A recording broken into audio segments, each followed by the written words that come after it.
My name is Jinyu. I woke up in a dark cave, confused and weak.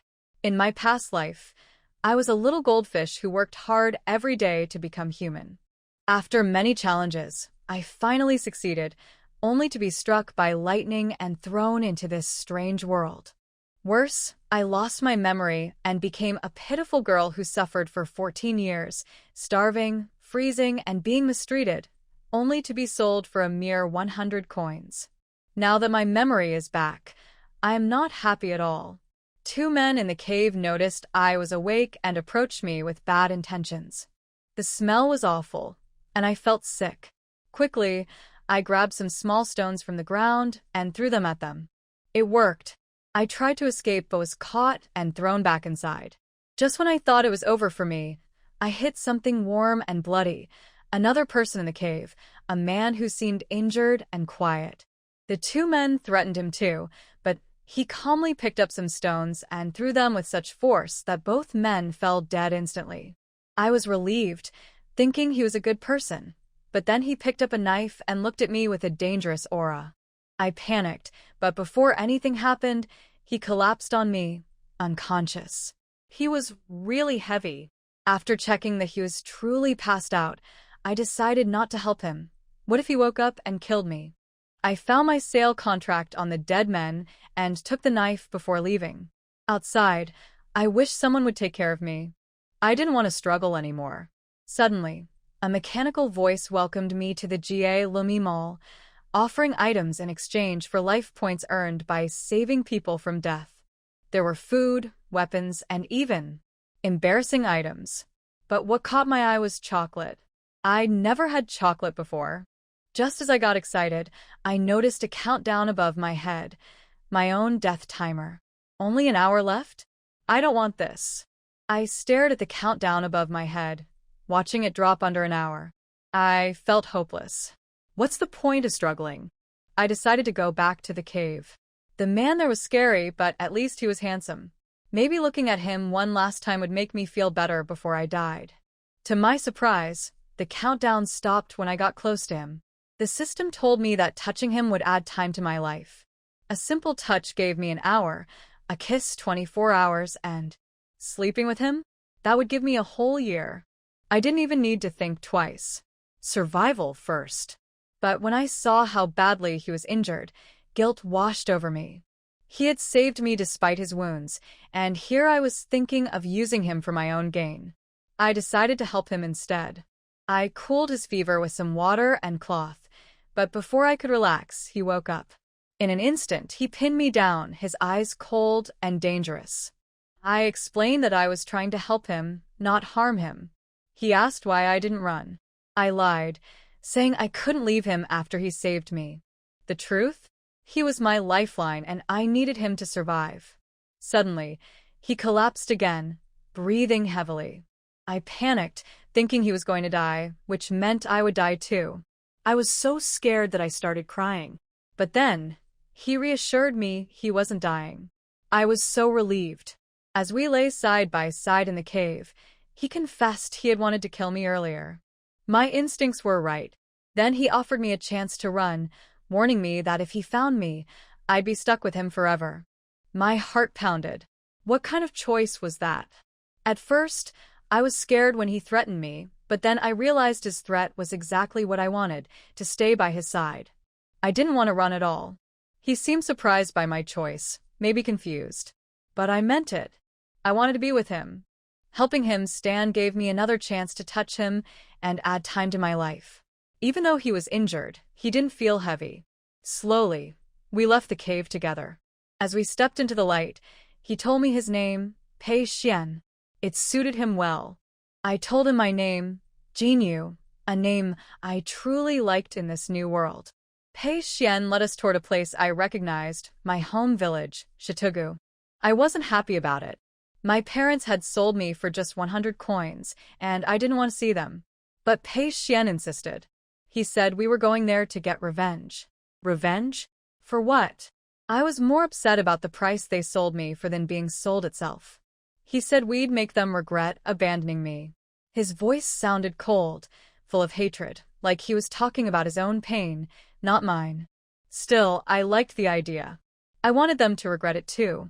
So, we continued toward the village, not to my parents' house, but to another family's home, the Pei family. Pei Xuan asked me to call them out. I remembered this family.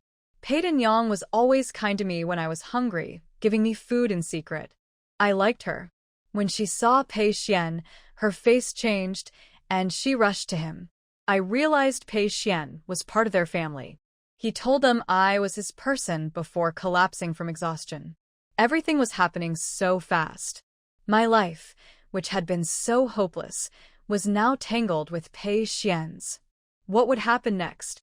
Pei Xuan collapsed as soon as we arrived at the Pei family's house. His family, especially Pei Yang, was shocked. Pei Su and Pei Chun, his brothers, carried him inside, while I stood there feeling lost. He was fine just moments ago, promising to help me get revenge. What happened? Pei Yang asked me to boil hot water, and I quickly did as told. Sitting by the fire, I worried about Pei Xuan. I asked the system if I could buy medicine on credit, but it refused. I pleaded, saying Pei Xuan was severely injured and might not survive the night. If he died, I'd die too. Finally, the system agreed just this once. When I brought the hot water, the village doctor said Pei Xuan's condition was serious. My heart sank. I didn't want him to die. Pei Yang asked me what happened, and I told her everything except about my system and the countdown. She felt sorry for me, knowing my parents sold me for 100 coins. She offered me a home with the Pei family, and even wrote a contract to prove it. I asked her to write that I was sold to them for 5 taels of silver, but she laughed and wrote 500 taels of gold instead. More surprisingly, she made me their adopted daughter, not a servant. I was touched and called her mother happily. After everyone left the room, I used the chance to buy medicine from the system store. I got fever reducers, antibiotics, and a pack of chocolate for myself. Pei Xuan saved me, and now it was my turn to save him. I spent all my points in the system store, buying more medicine than it allowed. I even bought chocolate. The system was furious, but I insisted Pei Xuan needed the extra medicine for his serious injuries. As for the chocolate, well, it was from the intimacy category, and I jokingly said I might need it if I wanted to be close to him. The system was speechless, but gave in. Pei Xuan was still unconscious, his face pale and feverish. I struggled to give him the medicine, but his jaw was clenched tightly. I panicked, begging him silently to take the pills. Suddenly, his weak voice told me to stop pleading. He was awake, just barely. I quickly gave him the medicine and some water before he fell asleep again. Meanwhile, in the village, my father Zhao Dihao was planning to give my dowry cloth to another girl since they thought I was dead. But when he found out I was alive and staying at the Pei family, he wasn't happy. My family started plotting to take me back and sell me again for more money. I wasn't surprised. They always treated me like a burden. Back at the Pei house, I stayed by Pei Xuan's side while Pei Yang and the others prepared food. Soon, my new sister-in-law Lisha returned with her 2 young sons. She looked at me curiously and asked if I was the daughter her mother-in-law just adopted. I felt a little nervous. I wasn't used to people treating me kindly or seeing me as family. But deep down, I was happy to have a place where I belonged, even if trouble from my past wasn't far behind. Jinyu was nervous and nodded gently. Yes. Li laughed. Then why don't you call me sister-in-law? Jinyu was surprised that she accepted it so quickly. Perhaps she understood what she meant, Li explained. Although I don't know why Mother recognized you as her daughter, Mother always has her reasons for doing things. Since she recognized you, you are a member of our Pei family. As she said, she called her 2 children and said to them, from now on, she will be your aunt. Call aunt to listen. Pei Ming was 5 years old and knew what aunt meant. He hid behind Li and refused to call.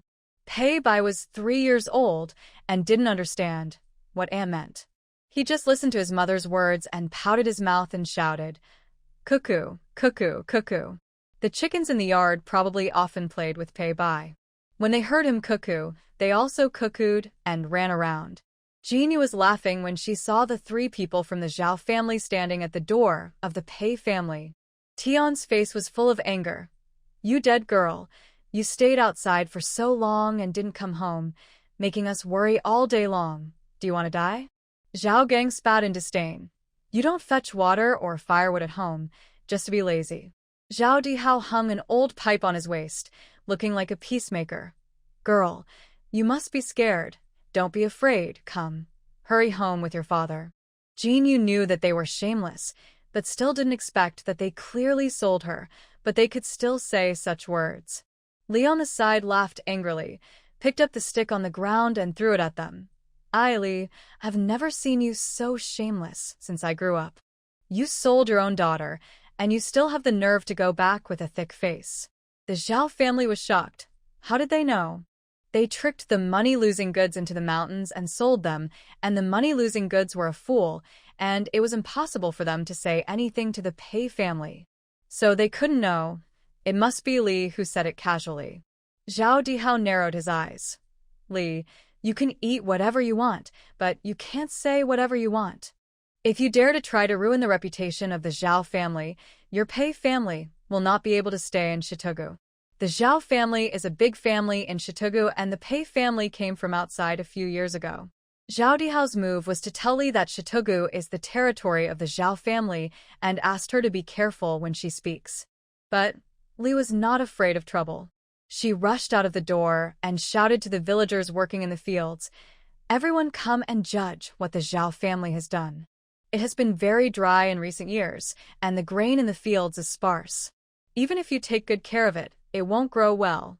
Therefore, when the villagers heard this, they simply stopped their work and came to watch the fun. Zhao Dihao's face was a little dark. He didn't expect Li to do this. In Shitugu, although the Zhao family is united and will help their own people, what everyone hates most is this kind of selling children. If what he did was exposed, he would be looked down upon. He turned his gaze to Jinyu, with a threat in his eyes. "Don't mess around here, and let outsiders laugh at you." As he said that, he took a step forward, as if he wanted to forcibly pull Jinyu away. Jinyu took a step back, but shouted, "Dad, save me." Li fronat. Zhao Dihao was also stunned, and then a smug look appeared on his face. Just as he was about to scold, he heard Jinyu continue, "I was sold to the Pei family as a. Dad, please save me and redeem me. I can't bear to leave you." Li now understood what the little girl was thinking. Who would have thought that the silly little girl would be so smart at this time? Yes, if she was really stupid, her mother would never recognize her as her daughter. Li understood, but Zhao Dihao and others didn't quite understand.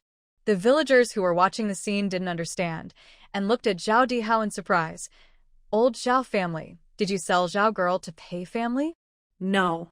Zhao Dihao denied it immediately. He did sell Zhao girl, but not to Pei family.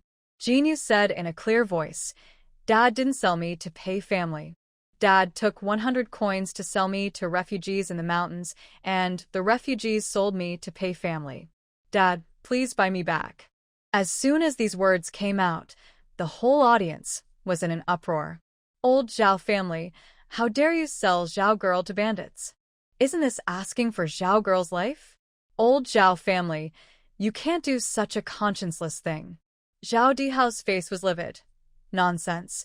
Don't talk nonsense without evidence. Be careful, or I will report to the police." Selling a daughter was absurd after all, and soon someone found the head of Shitugu. When Zhao Lijing saw that it was Zhao Dihao, his brows were already twisted. Others didn't know what kind of person Zhao Dihao was, so how could he not know? "What happened?" he said in a deep voice. Zhao Dihao winked at Tian. Tian understood and cried, "Village head, I gave birth to an unfilial daughter. She likes to stay in the Pei family, but she said that we sold her. What sin have I committed? You know whether I have committed a sin or not." Zhao Lijing snorted coldly, then looked at Jinyu. "Girl of the Zhao family, they are your parents. If there is no evidence, you really can't say this."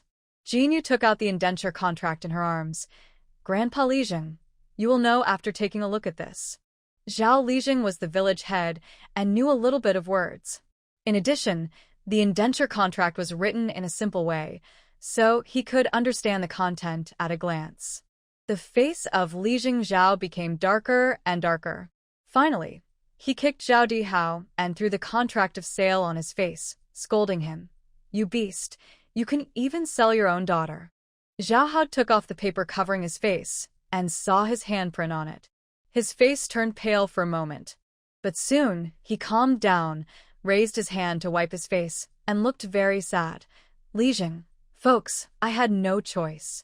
The two refugees had knives on them. You know what Zhao girl is like. She bumped into someone, and they wanted to kill her.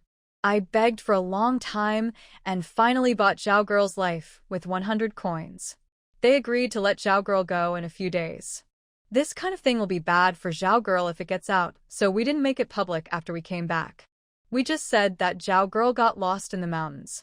Zhao Dihao's nose and tears flowed together, and he told the story vividly.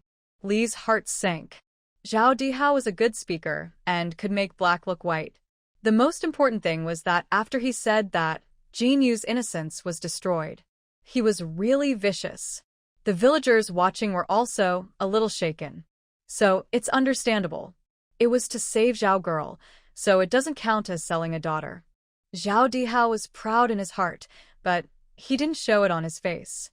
He was just moved and said, "It's good that you can understand. In fact, I feel very bitter. I can't sleep or eat these days."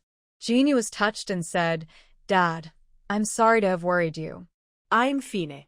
Not long after you left, I met Brother Pei and Brother Pei too. They bought me back from the refugees. As long as you buy me back, we can be the same as before. Zhao Dihao was good at saving face. He had a good reputation in Shitugu on weekdays. Now, everyone in and out of the village was from the same village. If he didn't buy me back, he might be gossiped about. It was sold for only about 100 coins. Even if he bought me back, it wouldn't cost much. He nodded and said, "Okay, Dad will spend money to buy you back now." "No matter how much it costs?" Jinyu asked. Zhao Dihao paused. "No matter how much it costs." Zhang, who had been watching the show for a long time, couldn't help laughing. "Remember what you said." As she said this, she handed the indenture to Zhao Dihao. Zhao Lijing next to her. "Zhao Lijing, please read it in front of everyone so that others won't think I'm just saying a number without any evidence." Zhao Lijing took the contract, stroked his beard, shook his head, and then slowly read it. Zhao Lijing didn't know many characters. He could recognize the simple strokes and only half of the complex ones. Fortunately, it was enough to fool the villagers, and they looked at Zhao Lijing in admiration. Zhao Lijing read it while shaking his head. When he read the resale amount, his squinted eyes widened. Now. He rubbed his eyes. No, that's not right. He knew these words. Why couldn't he recognize them when they were put together? The villagers were waiting anxiously and hurriedly asked, "Lijing, what do you mean now?" Zhao Dihao also said, "Lijing, just read it boldly. No matter how much it is, I will buy my little Zhao girl back." He finally figured it out.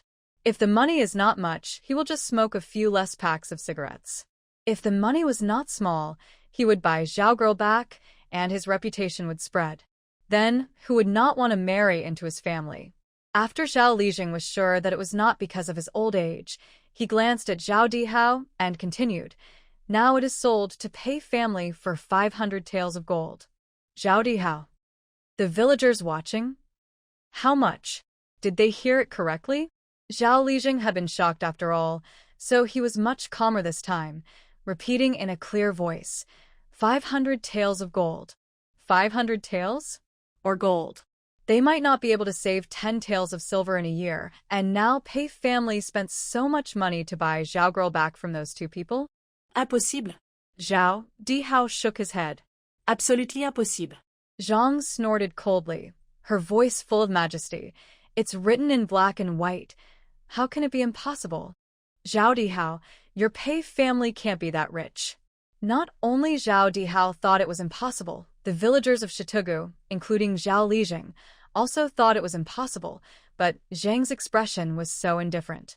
It seemed that the 500 taels of gold were just something she could easily take, which made them feel suspicious. Zhang's voice was gentle, but her attitude was unquestionable. This is not what you should care about. What you should care about is how to buy Jinyu back now. 500 taels and gold. Zhao Dihao could not afford it no matter what. His face was livid. But Jinyu was still shouting at him. Yes, Dad, as long as you buy me back, we will still be a family. The fire in his heart suddenly rose. Zhao Dihao lost his mind and shouted loudly. Dad. What dad? I'm not your dad, don't call me dad. Normal people would only regard this as angry words, but Jinyu thought of what happened in the 14 years since she came to this world, and her eyes moved. She asked, So, I am not a member of the Zhao family, not your biological daughter? Zhao Dihao blurted out, You are not. As soon as the words came out, Zhao Dihao was stunned, but thinking that it had been so long, he said it. He said in a deep voice, You are indeed not the daughter of my Zhao family. Whose family is it? Zhao Dihao, I don't know. I picked it up on the roadside. It was obvious that he was not telling the truth, but this was enough for Jinyu. As long as he could be sure that she was not the daughter of the Zhao family. She looked up at the village head Zhao. Uncle Village Head, today I want to sever my relationship with the Zhao family, change my surname to Pei, and change my name to Pei Jinyu. The village head looked at Zhao Dihao and Zhang. Do you two have any objections? Zhang shook her head. This is a blessing for the Pei family. Zhao Dihao naturally had no objection, as long as he was not asked to pay 500 taels of gold. He shook his head and said, No objection. The village head nodded slightly, cleared his throat, and said loudly, Then do as you said, you will sever your relationship with the Zhao family today. This indenture is here, and it can be regarded as a proof. From now on, you will have nothing to do with the Zhao family. As for the severance of the relationship, I will send it to the county tomorrow. The farce ended. Jinyu left the Zhao family and officially became a member of the Pei family. Zhang brought out the food that she had been busy with. But because Pei Xuan was still unconscious, no one wanted to celebrate. After a simple meal, Zhang asked Li to take the two children in to rest, and the others took turns to go in and watch. The others were fine, but Jinyu had a problem. She just looked at her death countdown in the water light. 8 minutes and 45 seconds, logically speaking. She had been with Pei Xuan for most of the day. Although she didn't touch or hug him deliberately, she had quite a lot of contact. It's impossible that there was only this little time. As a result, the dog system, touching the male protagonist can increase the life value by up to 5 hours per day. Hugging Pei Xuan also counted. It was Jinyu's hard work that gave her another channel to increase the life value. Hugging the male protagonist can increase the life value by 3 hours, and the maximum cumulative increase is 3 hours per day. So now, she has to find a way to get a kiss. Jinyu thought for a moment and said, Mom, I want to stay in the room with my third brother. If my third brother hadn't saved me today, I wouldn't be able to stand here safely, so I want to see him wake up. Li was of course happy to see that there was one more person caring about the prince, and she nodded and said, Okay, then you stay in there, but don't stay too late, and go back to the room to rest when you are tired.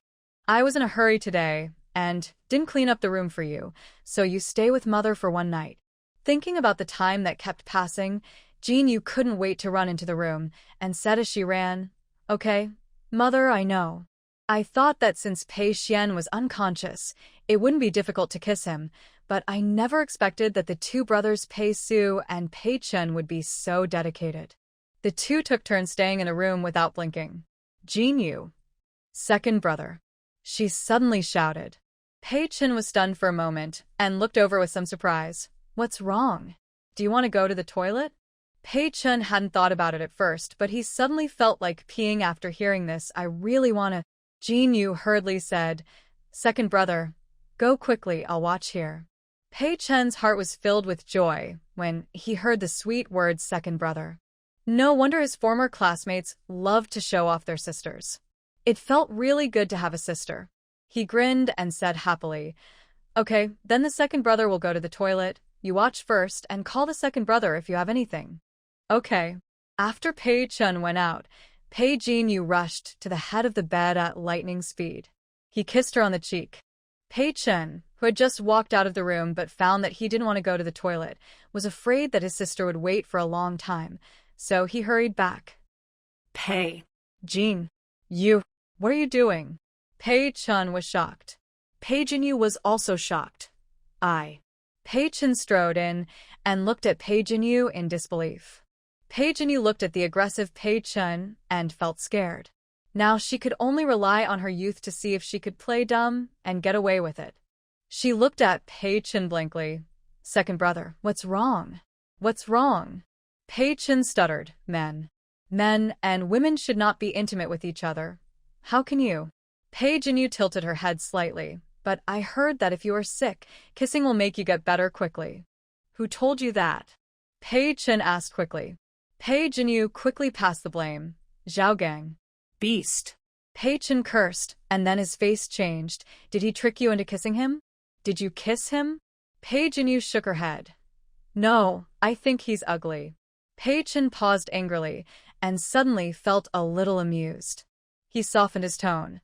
Anyway, be more careful in the future, understand? Jinyu nodded obediently. I understand. Anyway, he had already kissed her today, and we'll talk about the future later. Now her life value countdown 2400 hours 08 and 33 seconds is a time when she can sleep well.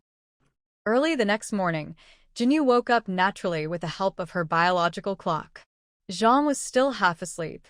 She smiled, got up and planned to fetch water, but when she walked into the yard, she found that the water tank was full. She didn't have to fetch water, so she went to collect firewood. Thinking of this, Pei Jinyu went out of the room. As soon as she left the courtyard, she saw Pei Su coming back from outside with a shoulder load of firewood. Seeing Jinyu, he was a little surprised. Fourth sister, why did you get up so early? Where are you going? Pei Jinyu explained, I saw that the water tank was full, so I wanted to go to the mountain to collect some firewood. Otherwise, it would be a bit strange to do nothing so early in the morning. Pei Su smiled and pushed her back. In our family, men do this kind of rough work. But if I let you do it and mother finds out later, I will definitely get beaten. That's right. Zhang walked out of the room, holding Pei Jinyu's hand and said, Your elder brother is right. Girls are born to be pampered. Don't compete with them for these jobs. After Zhang said this, she asked Pei Su, How is Samling? Zhang had explained Pei Xian's identity to the two brothers yesterday, so when she heard this, she hurriedly said, He woke up once last night, and the fever has subsided. According to Dr. Wang, the remaining injuries will be fine after slow nursing.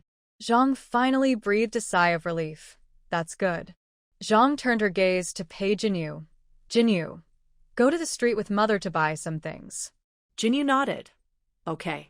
I thought her mother asked her to go to the town to help get things, but she didn't expect that after arriving at the place, her mother asked her, Is there anything you want? Pei Jinyu was stunned and shook her head. No.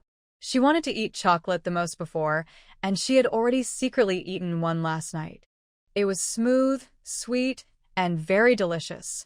She is very satisfied now and doesn't want anything. If she had to say what she wanted, she just wanted to kiss Pei Xian secretly when they weren't looking. Zhang thought she was embarrassed and pulled Pei Jinyu into the cloth shop, intending to buy some ready-made clothes. The little girl's clothes were tattered, and the patches were so patched that the original color could not be seen. It was really distressing to see. Zhang bought 2 new sets of clothes for Pei Jinyu in a strong attitude. Pei Jinyu was very happy holding the new clothes in her hands, and she did not hide the smile on her face, but as soon as she left the cloth shop, the expression on her face suddenly froze. A familiar string of black numbers appeared above the head of the person walking by the door. That was the countdown to death. 25 seconds. Pei Jinyu tilted her head. Does that mean that man only has less than a minute left before he dies? But he was walking well and didn't look like he was going to die at all. Could it be that this death countdown was a hoax? Just as she was thinking this, she saw that man suddenly covering his chest and foaming at the mouth. The people around him were startled and stood 3 steps away from him. Pei Jinyu rushed over. She saw him struggling on the ground with a pale face. At this time, The countdown above his head was less than 10 seconds. 8 seconds.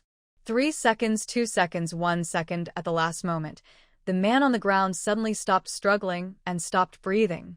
Pei Jinyu took 2 steps back, his face a little pale. The death countdown can really kill people.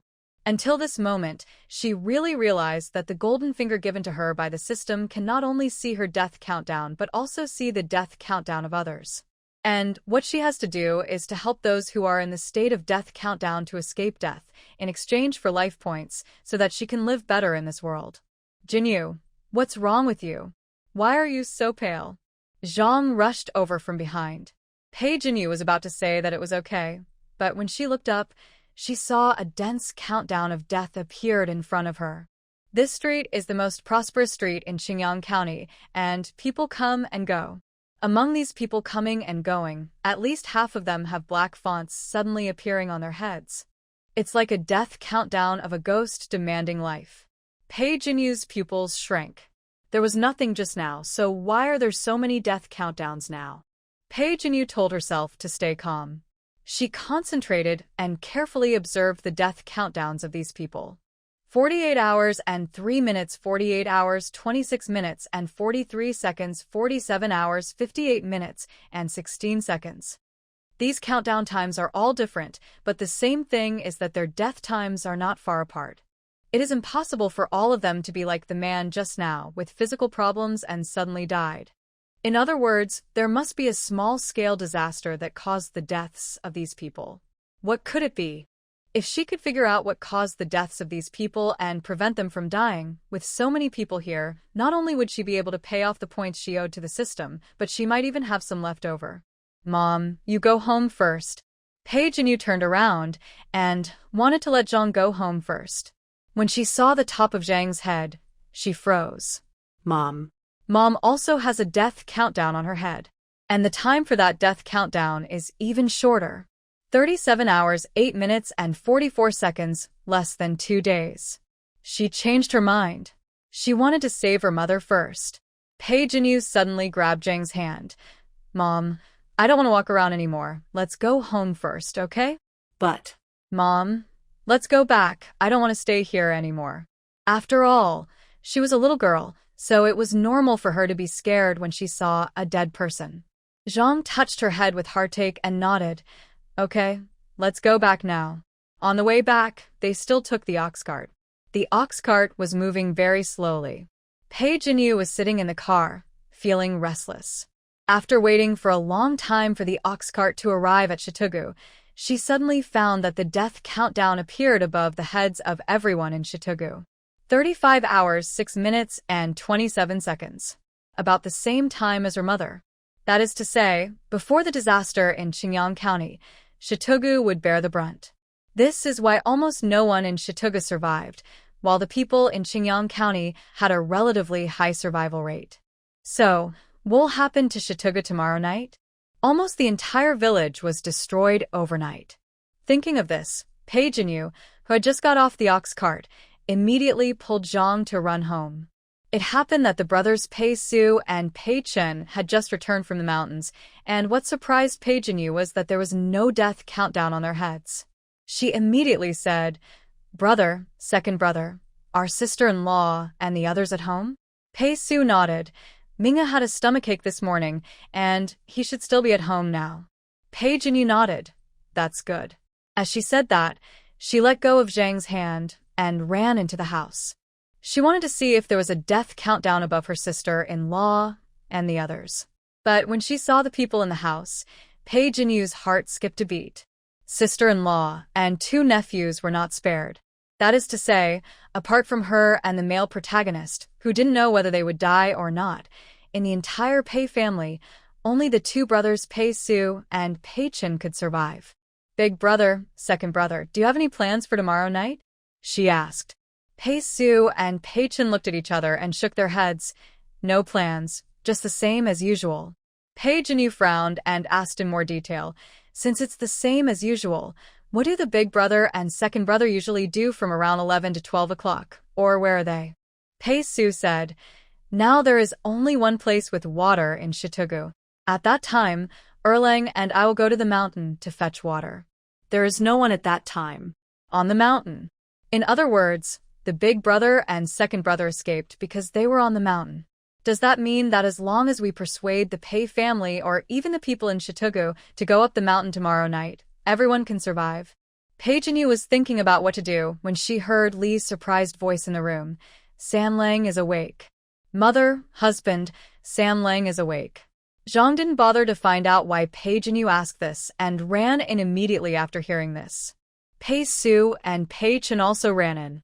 Pei Jinyu was still thinking about a solution and unknowingly fell behind and walked slowly. Everyone in the room was asking about Pei Xian's well-being. Thinking that their family hadn't seen each other for a long time, it was a very exciting time, so Pei Jinyu stood near the door without moving. Unexpectedly, Pei Xian, who was leaning against the head of the bed, looked through everyone and fell directly on Pei Jinyu. Come here. Pei Jinyu pointed at herself and said uncertainly, Me? Pei Xian looked at her and nodded. Pei Jinyu walked over. What's wrong? Pei Xian asked, What were you thinking about just now? She was naturally thinking about the disaster that might happen tomorrow and how to persuade everyone to go up the mountain. But Pei Jinyu couldn't say this. She pursed her lips and said nothing. Pei Xian glanced and asked Zhang and the others to leave first. After a while, only Pei Jinyu and Pei Xian were left in the room. Now it's just you and me, let's talk. Pei Xian said lightly. She might not be able to think of it by herself, and the male protagonist must be smart, so why not ask him? Thinking of this, Jinyu sat beside Pei Xian's bed and asked, Tell me, what happened? Could it be a natural disaster or a man-made disaster that could cause the death of almost all the people in the entire village? Pei Xian frowned. Is this village Shitugu? Pei Jinyu nodded. Yes. Pei Xian pondered for a moment and said slowly, Shitugu is relatively high, and there is no flooding on it. Although the earth dragon turning over is very harmful, it will also leave few people in the entire village. The greater possibility is a man-made disaster. He looked at Pei Jinyu, who was thoughtful, and reminded, The head of the village is the head of the village. The news will be more sensitive. Maybe you can go and ask him. Being reminded like this, Pei Jinyu's eyes lit up. You are right. You should ask Zhao Lijing. After that, he ran to the head of the village. Village head. Village head Zhao. Pei Jinyu called out to the village head son Zhao Ping, Brother Zhao. Do you know where your father is now? Zhao Ping was going to fetch water, and he asked curiously, Why are you looking for my father? My father is in the yard. Pei Jinyu had no intention of explaining and ran to their yard, just in time to see Zhao Lijing picking vegetables in the yard. Zhao Lijing was a little surprised to see her. Girl Zhao, oh no, girl Pei, you are looking for me? Pei Jinyu walked quickly to his side. Village head, is there anything uneasy recently? Zhao Lijing's face changed slightly. You little girl, why are you asking this? Pei Jinyu knew from his expression that Zhao Lijing must know something, but he was unwilling to say it. Thinking hard, Pei Jinyu looked scared. To be honest, I had a dream yesterday. I dreamed that everyone in our Shitugu was dead. All dead. There was blood all over the ground, and broken arms and legs were everywhere. Ah! Jinyu suddenly shouted, startling the already nervous Zhao Lijing, who hurriedly asked, What's wrong? What's wrong? Pei Jinyu pointed at the door of Zhao Lijing. There is a head rolling there. Nonsense. Zhao Lijing shouted, but cold sweat fell on his forehead. Pei Jinyu patted her chest, looking like she had survived a disaster. I think this should be a dream, not real, but I am really worried. After thinking for a while, she said, If the head of the village really doesn't want to say it, I will go to the county town to ask and see if the people in the city know anything. If these words were heard by the county magistrate, Zhao Lijing would inevitably be criticized. He hurriedly pulled Pei Jinyu. Wait, don't go, I'll tell you. He shouldn't have said it, but he was frightened by Jinyu's vivid description, so he wanted to reassure Pei Jinyu and himself. Anyway, the county magistrate said that nothing happened, so it must be nothing. Zhao Lijing lowered his voice and said, There was a riot in Ningyang County, which is separated from Qingyang County by one county. I heard that there were too many refugees and Ningyang County did nothing. Those refugees rebelled directly and went into villages to kill people everywhere. At this point, Zhao Lijing shuddered and comforted. But it doesn't matter. The county magistrate said that the government sent people to suppress it. What's more, there is Shenyang County in between. Even if the mob can't be controlled, we can react. After that, he warned Pei Jinyu, but you can't tell others about this. Pei Jinyu nodded. I promise not to tell others. The word others was emphasized. Pei Xuan is not someone else, he is her lifeblood. Mother is not someone else, they are all her own people.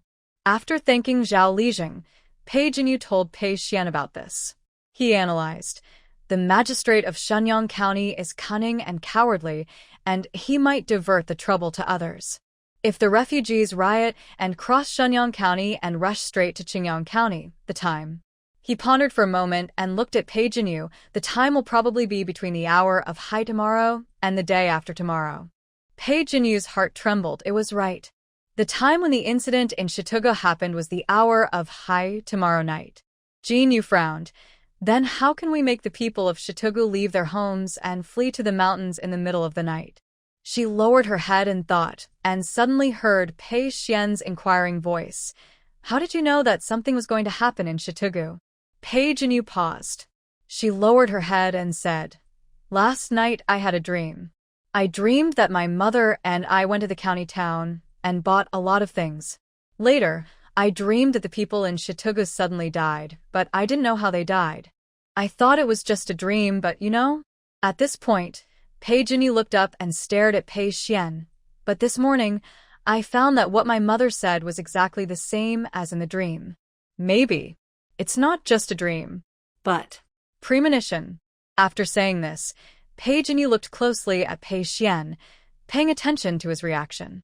She spent most of her time in the mountains in her previous life practicing, and she occasionally heard many things from her peers. In this life, she was trapped in a small mountain village, and what she saw and knew might not be as much as Pei Xuan. But she did know one thing, that when she was not capable enough, she could ask for help. Pei Xuan was a very good teammate. So was Zhao Lijing. Being able to see the countdown to death was too shocking, and she didn't want to say it and couldn't say it, so she might as well say it another way. For example, something like precognitive dreams. As long as they believed that she could foresee something when she was dreaming, then they would be her helpers. Facing Pei Jinyu's nervous gaze, Pei Xuan raised his eyebrows and asked, So, you want me to help you? Pei Jinyu nodded. Okay, but you have to promise me one thing. Pei Jinyu asked hurriedly. What is it? Pei Xuan said lightly, You'll know in the future, don't worry, it's within your ability. Although Pei Jinyu was a little surprised, she nodded. No problem, happy cooperation. Since they have become allies, some things can be more frank. Jinyu tacitly agreed that Pei Xuan believed her prophetic dream and asked him, If you directly say that the refugees are rioting, most people will not believe it, and it will cause the village head to be fined. But in the middle of the night, if you don't say that, what other ways are there to get the people of Shitugu to take refuge in the mountains? Pei Xuan replied with 2 words, bribery. That evening, the people of Shitugu secretly heard some news. Why is the Pei family so rich? It is said that they found a gold mine in the mountains. Don't the 2 brothers of the Pei family go to the mountains every night? They just took advantage of that time when no one saw them and secretly dug for gold. The gold mine is not theirs. If they can dig, we can dig too. At night, Pei Jinyu specifically told the 2 brothers Pei Su and Pei Chun to continue to fetch water from the mountain. But the bucket must be covered with something so that people can't see what's inside. At the same time, don't come back immediately after fetching water. Wander around in the mountains. Walk here. Dig there. After Pei Jinyu told them about the dream, although they didn't think that the dream would come true, they still did it. Firstly, His Highness asked them to follow Jinyu's instructions, and secondly, it was not a big deal. After they left, Pei Jinyu brought the medicine into Pei Xuan's room and asked worriedly, Do you think the people in Shitugu will believe it? Pei Xuan didn't care. Whether they believe it or not, it's their own choice. Seeing that she still frowned and didn't speak, and didn't look heartless at all like when they first met. Somehow, he felt unhappy. Do you really want to save the people in Chitugu? Pei Jinyu, of course. Within her ability, she certainly wanted to save more people from disaster. It was not only a system task, but also what she wanted in her heart. Pei Xuan leaned against the head of the bed. His eyes moved to the tray in Pei Jinyu's hand and slowly said, "Feed me the medicine. If you make me feel better, I'll tell you another way." Pei Jinyu's eyes lit up. Pei Xuan was a little confused. He deliberately used this tone, just to see what Pei Jinyu could do for the people of Chitugu, but he didn't expect that she didn't feel angry at all. Instead, she ran towards him happily, as if she had received some kind of gift. She blew it cool carefully, and then carefully placed it on his lips, and her voice was very gentle. "It's not hot anymore." She really looked attentive. She could actually do this for those insignificant people. Pei Xuan lowered his eyes and took a look, and his heart became even more unhappy. After the medicine in the spoon was drunk at the right temperature, Pei Xuan pulled Jinyu's wrist and wiped the girl's hand on his lips. Looking at the girl's stunned eyes, Pei Xuan's thin lips slightly curved, his eyes gloomy. This is called serving. Pei Jinyu was confused by the male protagonist's sudden action and subconsciously asked in her heart, System, how much has the countdown increased? What the Hades? Touching the male protagonist once increases his health by 1 hour, and the current remaining health is 20 hours. Pei Jinyu's eyes lit up, and she nodded seriously at Pei Xuan. "I know." Then she scooped another spoonful of medicine and fed it to Pei Xuan's mouth. Pei Xuan frowned slightly. "I humiliated her like this. Is she mad?" Because of confusion, Pei Xuan subconsciously held the spoon in front of him, lifted the spoon up, and poured the bitter medicine into his mouth. The little girl was not skilled in action, and Pei Xuan swallowed most of the medicine, and a small part overflowed from his lips. Subconsciously, he raised his hand to wipe it off, and a small hand suddenly appeared on his lips, carefully wiping it for him, with serious and pious movements. Pei Xuan didn't react for a moment. The gloom in his eyes disappeared, and he looked at Pei Jinyu a little blankly. Until the next spoonful of medicine was handed to his lips again, Pei Xuan came back to his senses, snatched the medicine bowl from Pei Jinyu's hand, turned his head, and drank it all in one gulp. "The medicine is finished, you can go out." Pei Jinyu felt a little regretful. She only touched it twice, and there was still one more time to reach the upper limit. After thinking for a while, Pei Jinyu touched Pei Xuan's head while he was not paying attention, and said in a coaxing tone, "You finished it in one breath. Third brother is really amazing." After that, Pei Jinyu ran out of the room with a countdown of 22 hours. In the room, Pei Xuan pressed the head that was touched, his face dark and slightly red, and gritted his teeth and said, "You have no respect for your elders." While he was scolding, the little girl who had just run out ran back. "Third brother, are you satisfied with my service just now?" She leaned against the bed, close to him, and had the illusion that if she accidentally slipped, she would kiss him. "Pei Xuan, stay away from me." Pei Jinyu did not move. "You haven't said whether you are satisfied or not." Pei Xuan turned his head away, satisfied. "Pei Jinyu, what's the other way?" Pei Xuan's eyes paused, his face a little gloomy. He almost forgot why she was so attentive. But she remembered it very clearly. Pei Xuan said coldly, "Intimidation." Pei Jinyu didn't understand, and tilted her head. "Tell me in detail?" Suppressing his displeasure, Pei Xuan said with a cold face how to intimidate. Pei Jinyu looked at him with admiration, and after he finished speaking, she hugged Pei Xuan with a cold face, kissed him on the cheek, and said happily, "Third brother is really awesome. I like third brother the most." After speaking, Pei Jinyu ran out quickly. Inside the room, Pei Xuan raised his hand and touched his cheek. His expression was indescribably strange.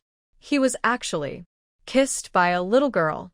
Outside the room, Pei Jinyu's face was also a little red, pure excitement. Hug, kiss, all goals achieved. The current life value should be 49 hours. Pei Jinyu walked to find Zhang with an arrogant step. "Mom, are you free? Let's go to the county to buy things. Tonight, Those mobs will come to Shitugu and even rush to Qingyang County, which means that this matter is not so easy to get through. They must at least prepare some supplies just in case. Zhang also knew that Pei Jinyu was dreaming. Although she didn't believe it in her heart, she was willing to play with the child. She smiled and responded, "Okay, buy more today." Pei Jinyu not only pulled Zhang over, but also pulled the two brothers of the Pei family over. They had a lot of things to buy, and two people couldn't carry them. And they had too many things on them, and it was easy to be robbed on the road. Zhang nodded in agreement. The world is not peaceful now. Cui Nyang. Zhang told Li, "You stay at home and take care of the two little ones. Don't let them go out to play today." "Don't worry, mother." When they arrived in the county, Zhang wanted to go to the ready-made clothing store, but Pei Jinyu dragged her to the grain and oil store. She bought 3 dough of white flour, 2 dough of rice, 3 dough of millet, and 2 dough of aged millet. 1 dough is about 12 jin. Pei Jinyu wanted to buy more, but was stopped by Zhang. You can't finish buying so much in a short time. Even if something happens, it's not easy to carry too many things. This made sense, so Pei Jinyu gave up. When paying, Zhang was a little surprised. Why is rice so expensive today? Usually 1 dough of white flour costs 251, 1 dough of rice costs 281, and 1 dough of millet costs 241. Aged millet is cheaper, only 181 per dough. Now, a dough of white flour costs 400 coins, and a dough of rice and millet costs 60 coins more. Even the price of aged millet is not that much higher, but it still costs 220 coins a dough, catching up with the price of new rice. The clerk was not surprised and explained, "Rice is expensive now, and there are many people buying it, so it is naturally expensive." Zhang frowned. The clerk continued, "Other rice shops also charge the same price. You may as well ask. The price is the same, but our rice is the best." Zhang shook her head and said, "No need. Pack it up." Behind her, Pei Su and Pei Chen looked at each other and felt something unusual. Mother? Zhang suppressed her fear and whispered, "Maybe the dream that Xingyang mentioned is not alarmist." On the other side, Pei Jinyu stood at the door of the store and observed the situation on the street.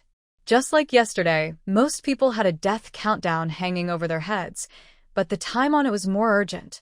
She also noticed that there were fewer people walking on the street, but more beggars, and most of the people walking on the road were in a hurry and anxious. Perhaps the refugee riots were not without a trace of news, but were deliberately covered up. Behind her, Zhang bought rice and carried it on the back of the two brothers. This time, without Pei Jinyu's reminder, she led a few people to the market. She bought a few more water bags and some pickles. She also went to the pork shop to buy some dried meat strips. "What else didn't you buy?" Zhang asked Pei Jinyu. Pei Jinyu said without hesitation, "And medicine." Zhang nodded, and several people rushed to the medicine shop and bought some gold wound medicine for external injuries, as well as medicine for treating colds, fever, diarrhea, etc. Before leaving, Pei Xuan gave Jinyu a list, and she went to the pharmacy to buy the things on the list, buying 3 copies of each. Pei Jinyu gave the list to the pharmacy clerk. The pharmacy clerk frowned and looked at her for a long time, and finally asked Pei Jinyu with a little caution, "Miss, what are you going to do with these things?" According to Pei Xuan's instructions, Pei Jinyu said, "The wild boars in the mountains are too fierce, and it will be easier to catch them with this medicine." The clerk glanced at them and turned to get the medicine. After buying the medicine, Pei Su reminded Zhang, "Mom, you have to buy some oilcloth and flint, as well as bows and arrows for hunting. And weapons. If something really happens, these are indispensable." Zhang nodded and gave each of them 2 ingots of silver. There were too many things to buy, so the 4 of them simply split up. Pei Su and Pei Chen were in a group, and Zhang took Pei Jinyu to continue shopping in the market to see if there was anything she missed. Finally, Pei Jinyu bought a small bronze mirror to make it easier to see her death countdown. It only responds when she shouts when the countdown increases. Usually, when she wants to see how much time is left in the countdown, she has to look at the water herself. It would be much more convenient if we bought a bronze mirror. Zhang bought some small things. They reunited. Pei Su bought oilcloth, flint, bow and arrow, and a sharp long knife, while Pei Xuan pulled a yellow ox from somewhere. He crossed his arms and said, "There are too many things, it's better to buy a cow." Pei Jinyu gave a thumbs up. "Good job, second brother." The few people put all the things on the ox cart, and the space was occupied by 2/3. Zhang said, "It's almost done. Go back and pack up." Everyone walked back to Shitugu. It was supposed to take an hour to walk, but because they were worried about something, they walked for about 6/4 of an hour to reach Shitugu. 1 hour is equal to 2 hours, 1/4 of an hour is 15 minutes, and 6/4 of an hour is 1.5 hours. As soon as they arrived at Shitugu, Pei Jinyu was pulled aside by Zhao Lijing, who looked anxious. "Did you spread the news about the Pei family?" Pei Jinyu was stunned. "What was it?" Zhao lowered his voice. "Gold. How did the Pei family get the gold? Didn't you spread it?" Pei Jinyu suddenly realized. "I spread it." Zhao's face was a little bad. "Look at what you did. The Pei family took you in, but you spread this matter. Isn't this harming the Pei family? How could he, a village head, not know whether there was gold on the mountain?" Pei Jinyu explained. Mother and brother all knew about this matter, and they agreed to it. Zhao was stunned. "Why?" Everyone from the Pei family came over. Zhang said, "Because we all think that what happened in Jinyu's dream will happen tonight." Zhao shook his head and sighed. "It's just a child's dream. You take it seriously. If it didn't happen, have you thought about how to tell the people in Shitugu?" Zhang asked him back. "What if it happened? Do you still have a chance to regret it?" Zhao was stunned. If the Pei family girl's dream came true, he would be the sinner of Shitugu. Zhao didn't know what to say for a moment, and was silent for a while before saying, "If it is true, the ones who go to the mountain to mine gold tonight are only the young and strong men in the family. What about the women, children, and the elderly who are left behind? Are we going to watch them die?" Jinyu said at the right time, "So we still need your cooperation from now on." Zhao frowned. "What do you want me to do?" Pei Jinyu told him the plan one by one. "In the evening, the eldest brother and the second brother will go up the mountain. At that time, you, the head of the village, will quietly gather the people in Shitugu together and encourage them to go up the mountain to mine gold. You follow them up the mountain, and when they are clamped by the 2 brothers, you pretend to rush down the mountain in a hurry. Lie that the Pei family is very angry after knowing that they stole gold, and ask them to bring food and water to redeem each of them, 10 dough of rice per person." Hearing this, Zhao immediately said, "Most families now don't have 10 dough of rice at home." Pei Jinyu was not panicked and continued, "You said the Pei family is kind, and there are old people and children in the family. If they come together to redeem people, each person can be worth 1 dough of rice." Zhao Lijing thought for a while and finally said, "This can allow most people to go up the mountain, but there may be people who will not care about their family ties and are unwilling to pay for the redemption. After all, at this time, everyone knows how precious food is." Pei Jinyu imitated Pei Xuan's tone and said lightly, "That's the life of those people." Pei Xuan said that people who abandon their families are people who deserve to die. Zhao Lijing sighed. "Then let it be." Before leaving, Zhao Lijing suddenly called out to everyone in the Pei family, "Zhang, I must remind you that if this dream is false, you, the Pei family, may not be able to stay in Shitugu." Zhao Lijing was in a very complicated mood at the moment. If the dream is true, the Pei family saved them, but if the dream is false, the Pei family's behavior will definitely cause the disgust of the people in Shitugu. Even if it is said that it is to protect the people in Shitugu, the villagers will not believe it. He had to drive the Pei family out. But whether it was true or not, he admired the Pei family for doing such a thing from the bottom of his heart. Zhang nodded, "I know." In the evening, Zhao Lijing said that he would hold a meeting. The address was at the Zhao family ancestral hall. Usually, the village meetings were held under the big banyan tree, and rarely at the Zhao family ancestral hall. This time the location was so unusual. Combined with the rumors heard in private, everyone had some guesses in their hearts. Since it was the Zhao family ancestral hall, the Pei family was naturally not allowed to enter. Those who originally wanted to go up the mountain to see it by themselves looked at each other, guessed something, and called their family members to go to the ancestral hall. The ancestral hall, which was usually deserted, was now crowded with people. There were many people, but they didn't say much, just waiting for Zhao Lijing to appear. After everyone arrived, Zhao Lijing approached from the side and motioned everyone to close the door. The door slammed shut. Everyone stared at Zhao Lijing. Lijing Zhao sighed and said, "I think everyone knows that the Pei family dug gold from the back mountain." Everyone didn't say anything, but looked at Lijing Zhao with more enthusiasm. Lijing Zhao continued, "The back mountain is our Shitugu territory. If there is gold, we in Shitugu can also dig it." When these words came out, everyone almost cheered. "I know you are very excited, but don't get excited now." Everyone nodded hurriedly, but there were inevitable whispers. If we can really dig up gold, wouldn't we be rich? The Pei family can dig it. There is no reason why we in Shitugu can't dig it. I really want to dig quickly. Don't worry. Let's see what the head says.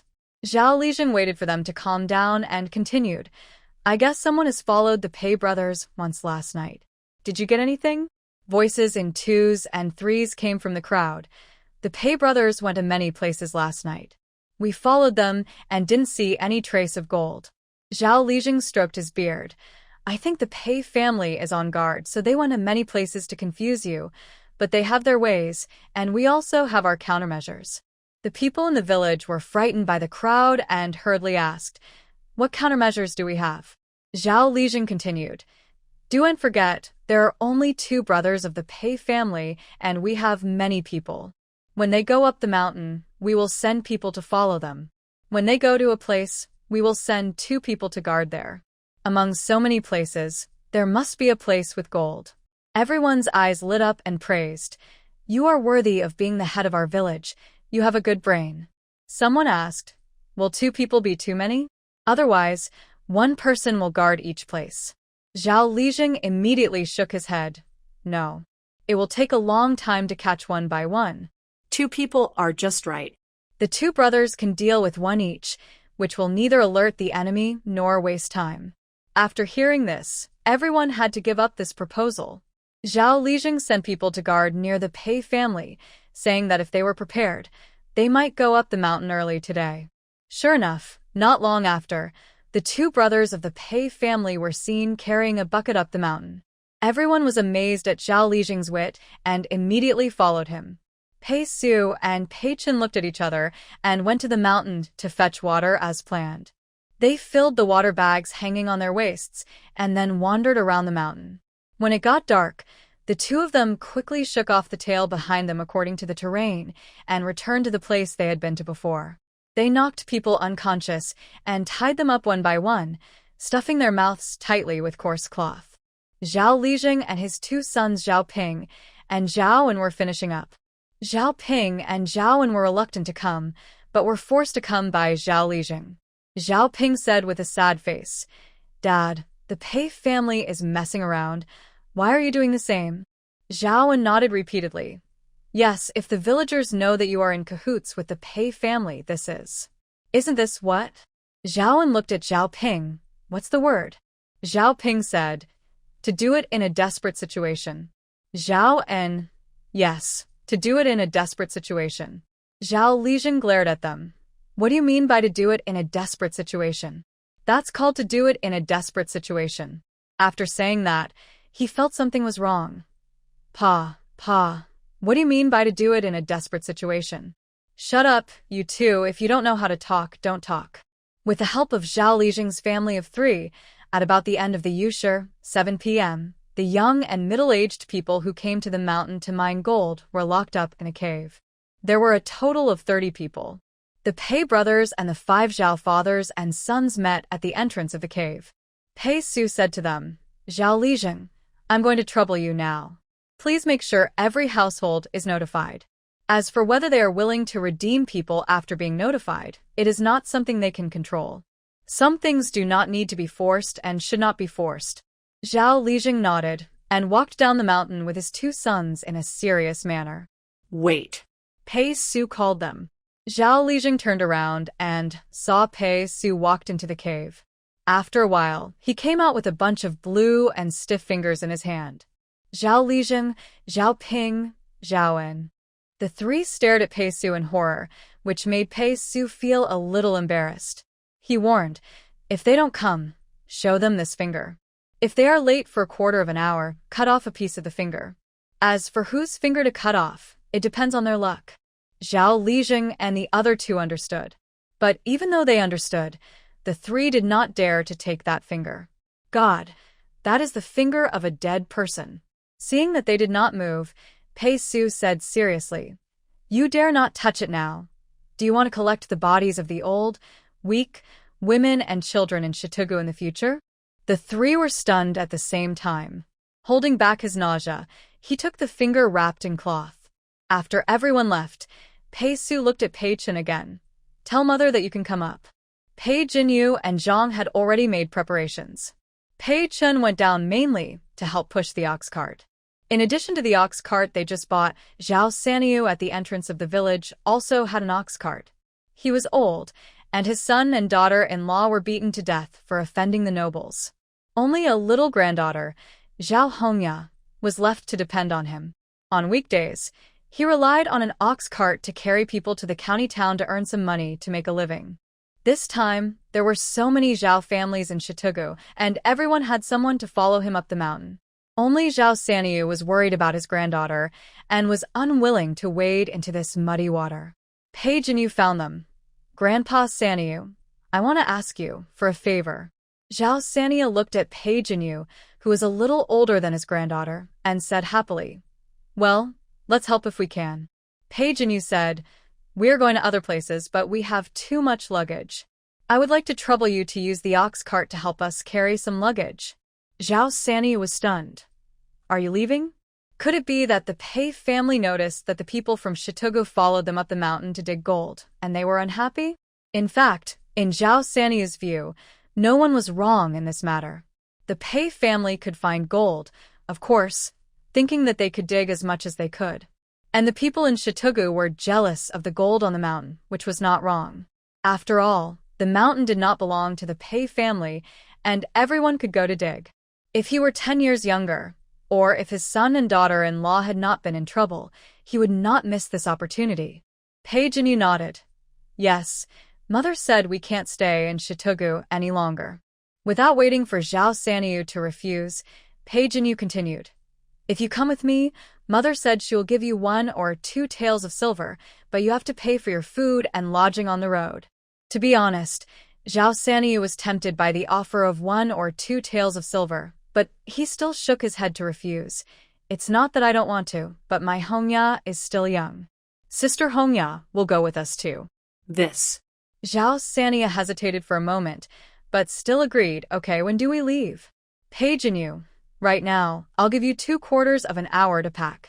Because Pei Jinyu said that his food and lodging would be his own, Zhao Sanyu took all the edibles at home when he packed. Looking at the half-full ox cart of things, Zhao Sanyu said embarrassedly, I said I would help you move your things, but my own things took up half of it. As he said, he was about to take down his spare clothes. Pei Jinyu stopped him. That's it, time is running out, you come with me first. Pei Jinyu took Hongya and sat on the ox cart to meet Zhang and others at Pei's house. They must leave Shitugu before Zhao Lijing comes back to inform everyone to go up the mountain to redeem people. Otherwise, they will be in danger when they are attacked by a group. The Pei family's things have been prepared. The clothes of adults and children are relatively light, and most of them are carried on the mountain. Heavy food and other things are placed in the ox cart. Pei Xuan was seriously injured and had a low fever. Zhang asked him to take the ox cart, but Pei Xuan insisted on walking by himself. Pei Jinyu took the initiative to volunteer. Mom, let me support my third brother. She hasn't completed the task of touching today, and she must take this job on herself. So tomorrow's task is just to sprinkle water. Pei Xuan glanced at her and nodded in agreement. Okay. Since His Highness insisted, Zhang naturally had no objection and only said, if you can't hold on, remember to tell me. The Pei family and Zhao Sanyu's grandfather and grandson set out from Shitugu to the back mountain. The back mountain of Shitugu is a steep stone mountain. After the Stone Mountain, there is the long Mianging Mountain. Few people go to Mianging Mountain, and those who go there rarely come out. But it is also said that after passing Mianging Mountain, it is a prosperous and peaceful place, and those who go there don't want to come back. In short, people from Shitugu will not go deep into Mianging Mountain for no reason. Halfway up the Stone Mountain, the Pei family met Zhao Lijing and others who were about to go down the mountain. Zhao Sanyu was startled. Zhao Lijing and others were also startled. They all lowered their heads, hoping that the other party didn't see them. The two sides successfully avoided each other and breathed a sigh of relief. Pei Xuan led them to the cave, where people were imprisoned. Pei Jinyu took a closer look and found that it was the cave where she and Pei Xuan met. She couldn't help but say, "At the beginning, I helped you walk from the cave to Shitugu. I didn't expect that I would help you walk to this cave again now." Pei Xuan's eyes moved slightly, and he looked at the little girl beside him and asked, "Do you regret following me?" Pei Jinyu didn't notice the temptation in Pei Xuan's eyes, but just shook her head. Her eyes were firm as if she wanted to join the party. "No regrets. Not at all. I will follow you in the future." Pei Xuan was slightly stunned. His tightly pursed lips loosened, and he said, "Okay."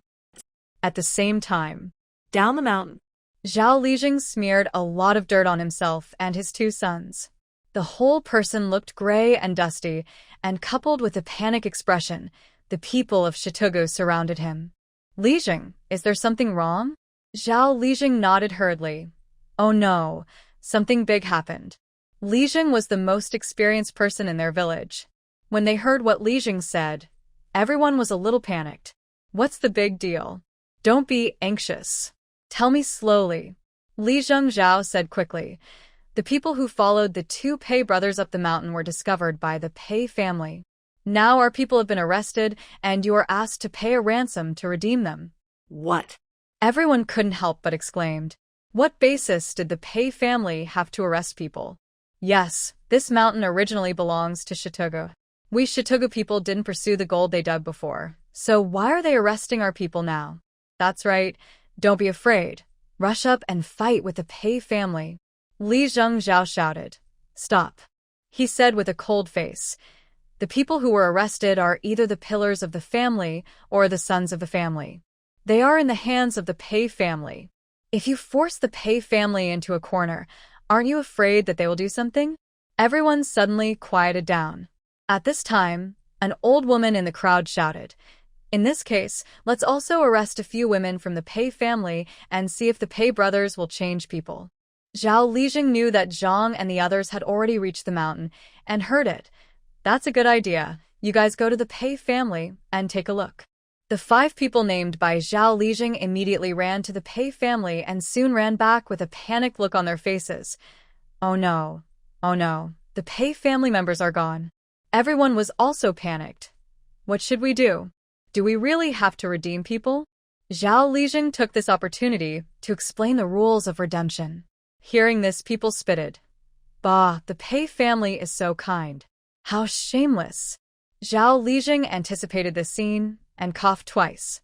Zhao Ping ran from behind, shouting, "Dad, go and save them quickly. The Pei family is so cruel that they said they would cut off their fingers if they don't redeem them." As he said that, he pinched a finger from his bag and threw it in front of everyone. "Ah, this is really a finger. Oh my God. The Pei family is so conscienceless." Everyone screamed and cursed, looking at the finger rolling on the ground, and they were scared. In fact, the 2 people on the mountain had been dead for 2 days, and their fingers were different from those that had just been cut off, but the villagers didn't notice this at all in panic. They just knew that it was indeed a finger. Someone shouted in horror. "Whose finger is that? Whose finger is that? It can't be my man's, right? That is definitely not Zhao Gang's finger." Tian's eyes widened and her voice trembled. Zhao Yu shouted, "It's not the talented ones in my family. It's not." Everyone shouted, unwilling to admit that it was theirs, as if as long as they didn't admit it, their family members would not be chopped off.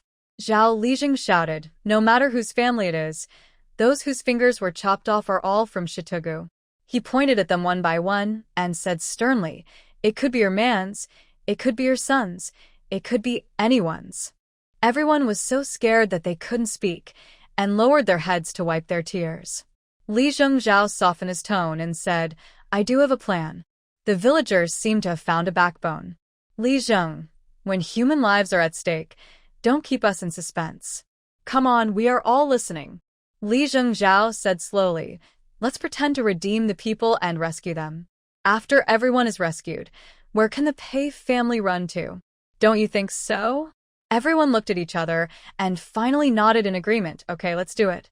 But someone raised another question. Even if we deduct the share of the elderly and children, we still can't get enough food. What should we do? Li Zhao stroked his beard and said, then use clothes, water, and household belongings to compensate. Whatever you want to compensate, you can use it. Everyone gasped. The Pei family is really cruel. Li Zhao didn't say anything. Now they scolded the Pei family for being cruel. If the things in the dream really happened, they would be grateful for the Pei family's cruelty and even think it would be better if they could be more cruel. Although everyone cursed, they all dispersed and prepared to go. Zhao Ping and Zhaoan shouted from time to time, bringing down a finger from the mountain. They also said that if they didn't go to redeem the person, it would not be the finger that would be chopped off, but the head. The villagers had never seen such a scene before, and they were all scared. They packed up and moved quickly. After a while, some people brought their families, food, and belongings to the mountain. For every one person on the mountain, there were 2 people on the mountain. Gradually, the people in Shitugu were also empty. On the contrary, on the mountain, from time to time, there would be shouting and cursing, but the sound would soon disappear. I think they were also by the Pei family. At this time, the time was already 4/4 of the Sioux hour. The girl of the Pei family said that the scene in the dream would probably happen around the high hour.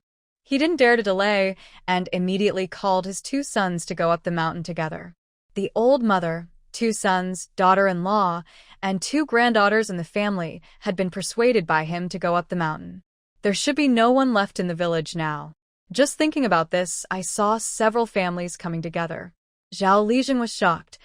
Why are you still here? Why don't you go home and pack up your things? One of the women laughed and said, oh, it's okay. Our family didn't go to Zhao Litu to dig gold, but to his wife.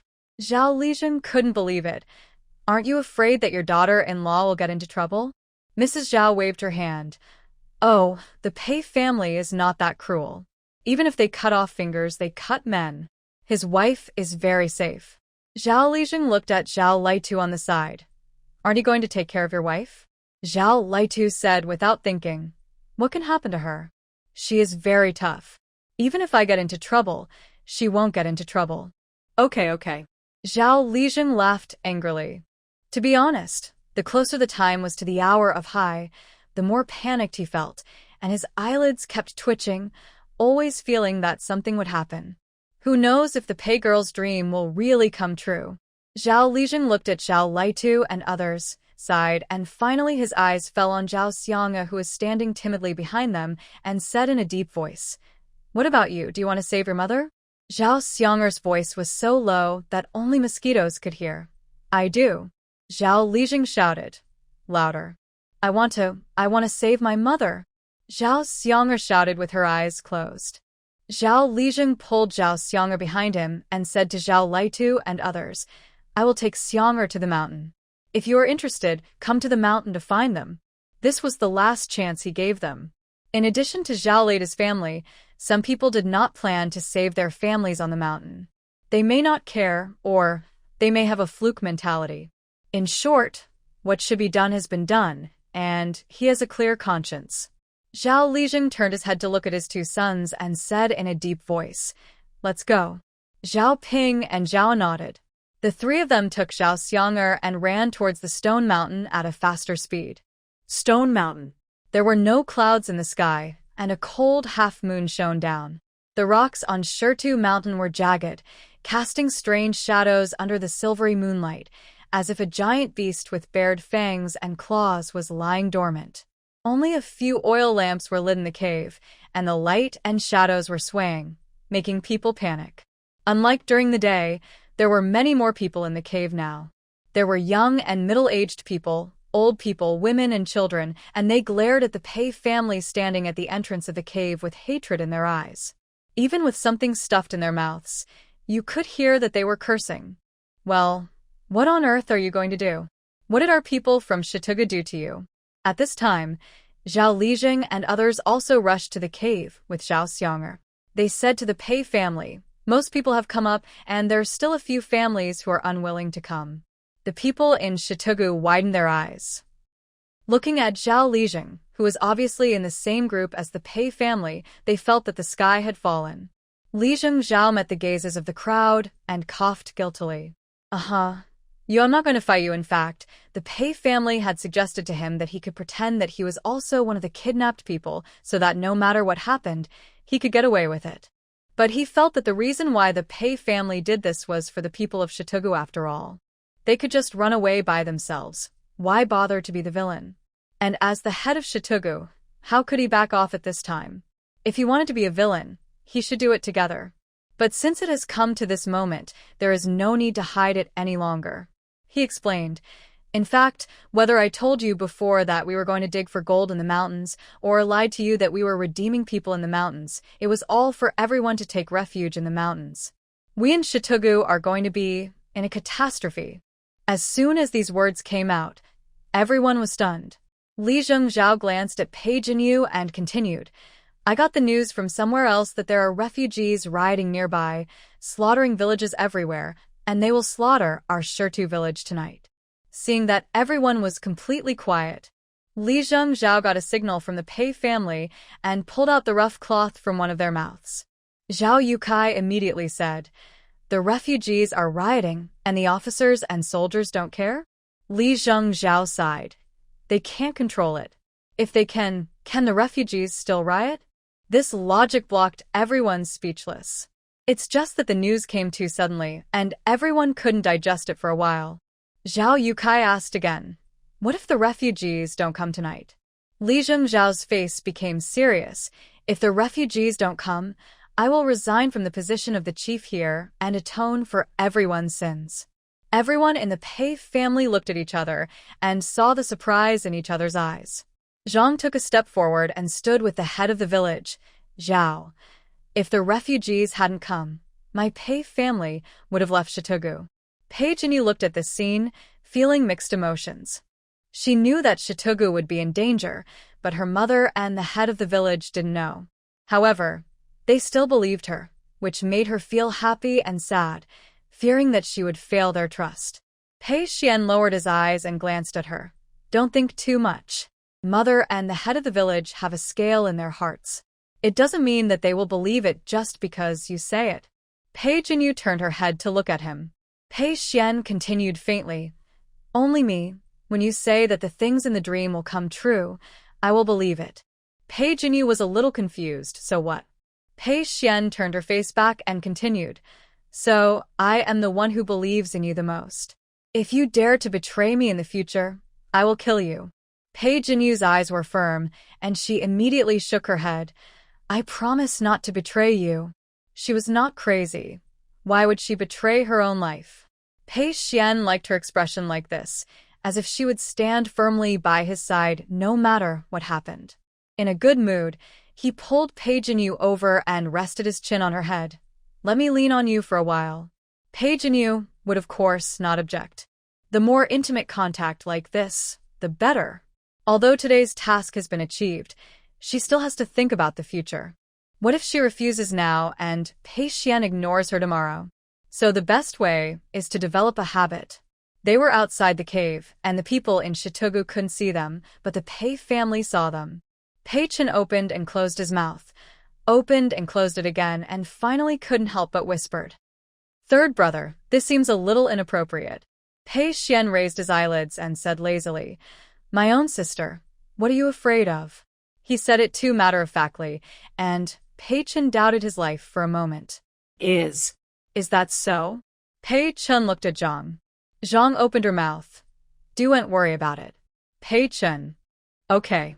His own sister, right? Then he would try it when the time comes. In the cave, Zhao Xianger ran to her mother, but She didn't dare to untie her mother without permission. She just leaned on her mother carefully with tears in her eyes. Sun looked at her daughter who was alone, and all kinds of thoughts flashed through her mind, but she still didn't want to believe that she was abandoned by her husband. She crawled out with a tiny hope. Zhao Xianga was startled and cried softly, "Mom, where are you going?" Their movements were heard by the Pei family and Zhao Lijing and others. Zhao Lijing hurried over. "Son, what are you doing?" In addition to Sun, there were several people whose emotions fluctuated greatly.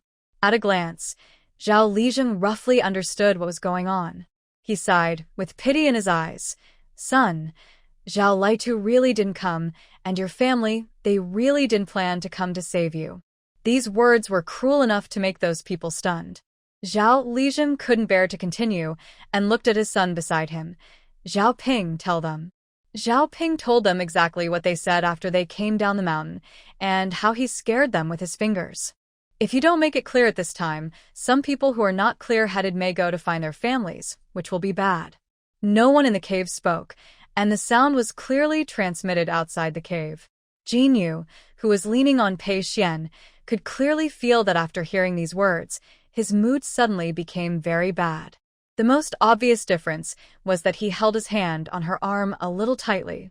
His hand was not healed yet, and it was still wrapped with gauze. Thinking of his 10 nails that were pulled out, Pei Jinyu felt pain for her. She moved her head and asked softly, "What's wrong?" "Don't use too much force. Your hand is still injured." Pei Xian's fingers regained their original strength, as if they had regained their calm. But after a while, a very light but extremely suppressed voice fell beside Pei Jinyu's ear. "Do you think they are pitiful?" Pei Jinyu was puzzled. "Who?" Those "Who were abandoned by their closest blood relatives." Pei Jinyu was stunned for a moment and immediately shook her head. "I don't think they are pitiful, but their families are pitiful." This answer surprised Pei Xian very much. "What?" Pei Jinyu turned around, put her hands on her hips, and looked like she was going to start to reason, and said seriously, "Everyone's birth is a 1 in a billion possibility, and they are all unique treasures in the world. They lost their treasures, so of course they are the pitiful ones." Under the moonlight, the little girl's eyes were surprisingly bright. She was obviously a silly girl, but she was so free and easy and transparent that people admired her. He lowered his head and asked softly, "What about me? Am I one too?" Pei Jinyu looked up and answered seriously, "Of course, you are also a treasure." Pei Xian looked at her and suddenly laughed out loud. He couldn't help but raised his hand to hold her in his arms. Pei Jinyu's head moved on his chest and asked curiously, "What are you laughing at?" The laugh was so strange, not like happiness, nor like sadness. In short, it was so strange that people felt sour in their hearts. "Nothing." Pei Xian slightly curved his lips. "I just think that you are indeed a unique treasure in the world." Pei Jinyu nodded. "Of course." Time passed by minute, and soon it was past the hour of high. The people in the cave could no longer sit still. Even though their mouths were blocked, they whimpered in protest. Zhao Lijing had cold sweat on his forehead. Could it be that they guessed wrong? The refugees were suppressed by the government? His heart was pounding. He went to the cave entrance to look for the Pei family and said anxiously, "It's already midnight. Why is there no movement?" Could it be? Could it be? Just then, a long line of people appeared at the foot of the mountain, at least 1,000 people. The firelight illuminated the entrance of Shitugu village. Zhao Lijing leaned over and looked. His legs almost collapsed to the ground due to weakness. "Here they come. The mob is really here." Before the mob came, he was panicking, but when the mob really came, he was not happy at all. He walked back to the wall with the help of the wall and glanced at the villagers with different expressions. Some of them were suspicious, some were angry, and some were sad. Zhao Lijing sighed and said to them, "The mob is really here, and it is now in Shitugu." As soon as the words fell, a scream broke through the night sky, and then curses, roars, and cries followed. Everyone in the cave was frightened and shivered. The mob. The mob is really here? Everyone looked at each other and saw the shock and fear in each other's eyes. Pei Jinyu also looked over. Shitugu was dark because most people had left. The mob with torches rushed Shitugu into pieces like a rampaging beast. They were wreaking havoc with torches. In the darkness, thick smoke rose everywhere. Pei Jinyu looked at the scene at the foot of the mountain and then turned to look at Zhang and the others. She found that the death countdowns on her mother and sister-in-law had disappeared. She walked into the cave again. The death countdowns on the villagers in the cave had also disappeared. So, they were safe? Just as she was thinking this, she heard a familiar electronic sound in her head. Congratulations to the host for helping 128 people escape the death countdown. Current score, 73 Pei Jinyu. She was very happy when she spent money, but she felt pain when she paid it back. She was heartbroken and decided to secretly eat a small piece of chocolate later. Just as she was disappointed, she glanced and found that some of the villagers who had escaped the danger of death had a death countdown on their heads again. At a glance, there were about a dozen people, mostly the elderly, the weak, women, and children. What happened? Did Entui leave Shitugu? Why would someone get into trouble? Half a quarter of an hour ago. Shitugu. Normally, when Sun was around, Zhao Lai too would inevitably be scolded if he drank. Although Sun couldn't control him, he was annoyed. Now that Sun was away, Zhao Lai too drank without restraint. Halfway through drinking, he rolled his eyes and planned to go to Widow Li's house at the end of the village to see if she was there. As a result, halfway through, he felt something was wrong. He rubbed his eyes. Strange, it's dawn? Go. Kill. Go to Hades. There's no one in this house. There's no one in this house either. Where are the people in this village? Where have they gone? These voices sobered Zhao Lai too up a lot. When he saw the knives in those people's hands, with blood dripping from the knives, his drunkenness completely disappeared, and he felt like he had fallen into an ice cave. Mob. Look, there's someone over there, kill him. Someone found Zhao Lai too. Zhao Lai too was startled and ran home in a panic, shouting heartbreakingly, "It's on fire! It's on fire!" His voice alarmed the villagers who were still in the village. Thinking that there was a fire, they ran out to check the situation and just ran into the mob rushing over. Who are you? There are people here. The mob instantly smelled blood like hungry wolves and rushed towards the source of the sound. A burly mob with a hideous face, waving a rusty big knife in his hand, shouting incomprehensible swear words, stepped in a few steps to an old man who ran out tremblingly. The big knife chopped down fiercely, directly cutting off the old man's arm at the shoulder, and blood gushed out. The old man's scream broke the sky. The whole Shitugu was in chaos, like a Hades. Houses collapsed in the fire, and livestock ran everywhere. The mob looted and destroyed wantonly, while searching for the living. Wherever they went, there was a mess. Zhao Laitu had already taken his mother into hiding in the cellar. The three trembled as they listened to the noise outside. Zhao regretted. If I had known earlier, I would have gone to the mountain to save Sunday. No matter how cruel the Pei family is, they can't compare to these mobs. Zhao Laitu also felt a little regretful, but when he thought of Zhao Lijing's previous behavior, he felt something was wrong. Suddenly, he opened his eyes and stared at the front. That villain Lijing, he must have known that the mob was coming, so he took his people and ran away. Maybe the Pei family is in cahoots with him. Zhao cursed. These beasts, why didn't they tell us this directly? The door was smashed open. The two people hiding in the cellar were silent. Brother, there's no one in the house. The two were about to breathe a sigh of relief when they heard a terrifying voice from above. Brother, there's a cellar here. With a creak sound, the cellar door slowly opened. It was like the door to Hades was opened, and the pungent smoke mixed with the smell of blood rushed in. Zhao Laitu and Zhao Shi widened their eyes in horror and shrank back uncontrollably. With the weak light, Zhao Laitu saw several thugs staring at them viciously, as if they wanted to eat them alive. The leader had a face full of flesh and a hideous scar on his forehead that glowed strangely under the torchlight. He grinned, revealing a mouthful of black and yellow teeth, and snorted coldly. "Oh, there are a few little mice hiding here." Zhao's lips trembled, and she finally squeezed out a sound. "Gentlemen." Please spare us. We are all poor people, and we really have nothing valuable to give you. Zhao Litu also pretended to be calm. Gentlemen, please spare my life. Spare my life. I am willing to follow you.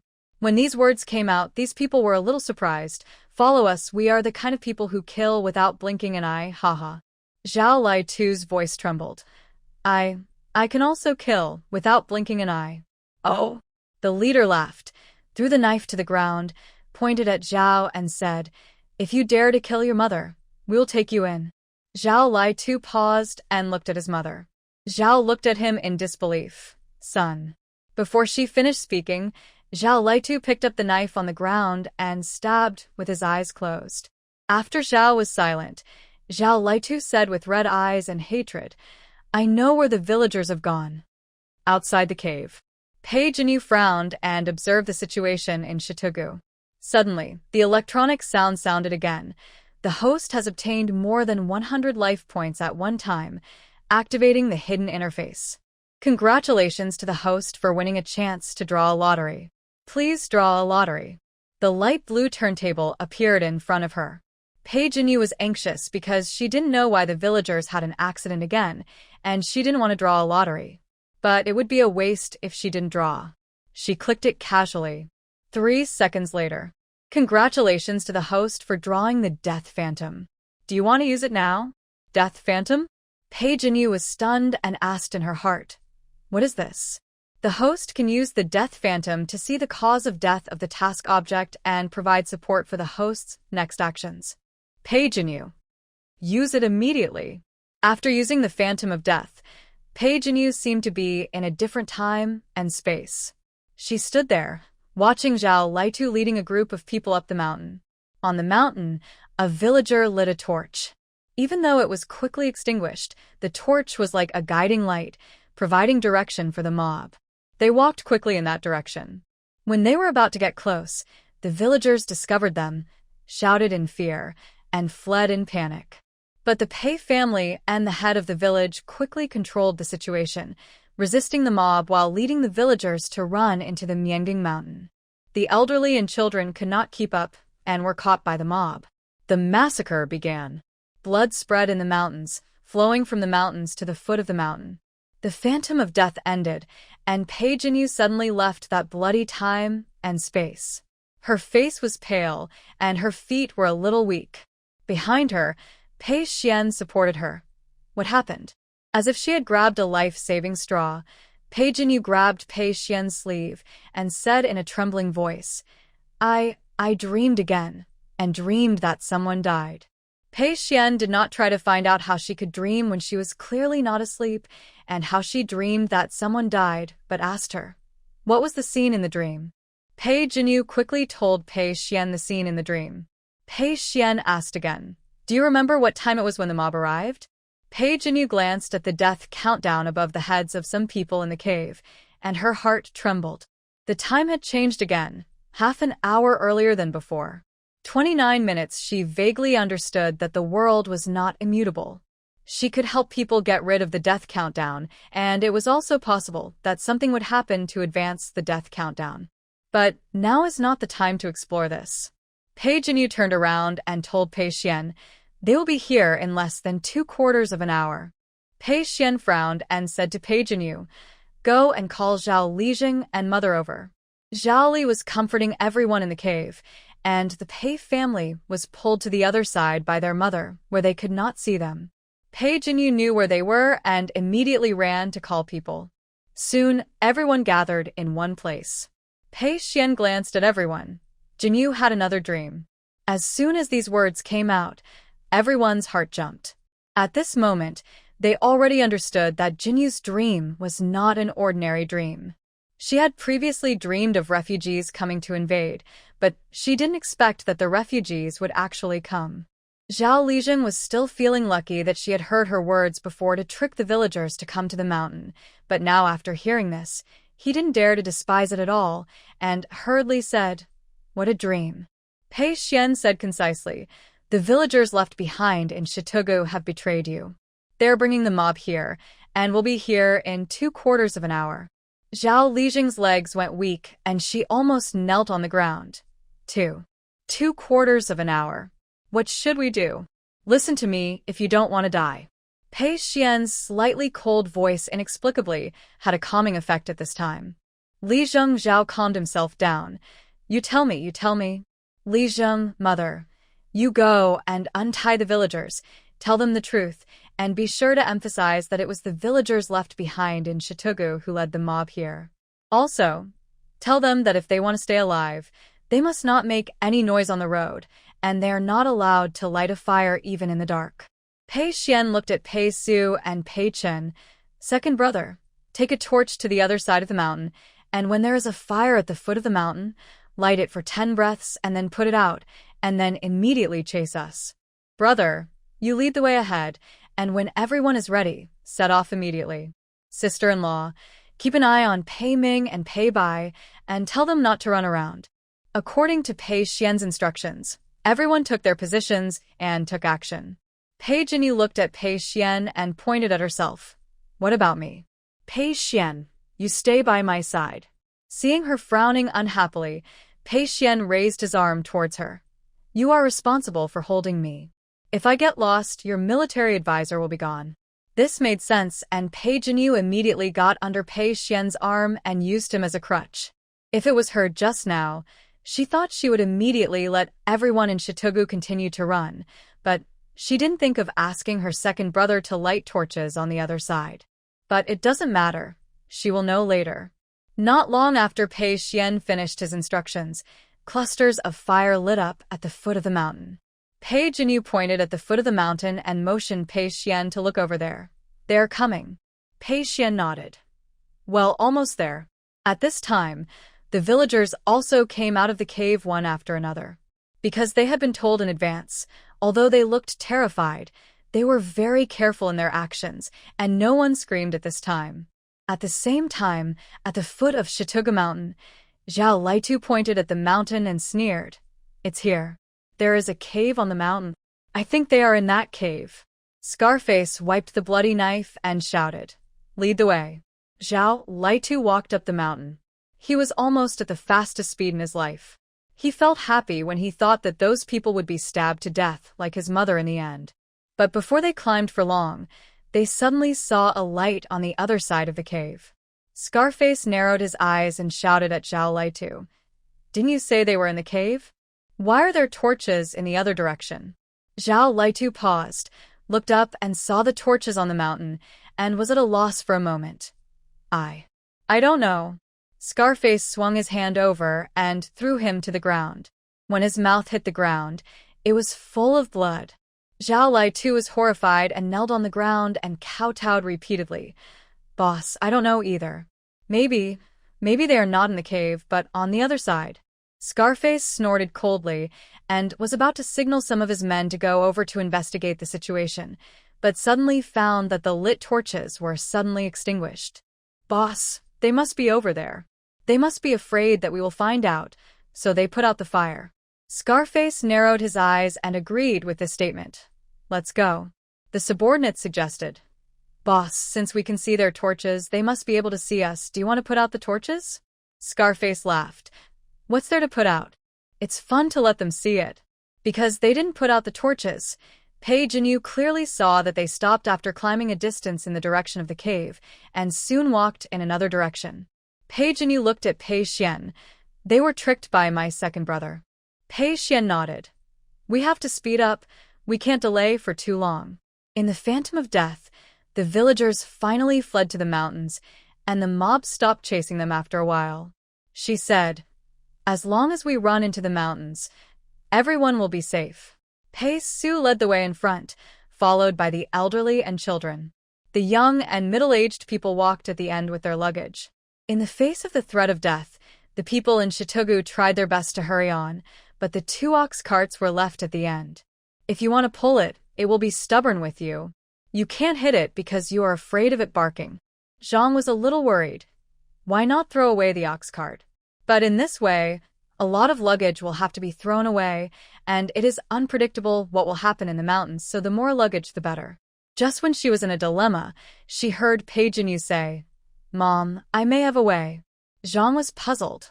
What can we do? Pei Jinyu asked, "Mom, have these 2 cows not eaten much today?" Zhang nodded.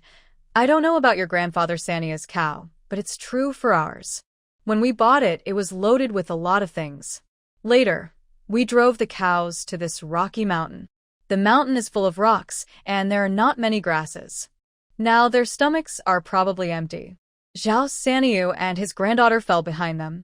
He was originally anxious, and when he heard this, he hurriedly said, "My old cows didn't eat much today either." Zhang understood Pei Jinyu's thoughts, frowned slightly, and said, "These cows are probably hungry, so they don't want to leave, but there is no way to wait for them to eat before setting off." Pei Jinyu shook her head and asked, "Mom, are there corns in the food we prepared?" Zhang nodded. "There are about 10. Pei Jinyu asked Zhang to take 2 corns.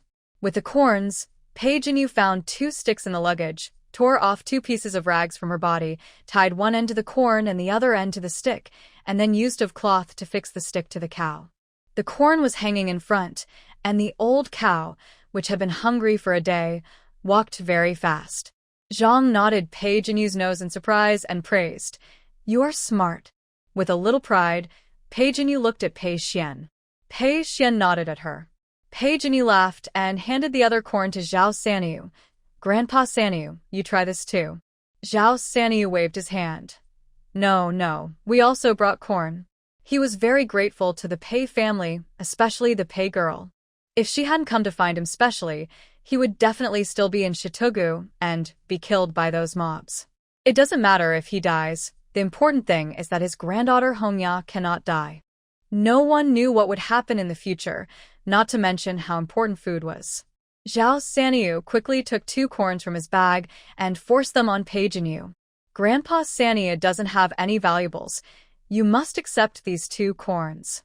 Pei Jinyu didn't expect that she hadn't given away her corns yet, but there were 2 more corns. She wanted to return them to Grandpa Sanyu, but Grandpa Sanyu was very determined.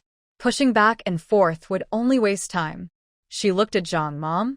Zhang smiled and nodded. "Take it." Zhao Sanyu was a grateful person. In this case, they just had to take care of him more. Pei Jinyu then put the corns back into the luggage. Zhao Sanyu also breathed a sigh of relief, and happily followed Pei Jinyu's example to put corns on his old cow. There was still some space on Zhao Sanyu's cart, and he could occasionally help others when passing by, and the speed of the whole team was also a little faster. At this time, Pei Chen also rushed over to join everyone. On the other side, Scarface and his group followed the direction of the torches, but the more they walked, the more they felt something was wrong. "Boss, something seems wrong." According to Zhao Litu, there are at least 100 people on the mountain. It is impossible for these 100 people to move without leaving any traces. But here, it seems that no one has walked. Scarface frowned and ordered his men, "Look around to see if you can find a torch. If you can't find it, it may mean that there were indeed many people here before, but there are stones everywhere on the rocks and some traces are not obvious, and it is not easy to notice at night. But if you find it..." "Boss, I found it." The men found a torch that was thrown away behind a stone. Scarface's expression instantly became gloomy and terrible. Just at this time, Zhao Litu whispered beside him, "I said before that they must be in the cave." Before he finished speaking, he was kicked away by Scarface. He raised his knife and chopped Zhao Litu's ear, shouting angrily, "Do you need you to teach me how to do things?" Zhao Litu covered his stomach and dared not even cry out in pain. After Scarface taught the others a lesson, he stared at the other side fiercely and said angrily, "You dare to play tricks on me. You are looking for death." He looked at the people behind him. "Let's go and kill them." At this time, a person from the same group came out and said disapprovingly, "Scarface, these are just some villagers. Even if you catch them, they don't have anything valuable on them. Don't forget that the real fat sheep are in Qingyang County. The lambs hid in the mountains." Originally, they thought it would be no trouble to chase them, but now it seems that there are still smart people in that group of people. In this case, it is not worth chasing them. It is better to join the main force and go straight to Qingyang County to kill the fat sheep without leaving a single piece of armor. Scarface hesitated for a moment, but the dissatisfaction of being fooled in his heart prevailed, and he still said, "No, if I don't kill them today, How can I convince the crowd in the future? Then you chase them by yourself. I'll leave with my people. The man turned around and left without caring about Scarface. At this moment, he still felt a little regretful. If he had known earlier, he would have rushed with the main force. When they found out that the people from Chitugu had run away, they were angry but didn't plan to delay. But someone said he could lead the way. They were then separated to chase the people who had escaped from Chitugu. Now it seems that they have lost out. Some of the people left, some dispersed, and only Scarface and his people were left, about 30 people. Compared with the thousands of people, the 30 people standing on the stone mountain looked lonely. The stone mountain was full of strange rocks. With fewer people, the environment looked gloomy. Someone was afraid and suggested, "Boss, why don't we leave too?" Scarface wanted to leave, but after hearing what his subordinates said, he didn't want to leave anymore. He shouted coldly, "Why leave? The people in front have taken the benefits. We won't get anything good if we leave now." The subordinates looked a little embarrassed. "But boss, we are only more than 30 people." Scarface glanced at them coldly. "What's wrong with more than 30 people? Those are farmers in the fields. Have they killed anyone? Do they have knives in their hands? Even if there are more people, it will only be a little more troublesome to chop. This makes sense. They have been to other villages before. They are few in number, and the other side is many in number, but when they see them, they are so scared that they just run away." The subordinates, who were already somewhat shaken, were persuaded by Scarface and shouted, "I listen to the boss. We listen to the boss." Scarface nodded with satisfaction and signaled Zhao Litu to lead the way. At the same time, the time to travel was extremely fast, and half an hour passed in a flash. At the moment when the countdown above the heads of the villagers in Chitugu ended, the system prompt sounded, "Congratulations to the host for helping the villagers of Chitugu get rid of the death countdown," and the life points increased by 13 points. The total points are 60 Pei Jinyu. Yes, I didn't expect that helping the same villager get rid of the death countdown can be calculated multiple times. Then she will pretend to miss someone in the future, and then not kill again, and regret it again. Can she keep fleecing? Knowing the thoughts of her host, the mechanical electronic sound of Ga Lo Mo was a little unstable, and broke the defense and shouted, "No. No, no." Pei Jinyu didn't care. But when she turned back inadvertently, she found that the situation on the mountain road was a little wrong. The torches in the hands of the mob were forked. A relatively large number of fires went down the mountain, and there were more than a dozen scattered fires heading in their direction. Those mobs split up? Pei Jinyu gestured to Pei Xuan to look back. Pei Xuan turned his eyes, a strange arc appeared at the corner of his lips, and he asked with a smile, "After being chased for so long, Xiao Jinyu, do you want to fight back? Counterattack?" Pei Jinyu was stunned. This was an angle she had never thought of, but thinking about it carefully, it was not impossible. These mobs killed so many people, and they deserve to die. It's just, how should we fight back? Pei Xuan was a little surprised. He thought she would be unhappy or scared when she heard this. But he never expected that the little girl would be so interested in asking him how to fight back after hearing this. He looked strange. "Didn't you say that everyone's birth is a 1 in a billion chance, and they are all unique treasures in the world?" Pei Jinyu said, "Pooh. They are treasures. They are obviously a piece of dog." Pei Xuan was stunned and laughed out loud. "If you say that, the dog will feel wronged." Pei Jinyu thought about it, and it made sense. She looked up and asked, "What are they?" Pei Xuan, "Beasts, right?" Pei Jinyu, "Then beasts will feel wronged." Pei Xuan, "Then there are things that are worse than beasts." Pei Jinyu nodded, "That's right." After walking 2 steps, Pei Jinyu felt that something was wrong. After thinking about it, she suddenly slapped her forehead. "No, aren't you asking how to fight back?" She turned her head and asked, "So how do we deal with those things that are worse than beasts?" Pei Xuan's smile faded, and he looked at the team in front and slowly uttered a word. "Wait." This wait lasted another half an hour. Because they had no torches and the whole team was very quiet, with only a slight sound of walking. Scarface needed to carefully identify the direction when chasing.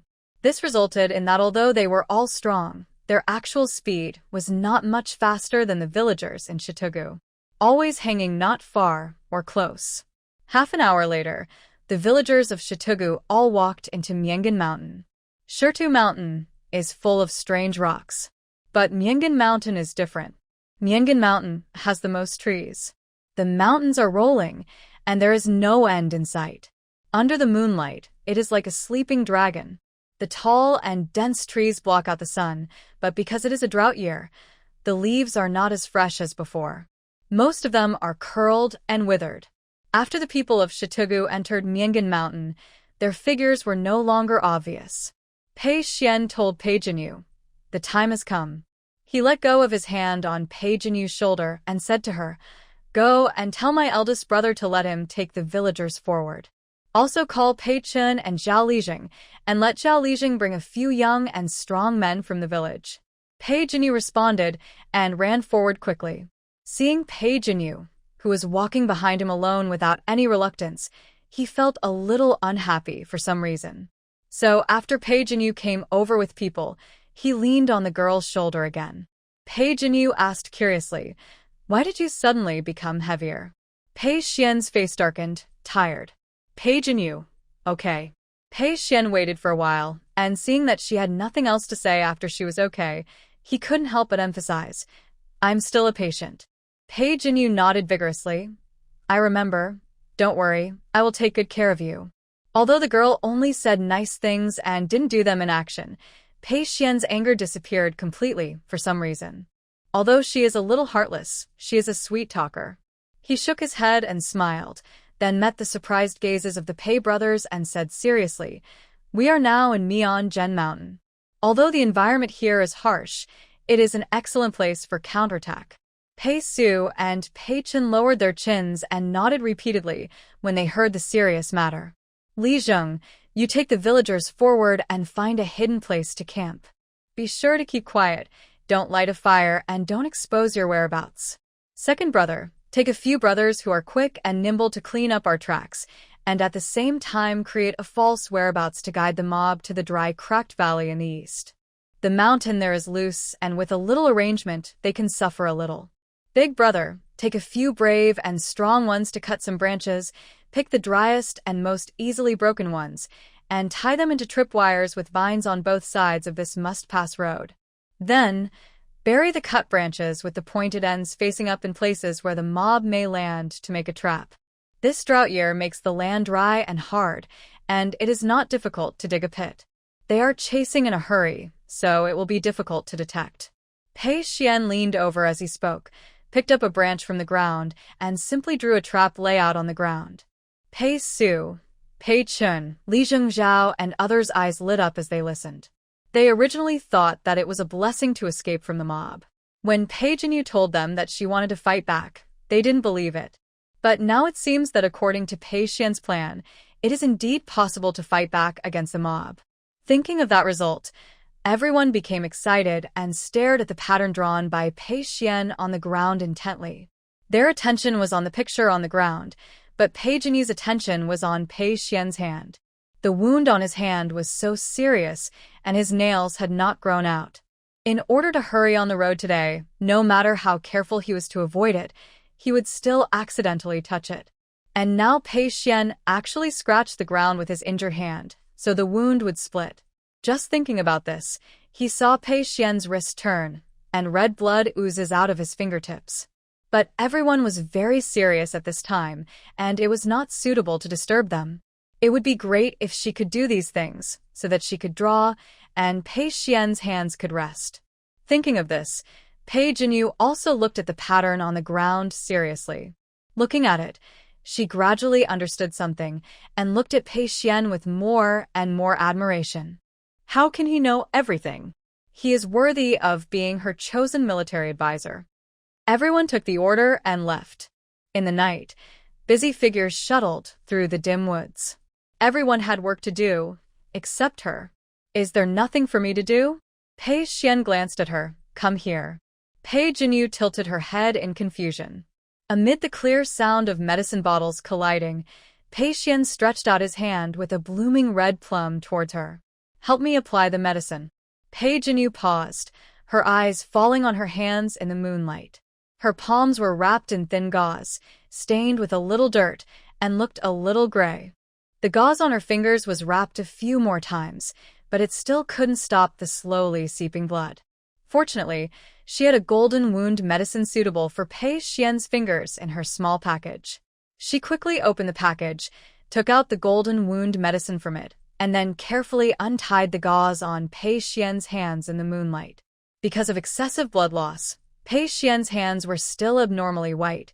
The veins on the back of his hands were slightly protruding, but his fingertips were bleeding. When the gauze was removed, the blood scab broke and more blood flowed out. Pei Jinyu took a breath, and her fingertips began to soften again. She swallowed her saliva. This won't work.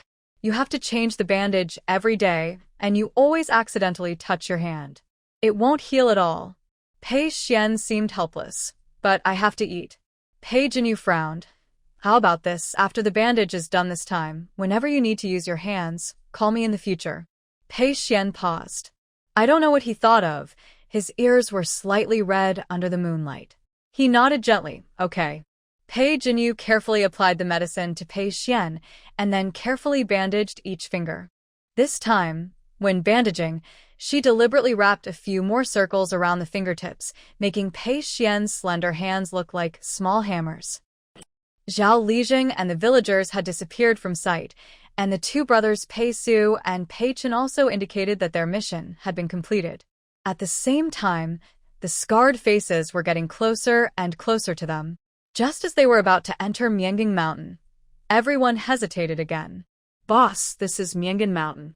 I heard there are many wild animals and poisonous snakes inside. Almost no one who has been there has come out. They have all heard of the name of Mianging Mountain. He didn't dare to go in, but they had already chased here. They were unwilling to let them go. At this moment, there was a rustling sound of footsteps not far away. One of his men was delighted. Boss, they are just ahead. Scarface sneered. What a bunch of idiots. They thought they were safe after entering Mianging Mountain, and they didn't even know how far to run. In that case, let's chase them. I heard there are many women who escaped. Yes. Zhao Litu nodded hurriedly, especially the people of the Pei family. Although Zhang is a mother-in-law, she still has charm, Li has a good figure, and the new little girl from the Pei family has a beautiful face. These words made everyone's eyes sparkle. It also made Pei Jinyu, who was hiding in the dark, very unhappy. She was about to leave, but now she didn't want to leave. She pulled Pei Xuan's sleeve and whispered, I want to see with my own eyes how these beasts died, and I want to add insult to injury.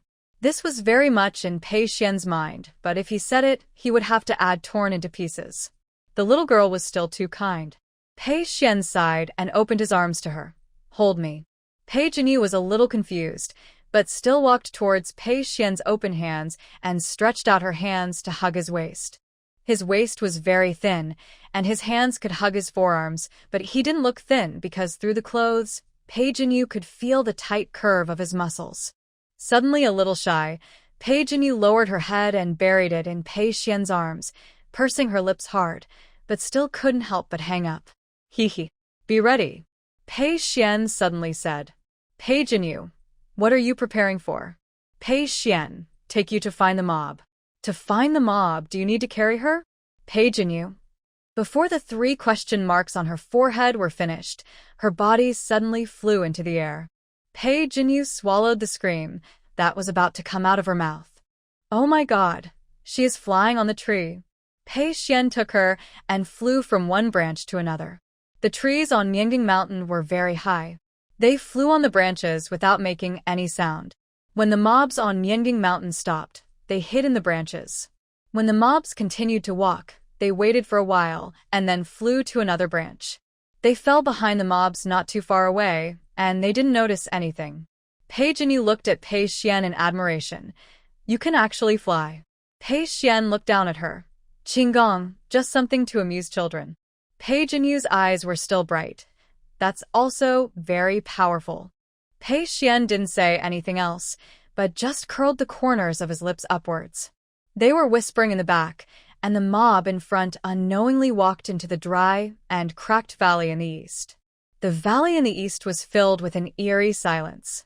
The moonlight shone down, illuminating the criss-crossing dry and cracked gullies in the valley with a gloomy and terrifying look.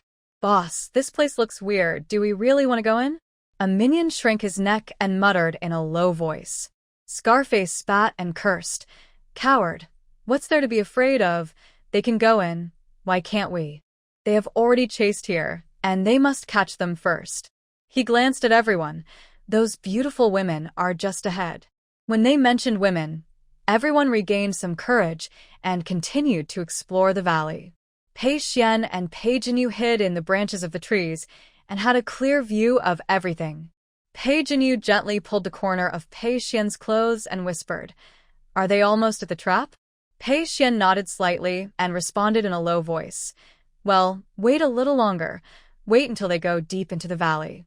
The mob in the valley went deeper and deeper, completely unaware of the danger approaching. Suddenly, a slight noise came from above the valley. At first, it was like a breeze blowing over gravel and was not easy to detect, but in a blink of an eye, the movement was like thunder, getting louder and louder. Scarface and others looked up in horror. They saw large pieces of loose soil and rocks wrapped in rolling smoke and dust, like a turbulent mudslide, pouring down on them all over the sky. Scarface screamed in fear. How could this person's movements be faster than the rapid landslide? In an instant, more than 30 rioters were drowned by the surging earth and rocks, and their cries and calls for help were swallowed up by the roaring sound of earth and rocks rolling down. The smoke and dust dissipated, and there was a dead silence in the valley. Pei Jinyu opened her mouth. "Are they all dead?" They died too quickly, and she didn't see anything clearly. Thinking of this, Pei Jinyu broke off a branch from the tree and threw it down.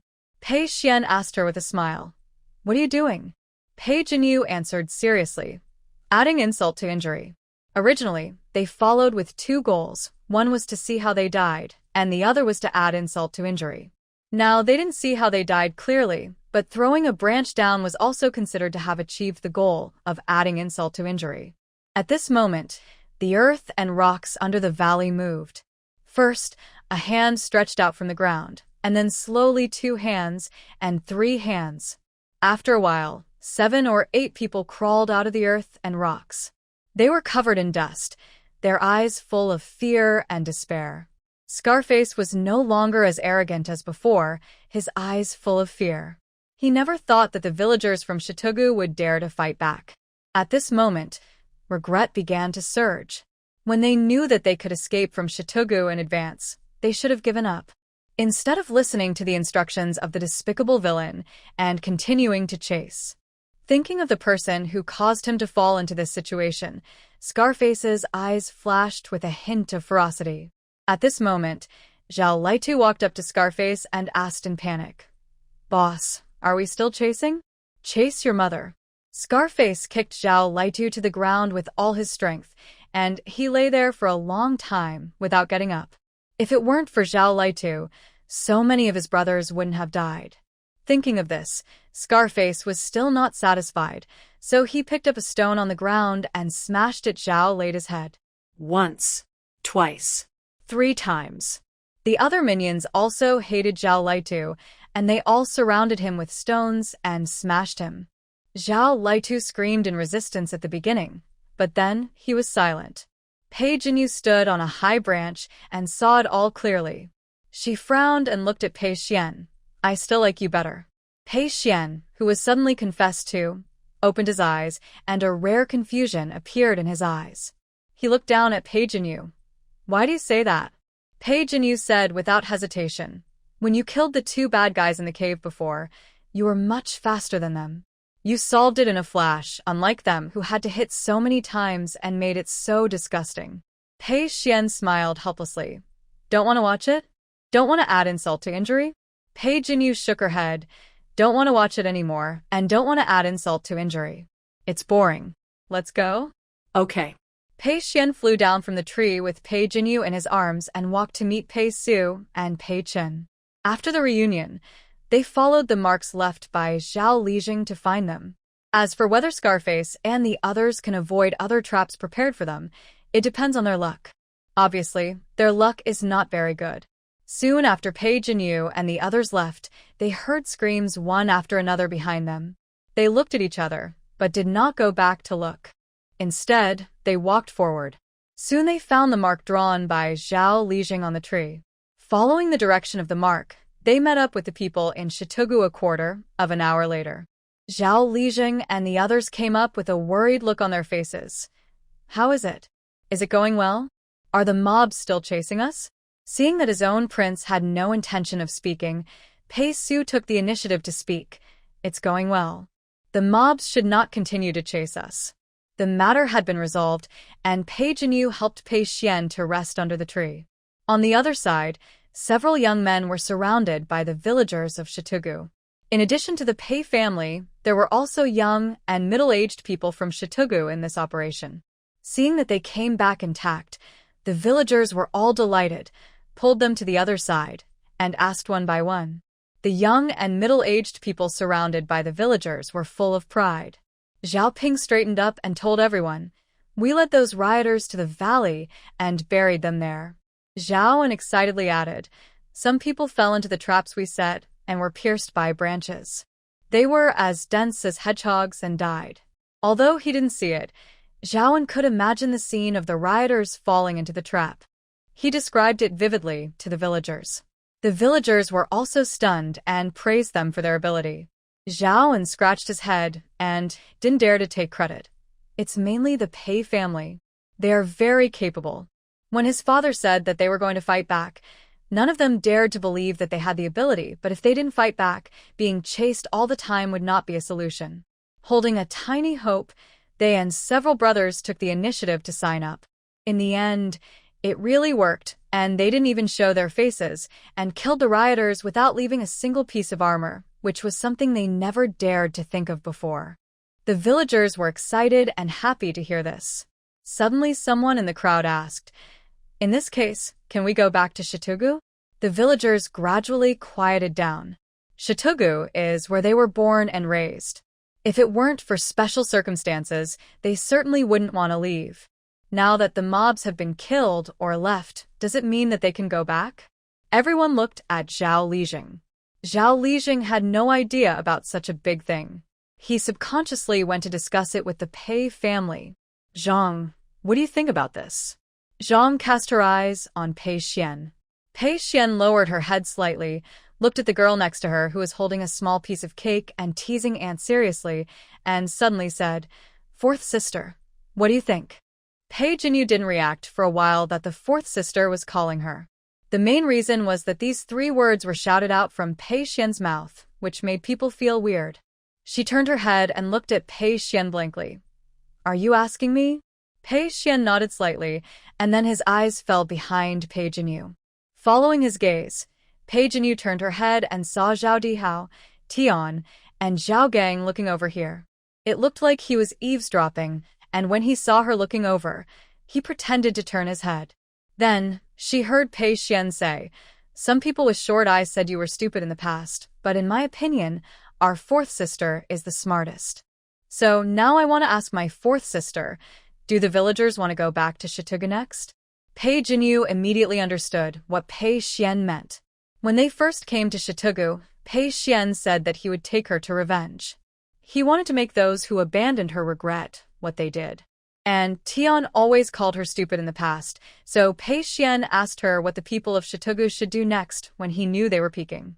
And Pei Xuan talked to her about this issue on their way back. She stood up, clapped her hands, and said confidently, "Before making any decision, we must first understand the situation clearly.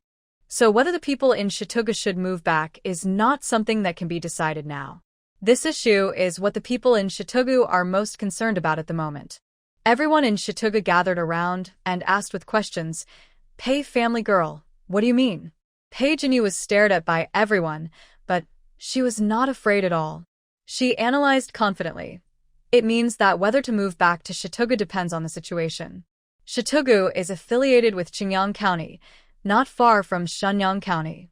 If the higher-ups send enough people to suppress these mobs, and Qingyang County and Shenyang County are not occupied, and the situation can be stabilized, We can stay in the mountains for a while and then move back to Shitugu. But if there is no one to suppress the mobs, and Xingyang and Shenyang fall into the hands of the mobs, then Shitugu will never be able to return. Going back is like walking into a trap and catching a turtle in a jar. This set of analysis is well organized. Although the villagers don't understand it very well, they think it is very powerful. They spontaneously applauded and looked at Pei Jinyu with new eyes. Someone in the crowd exclaimed, "In the past, Tian scolded the girl from the Zhao family as a stupid fool every day, but I think she is very smart." Someone retorted, "What girl from the Zhao family? Now she is a girl from the Pei family. I guess it's because the feng shui of Dihao's family is not good." After the girl changed her surname, she became smart all of a sudden. "Shou, keep your voice down, she's still here." Zhao Dihao and Tian stood in the front, listening to what the villagers said, their faces livid. Although Zhao Dihao and Tian were angry, they did not regret it at all. If they asked their ganger about this, Ganger would be able to tell them something. The villagers were still discussing what Pei Jinyu had just said. Zhao Dihao was not happy to listen, so he turned around and took Tian and Zhao Gang to the tree. Tian complained as she walked, and what she said was the same as what Zhao Dihao thought. Zhao Lijing is really something. Why does he ask a little girl about such an important matter? A little girl said a lot of nonsense, and they still think they are very powerful. It is better to ask our ganger. At least what our ganger says can be understood by people. Zhao Gang also said, "That's right, if you ask me, I can also say it." As luck would have it, Pei Jinyu heard this. She shouted in their direction, "If Zhao Gang can say it, then come up and say it. I'm listening." Everyone looked at Zhao Gang. Zhao Gang had never been seen by so many people before. His dark and fleshy face turned red. "I don't like to talk. If you want to talk, go ahead and talk." Pei Jinyu curled her lips and snorted. Knowing that she was mocking him, Zhao Gang didn't dare to say a word this time. If he continued to talk, he would not know what to say if he was really dragged up.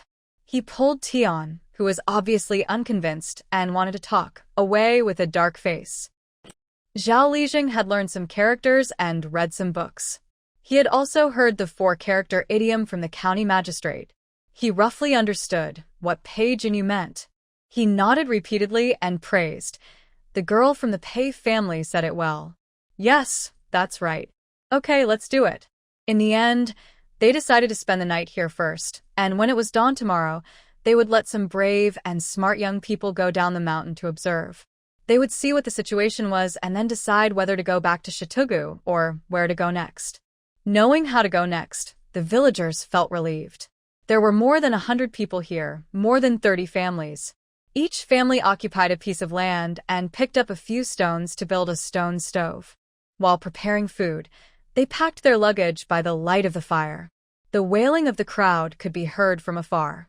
"Oh, I should have brought more if I had known. I feel very uncomfortable when I think about the food at home that will be sold to those mobs. Forget it, it's good to be alive. Think about the people who stayed in the stone ditch and didn't come up. They are afraid. That's what they deserve. They didn't come to save their families. To be honest, I really have to thank the Pei family. If it weren't for them, The Pei family was also packing. Zhang was packing her luggage to see if there was anything lost on the road. Pei Su was making a fire. Pei Chun was climbing a tree. He said there was a bird's nest on the tree, so he climbed up to see if there were any bird eggs. Li handed Pei Ming and Pei Bai to Pei Jinyu, asking her to look after the 2 nephews while she went around to see if there were any wild vegetables. Pei Jinyu nodded and advised, "Sister-in-law, don't go too far. Just look here. If there is nothing, forget it." Li nodded her head with a smile. "I know." Pei Jinyu had never taken care of children before and was afraid that they would run away, so she held one in each hand and asked them to count ants under the tree. Seeing that they were counting seriously, Pei Jinyu did not disturb them anymore. She glanced and saw Pei Xuan leaning against the tree.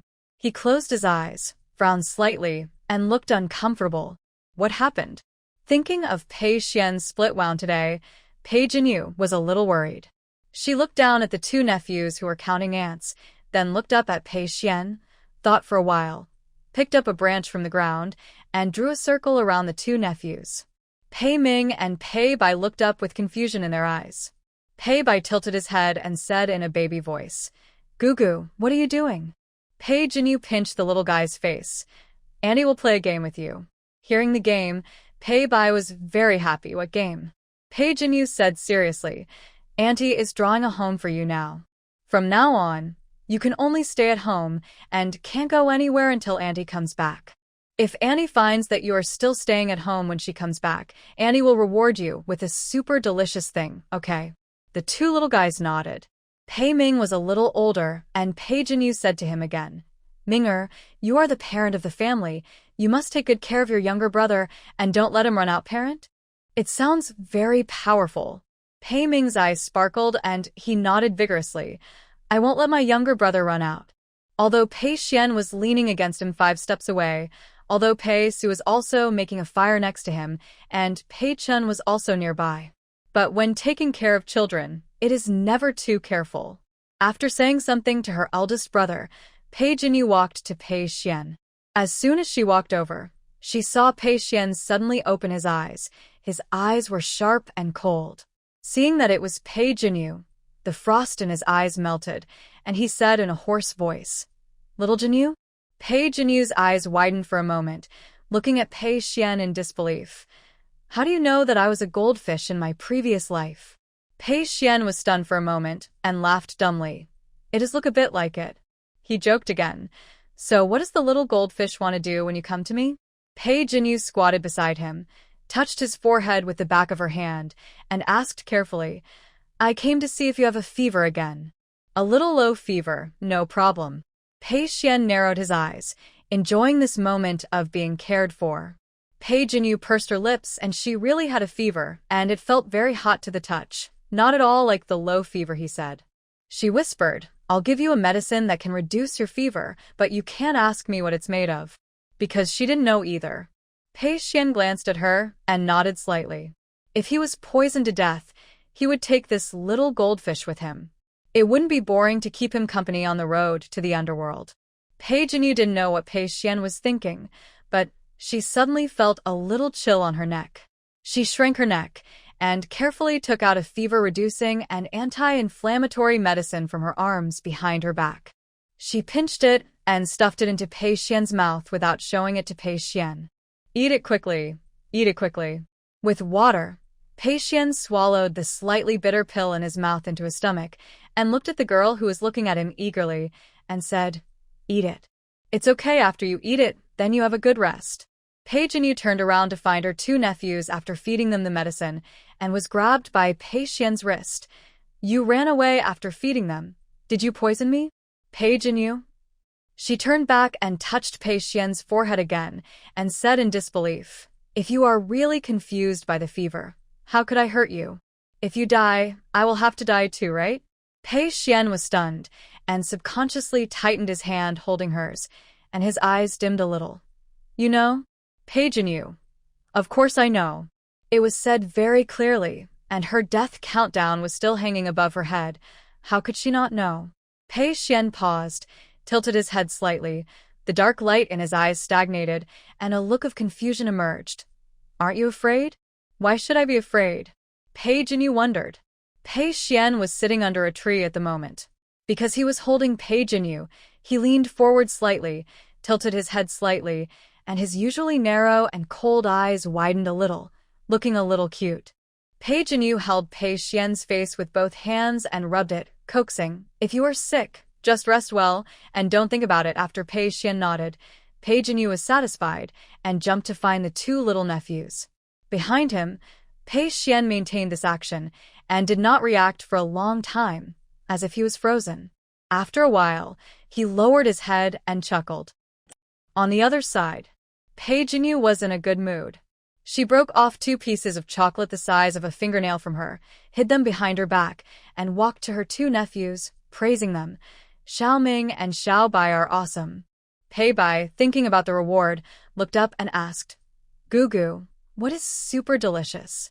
Pei Jinyu, "Open your mouth and close your eyes." The 2 little ones closed their eyes and opened their mouths at the same time, just like little birds crying for food, so cute. She smiled and put the chocolate in their mouths. The smooth texture spread in their mouths, sweet like candy, and much better than the candy they had eaten before. Pei Ming and Pei Bai squinted their eyes happily. But they finished it quickly. Pei Ming smacked his lips, obviously not satisfied. Pei Bai was more straightforward, pulling Pei Jinyu's sleeve and shaking it.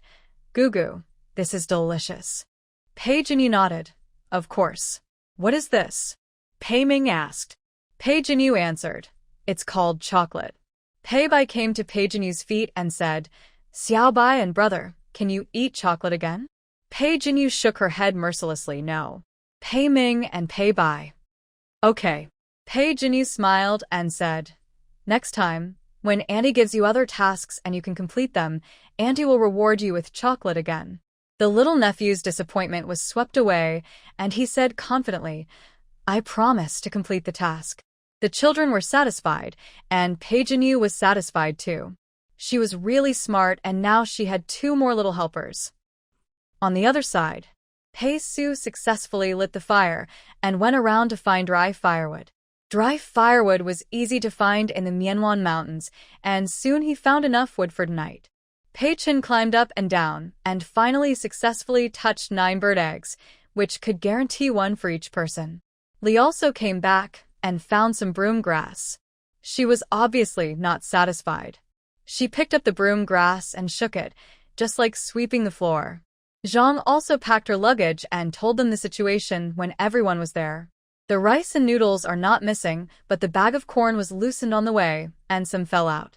Pei Su asked, Mom, where is the water? How much did you spill? The water in the water bag is not missing. Half of the water in the bucket was spilled on the road. Food can be eaten for a month if it is saved, and water can only be used for 7 or 8 days. However, the current situation is better than everyone expected. Li said, There must be water in the Myeongding Mountains. If you look carefully, you will find it. Pei Su nodded. Mom, let's cook first.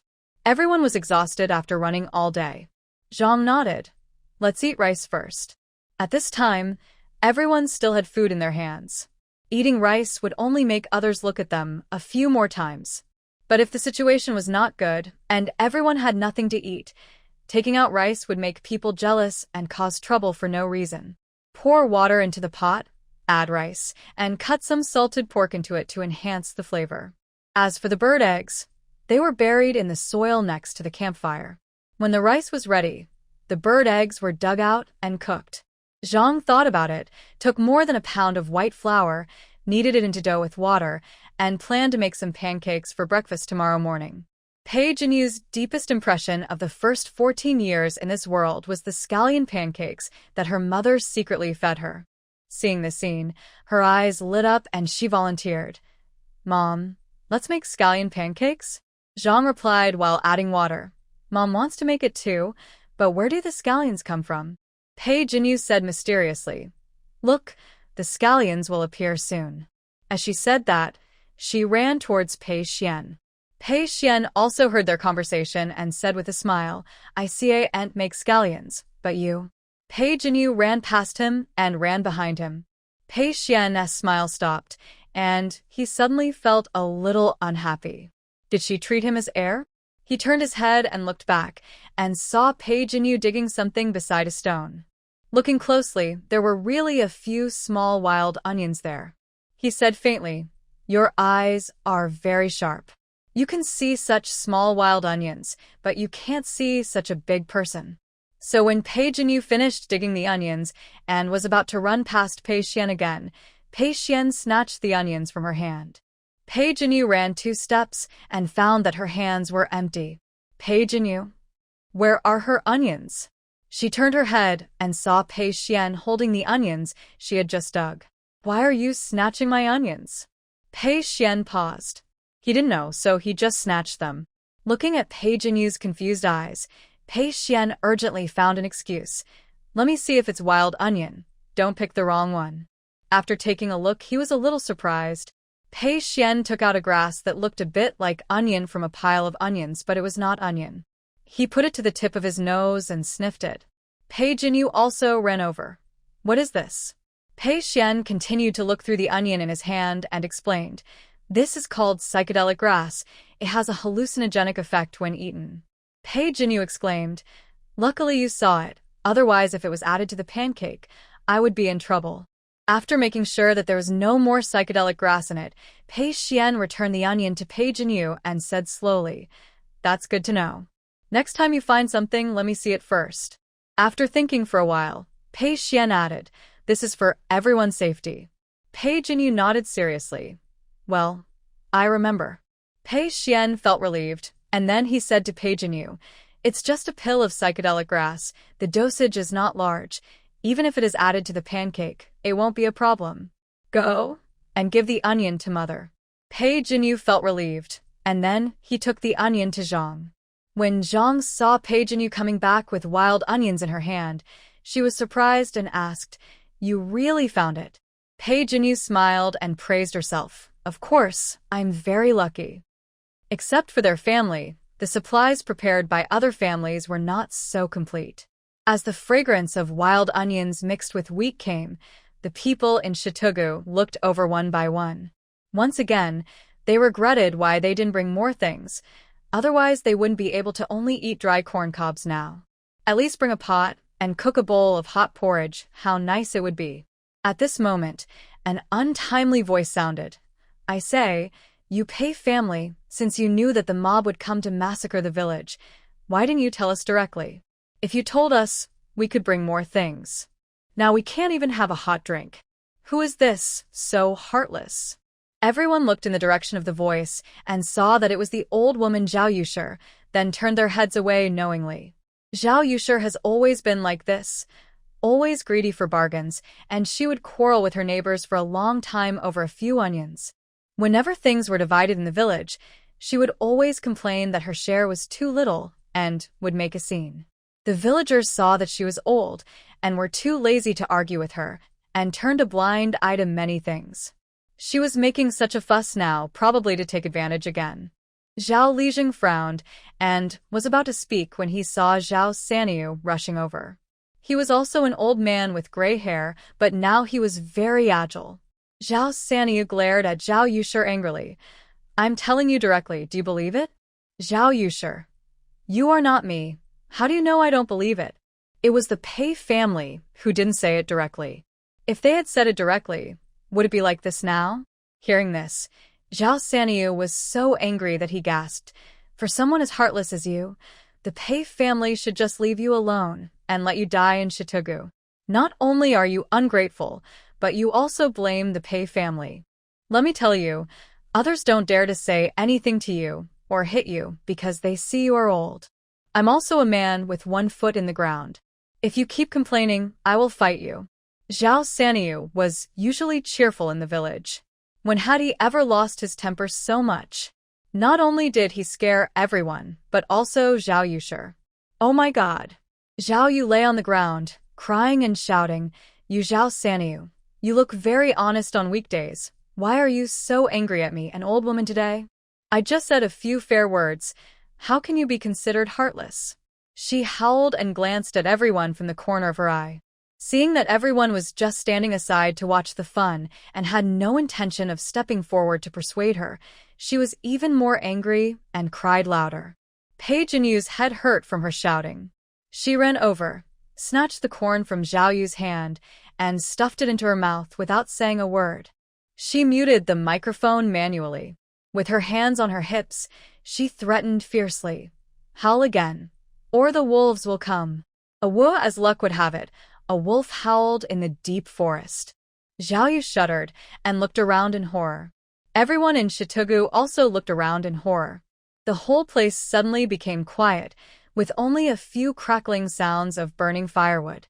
"Are there no wolves?" Someone asked in a low voice. "I don't think I saw any." Someone replied in a low voice. After waiting for a while, everyone finally relaxed their hearts after confirming that there were no wolves. They looked at Pei Jinyu with admiration. "Oh my god, the girl from the Pei family said there were wolves, and there really were wolves. It's amazing. Even a child prodigy is not so smart. Of course, Zhao Yu, don't howl anymore. If you really attract wolves, you will be the slowest runner." Zhao Yu. How dare she howl again? She was scared to death. After this, no one dared to make trouble anymore, and even their movements were much more careful, for fear of making any noise to attract wild animals. Everyone ate their own food quietly, and Pei Jinyu and the others were also eating. The white rice with bacon has a meaty taste and tastes delicious. The bacon also becomes moist and is much easier to bite than the dry one. A bite of rice, a bite of meat, and occasionally a bite of pancake mixed with chives and wild vegetables. Even in the wild, everyone in the Pei family eats with relish. But there is one exception. Pei Jinyu looked at Pei Xuan, who didn't touch the rice much and only bit the pancake, and moved to his side and asked in a low voice, "Why don't you eat?" Pei Xuan glanced at her. "I know that this little conscienceless person has only the sweetest mouth, but I didn't expect that he would forget what he said today." He said faintly, "Today, someone seems to have told me that who should I call wherever I want to use my hands in the future?" Pei Jinyu felt guilty for a moment. She forgot, smiled awkwardly at Pei Xuan. "Well, I'll feed you. Chopsticks are fine for eating by yourself, but if you want to feed someone, a spoon is more convenient." Pei Jinyu found a medicine spoon and was about to feed him, but he avoided it. He glanced at the half-eaten rice in her bowl. "Eat the rice in your bowl first," so that he wouldn't starve to death before he was full. Pei Jinyu said, "Oh," and quickly shoveled the rice in the bowl into her mouth. After quickly finishing her own meal, she began to feed Pei Xuan. Pei Xuan didn't refuse this time. He ate it bite by bite.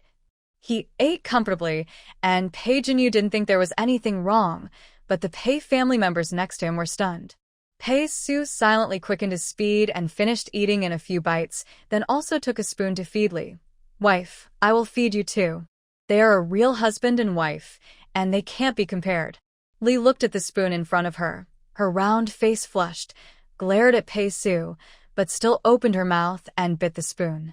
Pei Ming and Pei Bai were both confused. Children like to imitate adults the most. Although they didn't understand, they followed their example and fed one by one. Pei Ming fed Xiao Bai, who opened his mouth to eat, but when he looked at his mother, he felt as if something was missing. Suddenly, his eyes lit up, and he rubbed his face red, and then he ate the food his brother fed him contentedly. "It smells so good." Xiao Bai nodded with satisfaction, and also wanted to feed his brother with his backhand. One by one, they fed each other, leaving Zhang and Pei Chen looking at each other. After a while, Pei Chen tentatively picked up the bowl. "Mom, how about I feed you too?" Zhang held her forehead. "Get lost." After finishing the meal, when she was about to clean up the dishes, Pei Jinyu suddenly heard a gurgling sound, just like when she was very hungry before. Who hasn't eaten yet? Looking up, she saw Zhao Xiang'e looking at this side eagerly not far away. Seeing this, Sun smiled at Pei Jinyu shyly and then pulled her daughter into the shadows. From a distance, Zhao Xiang'e's thin voice could still be heard. "Mom, I'm hungry. I don't want to eat grass roots." Sun was also distressed, but she had no choice but to coax her. "Good Xiang'e, go to sleep first. You won't be hungry when you fall asleep, and I'll find you something to eat tomorrow." "Okay." Zhao Xiang'e's voice sounded a little aggrieved, but she still responded obediently. Pei Jinyu remembered that Sun was the only person with a different surname who didn't have any luggage. Although there were few other families whose families didn't come to see them, they all had the surname Zhao, so they would help each other a little. But Sun was different. Pei Jinyu looked at Zhang. Zhang naturally saw the scene just now and nodded to her. "Go." Pei Jinyu hummed, took 2 cakes and walked towards Sunday Sun, and Zhao Xiang'e were resting under a tree. It was still a long way to get there, and they would pass by Zhao Dihao and his family. Unless they took a detour, Pei Jinyu would go straight over. She wanted to give the cake to Zhao Xiang'e in front of them and make Zhao Gang and the others angry to death. Pei Jinyu walked towards them with the cakes. Zhao Dihao and the others thought they were giving them. Tian was satisfied but also a little disgusted. "It's just 2 cakes. You are really ignorant. You don't know how to take more. How can you be full with 2 cakes?" Zhao Dihao took a puff of his pipe and narrowed his eyes. "It's enough. When she brings the cakes over later, we will pretend not to want them and let her eat first." This silly girl wants to be open-hearted to others when she sees others treat her well. She will definitely take more cakes from Pei's family. Zhao Gang rubbed his stomach. But Dad, I'm still very hungry now. Otherwise, I will take one cake first, and you can pretend not to eat the remaining one. It's the same. Tian nodded hurriedly. Yes, yes. Zhao Dihao glared at Zhao Gang with a look of disappointment. You are so useless. Although he cursed Zhao Gang, he did not deny his suggestion. The three sat on the ground, pretending not to look at Pei Jinyu, but actually staring at her closely with the corner of his eyes. When Pei Jinyu came to them, Zhao Dihao cried ouch, got up from the ground, and looked at Pei Jinyu in surprise. Girl, you are here. Pei Jinyu glanced at him, said nothing, and continued to walk forward. Zhao Dihao's face froze for a moment and continued to smile. Girl, where are you going? Pei Jinyu spoke this time, but only 2 words, delivering cakes. She deliberately didn't say who the cakes were for.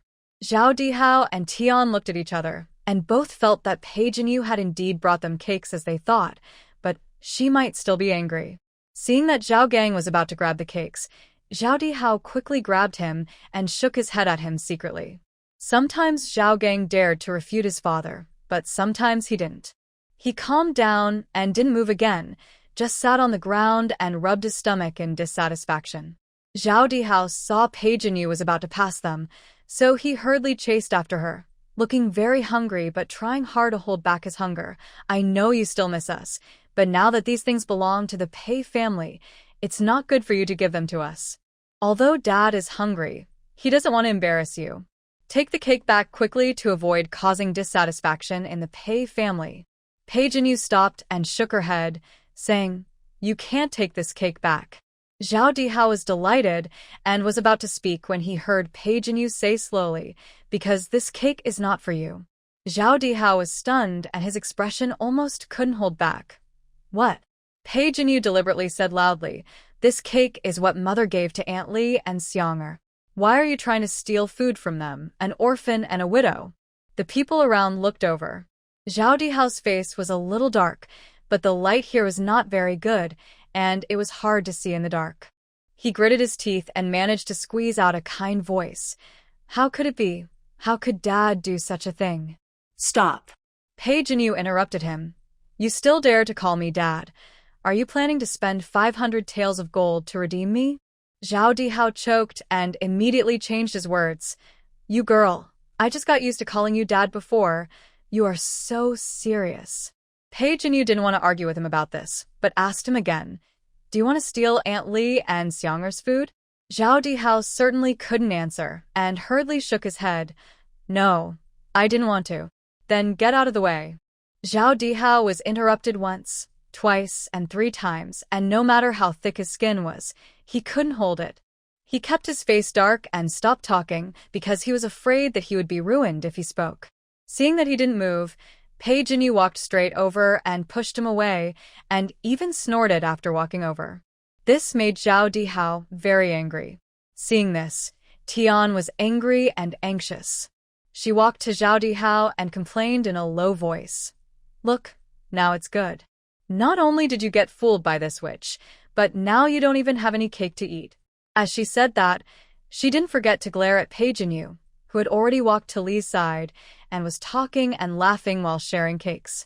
Zhao Gang also got up from the ground at this time, with a face full of indignation, and came to Zhao Dihao and muttered, Dad, are we just going to let it go? This girl doesn't take us seriously at all, and I'm still hungry. Zhao Dihao took a deep breath and tried to calm his anger.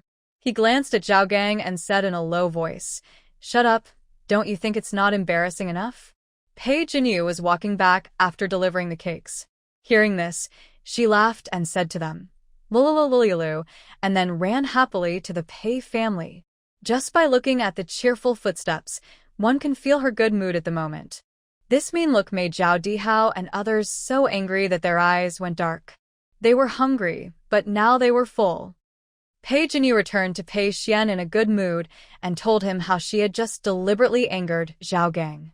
She also demonstrated how Zhao Dihao clenched his fists with a dark face, but couldn't do anything to her. After the demonstration, she was still very happy and laughed on Pei Xuan's shoulder. Seeing her proud look, Pei Xuan was also happy in his heart. He let her make trouble on his shoulder, and a smile unconsciously appeared on the corner of his mouth for a long time. After playing for a while, Pei Jinyu felt a little sleepy and planned to go to bed. Originally, she wanted to take the opportunity to see if she could sleep with Pei Xuan, but her mother had already made simple arrangements for how everyone would sleep. The eldest brother, the eldest sister-in-law, and the two nephews slept together. The second brother and Pei Xuan slept together. The rest, of course, she and her mother slept together. But Pei Jinyu was not in a hurry. Anyway, she was with Pei Xuan now, so the countdown would not continue. Moreover, she would be in contact with Pei Xuan every day, which would increase the duration. So she was not worried about her life at all now. There would always be a chance to sleep later. In the wild, if you want to sleep peacefully, someone has to be on duty. Zhao Lijing drew some people from each household and formed a team of 30 people to take turns on duty. The night was getting darker. Like a huge piece of black silk, it tightly wrapped the entire Myeongan mountain. The bonfire swayed in the night wind, and the vigorous and jumping flames slowly became smaller. The originally red and hot charcoal fire was covered with a layer of light gray-white ash, and occasionally there were a few places that flashed a faint red light, just like sleepy eyes in the night. The breathing sounds that came and went gradually replaced the previous conversations. Pei Jinyu leaned against Zhang, also drowsy. At this moment, a voice rang out. Congratulations to the host for helping 69 people escape the death countdown and gaining 69 life points. Current points, 9. Pei Jinyu sat up suddenly. What? Zhang asked her while she was still sleepy. What? Did Jinyu have a nightmare? Pei Jinyu covered her mouth, lay down again, and whispered, There is no mother, there are just mosquitoes. Of course, what she said was not wrong. There are many mosquitoes in the wild, and people have to wrap their heads with cloth to feel safe. Zhang hummed and fell asleep again. Pei Jinyu turned around, with her back to Zhang, and frantically called the system in her mind. What's wrong? What did I do? Why did the points suddenly increase so much? It actually turned her horrible balance from negative to positive. Jie Limo explained. Does the host still remember the mobs that participated in killing before? Pei Jinyu nodded. I remember. Is it related to them? Jie Limo. Yes, according to the development, those mobs will reach Qingyang County, resulting in the death of 69 people, and now the mobs are dead, the 69 people are alive, and because the host participated in this operation, the life points obtained can be recorded in the host's account. Pei Jinyu suddenly realized. So, killing people is much faster than saving people to gain life points. Jie Limo choked. Host, the essence of killing to stop killing is also saving people. Please don't confuse the host. Pei Jinyu. Okay, hearing this ups and downs of the voice, Jie Limo doubted that the host did not take it seriously. Pei Jinyu's points on the account turned from negative to positive, and she excitedly opened them all. She wanted to see what good things she could buy. Medical aid and weapons and equipment were still gray, so Pei Jinyu skipped them and looked at food supply and... Food supply. 1 point for 1 pound of rice, 1 point for 1 pound of flour, 1 point for 1 pound of wheat. After a quick look, she could buy quite a lot. Roughly processed food is cheaper, basically 1 point per pound, and finely processed food is relatively expensive. For example, a steamed bun is also 1 point and a meat bun is 3 points. If Pei Jinyu wants to buy something, she will definitely buy flour and rice. First, the price-performance ratio is high, and second, these two things are also included in the things her mother brought, so she can secretly mix things in, but if it is other things, she has to give them a reasonable excuse to appear. As for, they are also 1 point. As she looked at it, she suddenly found that there was a second page of them all. She flipped over and a new category appeared in the system. Props, and under this category, there is only one prop. Death Phantom. Required points, 10 points. What the Hades? Can I buy Death Phantom? Pei Jinyu knew very well how useful the Death Phantom was. It can be said that if she had not won the Death Phantom in the lottery, she would not have been able to determine the cause of death of the dozen people in Châteauguay in time. I originally thought that I could only get it by lottery, but I didn't expect that I could buy it now. Although it costs 10 points, it is a bit expensive, but it is worth it. There will always be a time when it will be useful later, and it is always more reliable than lottery. A voice of Ka Lo Mo sounded. After the prop is drawn, the prop will be activated successfully. If the host has enough points, the required prop can be purchased, but the host currently has only 9 points. To be precise, the host cannot buy the Death Phantom at present. Pei Jinyu was not discouraged at all, and smiled and replied, "It will be soon. 1 point, just a little bit of water, it will be accumulated soon." But Pei Jinyu thought of something and suddenly asked the system, "My dear Ka Lo Mo, what are the conditions for the lottery, and how can I draw the lottery?" Gala. Host can get 1 chance to draw a lottery if he helps more than 100 people get rid of death points at one time. Pei Jinyu. For them, they have to experience a catastrophe again to achieve this. Forget it. Pei Jinyu has always been open-minded, and it is better to have something than nothing. With a satisfied mood, Pei Jinyu yawned and continued to sleep, but unfortunately it was already slightly bright at this time, and she was awakened by the movement of others not long after she slept. Although the people in Shitugu slept late last night, they went to find Zhao Lijing early in the morning because they planned to go back and take a look. Zhao Lijing also wanted to solve the problem as soon as possible, so he asked everyone, "Are there any of you who are willing to go down the mountain to check?" As soon as this was said, everyone quieted down. No one knew what the situation in Shitugu was like now, whether the mob had left and came back, or whether new mobs had come. Those who went down were equivalent to hanging their lives on their belts, and they might lose them at any time. Zhao Ping and Zhao En were the 2 sons of the village chief, Zhao. They looked at each other and took the initiative to step forward. "We are willing." Although they were also afraid, if even the sons of the village chief were unwilling to go, what prestige would their father have in front of them? The villagers looked at each other, thinking that if the 2 sons of the village chief were going, they should also gradually and slowly. Other people came out. Almost all the young and strong men who participated in the action last night stood up. Sun looked at her daughter nestled beside her, gritted her teeth and stepped forward. "Lijing Zhao, I'm going too. I'll trouble you to look after Xiang'er for me." Lijing Zhao was surprised. "You don't have to go. Men should do this kind of thing." Sun pursed her lips. "Xiang'er and I are orphans and a widow. We don't have much luggage. We can't keep bothering you all. I want to go down the mountain to get some things back." The people in Shitugu nodded repeatedly. "Yes, Li Zheng, if we start to flee the famine, we can't do without a pot. We won't even be able to drink a hot drink on the road.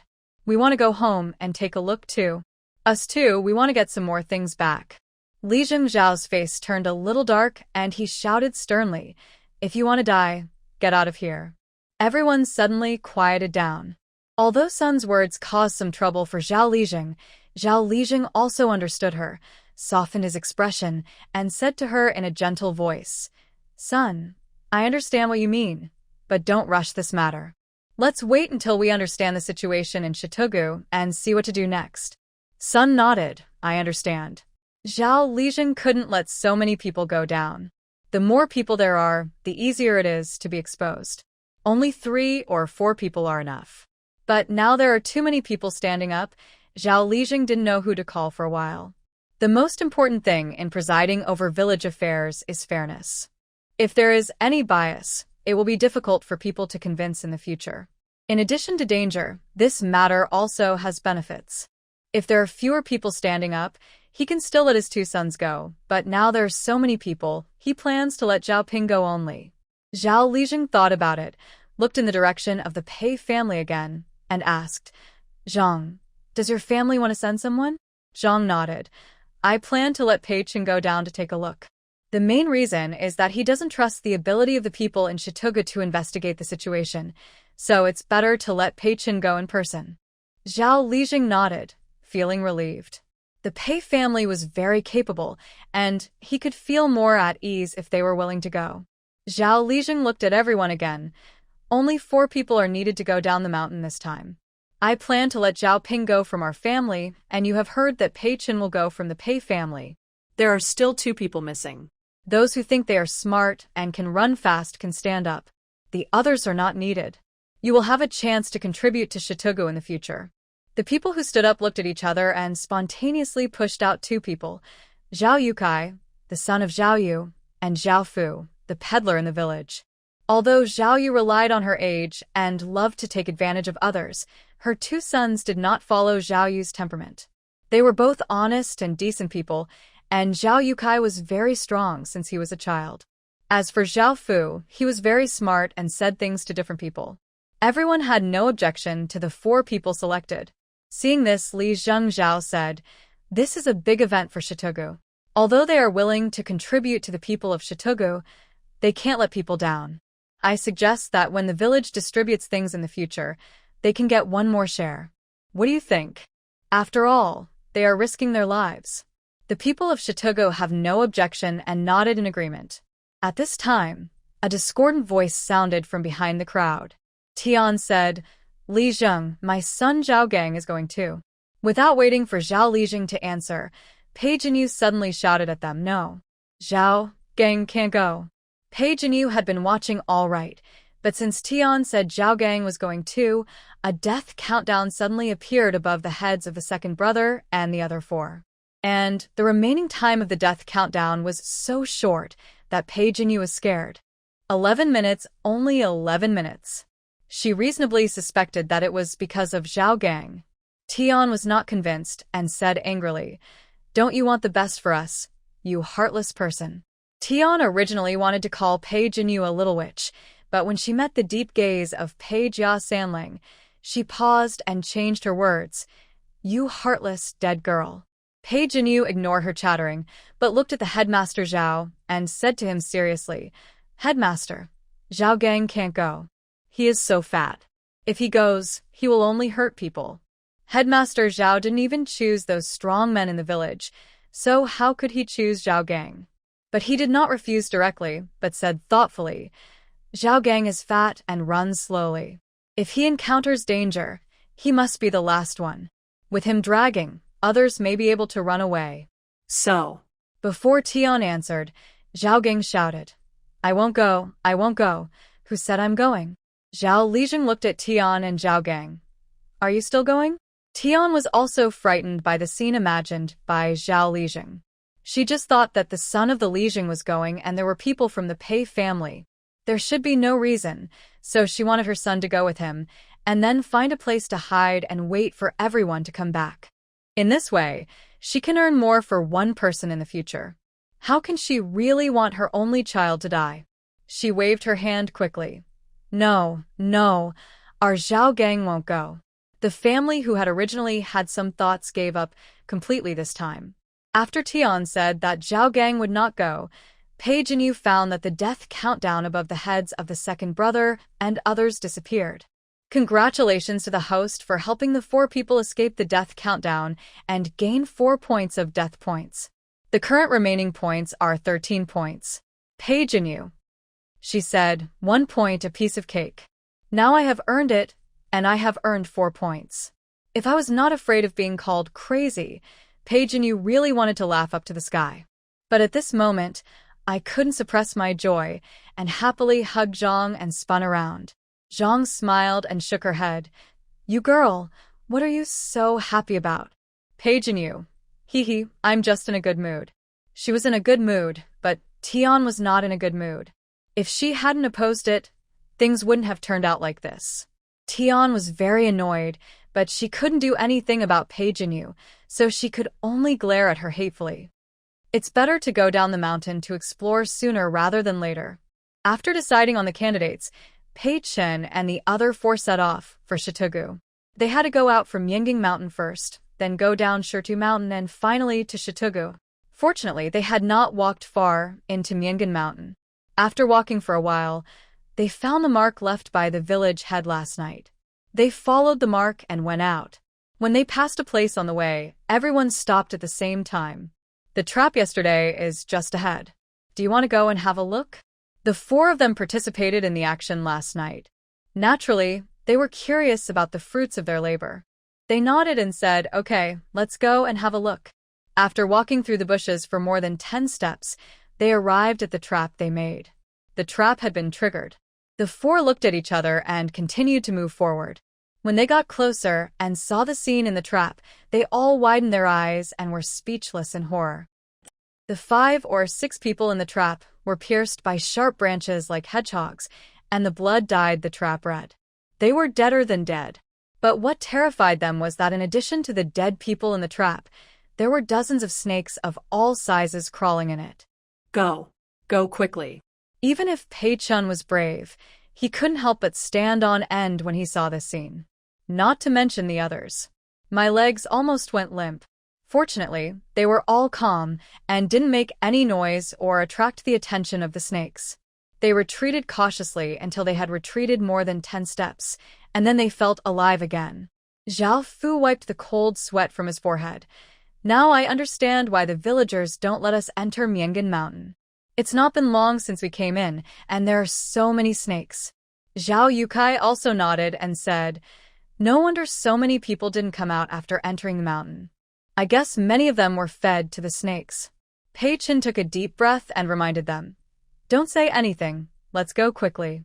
Zhao Ping nodded in agreement. "Yes, let's go to Shitugu first and see what happens. We may not have to go into the mountains in the future." The 4 of them quickened their pace and walked towards Shitugu. They were all young and strong men, and soon they reached Shirtu Mountain. They walked down the mountain road and reached Shitugu in about 3/4 of an hour. The 4 stood at the foot of the mountain, looking at Shitugu, which was like a ruin not far away, and fell into silence. The houses built with adobe bricks were burned down mercilessly by the fire, and wisps of green smoke were still rising from the ruins. The charred beams fell in all directions, and the fragments of pots and pans were scattered everywhere, crushed by the panicked footsteps and mixed with the blood-stained soil. The patterns and designs on the fragments could not be seen clearly. Zhao Fu frowned and walked towards a relatively intact house. As soon as he reached the door, a pungent smell of blood hit him. He resisted the discomfort and looked inside. The scene in the house made him red-eyed. The corpse lying on the ground had long lost its life. The clothes were torn, the wounds were bloody, and the dried blood condensed into dark red patches on the ground, which was shocking. Although they chose to stay and were unwilling to save their families, the most damnable ones were the mobs who caused all this. Pei Xuan patted his shoulder. "Now is not the time to be sad. Go and call the others." Zhao Fu nodded and called the other 2.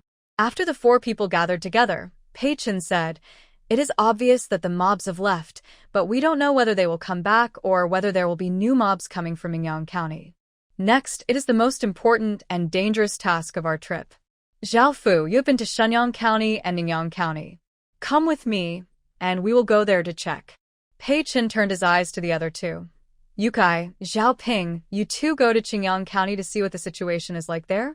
Zhao Fu, Zhao Yukai, and Zhao Ping had no objection to this arrangement.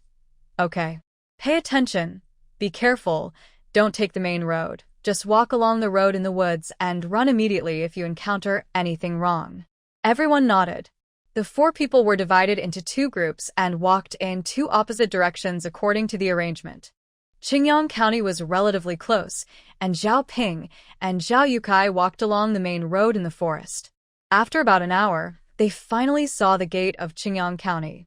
The gate of Qingyang County was open, but no one could be seen entering or leaving the county. In the past, Qingyang County was very lively, and the sound of ox carts soliciting customers near the county gate could be heard from afar, but now it was very quiet. There was no sound. Zhao Ping and Zhao Yukai had a bad premonition in their hearts. The 2 approached cautiously, and when they approached the county gate, a gust of wind blew. The wind was warm and mixed with a hint of blood. The bad premonition became stronger. Until they reached the county gate and saw the scene in Qingyang County, the 2 retreated in shock. They looked at each other and couldn't believe that the scene in front of them was real. There are dead bodies everywhere. Suddenly, there were scolding voices from Qingyang County. "This county is really different. There are so many fat sheep. I used to work like a cow and a horse for these rich people, but now the world is different. Ha ha, in today's world, whoever dares to risk his life can live well. Let's go back." Zhao Ping's heart skipped a beat, and he pulled Zhao Yukai into the woods by the roadside. After a long while, when the sound completely disappeared, the two of them emerged from the bushes. Zhao Yukai was frightened and said in a trembling voice, "Jinyu County has fallen." Zhao Ping nodded, swallowed his saliva, and said his guess from the last words of those people. Not only Jinyu County, there are also mobs in those places in front of Jinyu County. Let's go. Zhao Ping calmed himself down. The two continued to walk back along the roadside path, but this time they walked more carefully. Whenever there was a little movement, they would stop and wait until the sound disappeared before continuing to walk. On the other side, Pei Xuan and Zhao Fu walked towards Shenyang and Ningyang. Although the mob came from Ningyang, they would pass through Shenyang on the way, so they planned to go to Shenyang first. When they arrived near the gate of Shenyang County, they were surprised to find that the gate of Shenyang was closed, and there were soldiers stationed on the city wall of the county. Except for the closed gate, there was nothing unusual. The soldiers on the gate looked relaxed and did not seem to be affected by the mob. Zhao Fu was happy and said happily, "The superiors must have sent soldiers to suppress the mob. We are saved." Pei Xuan was not so happy. His doubts were not dissipated. He held down Zhao Fu, who was a little excited, and whispered, "Let's wait and see." Zhao Fu nodded. The two lay behind the tree and waited for another half an hour. Just when Zhao Fu was a little impatient, there were bursts of footsteps on the official road. They lay on the ground, and the footsteps were transmitted to them along the ground, and they could feel the vibration of the ground. There were quite a few people. Zhao Fu and Pei Xuan looked at each other. Pei Xuan pressed his body into the shadows. Zhao Fu pulled a bunch of grass from the side and sprinkled it on his head. People waited quietly for the upcoming team. Will it be soldiers or mobs?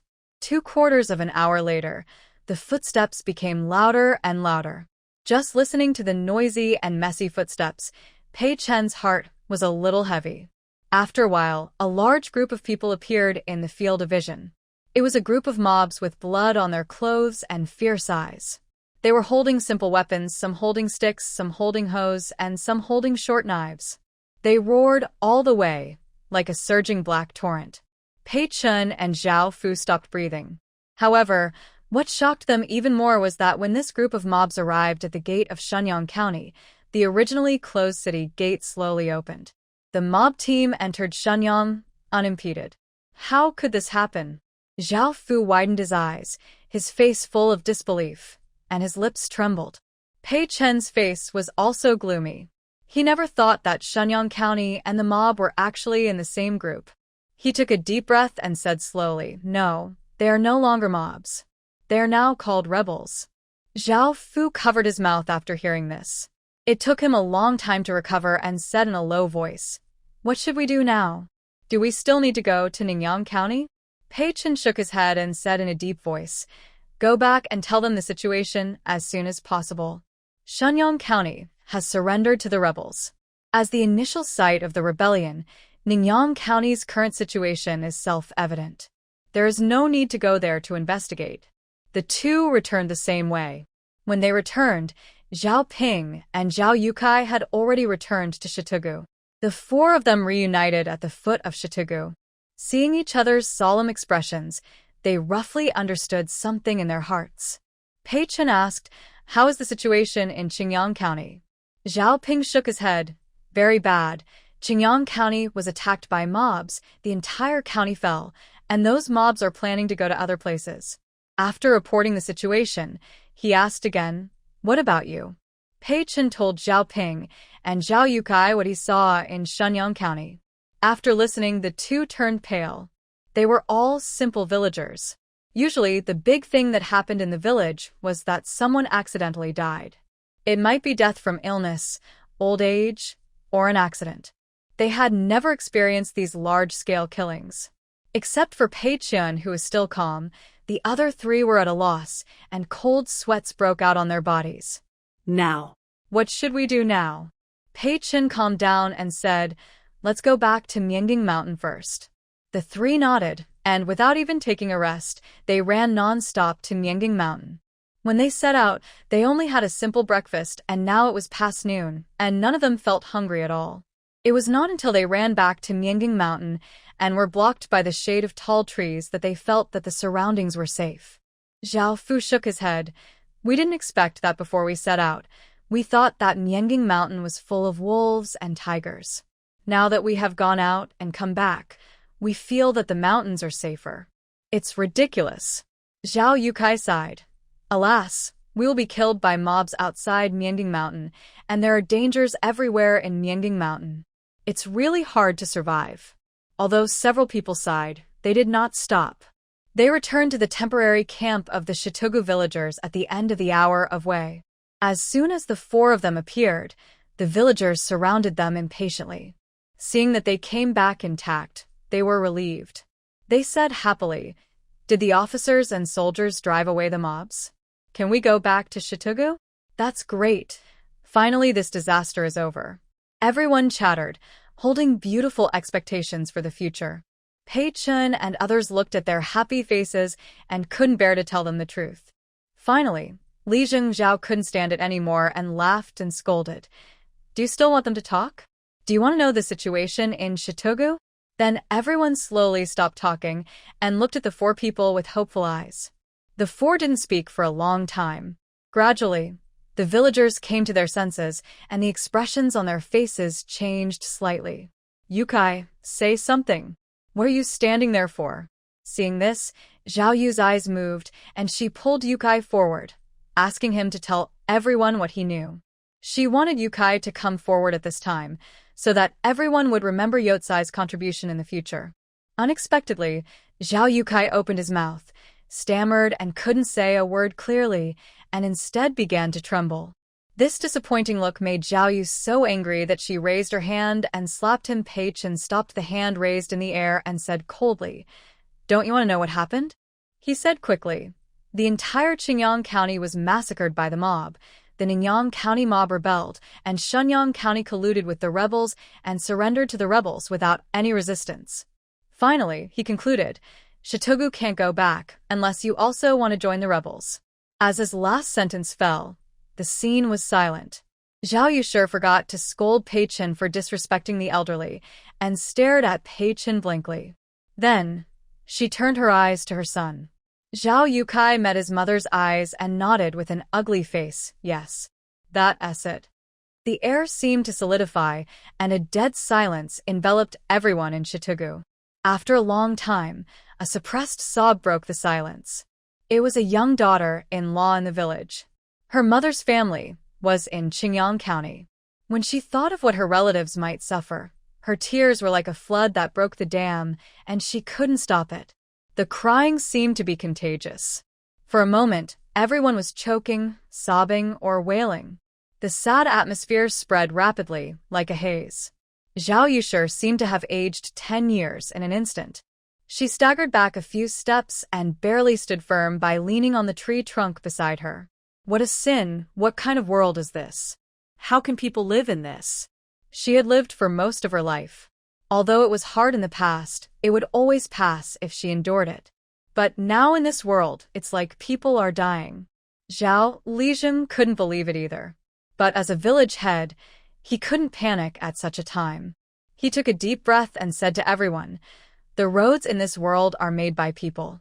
We are lucky to escape a disaster, and our family is also around us. It's much better than many people. It's useless to cry now. We should think about what to do next." Zhao Lijing still has prestige in Shitugu, and the more he is at a loss, the more he hopes that someone can find a way. The villagers gradually stopped crying and asked Li Zhao, "Li Zheng, what do you think we should do next?" "Yes, it has come to this point now. We will do whatever you say." Li Zhao paused for a moment after being asked by everyone. In fact, he was also very panicked. How could he have any countermeasures? He turned his gaze to the Pei family next to him and asked, "Zhang, what do you think?" Zhang looked at Pei Xuan. Pei Xuan's eyes were on Pei Jinyu. Pei Jinyu paused. "Okay, it's her time to show off again, right? She said that just now when she was kissing, hugging, and leaning on her mother. Why did Pei Xuan come over and pull her away and ask her to recite?" Pei Jinyu coughed lightly and cleared her throat. Everyone's eyes instantly shone on her like a spotlight, but they all lowered their heads, making Pei Jinyu feel a little lacking in momentum. So she found a stone to stand on. After getting ready, Pei Jinyu slightly raised her head, her eyes showing a calmness that was not in line with her age, and she spoke slowly and calmly. My dear uncles and aunts, the current situation is as precarious as a pile of eggs, but panic is useless. Only by responding calmly can we find a chance to survive. This time, the villagers didn't understand, but it didn't stop them from thinking that Pei Jinyu was even more powerful. They nodded in agreement. Yes, that's right. That's the truth. The Pei family girl said it very well. It would be great if my family was so smart. The Dihao family is also unlucky. Such a smart child was lost. Zhao Dihao had a sullen face and didn't say anything. He had already hidden at the outermost part. Why mention his name? Pei Jinyu raised her hand and pressed it down. Everyone in Shitugu fell silent at the same time. She continued, my second brother is right. We can't stay in Shitugu anymore, and other places have been occupied by the rebels. The only way now is to cross Mianging Mountain and reach Qizhou. That is the territory of King Qishao. King Qishao is brave and good at fighting. His territory is relatively peaceful. We may be able to settle there. Qizhou and King Qishao. The highest official the villagers knew was the county magistrate. How could they know about the So and So king? Everyone was stunned when they heard this. Looking at Pei Jinyu standing on the stone, their mouths opened wide. Even Zhao Lijing couldn't help asking, Pei girl, how did you know that you can reach Qizhou by crossing Mianging Mountain? How did you know that King Qishao is brave and good at fighting, and his territory is relatively peaceful? Pei Jinyu nodded her head. How did you know?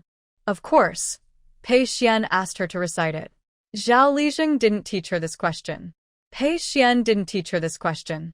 Pei Jinyu curled her toes on the stone and was embarrassed for a moment.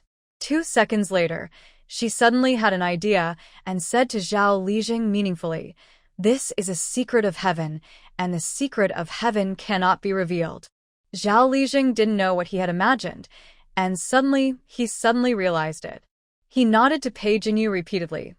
Okay, if that's the case, I'll feel at ease. Pei Jinyu, just feel at ease, just feel at ease. Pei Xuan looked at Pei Jinyu standing on the stone with a look of relief, and couldn't help but hold his forehead and laugh. Well, I have to carry more next time. After confirming that the next road was to cross Miangin Mountain, the villagers of Shitugu became more anxious. But we don't have much food on us. Yes, we don't know what's in the mountains. How long can we last with these things? The Sun family and several Zhao family villagers who had nothing were also panicked. They were all abandoned by their families, and they had nothing except a set of tattered clothes. Wanting to cross Miangin Mountain is equivalent to letting them die. Zhao Lijing had some thoughts on this. He asked Pei Chen, Pei Erlang, when you went down the mountain, were there any mobs at the foot of the mountain? Will they go to Shitugu again in a short time? Pei Chen understood what Zhao Lijing meant. After thinking for a moment, he spoke solemnly. After the fall of Qingyang County, the rebels did not stop, but continued to attack other counties. And Shenyang and Ningyang are now basically the bases of the rebels. What they will go to next is the place in the territory that has not been attacked before. We will not go to Shitugu again in a short time. But there is one thing. After Shitugu was burned, killed, and looted by the rebels, there are not many things left. Pei Chen stopped talking here. As for whether to suggest the villagers to go down the mountain to Shitugu to get supplies, he thought they should decide for themselves. Li Zhengzhao nodded and thanked them, then told the villagers everything and finally said, whether you want to go down or not is up to you, but it's getting late now. If anyone wants to go back to Shitugu to get something, stand on the left. The villagers looked at each other and made up their minds. Basically, every household planned to go down to get something. Not long after, there were about 50 or 60 people standing on Li Zhengzhao's left, almost half of the villagers in Shitugu. Before leaving, Li Zhengzhao suddenly walked to Pei Jinyu and said in a low voice, Pei girl, why don't you quietly reveal some secrets to Uncle Li Zheng? Pei Jinyu was puzzled. What secret? Li Zhao put his hands together and gestured beside his ears. Seeing that the little girl still didn't understand, he looked up at the sky, then lowered his voice and whispered, "It's just a dream. Did you dream about our trip to Shitugu? Did it go smoothly? Will anyone get into trouble?" Pei Jinyu suddenly realized. She looked at the head of the Li Zheng and then at the heads of the Shitugu villagers. After not finding anything unusual, she also imitated Li Zhao and whispered stealthily, "No, no one should get into trouble."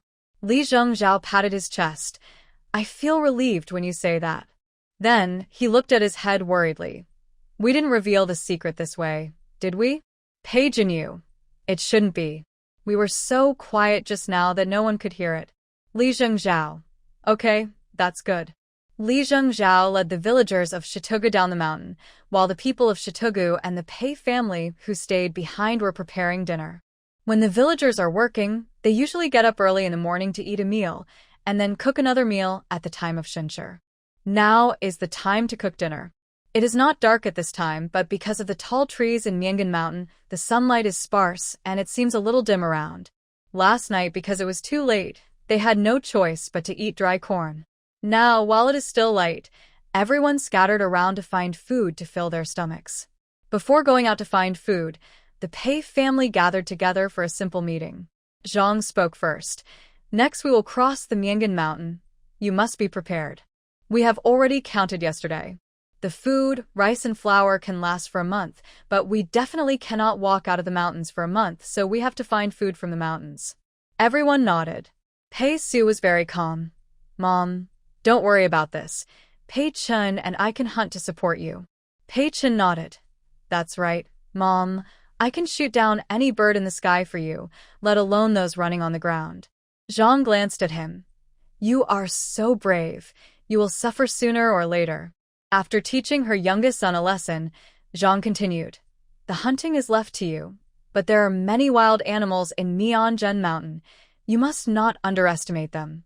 After the two of them made their promises, Zhang looked at Li Chuanyang. "You are responsible for watching Ming'er and Bai'er. You can teach them to recognize wild vegetables. Children have sharp eyes and may discover more than us." Li nodded. "Don't worry, Mom. Leave the wild vegetables to me." Pei Jinyu waited for a long time, but her mother did not arrange the tasks for her and Pei Xuan. "Mother, what about me and my third brother?" Zhang paused and continued. "Your third brother is still injured, so you are responsible for staying by his side and taking good care of him." Pei Jinyu nodded reluctantly, okay. Although her mother didn't arrange anything for her, Pei Jinyu could find something to do on her own. For example, secretly adding some rice exchanged from the system mall to the rice bag. Before, it was because she was not sure whether they would return to Shitugu later. If they would return to Shitugu, there was no need to exchange it immediately because they could replenish it at any time. But now it is clear that they will go to the mountains, so they need to exchange it. Otherwise, it would be too obvious to add it when the rice is almost finished. It would be much better to add it slowly from today. Thinking of this, Pei Jinyu quietly walked to the side of her family's ox cart. Just as she was about to open the rice bag, she saw a hem of a dress exposed from under the ox cart. "Pei Jinyu?" She bent down and looked. "Zhao Gang's mother, what are you doing under my ox cart?" Tian used to hear Pei Jinyu timidly calling her mother, but now she felt strange when she heard her calling Zhao Gang's mother. But this feeling soon dissipated. She was more worried that Pei Jinyu's voice would attract other people from the Pei family. She quickly climbed out of the ox cart and scolded in a low voice. "Why are you so loud?" Pei Jinyu put her hands on her hips and said in an affirmative tone, "You want to steal something." Tian was so scared that she almost choked on her own saliva.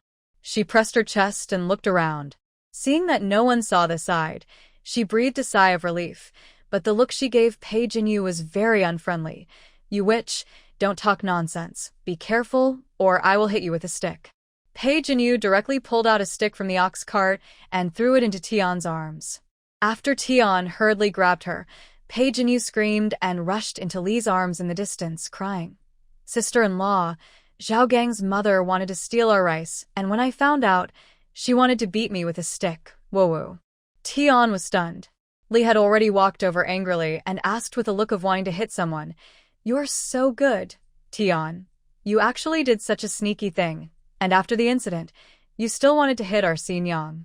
She pushed Tian against the tree trunk and continued, "Xinjiang used to be your child, and I didn't care if you bullied her, but now Xinjiang is my Pei family.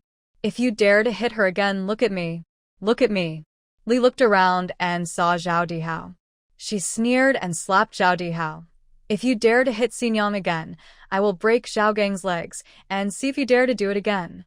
Li cursed Tian and hit Zhao Dihao, but she said she was going to break Zhao Gang's legs. Full of fighting power. Zhao Dihao covered half of his face, stunned. No, why did he get hit for no reason? He didn't do anything today. Zhao Dihao was upset, but seeing the furious Li, he really didn't have the courage to say anything. He had to pull his wife away with a dark face. He didn't know whether she succeeded or not. If she succeeded, the slap was worth it. Wait. Pei Jinyu shouted. Tian glared at her. "What else do you want to do?" Pei Jinyu snorted. "Take back the rice that was stolen from our family." Tian subconsciously pressed her chest. "I didn't take it. Who took your rice?" Seeing the scene, what else did Li not understand? She narrowed her eyes, stepped forward, and took something out of Tian's arms, and really took out a bag of things. Tian wanted to it back, and shouted while rushing, "This is my own rice. Why do you say I stole it?" Anyway, the rice is the same length. Tian has made up her mind that as long as she insists on saying it is hers, they don't think they can do anything. Unless the names of their Pei family are written on the rice, but this is obviously impossible. They were shouting, cursing, and slapping each other. The villagers from the surrounding Shitugu had already gathered around when they heard the noise. After a while, they understood what was going on. Some villagers advised, "Zhao Gang's mother, if you really took the Pei family's rice, return it to them immediately." Tian stiffened her neck and blushed as she retorted, "I didn't take it. Don't listen to what this little witch says, I'm innocent." She simply sat on the ground and started to rage. "If you don't give me an explanation today, I won't live anymore." The villagers around looked at each other, not knowing what to do for a moment. Someone tentatively asked Li and Pei Jinyu. Perhaps she was really wronged? Could it really be Tian's own rice? After all, rice grows the same. Seeing that there was a play, Tian made even more noise, crying and wanting to hit a tree to commit suicide, saying that she was so old and was being slandered for no reason, and she would not live anymore. She was sure that the Pei family could not prove that the rice was theirs. Pei Jinyu suddenly had an idea. What if I can prove that this rice is our rice? Zhao Gang's mother, who was lying on the ground, thought about it. Even if the Pei family's rice was white rice, so what? The white rice was bought in the county town after all. She could also say that their family bought the white rice in the county town and hid it because they were reluctant to eat it. Unexpectedly, she was slandered. With a plan in mind, Tian said confidently, "If you can prove that the rice belongs to your Pei family, I will. I will kowtow to apologize to your Pei family." Her kowtow apology was of no use to them, and it would be easy for people to gossip. Li shook her head at Pei Jinyu. Pei Jinyu understood and said to Tian, "I don't want you to kowtow." Li was sighing in her heart that she and Xinjiang were in tune with each other, and then she heard Xinjiang say, "If I can prove that the rice belongs to our Pei family, you kowtow to apologize to the people of Shitugu and say that you have failed their trust, and you are a liar." Li, is that what she meant? But on second thought, Xinjiang's method is pretty good. Not only did she give Tian the punishment she deserved, but she also made the people of Shitugu feel guilty about what they had just said. The most important thing is that Tian didn't kowtow to them, and no one would gossip about their Pei family in this matter. The more she thought about it, the brighter Li's eyes became. Xinjiang is really smart. Pei Jinyu had never expected that Li had thought so much. She just thought, kowtow to them, there are only a few of them. If you want to kowtow, kowtow to the villagers. There are more of them, and she will be kowtowed to death, so that she dares to steal our rice. Humph. Pei Jinyu put her hands on her hips and asked Tian, "So do you dare?" Tian certainly dared, but seeing Pei Jinyu's confident look, she was a little nervous. But after thinking about it, she still couldn't figure out how Pei Jinyu would prove it. At this time, Zhao Dihao walked up to Pei Jinyu and said with a simple face, "Girl, I'm not trying to embarrass you, but you embarrassed your former mother in such a public place. If you are really wronged, we can't just let it go." Li was most impatient to see Zhao Dihao's hypocritical look. She stepped forward and stood in front of Pei Jinyu, sneering. "What do you want?" Zhao Dihao sighed. "We don't want much. Just compensate us with 100 kilograms of rice." Everyone present took a deep breath. Zhao Dihao. This is not Dihao at all. 100 kilograms of rice. Isn't this going to kill the Pei family? The amount was too large, and Li didn't dare to agree for a while. Even if she believed Xin Yang, she was still young. Just then, a voice came from the side. "Okay." Zhang came over. Her usually warm expression was a little cold. She said lightly, "Our Pei family agreed. If Xin Yang can prove it, then let Tian kowtow to everyone. If there is no way to prove it, what does it matter if we give up the rice? Will our Pei family not be able to survive in this mountain? But when the time comes, our Pei family, and you will go your separate ways from now on." As soon as these words came out, everyone present was shocked, and their expressions froze. They never thought that it was just a suspicion that Tian stole rice. How did things get to this point?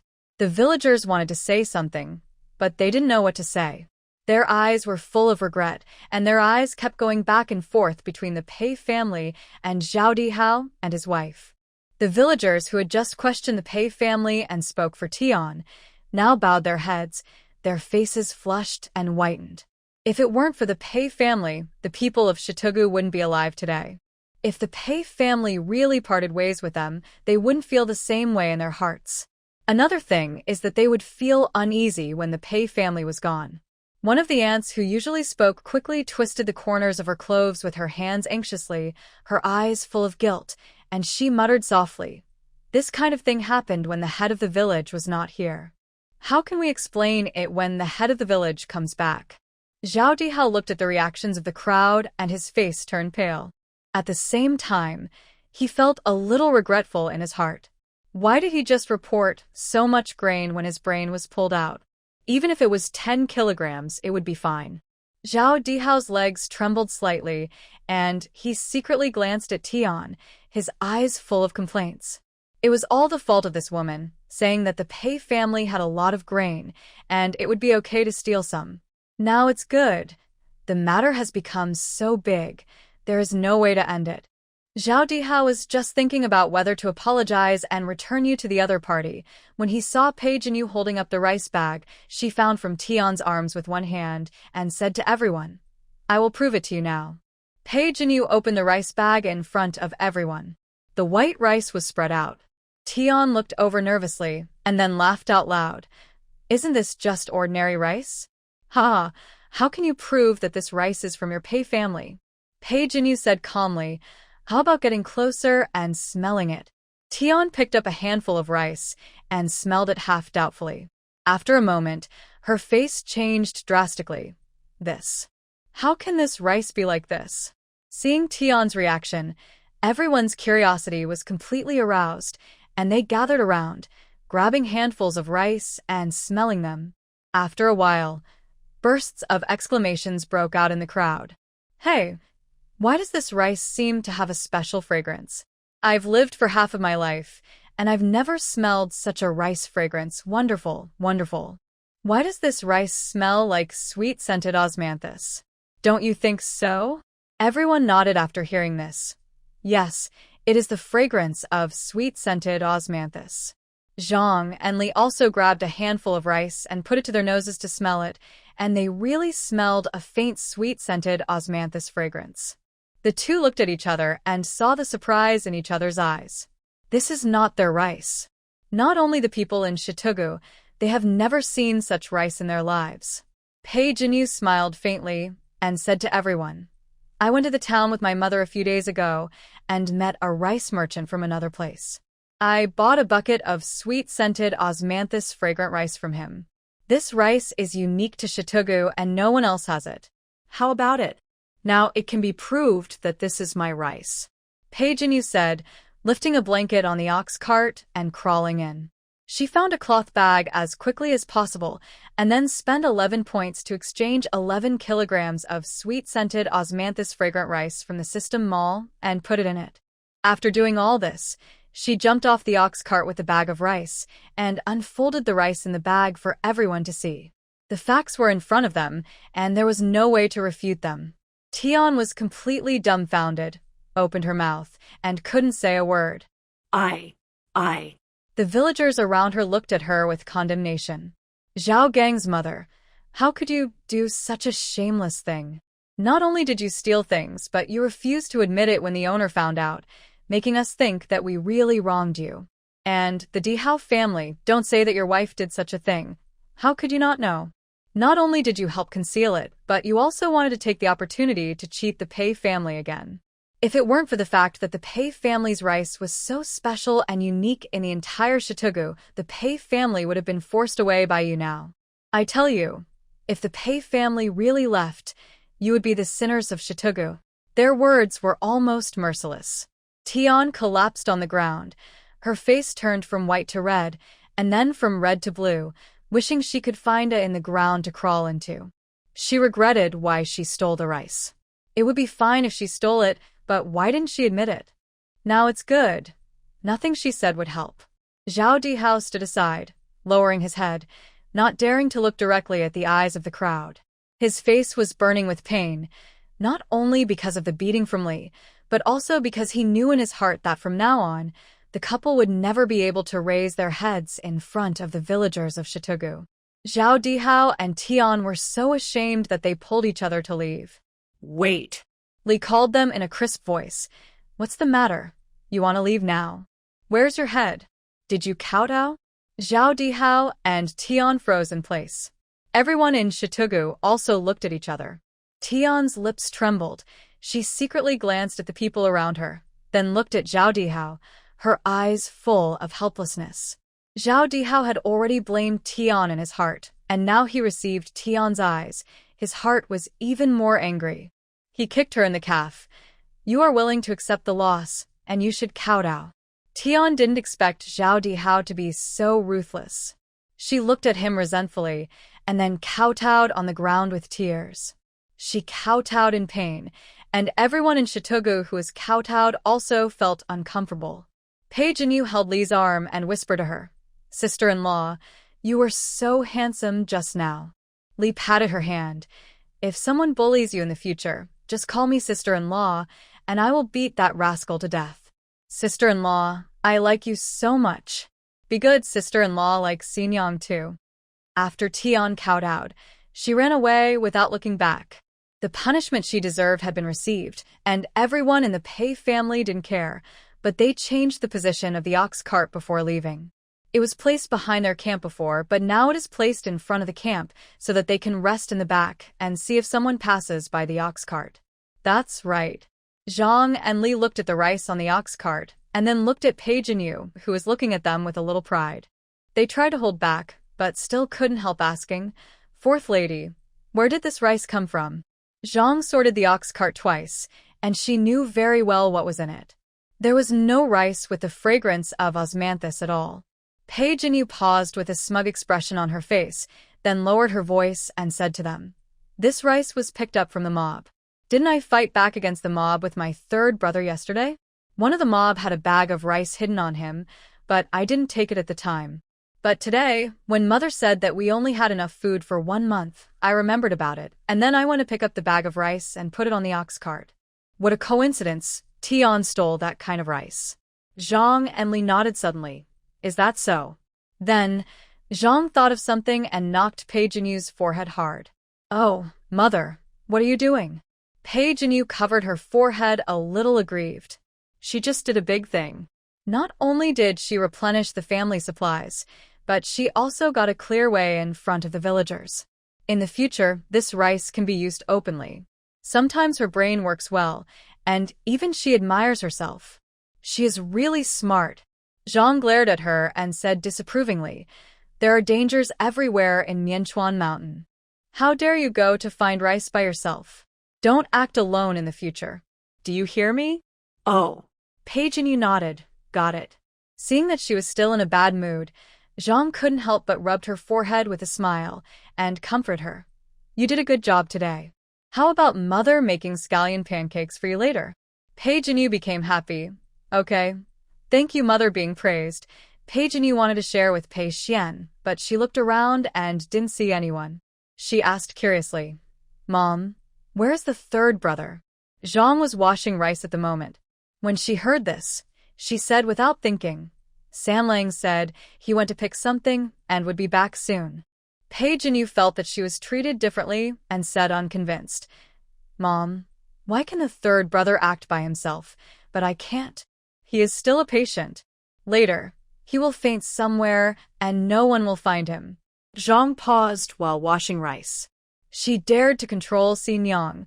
How could she control His Highness? If His Highness wanted to live, who could kill him? But if His Highness didn't want to live, who could stop him? Zhang laughed. Because you are a woman. Women are born to be protected. Be good.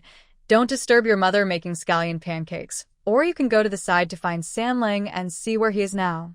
Pei Jinyu nodded. Okay, then I'll go find my third brother. Zhang waved her hand. Go.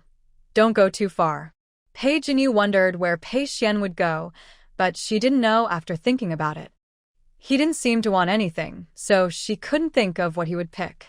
But Pei Jinyu had an idea. She hadn't completed her daily task of increasing her life value today. If she found Pei Xuan, wouldn't she be able to touch, hug, and kiss Pei Xuan while her mother and the others couldn't see? Thinking of this, Pei Jinyu became excited. After finding a direction, Pei Jinyu started looking around. Fortunately, she was lucky and soon found Pei Xuan behind a stone. He was squatting on the ground with his back bent, as if he was really picking something. Pei Jinyu approached stealthily, intending to complete the task of hugging him as quickly as possible. When she was only one step away from Pei Xuan, Pei Jinyu pounced on his back. Ouch! Pei Jinyu lay on the grass and turned her head suddenly to look at the person who suddenly stood up next to her. Why did you suddenly get up? Pei Xuan looked down at her. A tiger pounces on people. Of course I have to get up. Pei Jinyu turned over from the grass and sat up. I'm not a tiger. There were grass roots in her hair and a handful of yellow mud on her face. She really didn't look like a tiger. Pei Xuan squatted down, raised his hand to wipe off the yellow mud on her face, and said with a smile, I was wrong. You are not a tiger. You are a kitten. Cats are the natural enemies of fish. Pei Jinyu glared at him. You scolded me. Pei Xuan was stunned. Ah? Pei Jinyu snorted. I just told you that I was a little goldfish in my previous life. You forgot and you said I looked like a cat. Isn't this scolding me? After a moment of stunned silence, Pei Xuan laughed dumbly. Okay, I was wrong again. You are a little goldfish. Pei Jinyu tilted her head slightly. People who are wrong must be punished, so that I can forgive you. Pei Xuan had no objection. How to punish? Pei Jinyu, who was sitting on the grass, stretched out her hands to him. Punish you to hug me. Who claimed that she was a little goldfish in her previous life sat on the ground and stretched out her hands to him, her eyes full of expectation and dependence. It was as if he was the only one in her whole world. This feeling was really fascinating. If only there was something in this world that could stop time. Pei Xuan sighed with regret, and before the little girl's patience ran out, he leaned over and picked her up from the ground. Pei Jinyu hugged Pei Xuan and did not let go after standing firm, but smiled cunningly. People who know their mistakes and can correct them should be rewarded.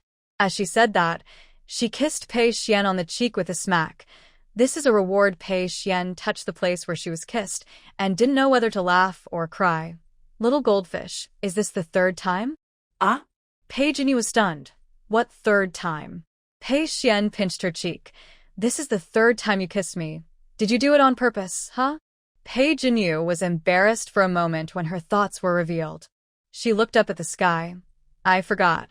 Besides, what's wrong with the third time? She will have thousands of times in the future. Seeing the little girl's rogue look, Pei Xuan pinched her chin, looked straight into her eyes, and said in a slightly threatening voice, This kind of thing can only happen to me, understand? Pei Jinyu, you mean you can't kiss? Yes, you can't. Pei Xuan stopped her from saying the rest. It sounded particularly domineering, but Pei Jinyu said as a matter of course, "I will definitely not kiss others. I will only kiss you." "Why kiss others?" "It won't increase your health." Pei Xuan nodded with satisfaction and finally loosened his hand on the little girl's shoulder. Pei Jinyu finished the task and was thinking about his own health. So he took out a small bronze mirror from his arms and looked at himself. 70 hours, 3 minutes, and 28 seconds. Pei Jinyu nodded with satisfaction, put away the mirror, and saw Pei Xuan kneeling on one knee on the ground digging something with a dagger. She also squatted down and asked curiously, "What is this?" Pei Xuan's eyes were focused, and he explained, "Mosquito repellent grass." "Mosquito repellent grass?" Pei Jinyu was surprised. Yeah. Pei Xuan didn't stop his hands, just turned his head and glanced at her. "Didn't you say there were too many mosquitoes?" Pei Jinyu? Did she say that? Why didn't she remember? Pei Jinyu carefully recalled for a long time before she remembered that the system inexplicably notified her of an increase of 69 points last night. She was so excited that she woke up her mother. Her mother asked her what was wrong, and she made an excuse that there were too many mosquitoes. Pei Jinyu turned her head and looked at Pei Xuan, her eyes sparkling. So she said something casually last night, and Pei Xuan found her mosquito-repellent grass today. Pei Xuan is a good person. Pei Jinyu moved to Pei Xuan's side and hugged Pei Xuan, who was picking mosquito-repellent grass seriously, and said with emotion, "Pei Xuan, I like you so much." Pei Xuan didn't look at her, but just pressed down the corners of his mouth and said proudly, "I know." As if thinking of something, Pei Xuan suddenly asked, "Who else have you said this to?" Pei Jinyu said without hesitation, "I don't like others casually. I only told my mother, sister-in-law, and you." When he heard the first half of the sentence, Pei Xuan's mouth corners could no longer be suppressed, but when he heard the second half of the sentence, his raised mouth corners froze on his face. Slowly turning his head to look at Pei Jinyu, he said faintly, "You mean I am the third person you said you like very much?" Pei Jinyu nodded. Yes. Pei Xuan laughed angrily.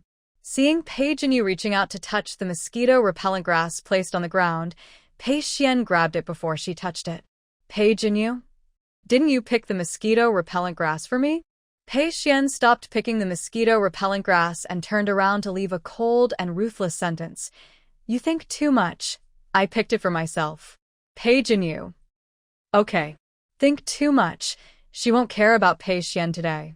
Because it has been made clear that the next step is to cross the Myeongan Mountain, so although the Pei family now has more than 100 kilograms of food, everyone still thinks that the food should be adjusted. And because they have to hurry, they will consume physical strength on the road, so they must not eat less during the day. So the original 2 meals a day became 3 meals a day. The meal in the evening became thick porridge so that some rice can be saved. The Pei family cooked a pot of thick porridge tonight, and they used the sweet-scented osmanthus fragrant rice that Pei Jinyu exchanged from the system mall. When the porridge was cooked to 9/10, open the lid of the pot, and the rich, sweet-scented osmanthus fragrance mixed with the rice fragrance hits the face, and immersing in it actually has a sense of happiness. Not only the Pei family smelled it, but also the villagers of Shitugu. They sniffed and sighed. "This sweet-scented osmanthus rice is really fragrant. I don't know how it is grown. I really want to taste it." As soon as this was said, everyone looked over and warned, "The Zhao family just offended the Pei family today. I warn you, if you make trouble again, I will tell the head of the village." The man scratched his head. "I just said it casually. But should I tell the head of the village about what happened today?" The head of the village is now in the same mind with the Pei family. If he told the head of the village, it is unknown what will happen to the Zhao family. Someone said, "This kind of thing cannot be concealed even if you wanna."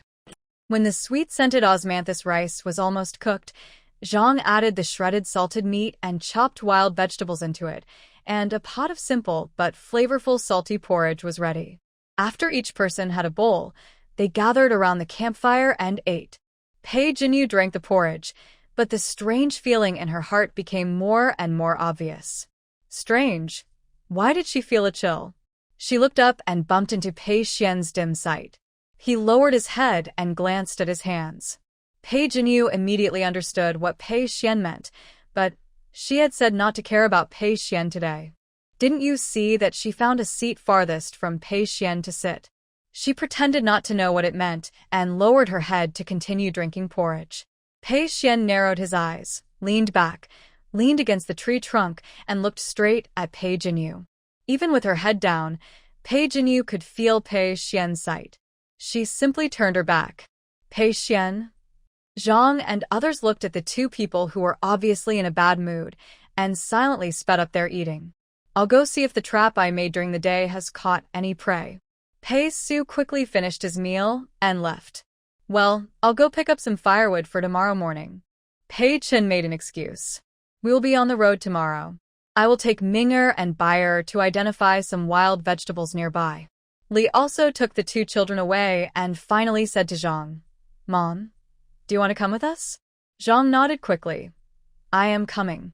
After a while, the only ones left by the campfire were Pei Xuan leaning against a tree and Pei Jinyu, who turned her back and drank porridge silently. Come here. Pei Jinyu did not move.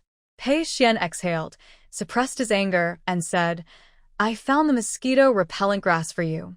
Can you come over now? Although Pei Jinyu heard what she wanted to hear, she didn't know why, but she became even angrier. She quickly finished the porridge and put down the bowl with I'm going to identify wild vegetables too. She left after leaving a word. Seeing Pei Jinyu leaving without hesitation, Pei Xuan's eyelashes trembled. She said she liked him in front of so many people, but the first one was not him, and the second one was not him either. He was the one she should be angry with, so why was she angry? He actually ran away without even looking back, not even willing to look at him. So, she doesn't like him anymore, has begun to hate him, and even regrets staying with him? Pei Xuan leaned there, lowered his head slightly, and curled his lips in self-mockery. It doesn't matter if he regrets it. Anyway, this has been expected. The self-mockery smile at the corner of his mouth was chilly and sinister, thin and light, and extremely dangerous. The bottom of his lowered eyes was like a deep pool, which made people shudder. After Pei Jinyu left, she ran to Zhang's side and was pulled by Zhang to ask them what happened. Pei Jinyu reluctantly told what happened before. Finally, she concluded, He is mean to me. But why is he mean to me for no reason? She did nothing wrong. Pei Jinyu didn't understand. Li didn't know whether to laugh or cry. You told Samling that besides liking him, you also liked me and Mother, and he was ranked third? Pei Jinyu nodded. Yes, he is the third, I didn't lie. Li tapped her forehead. Samling is not mean to you. He is jealous. Pei Jinyu was puzzled. Jealous? Li smiled. Everyone hopes to be ranked first in the heart of the person they care about. You ranked Samling third. Wouldn't he be jealous and angry? Pei Jinyu was stunned. So, I am the person that third brother cares about? Li nodded. Of course. His Highness's eyes are almost on fourth mother. He glances at her from time to time, and anyone can see that he cares. Zhang also said, Your Highness. Samling has never explained to anyone since he was a child. In the past, Samling was misunderstood by his mother. When he was whipped, he didn't say a word. After the whipping, he lay in bed for half a month. It was not until the servants accidentally let it slip that his mother realized that she had misunderstood him. Pei Jinyu frowned and said to Zhang, Mom, why did you beat Sange? Zhang choked and had nothing to say. After a while, she said embarrassedly, I won't beat you any more in the future. Pei Jinyu said again, Since it was a misunderstanding at the beginning, did you apologize to Sange later? Zhang. How could she apologize? Zhao Ji hated your Highness's father and your Highness, and she wished they would die. So, if it was wronged, it was wronged, and if it was beaten, it was beaten. How could she apologize? Zhao Ji just wanted a reason to beat your Highness. I think this is also the reason why your Highness didn't say a word even though he was beaten to a bloody mess. Zhang sighed and said to Pei Jinyu. Later, he apologized. Pei Jinyu nodded. The anger towards Pei Xuan disappeared. Instead, she felt uncomfortable after hearing that Pei Xuan was wronged by her mother and beaten. When she was in the Zhao family, she was also wronged and beaten by Zhao Dihao and Tian. At that time, Zhao Gang stole money, and was discovered by her. At that time, Tian always told her that the family was poor because she always ate too much. So after she found out that Zhao Gang stole money, she immediately went to find Zhao Dihao and Tian. As a result, when they found him, Zhao Gang said that she stole the money. So she was severely beaten by Tian. Not only did they beat her, but they also didn't give her anything to eat. If Zhao Lijing hadn't come to the house and seen it, they would have continued to lock her up. Later, she met Pei Xuan. He said he would help her get revenge. He didn't just say it, he did it. Although the books that Pei Xuan asked her to recite were very distressing, they were indeed very useful. Every time she recited them in front of everyone, Zhao Dihao and Tian would have very ugly expressions. Pei Xuan was so good to her, shouldn't she have ignored him just now? And his hand wound hadn't healed yet. If she held the bowl, would the wound break open again? Thinking of this, Pei Jinyu couldn't sit still. "Mom, sister-in-law, I'm going to find my third brother," Pei Jinyu said, and she didn't even recognize the wild vegetables and ran back like a fly. But when she got close to the campfire, her steps slowly stopped. Pei Xuan closed his eyes, his face was very cold. Even by the campfire, Pei Jinyu felt a little scary, a kind of. The first time she saw Pei Xuan, he was full of murderous intent. This time was a little different from that time, and Pei Jinyu couldn't tell exactly where it was different. She hesitated and didn't dare to move forward, but when she looked down, she saw the bowl of porridge that Pei Xuan hadn't touched, pursed her lips, and walked over courageously. Unexpectedly, Pei Xuan opened his eyes after just 2 steps. Looking at her with dark pupils, Pei Jinyu paused and spoke carefully. "Pei Xuan?" Pei Xuan glanced at her, and then lowered his eyes and said in a light voice, "What are you doing here?" Pei Jinyu pursed her lips. "I'm here to apologize." Pei Xuan's eyelashes moved, and he raised his hand to look at Pei Jinyu. This time, his eyes did not fall, but stared at the girl in front of him, waiting for her next words. Pei Jinyu took a deep breath. "I'm sorry, I shouldn't have deliberately not fed you porridge." Pei Xuan glanced at the porridge at hand and said indifferently, "What else?" And Pei Jinyu thought seriously. And I shouldn't say that you are the third favorite in my heart. I care about you the most." Although she didn't say that, she clearly said that Pei Xuan was the third person she said she liked, but since Pei Xuan thought so, she could also apologize. Pei Xuan's gloomy expression eased a little. "What else?" And Pei Jinyu was stunned. How could there be more? What else? After racking her brains for a long time, Pei Jinyu raised her eyes and secretly glanced at Pei Xuan and said distressfully, "What else? I really can't think of it." Pei Xuan turned his head away. "Also, you shouldn't run away without saying a word." She didn't even want to look back at him. It seemed that she hated him very much. Pei Jinyu pursed her lips. She didn't run away without saying a word. She clearly said that she would also go to identify wild vegetables. Pei Jinyu protested quietly in her heart, but looking at Pei Xuan's expression, she didn't say it out loud. She always felt that if she said it, Pei Xuan would be even angrier. She slowly took 2 steps forward and said hesitantly, "I'm sorry, I was wrong. Can you forgive me?" Pei Xuan turned his head and looked at Pei Jinyu, and was silent for 3 seconds and sighed secretly. "The person who made the mistake must be punished so that I can forgive you." Pei Jinyu felt that this was a little familiar, but she didn't have time to think about it and asked hurriedly, "What punishment?" Pei Xuan sat on the ground, stretched out a hand to Pei Jinyu, who was 2 steps away from him, and slowly said, "Come and hug me." Pei Jinyu suddenly understood why she felt that Pei Xuan's words sounded familiar. Because just before the meal, Pei Xuan apologized to her, and she deliberately cheated to let Pei Xuan hug her. Now the situation has changed, and it became her who apologized and she hugged him. But as long as Pei Xuan is not angry, it will be fine. Pei Jinyu smiled and stepped forward, avoiding the injury on Pei Xuan's finger, and pulled his arm to pull him up. The next second, Pei Xuan pulled her into his arms with his backhand. Looking at the little goldfish in his arms whose nose tip was slightly red from being bumped, Pei Xuan stretched out his hand to pinch her chin and stroked her nose tip with his fingertips. Facing the little girl's blank eyes, He slightly opened his thin lips and said slowly with a slightly hoarse voice, "This is called hugging, remember?" Fed Pei Xuan porridge spoonful by spoonful. Seeing them like this, Pei Su came back with a rabbit that fell into the trap, and Pei Chen also picked up enough firewood for tomorrow morning. As for Zhang and Li, they also said that Pei Ming and Pei Bai could recognize two kinds of wild vegetables. Xiao Ming and Xiao Bai each took a wild vegetable and ran to Pei Jinyu. Auntie cooed and asked if they could have a reward for recognizing wild vegetables today. The two children looked eager, chubby. They looked so cute. Pei Jinyu hugged the two little cuties and kissed them on one side of the face. After the kiss, she whispered to them mysteriously, "Of course, but this is our secret. You can only eat it secretly." The two little ones immediately stretched out their hands to cover their mouths. Yeah, secret, eat it secretly. So when no one was paying attention, Pei Jinyu broke 2 pieces of chocolate for the 2 children, 1 in each hand.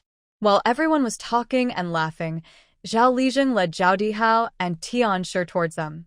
Zhang Shi put down the wild vegetables in her hand and greeted Zhao Lijing. Zhao Lijing was very ashamed. He really didn't expect Zhao Dihao and Tian Shi to do such sneaky things at their age. They didn't admit it after being found out. What made people most angry was that they were greedy and tried to take the 100 kilograms of food from Pei's family. Thinking of this, Zhao Lijing kicked Zhao Dihao hard. "You two, you have done such a shameful thing, which has brought shame to our village. The Pei family is kind and asked you to kneel down to the people of our village, but you must know what is good for you and kowtow to them and admit your mistakes." Zhao Dihao and Tian Shi did not refute and knelt down with a plop. Zhang Shi didn't say anything when they kowtowed, and didn't say anything after they kowtowed. She just asked the Lijing, "Did the villagers bring back a lot of food after going down?" Zhao Lijing sighed when he heard it. Those mobs burned and looted, and most of the things on the open were destroyed. Fortunately, many people had the habit of storing food, so there was still some food hidden. Zhang nodded and comforted. Although it is dangerous on Miangan Mountain, there are many wild animals and wild vegetables are easy to find. If you are careful, you may not be unable to survive. Zhao Lijing nodded. "I hope so." While talking, 2 people, 1 big and 1 small, came. Sun led Zhao Xiang'er over. She held a basket in her hand and smiled. "I made some cakes. They are not good things. You can try them." As she said that, she stuffed the cakes into Pei Jinyu's hands without waiting for anyone to refuse. How could Pei Jinyu take them? Pushing back and forth, Tian, who was still kneeling on the side, saw this scene and on impulse, she got up from the ground and snatched the cakes from their hands. "If you don't want to eat, give it to me." Everyone present was shocked by her sudden action. But what surprised Pei Jinyu even more was that as soon as Tian put the cake into her mouth, a death countdown appeared above her head. 12 minutes and 43 seconds, less than 15 minutes to death. "Dig it out," she said immediately. Sun was the one who reacted the most. She rushed over and slapped the cake out of Tian's hand. She didn't even let go of the cake in her mouth.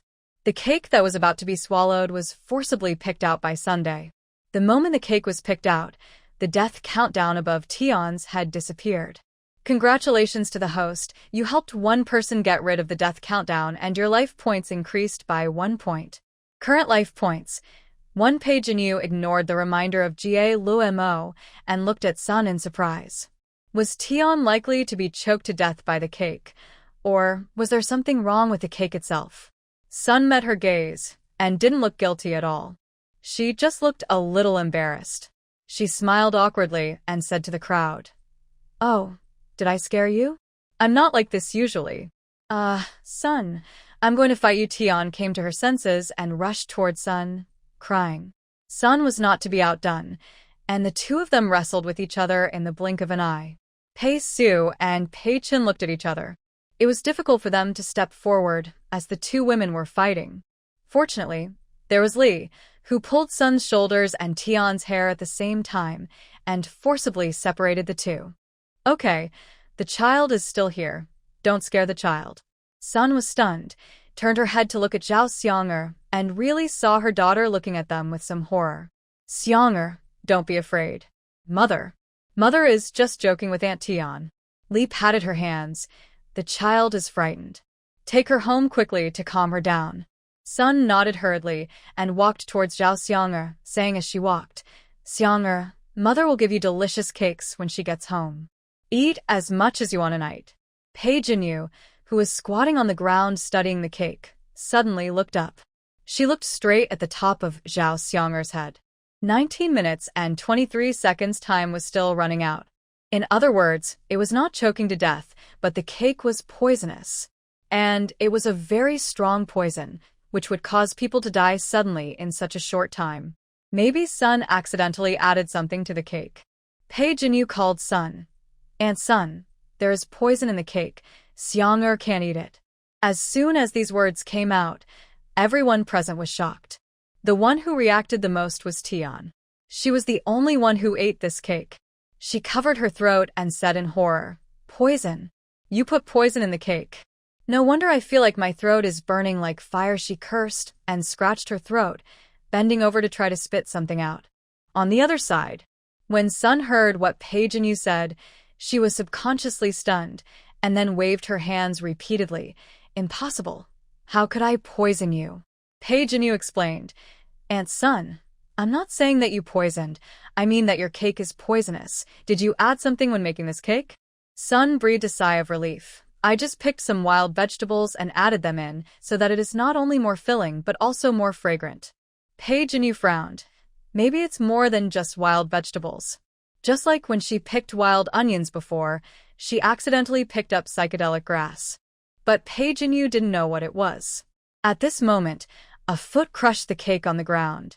After the cake was crushed, the contents inside were completely exposed.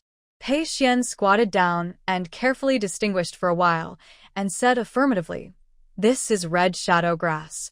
Everyone was at a loss. Red shadow grass is very similar to red leaf chicory. Red leaf chicory is edible, but red shadow grass is highly toxic.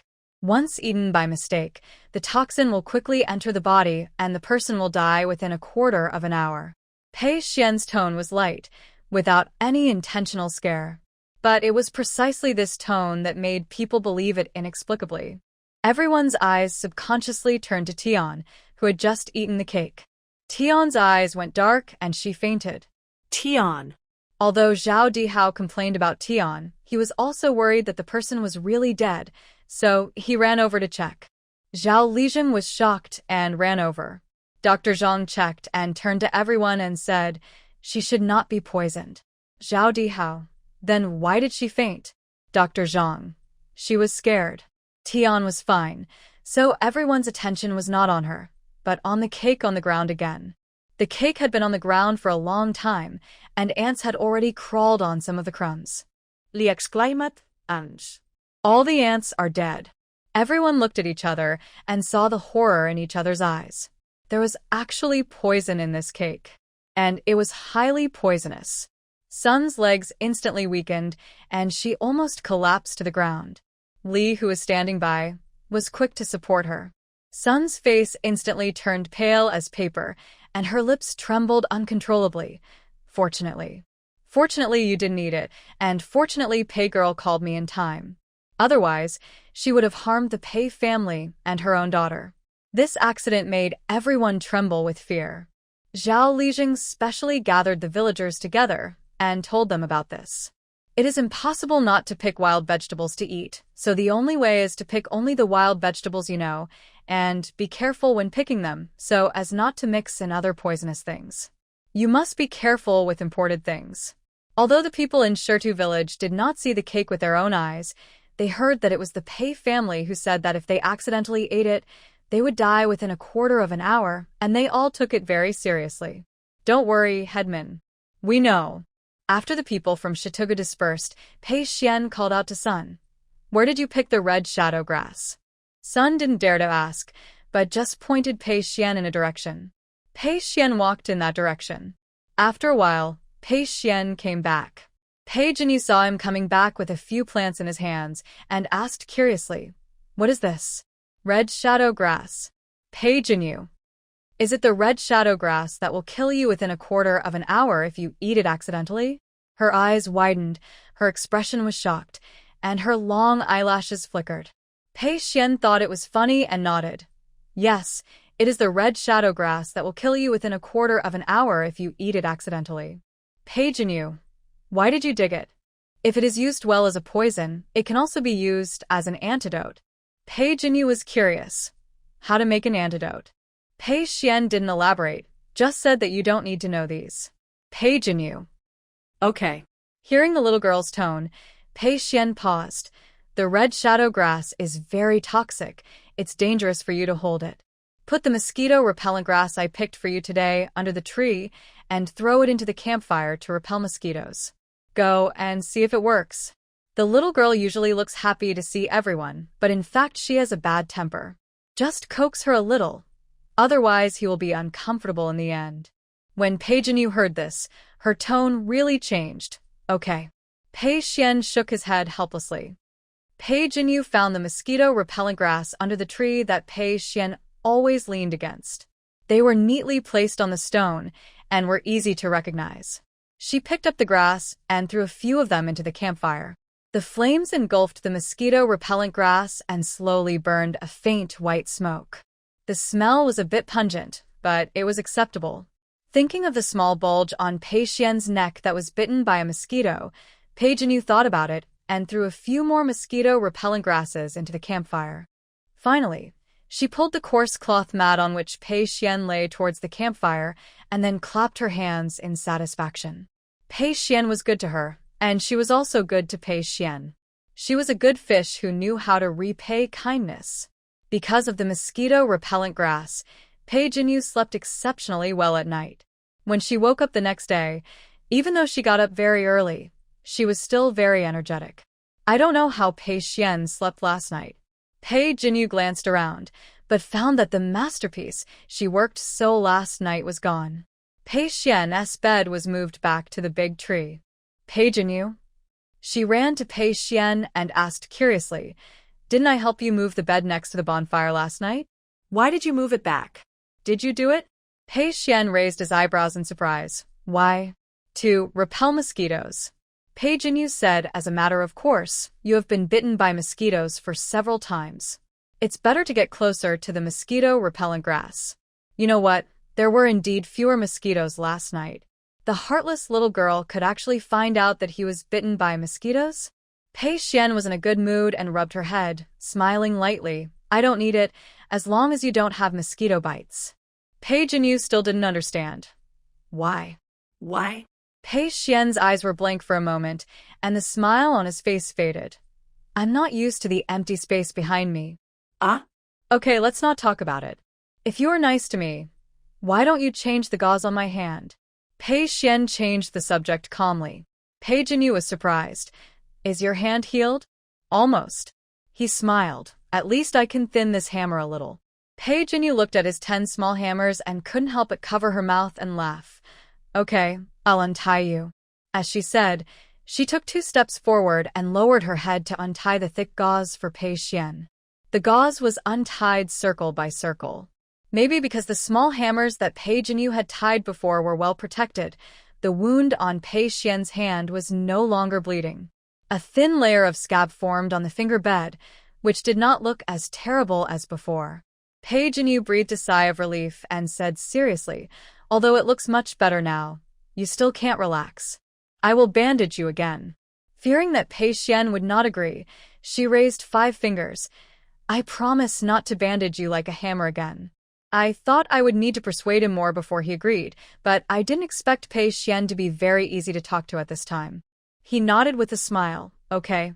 Pei Jinyu carefully applied a layer of medicine on his fingertips and then took up clean gauze and wrapped it 3 times.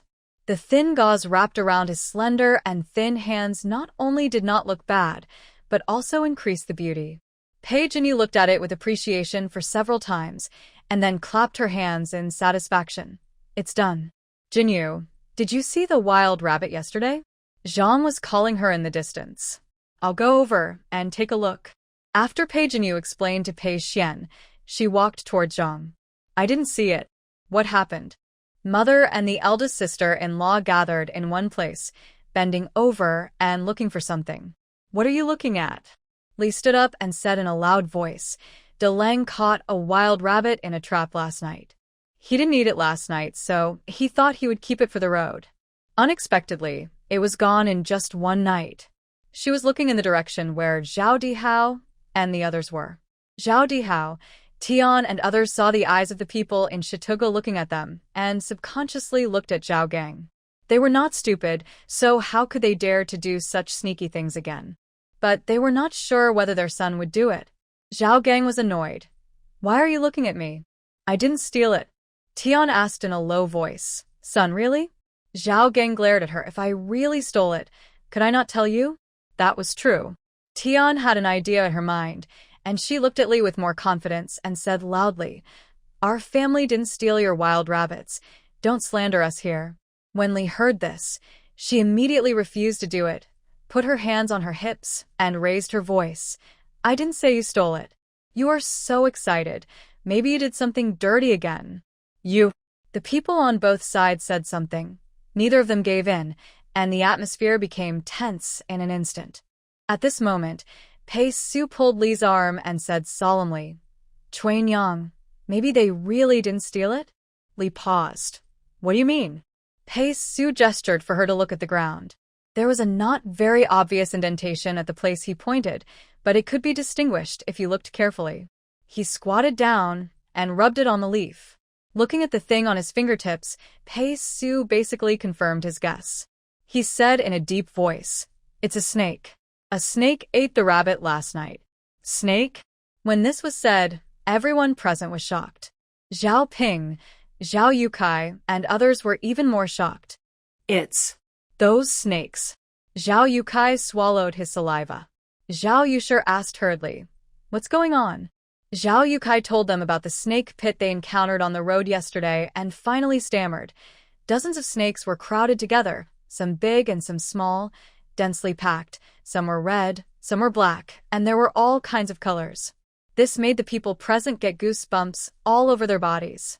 Zhao Lijing frowned and looked at Zhao Ping. "Why didn't you tell me about this yesterday?" Zhao Ping lowered his head in shame. "I forgot." They were shocked when they encountered the snake pit when they went there and decided to tell the villagers when they returned.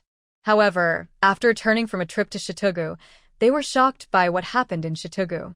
In comparison, the impact of the snake pit was much smaller, so they only talked about the mob and forgot to mention the snake. Zhang spoke up to help. "It's not important to talk about these now.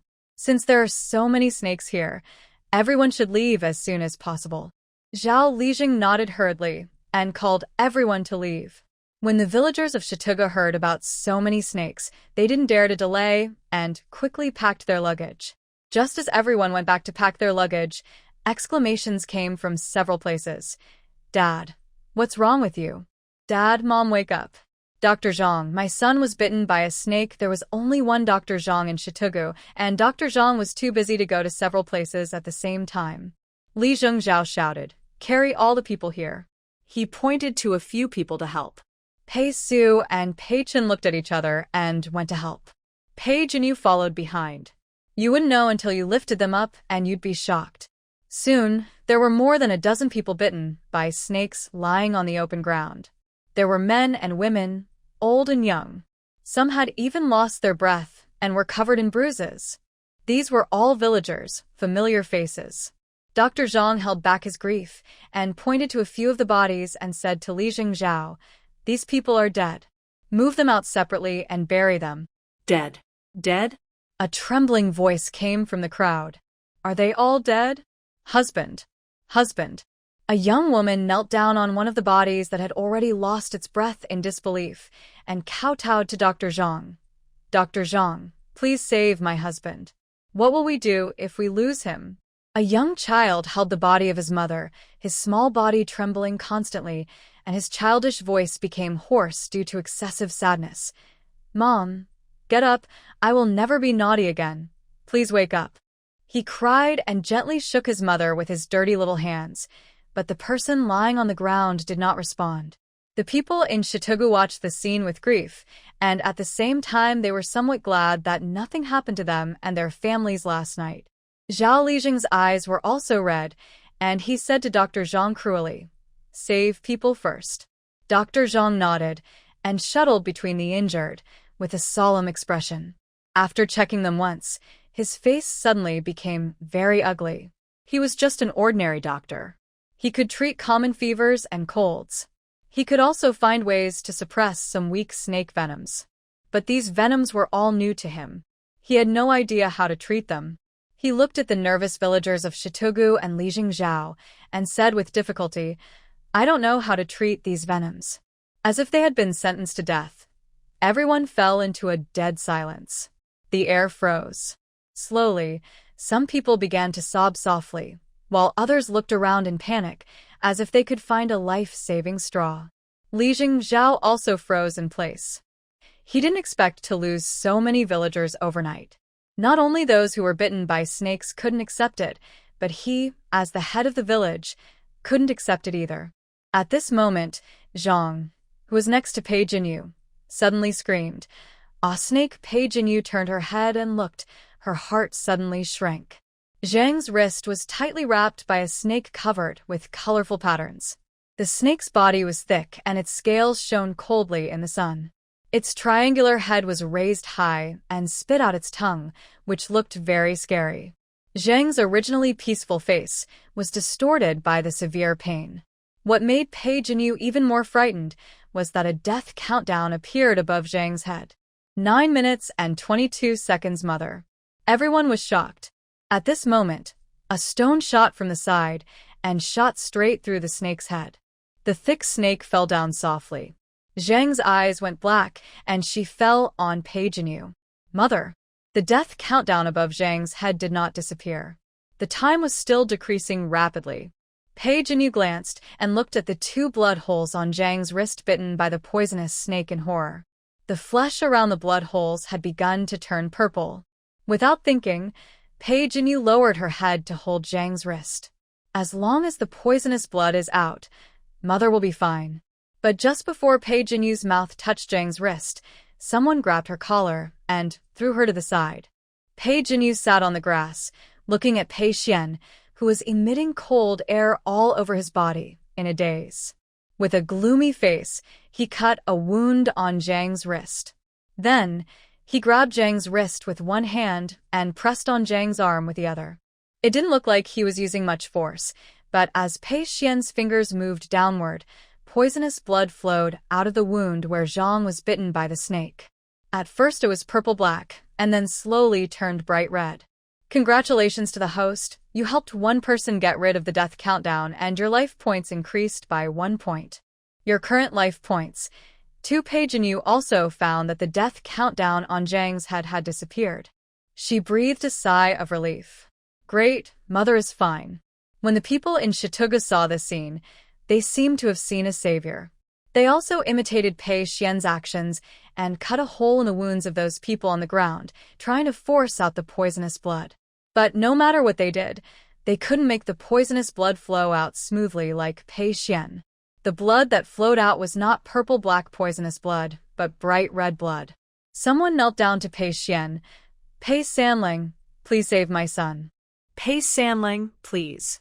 Everyone pleaded with Pei Xuan, and Pei Xuan said coldly, "The poisonous blood can be forced out of those who have just been bitten by a poisonous snake. They have been bitten for too long, so this method won't work." Hearing Pei Xuan's words, the hope that had just ignited in everyone's eyes was instantly shattered. "What can we do? Can we only watch them die?" Pei Xuan glanced at everyone, and his eyes fell on Zhao Lijing and Dr. Zhang. 2 coins of star anise leaves, 1 coin of white flower snake tongue grass, half a coin of blood clotting, and half a coin of red shadow grass. These herbs are boiled into a bowl, and they may be saved. Zhao Lijing didn't understand these medicines, but Dr. Zhang knew them clearly. He opened his mouth in disbelief. These are all poisons." Pei Xuan could say so much because of the face of Pei Jinyu and Zhang, and he was too lazy to explain more. His eyes fell on Pei Jinyu, and he was cold all over and said in a cold voice, "Follow me." After saying that, he turned around and left without caring about Pei Jinyu's reaction. Pei Jinyu looked at Dr. Zhang, who didn't react, and then looked at Pei Xuan, who walked away. He gritted his teeth and said to Dr. Zhang, "Dr. Zhang, I remember there is a saying that poison can be used as an antidote if used well. If you don't want them to get hurt, go find some medicine. Since Pei Xuan said that, it means that those medicines can more or less cure people bitten by snakes. It would be a pity if time was wasted because of Dr. Zhang's doubts. So Pei Jinyu thought of what Pei Xuan said yesterday. When she asked Pei Xuan why he picked the red shadow grass because it was poison, Pei Xuan explained it this way. It should be right to tell Dr. Zhang now, right? Pei Jinyu looked at Dr. Zhang uncertainly. Unexpectedly, Dr. Zhang was shocked when he heard this, and his mind was illuminated instantly, as if by a flash of lightning. He recalled that he had been practicing medicine for many years, and although he had accumulated a lot of experience, he always followed the established medical principles and prescriptions, and had never thought of boldly using the method of fighting poison with poison in such a desperate situation. Dr. Zhang looked at Pei Jinyu, his eyes full of amazement and gratitude. Pei girl, thanks for reminding me. I was confused. Pei Jinyu waved her hands quickly. This is what my third brother told me. Before she could finish her words, Pei Jinyu was carried on the shoulder by Pei Xuan, who had returned from the past and was not only cold but also murderous, and strode away. Pei Xuan, what are you doing? Mother, save me, big brother. Second brother, sister-in-law. Pei Xuan looked so scary, as if he was going to eat people. Pei Chen was shocked and hurried to follow him, but was stopped by Pei Su. What are you going to do? Pei Chen, look at Sanling. He is not going to hit Xingyang, right? Pei Su glanced at him. If Sanling really wants to do something to Xingyang, do you think you can stop him? Pei Chen choked. The stone just now was shot by His Highness. When they didn't react, His Highness was the first to react. He was standing behind the crowd, so far away, and the stone shot from his hand could actually pass through the crowd at such a precise angle and hit the snake's head. It was amazing. So, what the eldest brother said was right. Even if the prince really wanted to do something to Xingyang, they had no ability to stop him. Seeing that Pei Chen was still worried, Pei Su shook his head. Don't worry, Sanling won't really do anything to Xingyang. On the other side, Pei Jinyu was carried by Pei Xuan away from the crowd and finally stood behind a tree. After a dizzy moment, she was planted on the ground like a green onion. Pei Jinyu shook her dizzy head, and seeing Pei Xuan full of hostility, she subconsciously turned around and wanted to run. This action made the barely stretched line break instantly. The next second, Pei Jinyu's wrist was grabbed fiercely, and then her neck was pinched against the tree by a slightly cold palm. Pei Jinyu, if you want to die, I can help you now. Jinyu was being pinched and had to look up. Although the suffocation was not strong, she felt panicked because someone was pinching her vital point, coupled with Pei Xuan's fierce expression. She pushed him hard, but nothing could be pushed away. When she looked up again, her eyelashes were wet. Pei Xuan, don't do this. I'm scared. Pei Xuan's eyes fell on her tearful eyes, and his hands moved more gently, but his tone was still cold. Afraid? You know how to be afraid now. Then why weren't you afraid when you the drug blood? Pei Jinyu used her hands to pull Pei Xuan's big hands and said blankly, Why should I be afraid? I'm saving my mother? Save? Pei Xuan sneered. To save Zhang. You want to risk your life? Pei Jinyu, I didn't think so much. Then you should use your brain more in the future. Pei Xuan said fiercely. Pei Xuan always looked indifferent and didn't care about anything, and he had never been so fierce. Pei Jinyu felt that she had done nothing wrong, but she was treated harshly for no reason, and she couldn't help feeling wronged. She blinked and tears began to drip down. She didn't say anything and turned her eyes away from Pei Xuan, but the tears in her eyes kept flowing. The anger in her heart was like being stabbed by a needle and slowly deflated. Pei Xuan gritted his teeth, wiped her tears, and said helplessly, Why are you crying? I won't say anything to you. It would have been better if he didn't say anything. As soon as he said that, Pei Jinyu's tears flowed faster and the corners of her mouth pressed down, and she said aggrievedly, You are harsh to me. How should I describe Pei Xuan's feelings at this moment? The little girl's tears were falling, which made people feel distressed and funny. He sighed. I won't be harsh to you. Seeing that the little girl's tears had stopped, but she still pursed her lips and didn't want to look at him, he couldn't help but apologize. It's my fault. I shouldn't be harsh to you. After saying that, he was stunned. Pei Jinyu doesn't take her life seriously, but she was the one who did something wrong. So why did he become the one to apologize? But looking at the little girl who stole glances at him, Pei Xuan sighed secretly again. Forget it, just apologize. Reaching out and hugging her in his arms, he lowered his head and coaxed. Forgive me, okay? I have punished myself. Pei Jinyu wrinkled her nose. What did you punish yourself for? Pei Xuan curled the corners of his lips, and a light flashed in his dark eyes. Punish me to hug you? If this was said yesterday, Pei Jinyu would still be very happy, but today, at this moment, she is not happy. Hugging me is not a punishment. Then how are you going to punish me? Pei Jinyu crossed her arms and seemed to be thinking. You know medical skills, right? Pei Xuan did not nod or shake his head, but just said, I know a thing or two. Pei Jinyu, then I will punish you to teach me a thing or two. If she can cure diseases and save lives, she will not be helpless and have no way to deal with snake bites or other sick people in the future. Pei Xuan was about to say something when he heard panic shouts from the place where everyone in Shitogu was in the distance. Faintly, someone could still be heard shouting that a snake was coming. Impatience at being disturbed flashed across her dark eyes. Let's go and take a look, it seems something happened. Pei Jinyu ran forward a few steps, and seeing that Pei Xuan did not move, she simply took his hand and ran together. While running, she was thinking that she was really improving day by day, and she had accidentally completed most of her daily tasks. It seems that the only thing left to do today is kissing, right? Pei Jinyu was thinking about something and didn't notice a dark shadow falling on her head. Be careful. Pei Xuan pulled the person into his arms and looked at the snake with a grim look, as if he was looking at a dead object. But before he could do anything, he heard the surprised voice of the person in his arms. Snakes. So many snakes. Snakes of all sizes were coming from all directions. Under the sunlight, their scales flashed with a cold light, and their hissing sounds were intertwined, which was creepy. Pei Jinyu grabbed Pei Xuan's clothes. Let's go find our mother and the others. Pei Xuan's expression became serious, and he said in a low voice, Don't panic, follow me closely. After that, he drew a soft sword from his waist. The sword flashed with a sharp light in the sunlight. Every time he swung it, a snake was cut down. The two hurried to the camp. In the camp, everyone was in a mess, holding clothes and sticks to drive away the snakes, but it was useless. In just a short time, several people were bitten. Pei Jinyu looked up and saw that most of the villagers had death countdowns on their heads. Pei Ming and Pei Bai also had death countdowns on their heads. Pei Jinyu's heart skipped a beat, and she said anxiously, No. If this continues, many people will die. She quickly searched them all, but she only had 2 points. She couldn't even buy a cotton swab, so what else could she buy? That's right.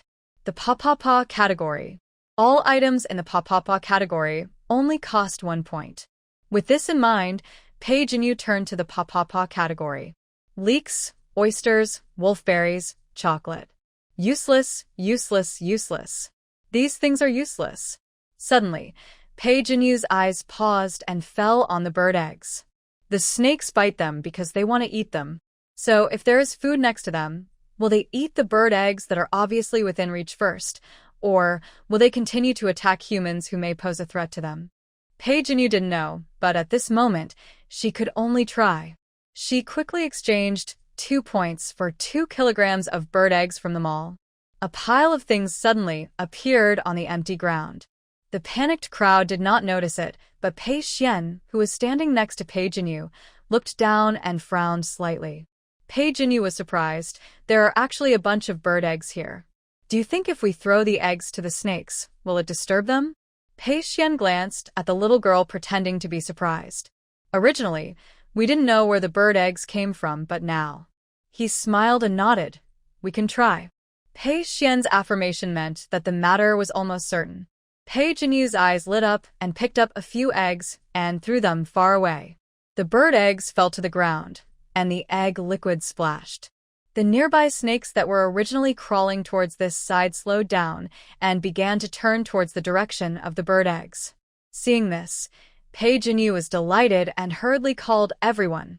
Quick, let's throw more to lead the snakes away.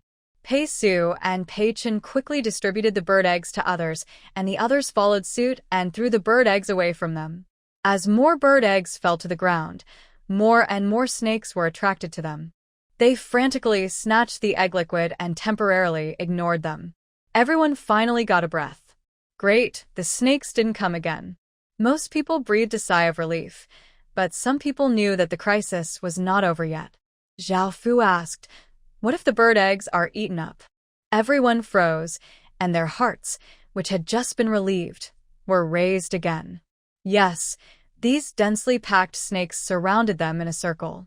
The reason why they didn't attack them now was because they were attracted by the bird eggs, but the bird eggs will eventually be eaten up. After eating the bird eggs, wouldn't they still be eating?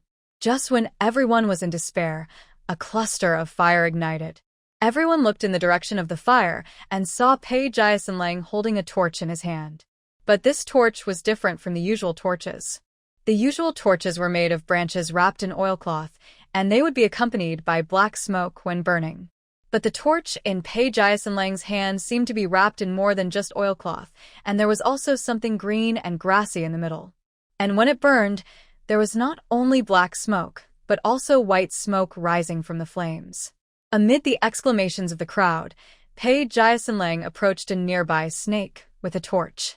The snake was licking the egg liquid, and when it saw someone approaching, it suddenly raised its head, and the snake's tongue made a dangerous hissing sound. Pei Jiasanlang, be careful. Don't go over there again. Everyone didn't know what Pei Jiasanlang was going to do, but they knew that this snake was very dangerous, and it was easy to be bitten if you approached it. But unexpectedly, when Pei Jiasanlang heard their reminders, he not only did not retreat, but continued to move forward. Some people didn't dare to look, so they simply covered their eyes, shook their heads, and sighed. But what they didn't expect was that after Pei Sanlang approached, the snake not only didn't attack it, but retreated as if it saw something it was afraid of or hated, and even stopped eating the egg liquid. Everyone was shocked and opened their eyes wide. What's going on? Why don't those snakes attack you? Is it because they are afraid of fire? Yes, that's right. Snakes are afraid of fire. Zhao Gang's brain was in good shape for once, so he naturally wouldn't miss this opportunity. With an idea, he immediately lit a torch and followed Pei Xian's example to approach the snake, but he almost got bitten. Why doesn't my torch work? Pei Xian certainly couldn't explain for Zhao Gang. Pei Jinyu didn't want to explain to Zhao Gang, but she had to explain to the other villagers in Shitugu. She reminded, mosquito repellent grass, because it's mosquito repellent grass. Mosquito repellent grass can not only repel mosquitoes, but the smell it emits can also make these wild animals feel uncomfortable, so they will retreat as soon as they get close. Standing not far away, Tian opened her eyes wide and stared blankly at Pei Jinyu, who was talking so well. When Genga guessed that snakes were afraid of fire, Tian was extremely proud. Look, the people in the village still said that they picked up sesame seeds and lost watermelons, lost the good girl, and left a useless son. She was very dissatisfied in her heart, but she had nowhere to refute. Originally thought that Ganger could just stand up for her, but unexpectedly, he not only failed to stand up for her, but was almost bitten by a snake. And the one who corrected his mistake was Pei Jinyu. Dr. Zhang didn't know these things, Zhao Lijing didn't know, and the capable people in the village didn't know, but Pei Jinyu knew them. The girl who was once scolded by her as stupid and dumb knew it? Tian looked at the embarrassed Zhao Gang, and then at Pei Jinyu, who seemed to be glowing, and a thought came to her mind. Did she really lose the capable girl? Pei Jinyu didn't know what Tian was thinking. She didn't even spare a glance to Tian, but looked in Pei Xian's direction, and the signals in her eyes were all asking, "Am I great?" Pei Xian smiled and nodded. What Xin Yang said is right. It's because of the mosquito-repellent grass. In front of the villagers of Shitugu, Pei Xian just called her Xin Yang, but when it was just the two of them in private, Pei Xian called her all kinds of strange names. Pei Jinyu didn't quite understand, but she accepted it well. Of course, except for cats. She bent her eyes and didn't forget to remind everyone. What are you doing? Make torches quickly. The people who were reminded came back to their senses instantly and said with a bitter face, we want to do it too, but the problem is that we don't know what the mosquito-repellent grass looks like. Pei Xuan picked a lot of mosquito-repellent grass for her yesterday, and the rest was still on the ground. Pei Jinyu picked up the mosquito-repellent grass on the ground and gave it to Pei Su, Pei Xuan, and the others. The two brothers quickly divided it. Soon, more than 20 torches were lit in the camp. Half of these torches were around to protect them, and the other half were gathered in one direction to drive away poisonous snakes. Pei Su and Pei Chun led the way, and Pei Xuan was beside Pei Jinyu and Zhang and others. As for the people in Shitugu, Zhao Lijing and his two sons were also leading the way in front, and half of the young and strong men protected the remaining old, weak, women, and children in the team. Another half of the young and strong men spontaneously carried or supported those bitten by poisonous snakes. Even Zhao Gang and others, as well as Zhao Yu, who always liked to take advantage, did not do anything at this time. Those who took things, and those who helped others. Everyone worked hard and rushed out a path in the snake group, holding their breath, holding their hearts, lowering their heads, and rushing forward all the way. Follow me. Don't fall behind. Come, I'll help you go. Even though they had already rushed out of the snakes, the crowd still didn't dare to stop. It wasn't until they ran for half an hour that they stopped, panting in a place with relatively few trees. They sat on the ground, breathing heavily, sweat seeping through their clothes, and their chests and backs were wet. Everyone's face was full of fatigue and relief for surviving the disaster. But after the relief, they were deeply unbelievable. We really ran out? I thought I was going to die. I have never seen so many snakes in my life. It's so scary. There were small cries from the crowd. My husband didn't come out. Where's my daughter? Have you seen my daughter? I don't have a mother anymore, Dad. I don't have a mother anymore. At first, only those who lost their families cried, but slowly, the crying spread, and the villagers of Shitugu lowered their heads and wiped their tears with red eyes. The relief of surviving the catastrophe was instantly washed away. Even the people of the Pei family felt bad. Congratulations to the host. You helped 25 people escape the death countdown, and your life points increased by 25 points. Current life points. 25. Pei Jinyu looked up and saw that the death countdowns on some villagers in Shitugu had disappeared. But some of them were still there. That is to say, although they had escaped the threat of the snakes, those who were bitten by the snakes were still in danger of death. She reminded Zhao Lijing. Lijing, there are still many people who have been poisoned by snakes. Zhao Lijing nodded and stood up with grief. Those who are not injured stand up, and those who are bitten by snakes stay where they are. When the people in Shitugu heard this, some people stood up from the crowd, and some people still leaned or lay on the ground. In the end, it was counted that there were 55 villagers who were not injured, 38 people were bitten by snakes, and they originally had a total of 127 people, which means that in this snake attack, they lost 34 people. Some lost their mothers, some lost their fathers, some lost their wives, and some lost their husbands. Li Zhengzhao took a deep breath and said in a deep voice, "Now we have lost 34 people, but now is not the time to be sad. We have to find medicine. Otherwise, we will not only lose 34 people, but most of the people in Shitugu will be gone."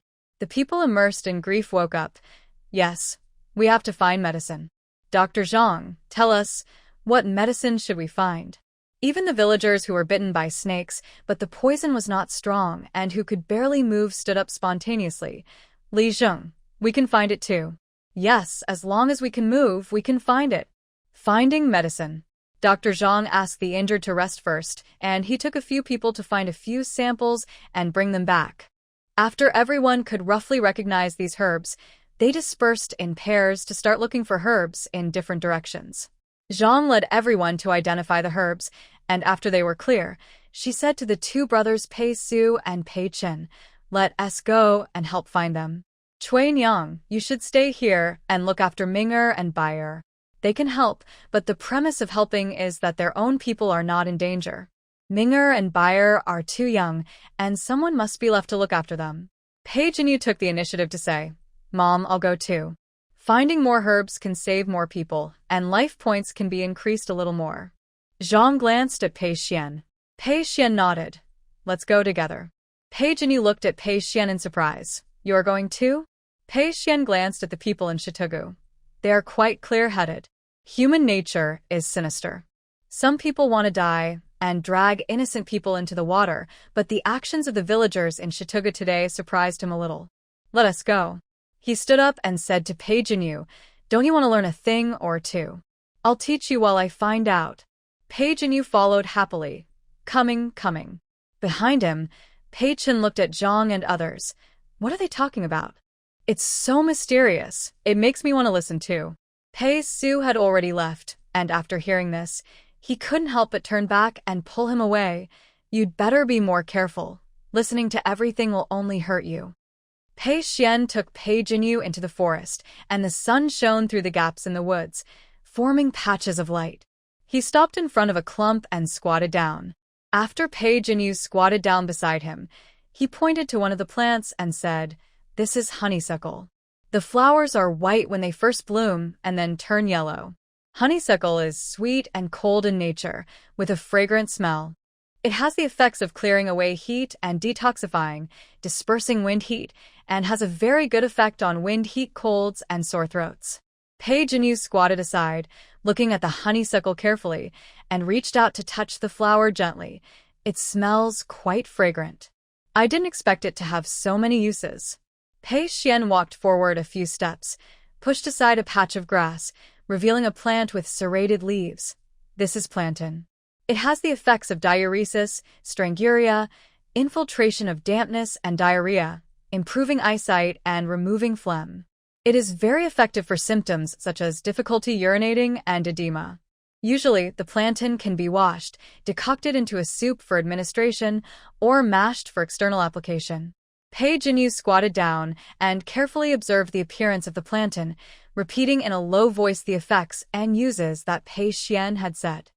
Pei Jinyu followed Pei Xuan as she walked and identified the herbs, and at the same time, she would pull the herbs out by the roots and put them in the backpack behind her.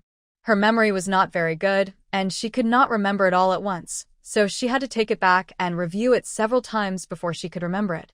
But as long as she remembered something, it would not be easy to forget. As they walked, they also found star anise, leaves used to treat snake venom. There were a lot of star anise leaves in this bunch, and Pei Jinyu simply put down the backpack and planned to pick all the star anise leaves back. Pei Xuan squatted beside her and reached out to pick them, but was stopped by Pei Jinyu. You are still growing your nails, and it will be bad if you bleed later. Pei Xuan looked down at his hands and smiled lightly. Okay.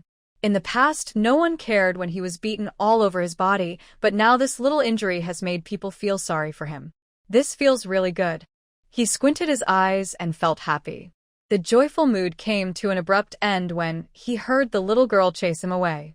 It's a waste of time for you to squat here. Why don't you go and look for other antidotes to treat snake venom nearby? When you find them, call me and I'll go dig them. This way, it will be faster. Pei Xuan's heart choked, and he cast his eyes over. Just as he was about to speak, he looked at the scene in front of him in a daze. The little girl was picking herbs seriously. The spots of light cast by the sun were like a fluttering butterfly, which fluttered on her slender eyelashes, illuminating the look in her eyes. Serious and pious. It was respect for all life. Pei Xuan's heart suddenly jumped, and something spread in his heart, slight but continuous. He studied medicine to kill people, but the little girl who learned this knowledge from him did it to save people. Someone once told him that saving people is also saving himself, and he sneered, but now there is someone who uses what he has learned to save people. This feeling is not bad. Pei Xuan's lips curled slightly, rarely refuted, and said in a gentle voice, Okay, I'll go look for it somewhere else. Pei Xuan found the remaining herbs, including Hediotis diffusa, Sanguisorba officinalis, and Chiayin grass. But when Pei Jinyu was about to dig up the Chiayin grass, Pei Xuan stopped her hand, took out a white handkerchief from his arms, and handed it to Pei Jinyu. The juice of the Chiayin grass is poisonous. Although it is not fatal if it touches your hands, it will inevitably cause redness, swelling, and itching. Wrap it with a handkerchief when picking it. Pei Jinyu nodded, took the handkerchief, and carefully dug out the qiaying grass. The detoxifying herbs were all found. Although Pei Jinyu still wanted to continue to identify other herbs, she also knew that there was no rush. The most urgent thing was to take the herbs back first. The two returned along the original route. Other people in Shitugu also came back one after another, and everyone had more or less herbs in their hands. The herbs of everyone gathered together were enough to treat snake venom, and there were still some left. Dr. Zhang hurriedly said, "Enough, enough. Because they are all poisonous things, the pot cannot be used after boiling." Zhao Sanyu had a bullock cart, and he brought both pots from home when he followed the people from Shitugu down the mountain, and he didn't lose them along the way, so he took the initiative to offer a pot. With the medicine and the pot, Dr. Zhang immediately started to boil the medicine. While waiting for the medicine to be boiled, everyone was not idle and went around to look for mosquito-repellent grass. Not only to repel mosquitoes but also to avoid so many deaths next time they encounter snakes. Someone in the crowd sighed. This time it's really thanks to Pei Sanlang and Pei Xinyang. Yes, if it weren't for them, most of us would be trapped in the snake group. As they were talking, someone walked towards Pei Jinyu and the others. Sanlang, Xinyang, this is the mosquito-repellent grass I just found. Thanks to you before, I don't have anything good, so I can only take this mosquito-repellent grass as a thank you. Pei Jinyu did not refuse and accepted it with a smile. Great, I was thinking of picking some mosquito-repellent grass later, but now I don't need it. Thank you, Aunt Zhao. There are many Aunt Zhaos in the village. The one in front of Pei Jinyu is the mother of the head of the village. She is already old, but fortunately, she has not encountered any danger. She is a very blessed old woman. Seeing that Pei Jinyu was willing to take it, the other people who were still waiting came over. After a while, Pei Jinyu was piled up with mosquito-repellent grass that could not be used up in half a month. Enough, enough, ants, don't take any more. It's really enough. Oh, Pei family girl, don't be polite. The number of mosquito-repellent grass in front of her was still increasing, and she looked at Zhang for help. At this time, Tian came over. She stopped the people's hands and said with a smile, Jinyu said she didn't want it, and she didn't say she didn't want it. It's not easy for you to pick the mosquito-repellent grass, so you don't have to bring it over. Pei Jinyu? Zhang. Pei Jinyu looked at Tian incomprehensible. Zhang came over with a dark face. Jinyu is a maid of my Pei family. What does it have to do with you whether she is polite to them or not? Tian glanced at Pei Jinyu and continued, I have raised her for so many years. I don't know what her temper is like. Didn't you see that she didn't know how to deal with it? I feel sorry for her, so what's wrong with coming out to help deal with it? You feel sorry for her? Zhang smiled. Why didn't you feel sorry for her when you were going to sell her, but you feel sorry for her now? Tian knew Pei Jinyu's temper. In the past, as long as she was a little nicer to the girl and said a few nice words, no matter how hard she beat her, the girl would always endure the pain and say it was okay. Their previous behavior of selling her should have hurt the girl's heart. But she believed that as long as she was a little nicer to her like before, the girl would definitely get over the matter of selling her like before. Therefore, she did not take Zhang's ridicule to heart, but said to Pei Jinyu, Girl, Mother did not intend to sell you at the beginning, but there was really no other way. In fact, Mother has you in her heart. Can you forgive Mother and come back again? At the end, Tian's voice was crying, as if she really regretted it. Zhang's heart skipped a beat, and she hated Tian, but she was more worried that Jinyu was really confused by her words. She looked at Pei Jinyu, but she saw that Pei Jinyu stood up from the ground after being stunned, walked to Zhang, and said to Tian, My mother now is not you. Tian's face was a little pale. She didn't expect that she had already lowered herself, but this girl was still not moved at all. It must be that witch Zhang who bewitched her. She stared at Zhang and said angrily, Zhang, you shameless thing, how many bad things did you say about me in front of this girl to make her so determined not to recognize me? As she spoke, she waved her arms and pretended to rush up and grab Zhang's hair. Pei Jinyu stepped forward to block Zhang. Before Tian rushed over, she pushed her hard, pushing Tian back several steps and pushing Tian to calm down. She stared at Pei Jinyu blankly. You want to hit me for Zhang? You want to hit me for Zhang? Pei Jinyu pursed her lips and retorted calmly, I am protecting my mother from being hurt by outsiders. Outsiders? These two words seemed to stimulate Tian, and her eyes were red. I am an outsider? I have raised you for 14 years, and you say I am an outsider? Enough. Pei Jinyu shouted and said coldly, Do you regret it now? Tian seemed to see hope and looked at Pei Jinyu hopefully. Yes, mother regrets it. Mother really regrets it. Mother should not have agreed to sell you. Pei Jinyu snorted. There was no emotion in her voice, but she said coldly, You do regret it, but you don't regret selling me. But you regret that you didn't have eyes. Seeing that I am now capable and competent, and no longer the silly girl before, so you regret it. If I were still the ignorant person I was before, I don't think you would regret it at all. You would just be glad that you got rid of me, a burden. The people in Shitugu were originally somewhat moved by Tian's words, but they suddenly came to their senses after hearing Pei Jinyu's words. Yes, if it weren't for the fact that the girl from the Pei family was so capable now, how could Tian regret it? Zhao Yu was watching the fun nearby. At this time, she couldn't help but shout, Tian, you are not as shameless as me. You were so straightforward when you sold her. Now that she has become successful, you want to get close to her. TSK. Zhao Sania glanced at Zhao Yu and agreed with the old woman for once. That's right. We have seen how much the girl from the Pei family has suffered in your family since she was a child. Who would believe you if you say you regret it now? Sun would certainly not miss this opportunity to add insult to injury. She folded her hands in front of her chest and looked at Tian with disdain on her face. I still remember that once, Jinyu was so hungry that she couldn't walk well, but you didn't give her food and called her a money loser. Now you say you feel sorry for her. How dare you say that? Tian's face turned pale and blue after being criticized by everyone. Zhao Dihao, who was standing nearby, also felt ashamed. He pulled Tian over and said angrily, What are you doing? Do you think I haven't lost enough face recently? Zhao Gang also complained. Mom, what do you mean by this? Do you think I am not as good as that girl? Tian looked at the reaction of the father and son and regretted even more. If she had been a little better to the girl, would she not be so cruel to her now?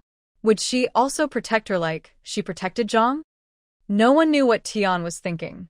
As an episode, no one took it to heart, because their attention soon turned to another matter. Li Zheng, Dr. Zhang, it's not that I don't want to take out the water, but we really don't have much water at home. And no one in our family has been poisoned by snakes.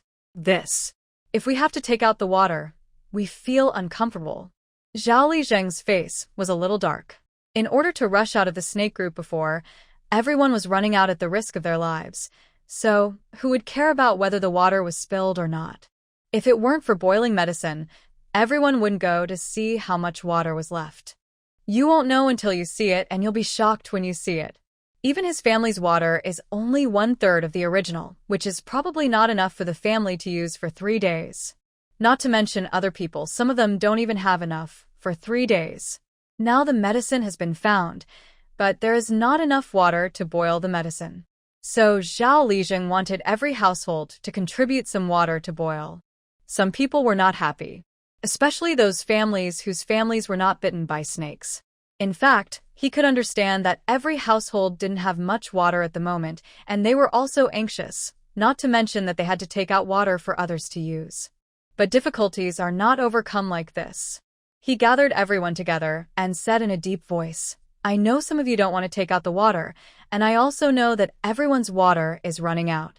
But the reason why we were able to rush out of the snake group in addition to the method found by the Pei family is because the people of Shitugu are united enough. Otherwise, you run yours, I run mine, and I don't know how many people will die. Now, there is not enough water for making medicine. Only by unity can we cross the river. So, I think we should gather all our water together, divided according to the number of people, and cross the river together. The villagers didn't speak. You look at me, I look at you. Zhao Lijing's eyes fell on several families and slowly said, If anyone is unwilling, it's okay. You will no longer be a member of Shitugu in the future. As soon as these words came out, it was like thunder. Those who were unwilling at first changed their words without hesitation. Lijing, we are willing. No one is unwilling. Yes, let's use the water together, as long as we can share the water. They're not fools. If they're expelled at this time, it would be like sending themselves to death. Even if the water is saved, what if they are in danger again? How can Lijing Zhao care about those who were expelled? Lijing Zhao used both soft and hard tactics to make everyone in Shitugu agree to hand over the water for unified distribution. Just as Lijing Zhao nodded in satisfaction, a voice rang out from the crowd. What about the Pei family? Will the Pei family's water also be distributed uniformly? Everyone knew that the Pei family had the most things, including the most food and water. If the Pei family's things were also confiscated. When this was said, everyone did not look at the Pei family but at the person who said it. You old hag, I just changed my mind about you. But you said such heartless words again? Zhao Sanyu pointed at Zhao Yu and cursed. It was difficult for the young to say anything to Zhao Yu, and the old could not say anything to Zhao Yu. Only Zhao Sanyu, because of the kindness of the Pei family to him, tore his face and risked his life to protect her. Zhao Yu's face was grim. What I said was right. If the Pei family is willing to confiscate the food and water, we can all survive for a few more days. The people around also said, those are the Pei family's things. The Pei family saved us and helped us so much. This time it was also because of the Pei family, otherwise I don't know how many people would die. That's right, we can't be so heartless. Zhao Yu snorted coldly and said angrily, it's not just me who thinks so. Don't you want the Pei family to confiscate and distribute them together? Anyway, I've lived for so many years, just treat me as a fool, come out and do this to benefit you, but you say I have no conscience? I think it's you who have no conscience. The people in Shitugu gradually quieted down. Zhao Yu was actually right. On the one hand, they knew that it was heartless to let the Pei family confiscate the food, and on the other hand, they also wanted to survive. If the Pei family is willing, they can survive for a few more days. Maybe these few days will be the difference between finding water and not finding water. Some people lowered their heads in shame after being told this by Zhao Yushi. Others cast their eyes towards the Pei family members standing alone nearby. Zhang frowned slightly. She had expected this scene to happen sooner or later, but she had never expected that day to come so early. She took 2 steps forward, and after everyone looked over, she said in a gentle but unquestionable tone, the Pei family's food and water will not be confiscated, and the Pei family does not need anything from the back of Shitugu to be distributed to us. If you are not satisfied with this, we can leave. Zhang observed the reactions of the people in Shitugu after saying these unpleasant words first. Seeing that the villagers looked disappointed but not particularly dissatisfied, Zhang nodded slightly and continued, but since we are from the same village, there is some friendship. Although we will not confiscate the food and water, we are willing to help you and take out some water to make medicine for everyone. But it's just a token of our thoughts. Zhao Lijing hurriedly came out to smooth things over. The Pei family has always helped our village, and everyone remembers it. It's just that we ran out of water just now, and I was anxious, so I said something I shouldn't have said. Zhang did not comment, turned around and motioned to Li to scoop some water. They didn't have much water, so Li scooped out 2 buckets, which was probably enough to make medicine for 4 people. After giving them the water, the Pei family didn't care about the rest. After running for their lives from morning till now, several people found a relatively flat place to light a fire and planned to cook something to fill their stomachs. Now that there is a shortage of water, we don't cook porridge anymore. We just add some water and stew it into dry rice. We also add some wild vegetables picked from the surrounding area to the rice to deal with it simply. After dinner, the Pei family did not rest, but gathered together to discuss the current situation. Zhang said, if we use water under normal circumstances, our water will only be enough for everyone for 4 days. The water of the villagers in Shitugu must be even less. It is estimated that they can only use it for 2 days. Pei Xuan frowned. Mom, why don't we go alone and don't worry about the people in Shitugu? Li also said, now everyone has water to use and they can still stay rational, but when there is really no water, who will care about conscience or not at that time? Let's see the situation. Let's not. Zhang and Pei Jinyu both rejected this proposal. Pei Chen looked at Pei Jinyu, then at Zhang, and asked curiously, "Why?" Zhang explained, "Although we led the people of Shitugu to escape many dangers along the way, Shitugu also provided help to us." Why? Li was also curious. Mianyang Mountain is full of dangers. Someone has to be on duty every night. If there were no people from Shitugu, Dalong and Erlang would have less time to rest at night. And more people can also make some wild beasts hiding in the dark afraid. For example, this time the snake group attacked. If the villagers of Shitugu had not attracted the attention of most snakes, we could not guarantee that no one would be injured. This made sense. Pei Chun and Li nodded, and then looked at Pei Jinyu. "Fourth lady, why do you think it's better not to go alone?" Pei Jinyu paused. "Of course, it's because the fewer people there are, the less she can accumulate life points." As for the problem of lack of water, she was not panicked at the moment. After escaping from the snakes, she earned 25 life points. 1 point can be exchanged for 1 liter of water. 25 liters of water, if only for drinking, is enough for the 8 of them to use for another 4 days, plus the original water. It can be used for 10 days. 10 days is enough for them to find a water source. Or think of other ways to get water. And they should be able to earn life points in the meantime, but if they leave the people of Shitugu, life points will be much harder to earn. Because every time the life points earned are because of the danger of Pei's family. If the people of Shitugu are in danger, Pei Jinyu can still decide whether to exchange for the death phantom according to the situation, but if a death countdown appears above their family members and she cannot determine the cause of death, she will definitely spend 10 points to exchange. So it is better not to leave Shitugu. But she can't say this, so she said, "I just think that if there are more people, it is less dangerous to walk together." Pei Chen nodded in understanding.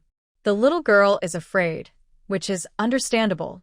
Pei Xuan was not very interested in these conversations. While they were communicating, he got a long stone slab from somewhere. A long stone slab was placed on the charcoal fire, and a few leaves with wide leaves were placed on the stone slab, covering the entire stone slab. After laying the leaves, he took out the bag of medicinal materials from his bag. Pei Jinyu looked curiously and found that it was the things that Pei Xuan had given her a list and asked her to buy at the pharmacy. "What are you going to do?" Pei Xuan put the medicinal materials on the leaves and took some medicinal materials found in the mountains. While preparing them, he said to Pei Jinyu, "Make some sleeping pills to prepare, just in case." Pei Jinyu became interested. "Can you teach me a thing or two about sleeping pills?" Pei Xuan glanced at the little girl who was curious about everything and deliberately teased her. "If I'm in a good mood, it's not impossible." Pei Jinyu, "Are you in a bad mood now?" Pei Xuan was not in a bad mood, but he wanted to know what the little girl would do if she knew he was in a bad mood. So he said, "I am a little in a bad mood, so what are you going to do?" "What are you going to do?"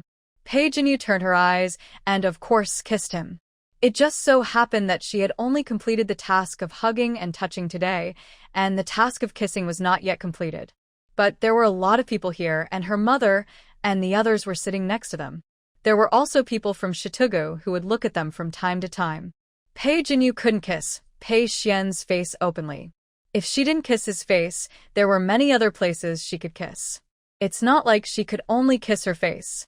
She rolled her eyes, held Pei Xuan's hand, and held his hand in his slightly stunned eyes. Through the gauze, she gently kissed his fingertips. After the kiss, Pei Jinyu straightened up, bent her eyes, and her bright eyes curved into a crescent shape. She said happily, "Kissing the wound will make it heal faster." "If the wound heals, won't you feel much better?" The girl's eyes were smart, without any ambiguity, but it made Pei Xuan's breathing stagnate. He pulled his hand back uncomfortably and turned his head away. Well, much better. Pei Jinyu felt that she was really smart. Since Pei Xuan was in a good mood, he also completed the task. She took out the bronze mirror from her and looked in the mirror. She was even happier when she saw that the death countdown above her head had increased by another 30 hours, reaching 100 hours. As she was looking at it, Pei Jinyu suddenly found that the death countdown reflected in the mirror had changed from 1 to 2. 2 and then to 3. Pei Jinyu, Not only that, she also felt a little dizzy. She held her head and shook it, and gradually doubled in front of her eyes. The last impression she remembered was that she fell into an embrace with a smell of medicine. Pei Xuan held the unconscious Pei Jinyu in silence for 2 seconds, then lowered his head and chuckled. "You kiss everywhere. Aren't you afraid of kissing yourself to death?" Their position was facing Pei Xuan. Pei Xuan was shocked when he saw the unconscious Pei Jinyu. He jumped up from the ground and walked over quickly. "What happened to Fourth Mother?" Pei Xuan's expression was calm. "It's nothing. She was accidentally knocked unconscious by the drug. She will wake up soon." Drug? Pei Xuan looked at the thing on the stone slab in surprise. "Are you making a drug?" Pei Xuan nodded. "Drugs are good things. Not only can they knock people unconscious, but they can also be of great help when encountering wild beasts. It's a pity that none of them can make it." They didn't expect that their own prince could make it. He said seriously, "I will take Fourth Mother away. You concentrate on making the drug. I promise not to let Fourth Mother disturb you." He stretched out his hand to take Pei Jinyu, but was avoided by Pei Xuan. Pei Xuan glanced at him and said calmly, "No need. You can use the drug anytime," he said, while holding the dizzy Pei Jinyu in his arms to prevent her from sliding down and collecting the herbs on the stone slab. Pei Xuan wanted to say something else, but Pei Ming ran over and pulled him away, sighing like a little adult. "Hey, you better be more careful." Pei Xuan. Congratulations to the host, helping 33 people escape the death countdown. Life points increased by 33 points, current life points. 58 Pei Jinyu's drug intake was not large, and she woke up when she heard the system's prompt sound. Pei Jinyu, who woke up, was still lying in Pei Xuan's arms, but they were originally by the campfire, and now their positions have changed. Pei Xuan sat under a tree, and she leaned in Pei Xuan's arms. When she opened her eyes, she saw Pei Xuan's bony hands curling her hair from time to time. "Awake?" There was an imperceptible gentleness in his slow voice, like a spring breeze, gently sweeping past her ears. But Pei Jinyu's attention was not on Pei Xuan at all. Her mind was now filled with the system prompt sound she had just heard. Help 33 escape the death countdown? But she clearly remembered that there were 38 villagers bitten by snakes, and now she only got 33 points, 5 points less. Pei Jinyu knew better than anyone what the missing 5 points meant. Although she had gained so many points, she was not very happy in her heart. The villagers of Shitugu over there were queuing up. They lined up to hand in their own water and waited for unified arrangements later. Pei Jinyu thought of the time when she exchanged bird eggs before. The bird eggs appeared directly on the ground. What about exchanging water? Where will it appear? Pei Jinyu called the system in her mind. What the Hades? If I exchange water, where will the water appear? Can you prevent it from spilling on the ground?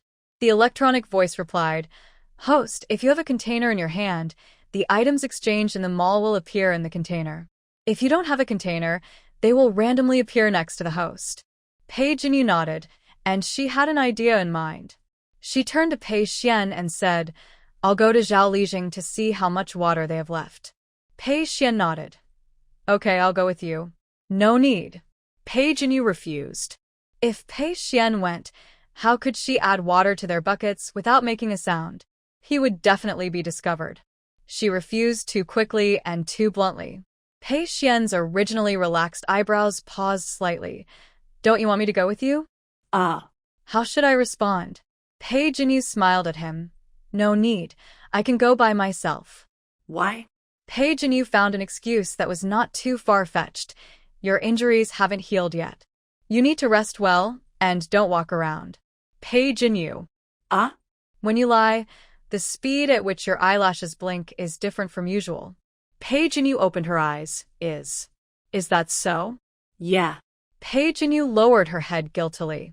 Pei Xuan must be angry because when he was angry, he would call her by her full name.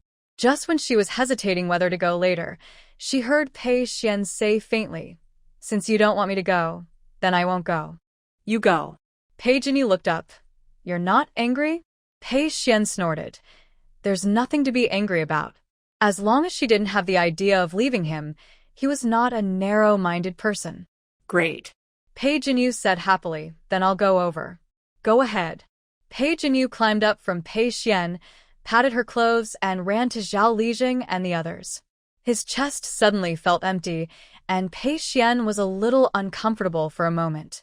Looking at Pei Jinyu, who couldn't wait to run away, he gritted his teeth secretly. No, he regretted it. He was a narrow-minded person. This little conscienceless person. On the other side, Pei Jinyu ran to Zhao Lijing.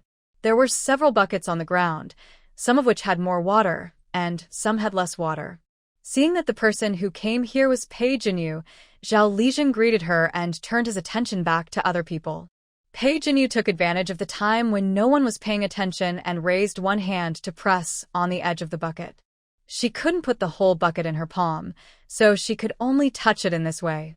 Because she was not sure whether this counted as having a container in her hand, Pei Jinyu only exchanged 1 point. But fortunately, the system was pretty good. After Pei Jinyu completed the exchange, she saw the water in the bucket shake, and then the water line moved upward. This shows that this method is feasible. Pei Jinyu spent another 4 points to exchange for 4 liters of water and added it to different buckets so that it would look less obvious. After doing all this, she walked back to the tree where Pei Xuan was. Before she got close, she felt that the atmosphere was wrong. Didn't Pei Xuan just say that he was not angry? Why doesn't he look angry now? Pei Jinyu turned around and walked to Li's side. Sister-in-law, look at the third brother. Is he unhappy? Li took a look and shook her head. No. But there is no expression on his face. Li was puzzled. Doesn't Samling usually have no expression on his face? Is that so? Pei Jinyu thought hesitantly. But she felt that Pei Xuan was always smiling, not like now, looking so gloomy. He didn't sit down, just leaned against the tree, looking at this side lazily. It has become even more gloomy in such a short time. Pei Jinyu met Pei Xuan's gaze and shuddered. Pei Xuan had a faint smile on his lips. His dark eyes couldn't tell his emotions, and he said in a slow tone, "Come here." Pei Jinyu slowly moved over. What's the matter? I'm angry. Pei Jinyu. Didn't you just say you weren't angry? Pei Xuan raised his lips. I regret it, and now I'm angry. Pei Jinyu. Then what do you want? Pei Xuan said the same thing. Come here. Pei Jinyu walked over with a fearless attitude, and as soon as she got there, she was pulled to sit down. It was still the same place and the same action. Pei Jinyu was a little confused, and turned to ask Pei Xuan, who was leaning against her. You asked me to come here just to sit here and rest? Pei Xuan felt comfortable with the familiar breath filling his arms again, and raised the corners of his lips. Isn't it good to rest? Pei Jinyu. Okay, rest. I was supposed to rest anyway. Most of the villagers were bitten by snakes. Even if they could detoxify after drinking medicine, their bodies would not recover so quickly. So everyone planned to set up camp on the spot today. Zhao Lijing took some people to find food around. It was still early, about the end of the morning hour. Pei Ming and Pei Bai had been detained for a while and were not allowed to leave or run. They couldn't hold it anymore. So Li and Pei Su took advantage of the early morning and took the 2 children to dig wild vegetables around. Pei Chun continued to look for bird eggs. Zhang stayed in the camp to watch the luggage. Pei Jinyu rested for a while and felt bored, so she pulled Pei Xuan to continue making the drug. But this time she didn't dare to speak easily, and just did it with her hands. It took about an hour to make the drug. Wait, haven't my brother and sister-in-law come back yet? Pei Jinyu was startled and tried to recall whether she had seen the death countdown above her sister-in-law and others before. No. But not having it doesn't mean they won't be in danger later. Should we go look for my elder brother and his family? Pei Xuan nodded. Okay. Zhang was also a little worried. Samling, Xinyang, you should also be careful. Pei Jinyu and Pei Xuan walked in the direction they left. Logically, they were digging wild vegetables nearby and should not have run far, but the 2 of them searched nearby for a while and only found the earth pits left after the wild vegetables were dug up, and did not see any human figures. Suddenly, Pei Jinyu noticed that there seemed to be something behind the stone. She walked over quickly. Pei Xuan, big brother and sister-in-law's backpack is here. Pei Xuan checked for a while and said in a deep voice, Big brother and sister-in-law should be fine, but it's hard to say about Pei Ming and Pei Bai. Pei Jinyu. How did you know? Pei Xuan analyzed. There are a lot of wild vegetables in the backpack, neatly arranged, and the backpack is placed behind a rock, deliberately avoiding people's sight. But this danger should not be very urgent. Pei Jinyu understood and continued. In other words, Pei Ming and Pei Bai encountered danger, but not life-threatening, so big brother and sister-in-law put the backpack here. If there was no danger, the backpack would not be placed here. But if it was a life-threatening situation, how could they care whether the backpack would be stolen? Pei Xuan nodded, squatted down, and checked carefully. Pei Jinyu followed him and looked for a long time, but didn't understand. What are you looking at? Traces, Pei Xuan explained. People or animals will leave traces after walking. The grass around here has traces of being trampled, and the direction is very clear, not messy. Pei Xuan said, while gesturing along the direction of the traces with his fingers, "Look, the direction where the grass is crushed is towards the forest over there." Pei Jinyu looked in the direction he pointed, and saw a dense forest not far away, with branches and leaves intertwined and shadowy. The trees there are much taller than their side. You mean my brother and sister-in-law went to that forest? She asked. Pei Xuan stood up and patted the dust on his hands. It's very likely, let's go. He took the lead, and Pei Jinyu followed quickly. After walking for a while, Pei Xuan slowed down. Just then, Pei Jinyu heard a voice coming from the front. Following the sound, I saw dozens of wild monkeys running around in the trees not far away, making oh sounds from time to time. Monkeys? Could it be that the disappearance of my elder brother and sister-in-law is related to this group of monkeys? Just as I thought about this, I saw two figures hiding in the bushes in front of them on the right. At a glance, it was Pei Su and Li. But there were only two of them. Pei Ming and Pei Bai were not with them. Pei Jinyu pulled Pei Xuan's sleeve. My elder brother and sister-in-law are over there. Pei Xuan glanced and walked towards Pei Su and the others. When he got closer, he could hear Li's anxious voice. What should I do? Otherwise, go back to find Pei Xuan and the others.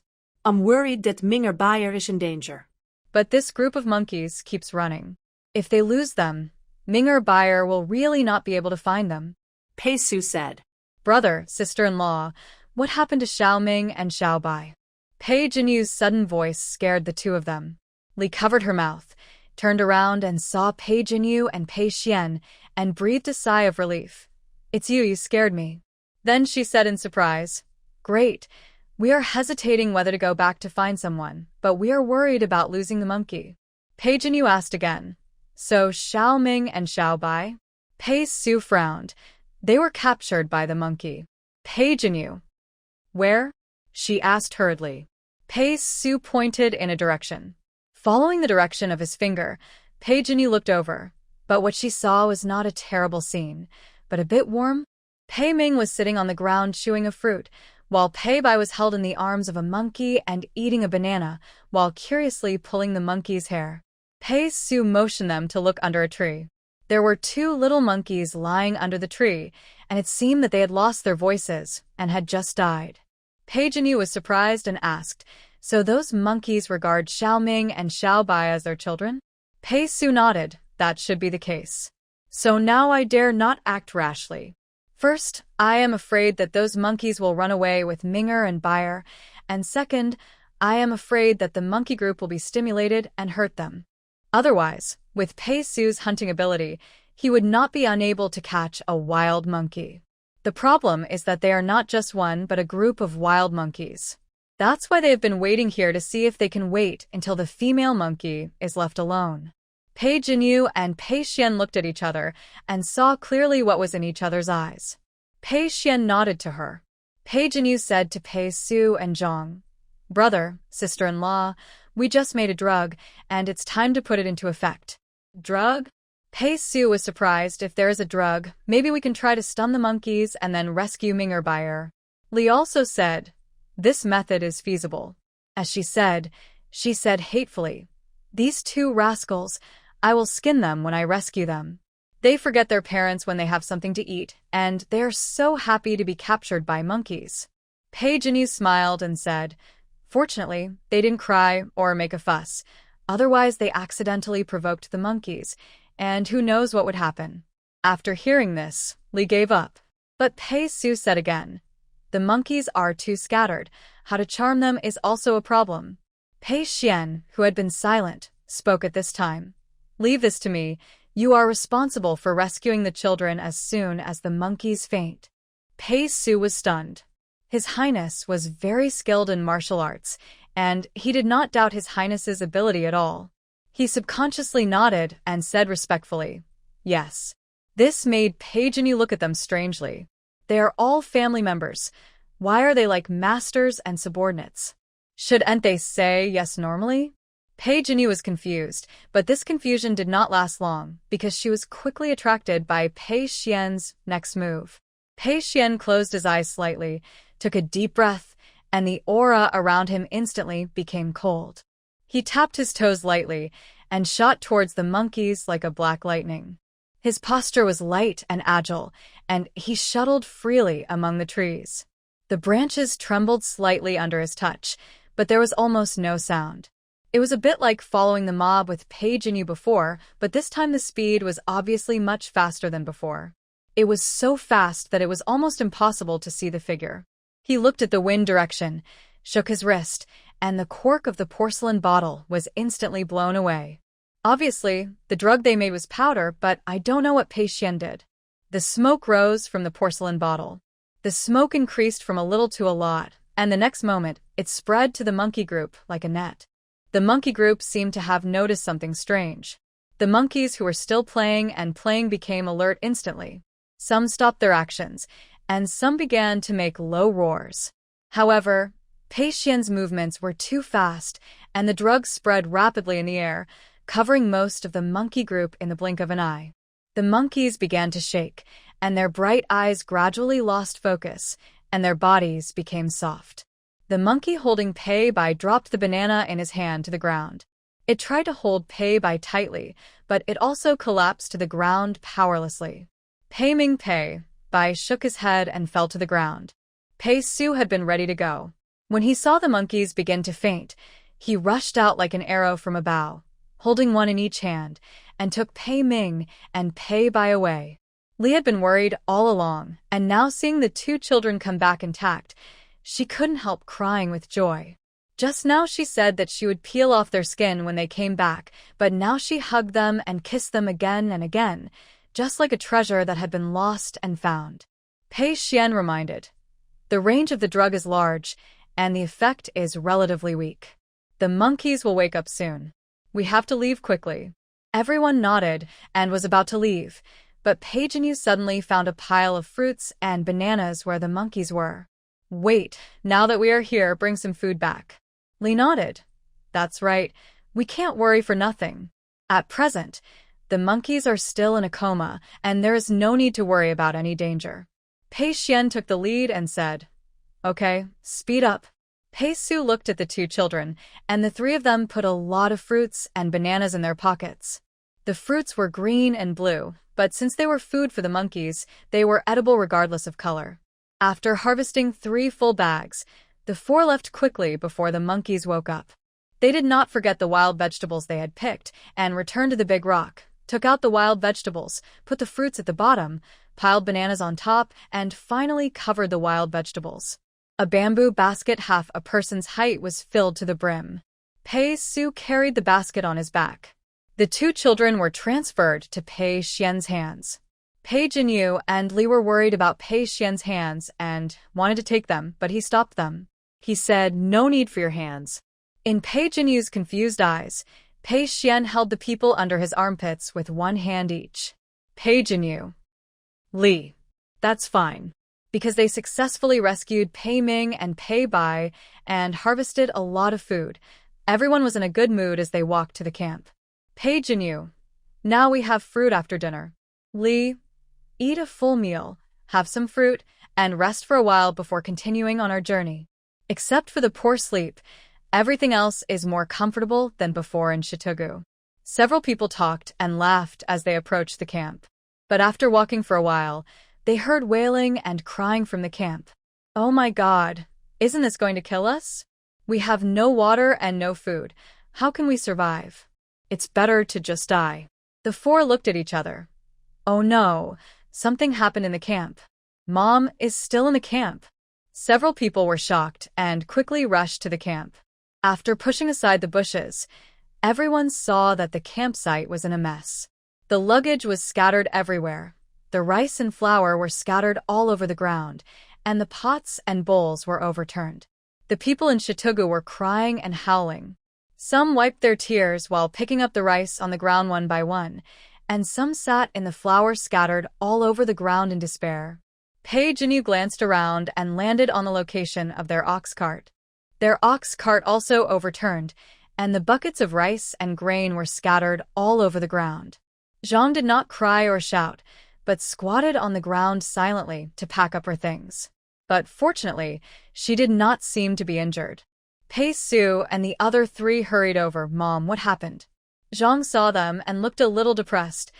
"Not long after you left, a group of wild monkeys ran out from nowhere, robbed our things, and threw away things. This group of unscrupulous monkeys, they robbed corn, and they didn't let go of the rice and noodles that they didn't want, and they were wasted everywhere." She sighed.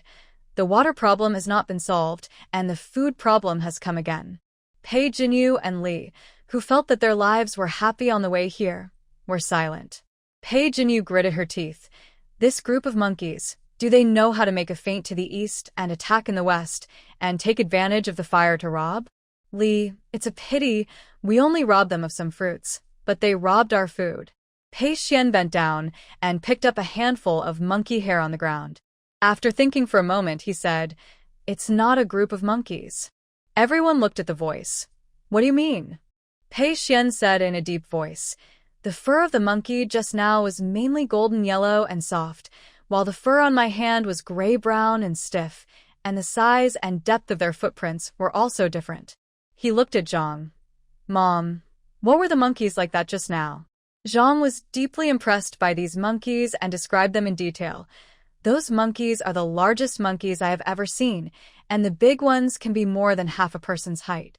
Pei Jinyu looked at the height Zhang gestured, which was about 1 meter. Zhang continued, "Their fur is long and thick, gray-brown on the back, sulfur-colored on the abdomen, and some small monkeys have green fur. The most terrifying thing is their face," Zhang said here, her voice trembling slightly. "The face is like a ghost. The bridge of the nose and lips are as red as blood. The sides of the nose are still strange light blue, and there are purple marks on the face, which makes people feel creepy." Zhang described vividly, and Li and Pei Jinyu shuddered at the same time. "Li, it's purple and green, and its lips are red like blood. Could this be a mountain ghost?"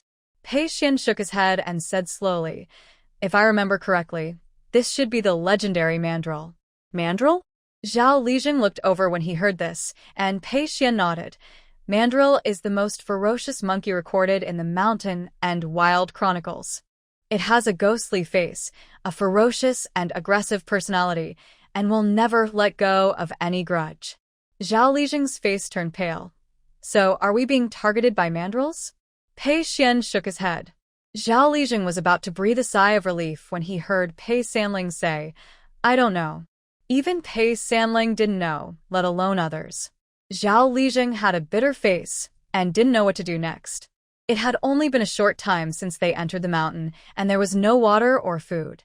Not only did the villagers have no confidence, he also began to doubt whether they could really get out of Miangan Mountain. At this moment, someone in the crowd suddenly shouted, "If we hadn't planned to cross this Mianchuan Mountain, wouldn't so many people have died, and we wouldn't be out of food and water now. I'm not going to leave. I want to go back. If I keep going, I'll lose my life." "Go back. Where to go?" "Shitugu has long been occupied by the rebels. Going back now would be suicide." "Aren't they rebels? Then I'll surrender to them. What's wrong with being a rebel?" As soon as these words came out, everyone present fell silent. Zhao Lijing frowned and shouted angrily, "You want to be a rebel, the kind of people who burn, kill, and loot? So what, others can do it, why can't we?" Zhang narrowed her eyes and looked at the man. But she herself was not very familiar with the people in Chitugu. Even if she saw the person who was talking, she had no impression of him. She asked Zhao Lijing, "Who is this person?" Zhao Lijing said in a deep voice, "The younger brother of Da Hunyang. He came to Yotsai's house to visit relatives a few days ago. Unexpectedly, these things happened, and he stayed with us. Zhang, let him go. Since he has such an idea, who knows what he will do to the villagers in the future?" Zhao Lijing nodded and said to the tall young man with a vicious face in the crowd, "If you want to go back and surrender to the rebels, I won't stop you." Li Feihu's eyes turned. "You can drive me away, but you can't let me go empty-handed. I brought things with me when I went up the mountain. Now I have to leave, so I have to take things with me." Zhao Lijing's face changed. "What do you want to take away?" Li Feihu's eyes fell on the rice on the ground. Most of the rice was scattered, but there was still a small part that was not scattered. After scanning it and having an idea in his mind, he laughed. "I don't ask for much. Just leave me 10 kilograms of rice and a bag of water." These things were enough to support him back to Lijia village. 10 kilograms of rice would not be a big deal before, and they would be given it if they asked. But now their rice has been wasted a lot, and these 10 kilograms of rice are absolutely impossible for them. Zhao Lijing said coldly, "Impossible." Li Feihu expected him to say that, and he was not panicked at all. He said to the villagers of Chitugu, "Miangang Mountain is so big, and so many people died not long after we came in. I don't know what will happen next. I won't leave. Those of you who don't want to leave can follow me. Let's go back to Lijia village together and surrender to the rebels together. Maybe there is still a way to survive." After he finished speaking, he looked at Da Hunyang. "Sister, come with me. Maybe my parents are still waiting for us in Lijia village." Da Hunyang looked at Zhao Yukai and Zhao Yushir to hear what they meant. Zhao Yukai didn't want to leave and frowned, saying, "Maybe Lijia village has already." Li Feihu looked at Zhao Yushir again. "I respect you as my sister's mother-in-law. If you follow me, I will definitely honor my sister and you when I make a name for myself. There's nothing wrong with surrendering to the rebels. You don't dare to kill people, but I do. When the time comes, I will let you live a rich life with silk, satin, brocade, and delicious food." Zhao Yushir's face changed again and again. She had never thought of surrendering to the rebels, but when she heard what Li Feihu said, she thought of the mobs who destroyed their good homes, while they themselves were enjoying a good life. Since the mobs could do it, why couldn't they? She gritted her teeth and made a decision. "Okay, we'll go with you." Mom. Zhao Yukai couldn't believe it. "Do you know what you are talking about?" Zhao Yushir, "I know. I have lived for half of my life and have heard many things. One of them I always remember is, are kings, princes, generals, and ministers of different species? Now they are mobs and rebels. When they succeed, they are not rebels anymore. They are called founding ministers." Everyone looked at Zhao Yushir in a daze, and even Zhang was a little surprised. Obviously, no one expected an old peasant woman in the mountains to say such a thing. Zhao Yue, the second son of Zhao Yu, was so excited when he heard this. Mom is right. Kings, princes, generals, and ministers are all born with different species. The fortune teller said that I will achieve great things in the future. Maybe this is what he meant. He looked at Li Feihu. "Our family will also surrender to the rebels." "No, that's not called a rebel. That's called an uprising." Li Feihu laughed. Good. Zhao Yu nodded with satisfaction, then looked at Zhao Yukai and said forcefully, "I, an old woman, will also surrender to the uprising. How can you, a good man, be so cowardly?" Seeing that Zhao Yukai was still hesitant, Zhao Yu said harshly, "If you don't go, you are unfilial." Zhao Yotsai's face turned pale in an instant, and he said with a stiff body, "Go, I'll go." Li Feihu was even more satisfied and glanced at everyone in Chitugu, as if he was a general who was sure of victory. "If any of you want to follow me, you can go with me." Everyone in Chitugu looked at each other. It is undeniable that some of them were moved by Zhao Yu's words. Yes, why can others enjoy the good life, but they can't? They can only run away? Some people started to walk towards Li Feihu. At this moment, a crisp voice sounded. "I think what you said is wrong. Pei Jinyu's voice stopped everyone's steps. Everyone looked in the direction of the voice. Zhao Lijing breathed a sigh of relief. He also felt that there was something wrong with Zhao Yu's words, but he really couldn't say what was wrong. The girl from the Pei family was very smart. She was blessed by God and would definitely be able to explain it. Pei Jinyu stepped forward and said, "It is true that kings, princes, generals, and ministers are all of different species, and it sounds righteous, but think about it. Are the so-called rebels in your mouth for the people? They burned, killed, and looted along the way. People were living in misery wherever they went. Our village was destroyed, and our families were separated. A real uprising is to allow the people to live a stable life, not to wantonly harm innocent people under such a banner. Besides, you think you can have a good life by submitting to them. That's just wishful thinking. Do you think they will really accept you? Are you good at martial arts or have great abilities? You will just be someone else's meat shield if you go there. Do you still expect to have a good life?" Pei Jinyu could think of these words by thinking with her own brain, even without Pei Xuan's teaching. Seeing that everyone was wavering, she added, "Well, even if you have the ability, if you follow them to do those evil things, can you feel at ease? You have lived an honest life for generations, but now you want to do such unscrupulous things. How can you face your ancestors in the future?" Most of the people in Shitugu were persuaded by Li Feihu and Zhao Yushi. After hearing what Pei Jinyu said, they reacted one by one. Yes, even if they went, they would be used as human shields. Moreover, can they really do such a thing? Seeing that the villagers of Shitugu, who had been persuaded, hesitated again, Li Feihu's face became very ugly, and he glared at Pei Jinyu fiercely. "You are just a little girl. What do you know? Talking nonsense here. You are ruining his business." Pei Jinyu met Li Feihu's gaze without fear.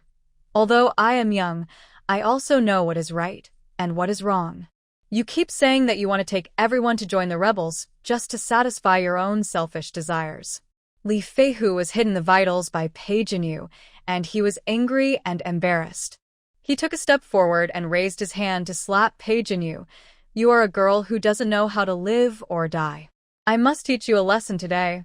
Just as Li Feihu's slap was about to fall, a figure appeared in front of Pei Jinyu like lightning and grabbed Li Feihu's wrist accurately. Li Feihu only felt a sharp pain in his wrist. He subconsciously wanted to break free, but found that his hand seemed to be clamped by an iron clamp and could not move. Looking for death. Pei Xuan's voice was cold and bloodthirsty. Li Feihu shuddered subconsciously. Just as he was about to say something harsh, he felt a sharp pain in his wrist. He screamed, and cold sweat broke out on his forehead, and his body trembled involuntarily. You let me go," he said in a trembling voice. Pei Jinyu looked carefully and saw a death countdown above Li Feihu's head. 10 seconds. Pei Xuan wanted to kill him. But Li Feihu's behavior was not considered to be a capital crime in the eyes of the people in Shitugu. If Pei Xuan really killed him, he would inevitably be subject to gossip. Maybe Pei Xuan didn't care, but Pei Jinyu didn't want to hear others say bad things about Pei Xuan. She grabbed Pei Xuan's arm and shook her head at him. "Don't worry about him, he's just a jumping clown. Congratulations to the host, you helped one person escape the death countdown and your life points increased by 1 point. Current life points, 54." Pei Xuan's eyes fell on Pei Jinyu, and he saw the worry in her eyes. The anger in his heart paused for a moment, and he threw Li Feihu, who was almost fainted from the pain, out with a flick of his hand. His face was calm, but his eyes were cold as if covered with frost. "Get lost. Those who want to get lost with him, get lost now. If I hear you again, you will end up like this." As he finished speaking, he slapped a tree next to him. The tree, which was as big as a plate, broke in half in an instant. Everyone looked at this scene in shock. Their expressions froze instantly, and their mouths opened wide. Pei's third brother actually broke a tree? Just a light slap. It seemed that he didn't use much force. But the tree broke? If this palm hit a person. Thinking of this, everyone shuddered. Li Feihu, who was thrown to the ground, was so scared that a hot current surged under his body. It seems that Pei's third brother still spared him. Otherwise, how could he be alive now? But he didn't dare to stay any longer. If he stayed any longer, if Pei's third brother regretted it, it would be easy to take his life. Li Feihu endured the severe pain in his wrist and body and got up from the ground. He said to the people in Shitugu, "If you want to leave, follow me. I promise that those who follow me will be my brothers in the future. You will be indispensable in the delicious food and drink." The people in Shitugu hesitated again and again. In the end, Zhao Yu still forced Zhao Yukai and Zhao Yue to stand next to Li Feihu. "Our family will follow you." In addition to Zhao Yu, some people in Shitugu also walked to Li Feihu. Zhao Lijing's face was green and pale. He didn't expect that there were so many people in Shitugu who really wanted to do such a heartless thing. Zhang shook her head at him. "It doesn't matter. These people can leave if they want to. It's not good to force them to stay." Zhao Lijing nodded. "Yes, those who stay this time are all people who are of the same mind as us." Li Feihu led the 20 or so people from Shitugu away. There were 7 people in the Zhao Yu family alone. In addition to Zhao Yu, Zhao Yukai, and Zhao Yue, there were also Zhao Youcai's wife and daughter and Zhao Yue's wife and son. When they stood beside Li Feihu, most of them had death countdowns above their heads. 48 hours, 22 minutes, and 53 seconds, 52 hours, 33 minutes, and 31 seconds. Only Zhao Yu and Zhao Yue were spared. The ones with the shortest remaining death time were Zhao Youcai's family, and among them, Zhao Dashi and Dashi's mother had the shortest remaining death time. Of course, it was not just the Zhao Yu family. Most of the 20 or so people standing next to Li Feihu had death countdowns above their heads, but Li Feihu had nothing above his head. Pei Jinyu had almost predicted their end. She didn't want to care, but looking at Zhao Dashi and Zhao Dahu, who were less than 10 years old, she couldn't help but say to them, "When you go back this time, don't act rashly no matter what you do." "Zhao Yukai, you," Pei Jinyu said to him alone, "don't leave Dashi and Dashi's mother at any time. Once you find danger, run immediately." Zhao Yukai nodded seriously. After more than 20 people left, Zhao Lijing counted the number of people again. Including the 8 people from the Pei family, there were only 65 people left in total, which means that there were only 57 people in Shitugu. Compared with when they set out, there were more than half fewer. But what surprised Pei Jinyu was that Zhao Dihao and his family did not leave. Li also noticed this and asked directly in front of everyone, "Why didn't you follow?" Zhao Dihao didn't want to answer, but the villagers in Shitugu around him also looked over. It seemed that they were all waiting for his answer. He said with a dark face, "What Jinyu said is not wrong. Even if we go, we will be a human shield for others. There will be no benefit, but we will lose our lives in vain." Tian curled her lips. "Although I have done some petty thefts before, I dare not kill people." Zhao Gang said, "Wherever my parents are, I will be there."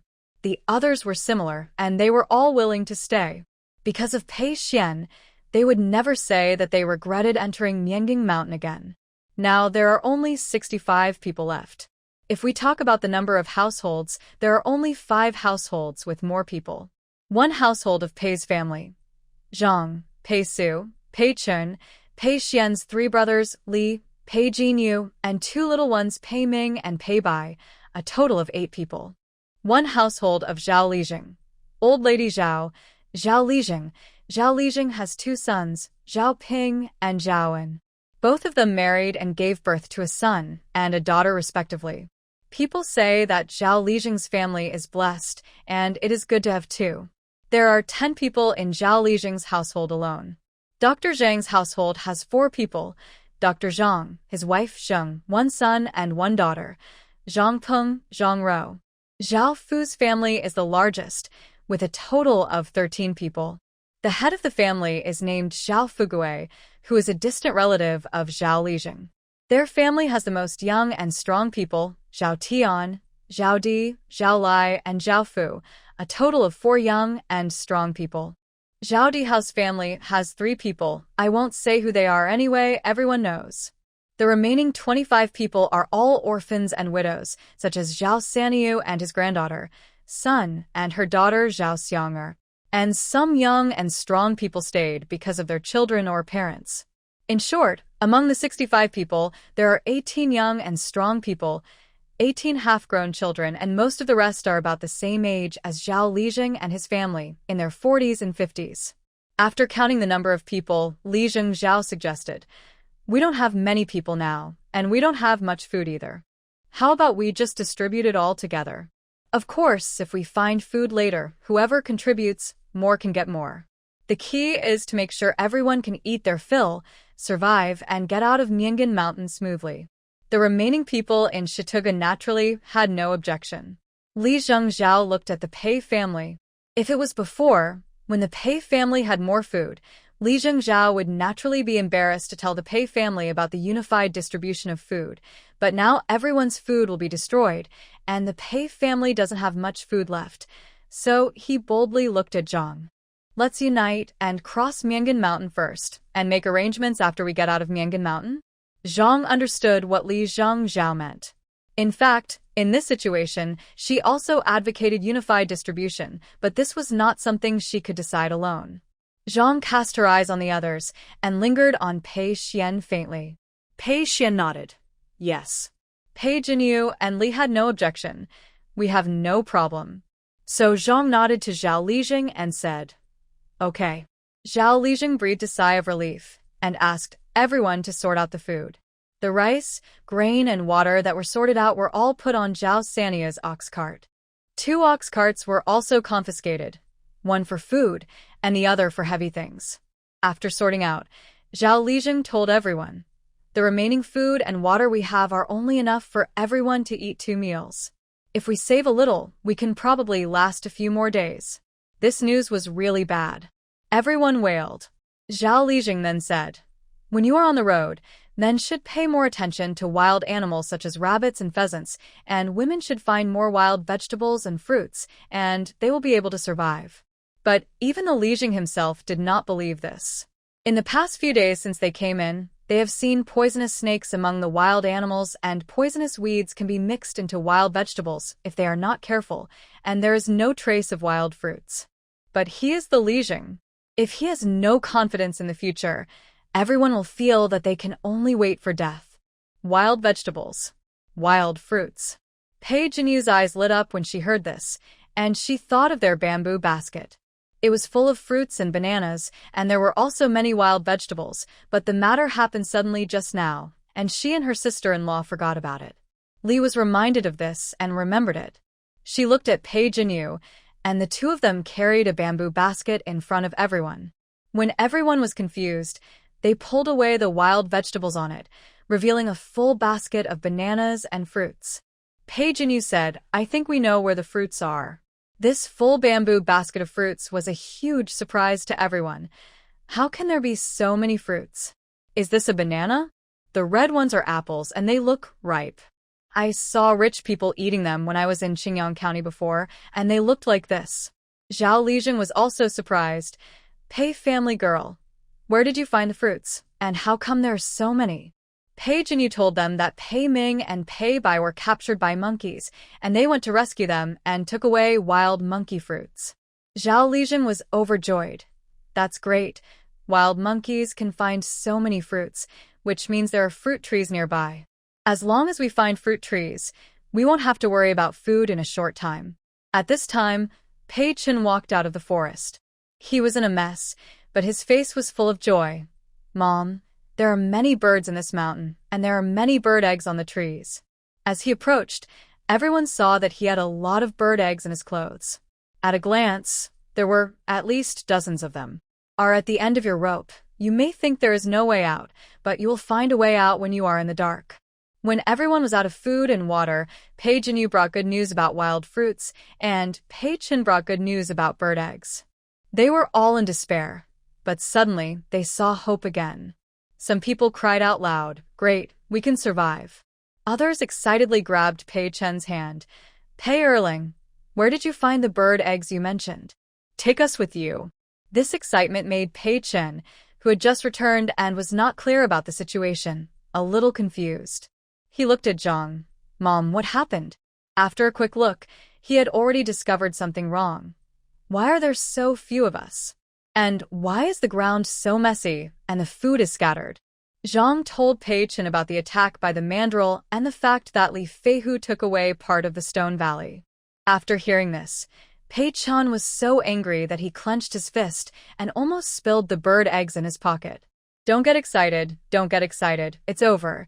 Zhao Fu comforted them hurriedly. We now have clues to the fruit, and we can get bird eggs, and life will get better slowly. Zhao Ping also said, That's right, we won't starve to death, no matter what. Everyone felt much more relaxed and full of hope for the future. The bird eggs are on the tree. As long as you can climb the tree, you can get some. As for the fruit, Pei Su said, It's far away. It's better to look for it while you are on the road, so that if you find the fruit, it will be inconvenient to go back and forth. Everyone agreed unanimously. With the experience of the previous attack of the mandrills on the camp, everyone was prepared this time. The 18 young men were divided into two groups. One group went out to get bird eggs, and the other group stayed in the camp to protect their remaining food and fruit. The half-grown children can also climb trees, so a young man led a 13 or 14-year-old child, plus a middle-aged man in his 40s or 50s. 3 people were divided into a group. A total of 10 groups went out to get bird eggs. As they were about to set off, Pei Jinyu suddenly noticed a death countdown above the head of Zhao Ping's son Zhao Wang. 45 minutes and 23 seconds, however, there was no death countdown above the head of Zhao Ping and Zhao Wang's mother, who were traveling with him. Zhao Ping and his companions were ordinary people. If they encountered any dangerous wild animals, it was unlikely that Zhao Wang would be the only one in danger. In other words, it was very likely that Zhao Wang encountered danger while climbing a tree. Thinking of this, Pei Jinyu shouted, Wait! Everyone stopped. What's wrong? Pei Jinyu pointed at Zhao Wang. Zhao Wang, you don't look very lucky today. You should stay in the camp. I'll go with your parents. Zhao Wang scratched his head. No, I've always had good luck. Pei Jinyu looked at Zhao Lijing and stretched out a finger to point to the sky. Zhao Lijing's face changed, and he immediately said, That's right, Zhao Wang, you should stay in the camp today. His grandfather said, even if Zhao Wang wanted to go to get bird eggs, he could only agree sullenly. Okay, then I will stay in the camp. The moment he decided to stay in the camp, the death countdown above his head disappeared. Congratulations to the host. Helping one person get rid of the death countdown, life points increased by 1 point, current life points. 55 Pei Jinyu suddenly found a new way to earn life points. Before they go out to act, look over one by one, and change the plan in time if there is a life-threatening situation. This can not only avoid the death of people but also earn life points, which is simply killing 2 birds with 1 stone. This matter needs to be discussed with Zhao Lijing. Anyway, as long as it is pushed to the secret, Zhao Lijing dare not ask more. She walked to the side of Zhao Lijing and whispered, Lijing, I had another dream last night. Zhao Lijing was shocked. What did it mean? I can't say much. She pointed upwards, her face serious. In short, before you take action in the future, come to me and let me take a look. If there is any danger, I will point it out, and then you will cooperate with me. There are too many dangers on Miangan Mountain. This can greatly ensure our safety. Zhao Lijing's face was stern. With Pei Jinyu's previous dream of mobs slaughtering the village and mobs chasing and killing, Zhao Lijing did not doubt her words at all, and said seriously, Don't worry, I will definitely cooperate with you. So except for Zhao Ping's group, the other 9 groups also received instructions from Zhao Lijing and walked around in front of Pei Jinyu one by one. After confirming that there was no problem, Pei Jinyu nodded to Zhao Lijing. Zhao Lijing waved his hand. Let's go. Pei Jinyu was about to follow Zhao Ping, but her arm was suddenly grabbed by someone. She turned around and saw that it was Pei Xuan. She was slightly stunned. What's wrong? What's wrong? She was going out without telling him, and she didn't plan to go with him. Now she asked him what's wrong? Pei Xuan's face was dark. I'll go with you. Pei Jinyu. But what if the baboon comes again? She covered her mouth and laughed. Third brother, you are so clingy now. Pei Xuan never thought that the word clingy would be used to describe him one day. His face froze, and he subconsciously let go of his hand. Nonsense, who is clingy? I'm just worried about you. Oh, worried about me? Pei Jinyu stretched out her voice. Pei Xuan choked. Who is worried about you? Pei Jinyu. Third brother is not clingy and you don't worry about me, so why do you want to go with me? Pei Xuan did not answer. Pei Jinyu tilted her head and continued. Or does third brother like me? The kind of love that cannot be without me?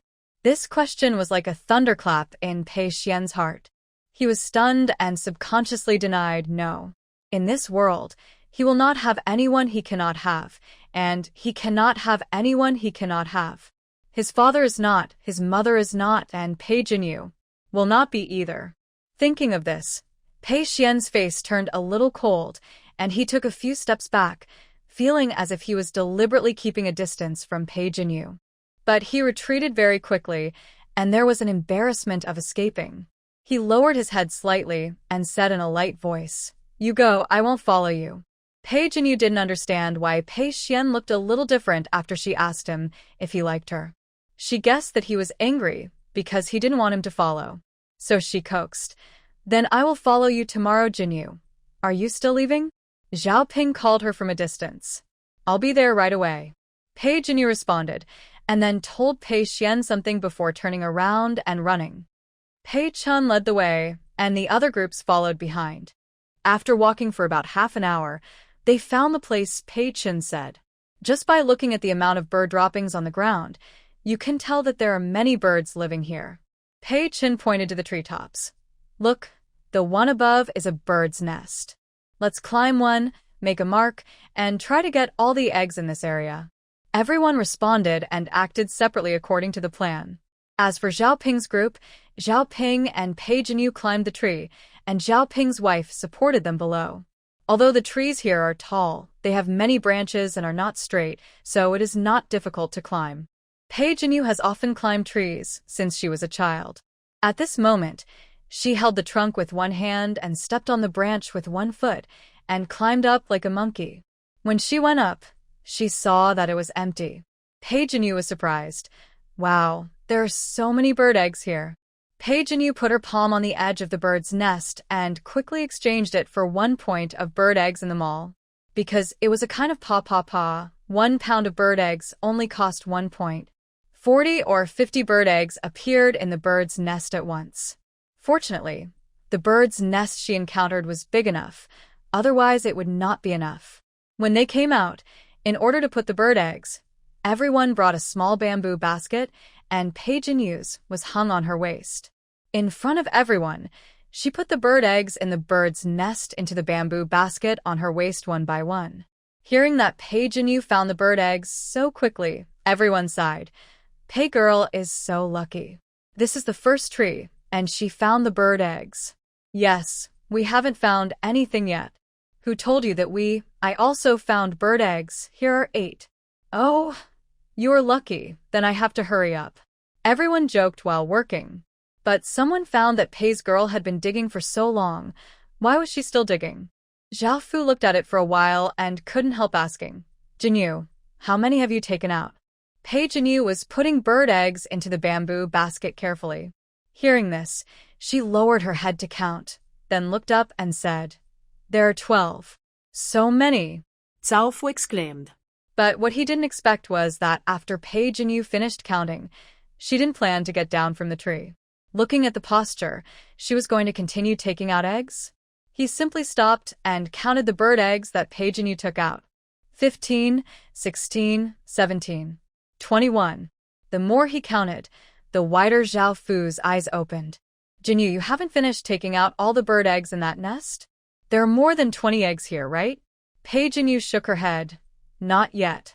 Zhao Fu took a breath, and the others also looked over and followed Pei Jinyu's gaze to count one by one. 38. 39. No, wait, there are 40 eggs now, right? Someone couldn't help asking, "Pei girl, tell us how many are left." Pei Jinyu had 42 eggs in her waist pocket. Since they were so curious, she didn't take them out yet. She counted the remaining eggs in the bird's nest, and after a while, she looked up and said, "There are about 51 eggs in total." Zhao Fu slipped and almost fell off the tree. 50. 51. Your nest of birds is too fertile. Pei Jinyu agreed. Yes, too fertile. There will be more fertile ones later. Everyone was amazed. There were more than 50 eggs in a nest. If each of them took out a nest of such eggs, everyone would be full just by eating the eggs.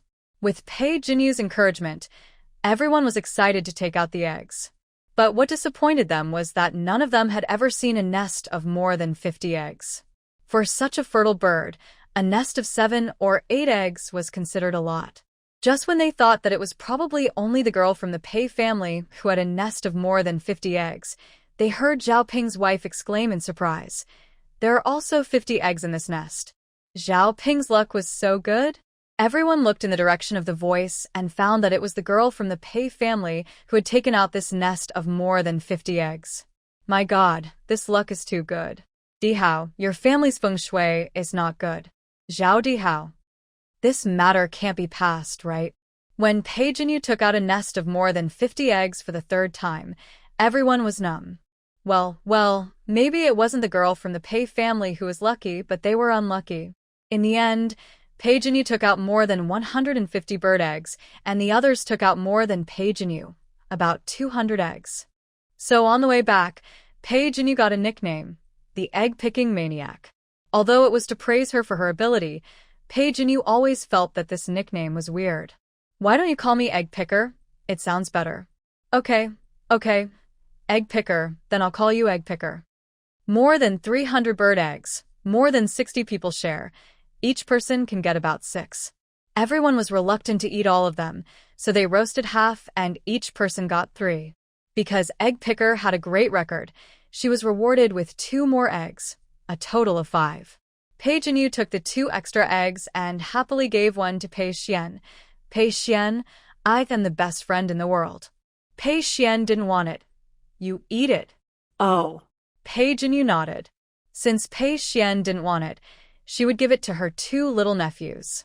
Because they were children under the age of 5, each person only got 1. At this moment, the 2 little ones held a bird egg in their hands, pouting to comfort themselves that they couldn't take more.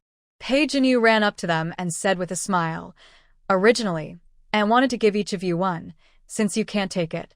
You can take it. Thank you, Gugu." Pei Jinyu smiled and gave each person 1. In addition to the bird eggs, everyone also used the remaining food to cook thick porridge, added wild vegetables and dried meat, and peeled corn kernels to add in. The pot was yellow and green, and there was oil floating on the surface. It looked very delicious. After the meal, everyone was given a fruit. Most people chose apples, and a few chose bananas. Li was surprised. "Xiaoyu, why did you choose bananas? This apple is not bad. It is very juicy and sweet." Pei Jinyu said, "I don't like to eat apple peels. Bananas are so simple. You can eat them by peeling them." Li nodded and didn't care. After all, it was not only Jinyu but also others who chose bananas. After the meal, everyone continued on their way. The route they were on was slightly off.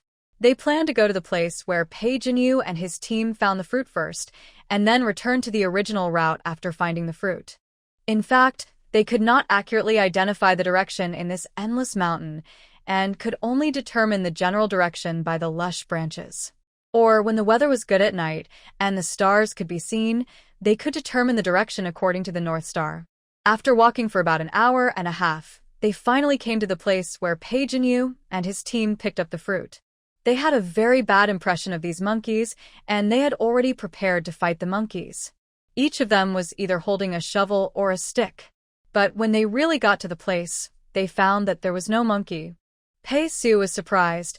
Monkeys usually don't leave their habitat easily, unless the resources are gone, or there are too many or too powerful natural enemies in their habitat. They will choose to leave. Pei Jinyu said, "Maybe our drugs scared them, so they ran away." "It's not impossible."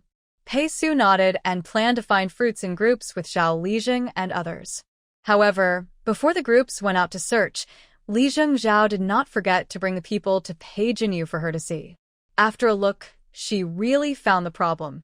Pei Jinyu looked at Zhao Fu, Zhao Ping, Zhao Gang, Zhao Sanyu, and other 7 or 8 people with death countdowns appearing above their heads, and her pupils shrank suddenly. Among the 7 or 8 people with death countdowns, 5 are young and strong. In other words, This time it was not because of the accident caused by the children, but it is very likely that they encountered an irresistible danger. Is it that group of monkeys? Unlikely.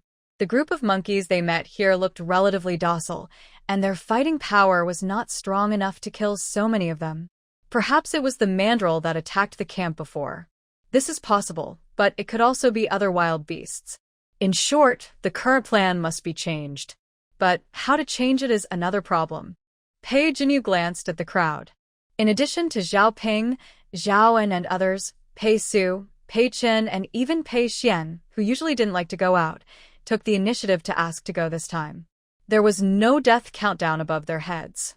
She looked at her mother and sister-in-law, as well as the people who stayed in the stone ditch.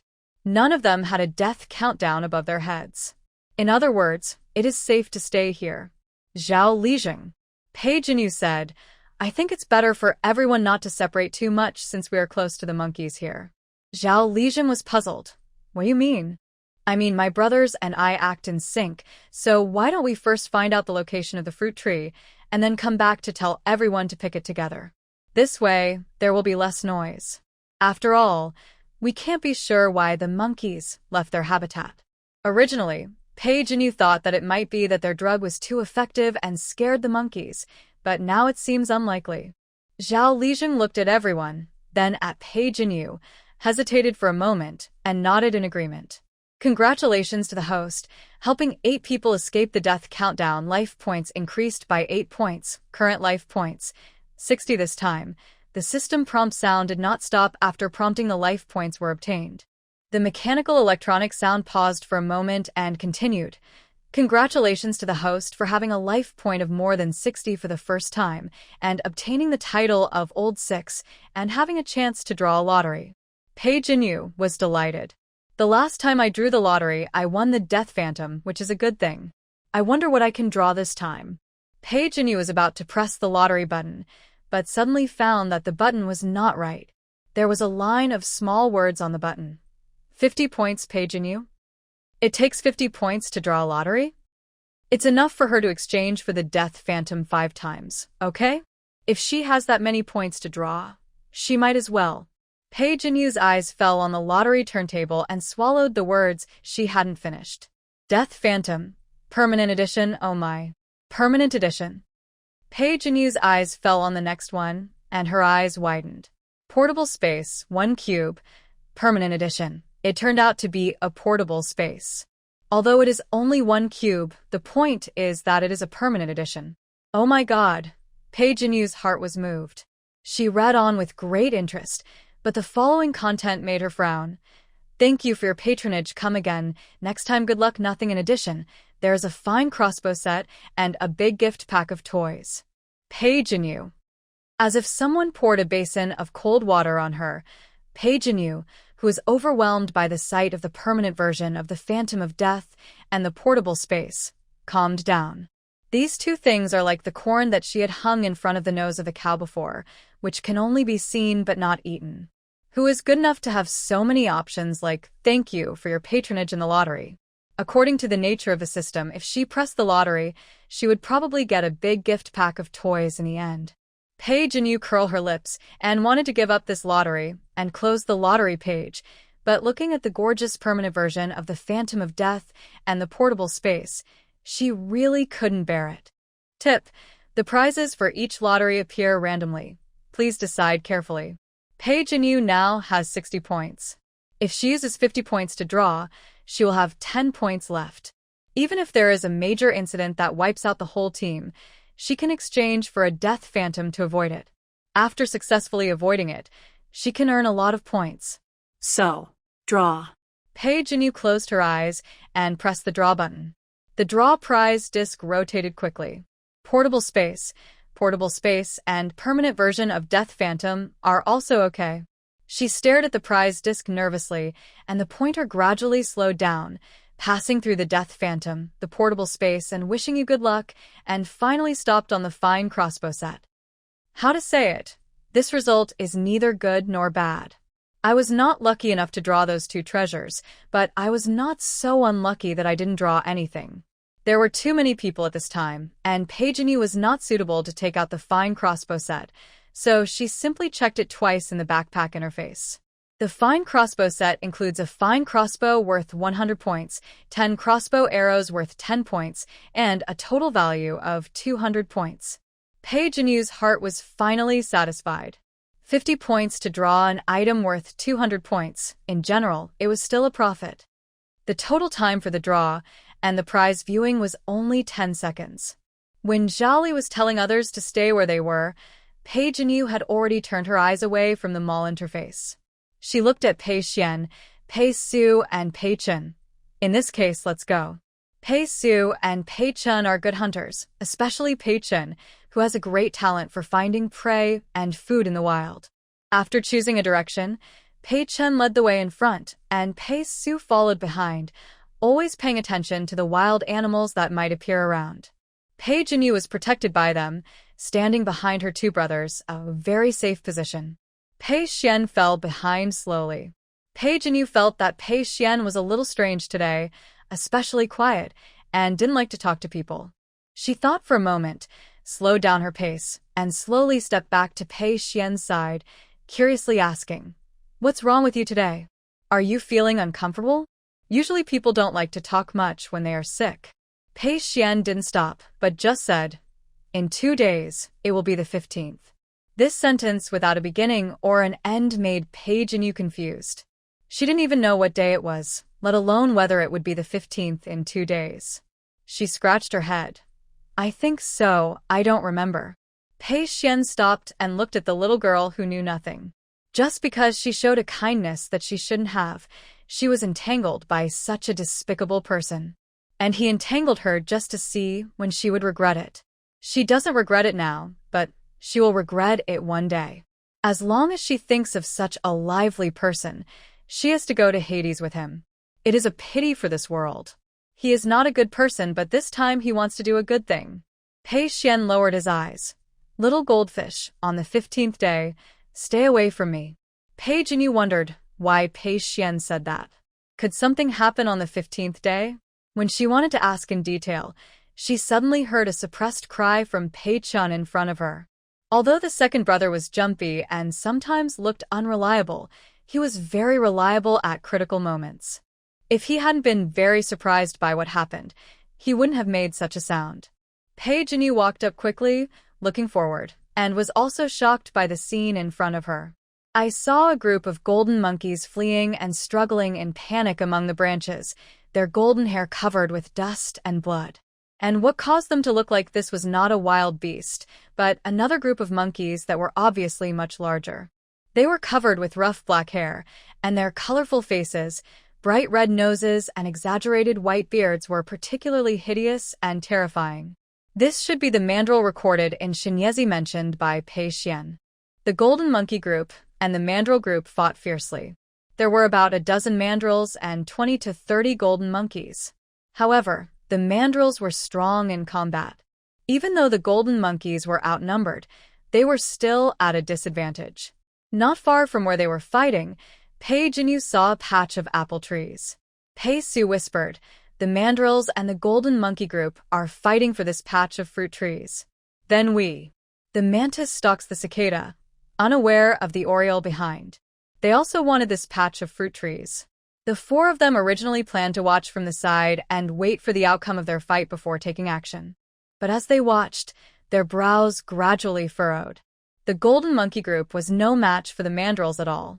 The battlefield was almost one-sided, but even so, the golden monkey group was unwilling to retreat and still tried to attack the mandrills. Pei Chun wondered, "Why do I feel that it is not the mandrills attacking the golden monkey group, but the golden monkey group attacking the mandrills? But they clearly couldn't win, so why did they give up their lives in vain?" Just when they were full of doubts, Pei Xuan pointed to a tall apple tree in the distance. "There is something on the tree." Looking in the direction he pointed, Pei Jinyu saw a nest made of vines and branches at the top of the apple tree, and there seemed to be several little golden monkeys shivering inside. Pei Jinyu suddenly realized, the golden monkey group is saving the baby monkeys. Pei Jinyu thought of Pei Ming and Pei Bai being captured before, and it seemed that it was because their baby monkeys died and Pei Ming and Pei Bai were mistaken for baby monkeys, so they were captured. After being captured, the two children were not harmed, but were well fed and well fed. Just as they were discussing, the situation on the battlefield became more and more tense. Several mandrills seized the opportunity, showing their sharp fangs, and rushed towards the apple tree with the nest. Its target was obviously the little golden monkeys. From the looks of it, it was not only competing for resources, but also wanted to eat the little golden monkeys. Seeing this, the golden monkeys let out a shrill cry and rushed towards the mandrill. They used their bodies to block the mandrill's attack. Some were scratched by the mandrill's claws, and some were bitten by the mandrill's sharp teeth, but no golden monkey retreated. At this moment, one of the mandrills noticed the four of them, hesitated for a moment, and rushed towards them with bared teeth. A golden monkey stood in front of them. Pei Jinyu was puzzled. Pei Su said in a deep voice, "It's the female golden monkey, the female golden monkey who took Minger and Bayer away before." Everyone was stunned. So this golden monkey was protecting them? The mandrill squeaked excitedly, jumped high, grabbed the golden monkey's tail with both hands, and swung it hard, and the golden monkey flew out like a kite with a broken string. Pei Xuan cursed in a low voice. "No, I can't stand it," he said, picked up the hunting bow in his hand, aimed at the chest of one of the mandrills, and shot the arrow quickly, with a whistling sound. Pei Xuan could almost foresee the scene of the mandrill being hit in the heart and chest by his arrow and falling to the ground. But to his surprise, his arrow did hit the mandrill, but the mandrill suddenly dodged sideways at the moment when the arrow was about to hit it. The arrow did not hit the heart, but the shoulder, and it seemed that the wound was not deep. The mandrill let out a painful roar, turned his head angrily, and locked Pei Xuan with a fierce look. At the same time, the other mandrills also noticed these uninvited guests and turned their heads to look over. More than a dozen ghostly faces looked at them at the same time. After a brief silence. An exceptionally large mandrill talked a lot, and the next second, half of the mandrills rushed towards them. Pei Su saw this, and his expression changed. He quickly protected Pei Jinyu and Pei Xuan behind him, holding the long sword tightly in his hand, with the blade flashing with cold light. Pei Xuan did not dare to slack off. He quickly pulled out arrows from his quiver while staring at the rushing mandrill vigilantly. However, the arrows he shot were either dodged by the mandrill, or even if they hit, they did not cause much damage to the mandrill. Pei Xuan shouted, "My arrows are not sharp enough. Big brother, third brother, fourth sister, I will lead them away, you go first." Pei Su grabbed Pei Xuan. "You can't lead them away, they have a leader and know some tactics." Pei Xuan looked guilty. "If only I had restrained myself from doing it." Pei Xuan drew the long sword from his waist and said slowly, "From the moment they attacked the camp, we were targeted by the mandrills. The mandrills are ferocious, so it's better to eliminate this hidden danger here. Jinyu, hide." Pei Jinyu glanced at their heads. Nothing. She was relieved, responded, and quickly hid behind a tree. At this time, she should not make trouble. After making sure that Pei Jinyu had hidden, Pei Su clenched his long sword, took the initiative to attack the nearest mandrill. The mandrill shouted excitedly, kicked the ground and jumped high, and pounced on Pei Su like a black lightning. Pei Su was not in a hurry. He tapped his feet lightly and dodged the fierce attack sideways. At the same time, he swung the long knife in his hand. A cold light flashed and left a shallow wound on the abdomen of the mandrill. The mandrill felt pain, roared, turned around, and rushed again. On Pei Xuan's side, although his arrows had limited damage to the mandrills, they could interfere with the rhythm of the mandrill's attack and cooperated perfectly with Pei Su. As for Pei Xuan, he jumped up and attacked the larger mandrill leader. The mandrill leader squeaked a few times, and 7 or 8 mandrills blocked Pei Xuan. Pei Xuan's face remained unchanged, and he dealt with the mandrills with the momentum of killing gods and Buddhas. His sword skills were sharp, and the sword flowers flashed. For a while, the mandrills had many more wounds on their bodies, and even 2 or 3 of them had fallen to the ground and could not move. Seeing this, the golden monkeys did not run away, but attacked the mandrills with them. Pei Xuan is a martial arts expert, so Pei Jinyu is not worried about him. However, her elder and second brothers have several more wounds on their bodies. Pei Jinyu is anxious, and her eyes flash when she thinks of the crossbow she just won in the lottery. The crossbow is a powerful weapon for her. Since she won it, there is no reason not to use it. It doesn't matter whether she uses it sooner or later. But the question is how to explain its origin? At this time, the system prompts, in order to help the host save more people and get more life points, the host can choose the form of the weapon. Pei Jinyu. What does it mean? Jie Lima. Weapons have two forms, real and virtual. The host can choose the state of the weapon before using it for the first time, that is, real or virtual. Pei Jinyu understands a little, but doesn't understand a little. What is the difference between real and virtual? The mechanical electronic sound continues to explain. Take the fine crossbow as an example. If the host chooses the real state, the fine crossbow will appear in reality in its actual state after use. What you see, others can also see. If the host chooses the virtual state, the fine crossbow will only be visible to the host after use, and it can only be used by the host. However, it should be noted that if the real state is selected, the crossbow arrows can be reused, but if the virtual state is selected, the crossbow arrows will disappear after hitting the target. Pei Jinyu thought about it and asked, what about the fine crossbow? Will it disappear after the arrows are used up? Galima, no. In this case, Pei Jinyu has nothing to hesitate about. What the Hades, use the fine crossbow set, select the state, virtual state. As Pei Jinyu gave the order, a strange blue light suddenly appeared in front of her eyes. The blue light was like a layer of gauze, slowly flowing and gathering in the air. In the blink of an eye, a fine crossbow with exquisite shape appeared in her hand. It was about the same size as the bow and arrow used by her second brother for hunting, but it was all black and looked extremely sharp. She tried to pull the crossbow string, and the crossbow string was smooth, without any obstruction, and the whole process made almost no sound. Just when she was about to practice with a few mandrills, she caught a glimpse of Pei Xuan, who was originally at ease in the group of mandrills, suddenly turned pale and moved a little sluggishly. Pei Xuan was injured? No. Pei Jinyu immediately denied this idea. Pei Xuan had no wounds on his body, which did not seem to be caused by mandrills. Pei Xuan obviously expected that he was in a bad state at the moment, but he did not retreat, but attacked more fiercely in one direction. Pei Jinyu's face was stern, and she instantly understood Pei Xuan's thoughts. To catch a thief, you must first catch the leader. As long as the leader of the mandrills is killed, the other mandrills will be leaderless and their combat effectiveness will be greatly weakened. Pei Jinyu smiled confidently. If she was to shoot the mandrills that were fighting with Pei Xuan, she would still feel a little guilty, but if it was the leader of the mandrills, she would not worry about accidentally hurting them. Even if she missed, she would just practice.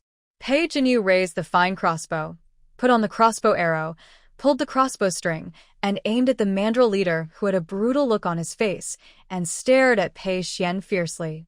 Suddenly, Pei Jinyu pulled the trigger, and a black light wrapped in a powerful force flew out of the fine crossbow like a bullet out of a barrel, and in the blink of an eye it shot straight at the forehead of the mandrill leader. The mandrill leader seemed to sense the fatal danger. His pupils shrank sharply, and the brutal look on his face was instantly replaced by horror. What frightened it even more was that it did not find any attack. It was just the terror of a beast-like sense of crisis that descended. In an instant, a powerful force penetrated the head of the mandrill leader. The horrified expression on his face froze, his huge body shook, the light in his eyes gradually dimmed, and then he fell straight backwards. With a thump sound, the mandrill leader fell heavily to the ground, raising a cloud of dust. The surrounding mandrills were stunned. Pei Su, Pei Chun, and others were also stunned, looking at the mandrill leader who suddenly died in surprise. Pei Xuan frowned slightly, and when the mandrills were at a loss, the aura around him suddenly condensed and rushed towards the mandrill closest to him like a black lightning. His steps were light and steady, and the long sword in his hand was like a smart dragon when he swung it. A cold light flashed, and the mandrills fell one after another. Pei Su and Pei Chen also quickly came to their senses, looked at each other, and tacitly attacked the panicked mandrill. Without their leader, the group of mandrills began to flee like loose sand. The golden monkeys also joined the pursuit, making sharp cries and jumping and shuttling between branches. Just when Pei Jinyu was surprised that she could shoot and kill the leader of the mandrills, she suddenly saw Pei Xuan, who had just killed everyone, kneeling down with his sword. Pei Xuan. She rushed over, supported Pei Xuan's body, and asked anxiously, "What's wrong with you?" The girl's voice was full of concern for him. He subconsciously wanted to lean on her, but after resting for a while, he stood up from the ground with his sword, and his voice was detached. "I'm fine." Pei Jinyu frowned, "But you don't look like you're okay. I've used up too much internal energy, and I'm a little weak. I'll be fine after a rest." After he finished speaking, seeing that Pei Jinyu was still worried, he opened his hands to indicate, "I don't have any wounds on my body." Pei Jinyu looked carefully up and down, left and right, and found that only the hem of his clothes was stained with some dirt, so he was relieved. Pei Su and Pei Chen also ran over. "Third brother, how are you?" "Nothing." Pei Xuan shook his head, and his eyes fell behind them. "The golden monkey group is back." Everyone looked back after hearing this. 20 or 30 golden monkeys were either jumping on the trees or walking on the ground, surrounding them one by one. Pei Su clenched the knife in his hand, and Pei Chen also raised his bow and arrow to aim at the monkeys. If it was a mandrill, they would still be afraid. But this group of monkeys with weak combat power? The two of them are enough. The group of golden monkeys stopped when they were 5 or 6 meters away from them. At this time, 2 golden monkeys walked out of the monkey group. One was strong and looked like the monkey king of this group of monkeys. The other was the female monkey who had blocked them before and resisted the mandrill. Seeing this female monkey, Pei Su and Pei Chen's hostility decreased a little. But the female monkey stood there squeaking and screaming, and everyone didn't understand what it meant at all. Seeing that they didn't react, the female monkey became even more anxious. She wanted to move forward, but she was forced to scratch her ears and cheeks anxiously on the spot because of Pei Su and Pei Chen's swords. Seeing it like this, Pei Jinyu suddenly thought of something and turned her head to look back. "It's those little monkeys. They may want the little monkeys, and we are standing here just blocking them." Pei Su and Pei Chen suddenly realized, and they stepped aside a few steps to make way. The mother monkey and the monkey king looked at each other, and the two approached them cautiously. After passing them, the monkey king immediately jumped up the tree and brought down the 3 monkeys on the tree. As soon as the 3 little monkeys landed, the mother monkey rushed over with a squeak and hugged them, rubbing them affectionately while hugging. Pei Jinyu sighed. Even animals can ignore danger for their children. Somehow, Pei Xuan suddenly laughed, as if mocking himself. Sometimes, people are indeed not as good as animals. Pei Jinyu shook her head and disagreed. "I don't think so." Pei Xuan turned to look at her. Pei Jinyu looked in a certain direction, with an expression that she couldn't bear to look directly at. People can hold back their desires, but monkeys can get anywhere. This is horrible. Pei Xuan. Following Pei Jinyu's gaze, Pei Xuan saw the 2 monkeys stacked on the ground. His face darkened, and he raised his hand to cover the little girl's eyes. He had to admit, "You were right," because they found the fruit trees, and they were worried that the remaining few escaped mandrills would pose a threat to the villagers. They did not stay for too long and walked towards the camp under the monkey's eyes. "Li Zheng, we found an apple tree before they saw anyone." Pei Jinyu's energetic voice reached everyone's ears. Zhang and Li finally put down their worries. Finally, they're back. Li Zhao said happily, "That's great. I didn't expect you to find it so quickly." The villagers were also happy. Xin Yang, lead the way. "Thank you for your hard work. Let us pick the apples next." "Oh, why are you in such a hurry? The fruits are right there, and they can't run away. Let Xin Yang and the others rest first." Yes, look at me." While talking and laughing, a terrified cry suddenly rang out. "Monkeys! Those monkeys are here again." The word monkeys is a nightmare for the villagers of Shitugu. If it weren't for the monkeys, their food would not have been destroyed. Some villagers were angry, some were afraid, and some were worried. Monkeys. Monkeys have surrounded us. Wait, this group of monkeys is different from the group that attacked us before. They seem to be holding something in their hands. As the panic faded, everyone gradually found something wrong. Pei Jinyu and others turned their heads and saw that the monkeys the villagers were talking about were the group of golden monkeys that had just watched them leave. Dozens of golden monkeys stood neatly more than 10 meters away from them. Each of them held 3 or 4 fist-sized apples in their hands. The golden monkey king led the mother monkey, and the mother monkey led 3 little monkeys towards Pei Jinyu and the others. The people in Chitugu did not detect any hostility from these monkeys and slowly calmed down, looking at the monkey group curiously. The king monkey and the mother monkey looked at Pei Su, Pei Chen, Pei Xuan and Pei Jinyu again and finally stopped in front of Pei Jinyu and stretched out their hands tentatively. In its hand, it was holding an apple. Pei Jinyu felt something and took the apple tentatively.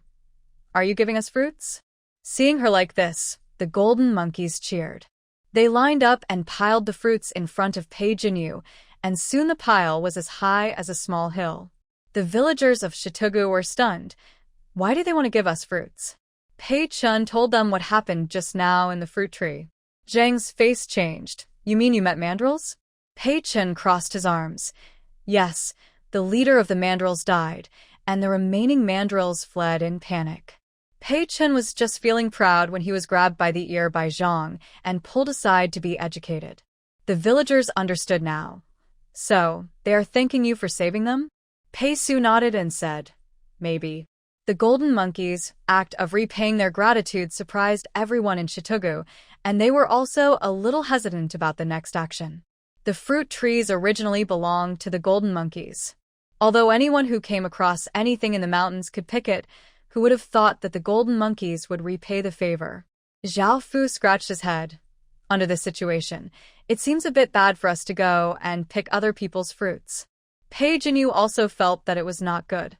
She suggested, "Otherwise, forget it. These fruits can be eaten for several days." Most villagers agreed. Some of them didn't want to agree, but they had to agree because the minority obeyed the majority. This trip to find fruits went very smoothly. While there was still time, everyone continued on their way and only stopped to make some food to fill their stomachs when it began to darken. The people in Chitugu took advantage of Pei Jinyu and others looking for fruits before to find a lot of wild vegetables around. Therefore, although there was not much food left at night, because there were a lot of wild vegetables, fruits, and leftover bird eggs, they could still fill their stomachs. At this moment, someone suddenly asked, "The mandrill is dead. Can we pick it up and eat it? It's meat after all, right?" Hearing this, the people who were talking fell silent. Someone looked disgusted. "No, it feels weird." Someone thought, "It's not impossible. After all, it's this time. It's good to have something to eat. But the mandrill looks like that. It feels so disgusting to eat. I can't accept it. Why don't we ask the head of the village? See what the head of the village says." Everyone went to Zhao Lijing. They all had their own reasons, and Zhao Lijing was annoyed by their arguments. "Wait a minute, I'll go ask Pei Yadu and the others what they think." Zhao Lijing walked towards Pei Jinyu.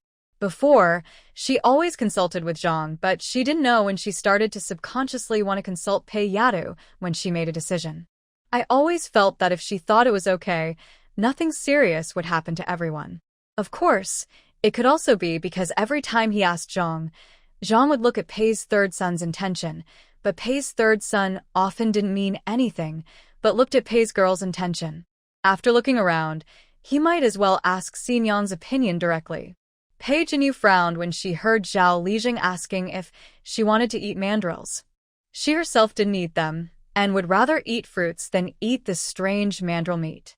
But if she didn't eat them, it wouldn't be appropriate to stop others from eating them. So she said, "Some people want to eat mandrills and some don't. Otherwise, let them decide for themselves. Those who want to eat can pick them up and divide them up by themselves, and don't participate in unified distribution."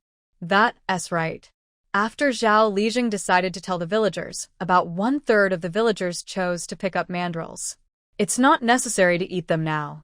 Prepare them first in case there is really nothing to eat, and take them out. However, they didn't know the way, so they asked Pei Jinyu and others for help, gave each of them a fruit, and asked Pei Chen to lead the way for them. Soon, more than 20 people came back with 7 or 8 dead mandrills. Knowing that everyone thought this thing was disgusting, they did not come close and dealt with it from a distance. Pei Su reminded, "It is best to bury the processed things, otherwise the bloody smell may attract wild animals." Everyone nodded hurriedly, processing and burying at the same time. It took about 2 hours to complete the processing, and it was already dark at this time. "How about roasting a piece?" someone asked. "Give it a try." The processed mandrill meat had a strange fishy and sour smell. Someone tried to eat a bite and frowned because it was so unpalatable. "Forget it, just eat it. At least it can fill your stomach." They just exchanged the fruit for the mandrill meat. If they don't eat it now, they will be hungry at night. Pei Jinyu doesn't like apples. She only ate bird eggs and wild vegetable porridge for dinner. Although she is not hungry, she does feel like something is missing in her mouth. It's a pity that she only has 10 points, which is just enough to exchange for a death phantom. If you change it to something else in the mall, it will be terrible if there is a danger of the whole group being wiped out. Therefore, Pei Jinyu did not intend to use it. At this moment, the system sent a prompt. "Congratulations to the host, you helped 3 people escape the death countdown and your life points increased by 3 points.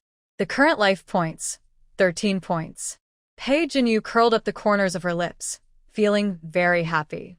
She was not only happy because of the increase of 3 points, but the source of these 3 points belonged to Zhao Yotsai's family. Zhao Yukai was honest and hardworking, but he was a little foolishly filial. If possible, she didn't want Zhao Yukai and his family to get into trouble. So she said something before they left. Originally, she just wanted to give it a try, but she didn't expect Zhao Yukai and his family to really listen to her and escape the danger of death. That's great. As for whether they would get into trouble again after escaping this danger, Pei Jinyu didn't know. I hope Zhao Yukai and his family will have smooth sailing. Pei Jinyu took the freshly baked 3 points and began to choose from the category in the mall. Forget about bird eggs, leeks, onions, oysters, eggplants, etc., because they couldn't explain their origins. As for chocolate, although she could exchange it and eat it quietly, she wanted to exchange some that her mother and sisters-in-law could eat together. Pei Jinyu searched for it, and finally her eyes fell on the pigeon. "Mom, sister-in-law, I'm going over there." Lee said immediately, "I'll go with you and help you keep an eye on the people." Pei Jinyu nodded. "Thank you, sister-in-law." Pei Jinyu and Lee said something to everyone and walked away from the crowd. Lee blocked people's sight in front, and Pei Jinyu deliberately walked inside until she was about 10 meters away before stopping. After looking around and making sure that no one was around, Pei Jinyu immediately exchanged 3 pigeons from the mall. The exchange was successful, and the 3 pigeons immediately appeared at Pei Jinyu's feet. Except for being a little confused, there was nothing tied to them. Pei Jinyu was startled and rushed over. "Chi-ji. Cuckoo cuckoo."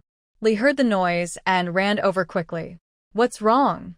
Pei Jinyu held down the pigeons and raised her head from the ground. "Sister-in-law, there are 3 pigeons here. Come and help catch them." Lee looked closely and saw something was pressed under Pei Jinyu. "Don't move. Leave it to sister-in-law." Lee was used to catching chickens and ducks, so catching a few pigeons that were pressed down was no problem at all. She caught one with one hand, and then 2 with the other hand, and rescued Pei Jinyu from the ground. Pei Jinyu marveled at Lee's agility, and Lee was also amazed at Pei Jinyu's luck and ability. She could encounter 3 pigeons while relieving herself, and it would be fine if she encountered them, but she could also hold the pigeons firmly. The 2 returned to the camp with a lot of harvest. "Why did you take so long?" "I was planning to look for you." Zhang was relieved to see them come back. Lee held up the pigeon in her hand. "Mom, look what we caught?" Zhang was stunned. "Where did this pigeon come from? It looks quite fat." Perhaps because there were monkeys nearby, Erling didn't find any bird eggs or birds nearby, so Zhang was very surprised to see this pigeon. Lee didn't understand. "Fourth mother caught it and I helped catch it. Maybe I'm lucky." Pei Jinyu smiled and changed the subject. "Who cares? Anyway, we can have an extra meal tonight. Although the pigeon is not big, the pigeons in the space may eat feed, and the meat is more than that of ordinary wild pigeons. 3 pigeons are divided among 8 people, and each person gets a little. When they're roasted, they are also fragrant with salt. When the villagers saw this scene, they were envious. Why don't we have such good luck? Or, let's go and look for it, in case we can also meet pigeons? Okay, let's go and take a look. The more you eat this mandrill meat, the worse it tastes. Let's go, I'll go too. They were just wandering around here, and didn't go far. There was no need to tell the head of the village about this matter. A few people took a torch and walked to the side. Not long after, they came back crying. Everyone was shocked. What's wrong? What's wrong? What happened? When they saw their appearance, their eyes widened. Their clothes were torn into strips, and there were wounds everywhere, some big, some small, some deep, some shallow. Zhao Gang and others said with bitter faces, "We encountered the mandrill. We thought that if the girl from the Pei family could see the pigeon, there was no reason why so many of us couldn't, so we thought about looking around. I didn't expect to see the problem at a glance. We didn't find the pigeon, but encountered a mandrill. If we hadn't fought back, we might not have come back alive." Everyone looked at each other and comforted them. "Forget it, it's good to be back." Dr. Zhang walked out of the crowd, frowned as he looked at the wounds on their bodies and said, "These wounds need to be treated. If they fester and cause fever, it will be terrible." Tian was shocked and quickly pulled Zhao Gang and Zhao Dihao to Dr. Zhang. "Dr. Zhang, you must save them." In addition to Zhao Gang and Zhao Dihao, there were 2 other men who went out this time, and they were also covered with wounds. Dr. Zhang nodded, his face solemn, "But water is needed to treat the wounds." Now. Tian's family and the other 2 families went to ask Zhao Lijing for help. Zhao Lijing was embarrassed. "The remaining water we have can't even last for a few meals, this." Pei Xuan passed by them, heard this, glanced at Zhao Dihao and others and said slowly, "If you want to treat the wound, you can squeeze out the dirty blood and then burn it with an iron tool." After saying that, Pei Xuan walked away. It was painful enough to squeeze out the dirty blood from the wound, not to mention using an iron to burn it. Isn't this almost like torture? The 4 of them shuddered when they thought of the scene of the red-hot iron being attached to their bodies, making a sizzling sound of roasting meat. No. Zhao Gang shouted, "I don't want a branding iron." Zhao Dihao's face was also very ugly. He looked at Zhao Lijing and took a step back and said, "If this method works, we will use this method. If it doesn't work, I hope you will give us this water for the sake of our common clan." He had never heard of using a branding iron to treat a wound. This must be that Pei Sanlang said that on purpose, wanting to harm them and make them more injured. Seeing that Zhao Lijing still didn't speak, Zhao Dihao said again, "If the water is gone today, we can find it again tomorrow. If we lose our lives, we will lose everything." He looked at the crowd, his eyes gleaming. "You are unwilling to save us this time. If you get hurt in the future, no one else will save you either. Or can you guarantee that you won't get hurt in the future?" The villagers looked at each other in bewilderment. Pei Jinyu was amazed. He is quite talkative. Pei Xuan also raised his eyebrows in surprise. "What a pity." Pei Jinyu, "What a pity." Pei Xuan, "It's a waste of words." On the other side, seeing that the villagers were shaken by Zhao Dihao's words, Zhao Lijing had no choice but to agree. Zhao Lijing said in a deep voice, "Okay." Zhao Dihao asked Dr. Zhang for confirmation with pride. "Dr. Zhang, tell me, is the method that Pei Sanlang said effective?" Dr. Zhang hesitated to speak. Zhao Dihao urged him, "Go ahead." Dr. Zhang glanced at Zhao Dihao, not knowing what to say. If he said this, Dihao's family would be slapped in the face. But his hesitation made Zhao Dihao unhappy. "Dr. Zhang, you are not thinking about how to help Pei Sanlang, are you?" Dr. Zhang was unhappy. He was worried about Zhao Dihao's face, but people doubted his intentions. He said coldly, "As far as I know, Pei Sanlang's method is indeed feasible." Impossible. Zhao Dihao denied it flatly. Dr. Zhang said coldly, "Are you the doctor, or am I the doctor? How about you treat it?" Zhao Dihao, "If he could treat it, why would he need to ask others for help?" There was only one doctor in their team, Dr. Zhang. Zhao Dihao didn't dare to offend him. He smiled awkwardly. How can I have that ability? That's right, branding a wound is really unheard of. Dr. Zhang, just because you haven't heard of it doesn't mean that others haven't heard of it. If you don't know something, others don't know it either. Zhao Dihao couldn't refute it. Dr. Zhang's patience was exhausted at this time. You can treat it or not. If you want to treat it, come to me. After leaving this sentence, Dr. Zhang left. After the doctors left, the other villagers naturally dispersed, leaving only Zhao Dihao's family and the other two families. Tian complained. It is said that doctors have a kind heart. How can Dr. Zhang be like this? That's a living Luo Tai. Can't you ask one more question? The other two families looked at each other. They followed them to find the pigeon because of Zhao Dihao's instigation. As a result, not only did they not find the pigeon, but they also brought back a body of injuries. This time, they must not listen to his nonsense. One of them said, if you don't want to go, then don't go. I'm going. The other one looked at him and followed him. Only Zhao Dihao and Zhao Gang were left standing there with an ugly look on their faces. Zhao Gang looked at Zhao Dihao with a gloomy face. Dad, are you really going? Zhao Dihao took a deep breath. Let's see how they treat it first. How else can it be treated? With a branding iron.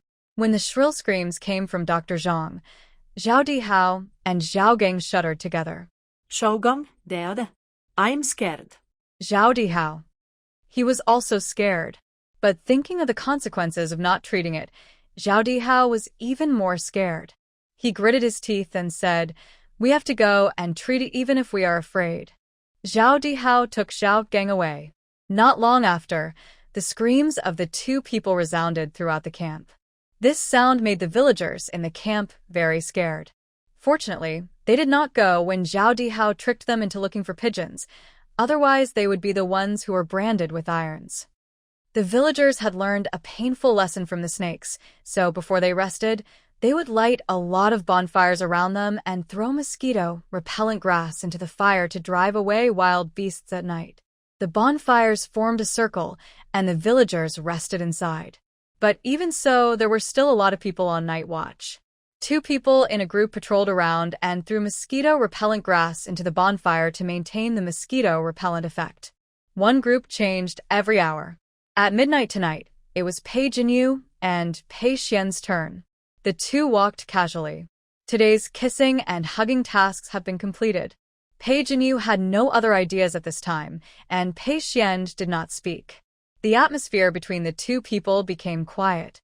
Pei Jinyu felt that although they had not spoken before, they were just together, but she always felt that today's silence seemed particularly different. It's awkward that no one is talking today. Pei Jinyu rubbed the tip of her nose and tried to say something. Have you recovered the internal energy you consumed? Pei Xuan, yeah. Pei Jinyu. How do you feel now? Pei Xuan, not bad. Pei Jinyu. Something is wrong. It's really wrong. Pei Xuan was very cold to her today. Pei Jinyu simply stopped. But Pei Xuan didn't even glance at her, still walking slowly. Pei Jinyu frowned, ran to him in 3 or 2 steps. Opened her hands to stop Pei Xuan from going any further. Pei Xuan, did I make you unhappy in some way? The girl's eyes were burning, with obvious concern and uneasiness. He lowered his eyes. No, you're fine. It was because she was so good that he wanted to let her go. Seeing that the girl was still stubborn, Pei Xuan suppressed his thoughts, patted her head and coaxed her. I'm really fine. The smell of mosquito-repellent grass is almost gone. Go add some more. Pei Jinyu remembered the business and slapped her forehead. Yes, it's time to throw in the mosquito-repellent grass. Pei Jinyu ran to the bonfires, carefully counting the mosquito-repellent grasses and throwing them in, while Pei Xuan followed her, his eyes unconsciously changing with her position. Time passed, and soon it was the turn of another group. Pei Jinyu and Pei Xuan finished their shift and went back to their resting place to sleep. When it was just dawn, a scream rang out. Pei Jinyu was awakened before she had slept for a few hours and sighed helplessly. What's going on? At first, she could be scared by screams, but now she has almost gotten used to them. And she has a hunch that this kind of sound will be inevitable every day in the future. She didn't open her eyes, but she pricked up her ears and listened hard. Where are my fruits? Who stole them? Not only did I lose fruits, who was so heartless that he also stole my clothes. Which beast stole even my clothes? Pei Jinyu opened her eyes. Li Shi had no interest at first, but when she heard this, she stood up from the ground and walked slowly to watch the fun. Sister-in-law, wait for me. Pei Jinyu followed with great interest, and before leaving, she asked others, Big brother, second brother, do you want to go and see together? Pei Chen's eyes lit up. Pei Su twitched his mouth and pulled him back. We won't go. You and Chui Nyang can go. Pei Jinyu looked at Pei Xuan. Third brother, do you want to go with us? Pei Xuan was silent for a moment. I'm not interested in who lost the clothes. Pei Jinyu was rejected, but she didn't care. She said, oh, and ran to eat watermelon. Li Shi walked fast and had been eating watermelon for a while. Pei Jinyu approached her and asked curiously, who stole whose clothes? Li shook her head. I don't know who stole it, but it was Tian who lost the clothes. Pei Jinyu opened her mouth wide. Huh? She immediately looked at Zhao Dihao. As expected, Zhao Dihao's face turned green and he stared at Tian angrily. Others either threw fruits or other things, but you lost the clothes. He pulled Tian's clothes viciously and slapped her. You shameless thing, tell me, did you find some wild man outside? When Tian heard this, she was struck by lightning and looked at the familiar yet strange husband in front of her in disbelief. Her lips trembled and she couldn't speak for a long time. After a long while, she screamed, Zhao Dihao, you slander me. I followed you wholeheartedly, gave birth to children for you, and managed this family, but you slandered me like this. Zhao Dihao didn't listen at all and shouted angrily, you still have the face to cry out for injustice? I see that you are restless on weekdays, flirting with those men, and now you have lost your clothes. Isn't it obvious that there is something fishy? It must be because of your own misconduct that this happened. What else do you have to say? Although Pei Jinyu hoped that she would be unlucky because of Tian's abuse in the past, she was still very upset when she heard Zhao Dihao's words. Did Tian want her clothes to be lost? As her husband, Zhao Dihao not only did not comfort her, but also scolded her for being immoral and slandered her for having a man outside. It's too much. Li was originally here to watch the fun, but when she heard this, she was furious and said, what the Hades is going on? You didn't look for the lost items and you didn't look for the reasons. You're just accusing people here. Although it was their family affair, it was not easy for Zhao Lijing to intervene, but when he heard this, he couldn't help but stand up and say, you, the Dihao family, can't slander your daughter-in-law just because you lost a piece of clothing. You should find out who stole it first. Others followed suit. Zhao Dihao slowly calmed down and said with a dark face, okay, find the adulterer first. When I find him, I will beat him to death. It was not just Zhao Dihao's family that lost things, but also many other people. You don't know until you count, but you will be shocked when you count. In one night, the number of people who lost things was as high as more than 20. Zhao Lijing's face was a little dark. Didn't we arrange people to patrol at night? How could someone steal things? The people who patrolled last night didn't find any of them? He shouted angrily, people who patrolled last night, stand up. 6 people slowly walked out of the crowd. Li Zhengzhao swept his eyes over the people on duty last night. When he saw Pei Jinyu and Pei Xuan, his anger paused. Xinjiang Xinleng, you were also on duty last night. Was his tone too fierce just now? Didn't he scare Xinjiang or anger Sanlang? Pei Xuan nodded. Jinyu and I were on duty at midnight last night. Li Zhengzhao asked, did you find anything unusual at midnight last night? Pei Xuan, no. Li Zhengzhao nodded. In other words, the theft happened at Chou or Yin. He swept his eyes over the people on duty at Chou and Yin. Chou was Zhao Tian and Zhao Tian's wife. Yin was Zhao Di and another Zhao family member from Shitugu named Zhao Xiaotian. Zhao Xiaotian's wife and children died in the snake swarm. He was alone, and he didn't follow Li Feihu, but stayed. Li Zhengzhao, is there anything unusual at Chou Hour? Zhao Tian and Zhao Tian's wife looked at each other and shook their heads. Li Zhao asked again, "Is there anything unusual at Inaur?" Zhao Di didn't say anything, and Zhao Xiaotian shook his head. Nothing unusual. These two people are still honest in the village, and they don't lie much on weekdays. Now this reaction, Li Zhao immediately saw the clue. Li Zhao sneered. Nothing unusual. Things were stolen? No one answered. Li Zhao looked directly at Zhao Di, who was lowering his head. Zhao Di, tell me, what did you and Zhao Gang do last night? Zhao Di was silent for a long time, and was about to continue speaking, and heard Li Zhao say, "Last night, due to the negligence of the guard, many people lost things, but if it continues like this, today they will lose things, and tomorrow they will lose your lives. No, not only your lives, but also the lives of your parents, your wife, and your children." Li Zhangzhao's voice was more serious than ever. Zhao Di's face gradually turned pale. He said with difficulty, "Last night, Zhao Xiaotian and I were on duty last night.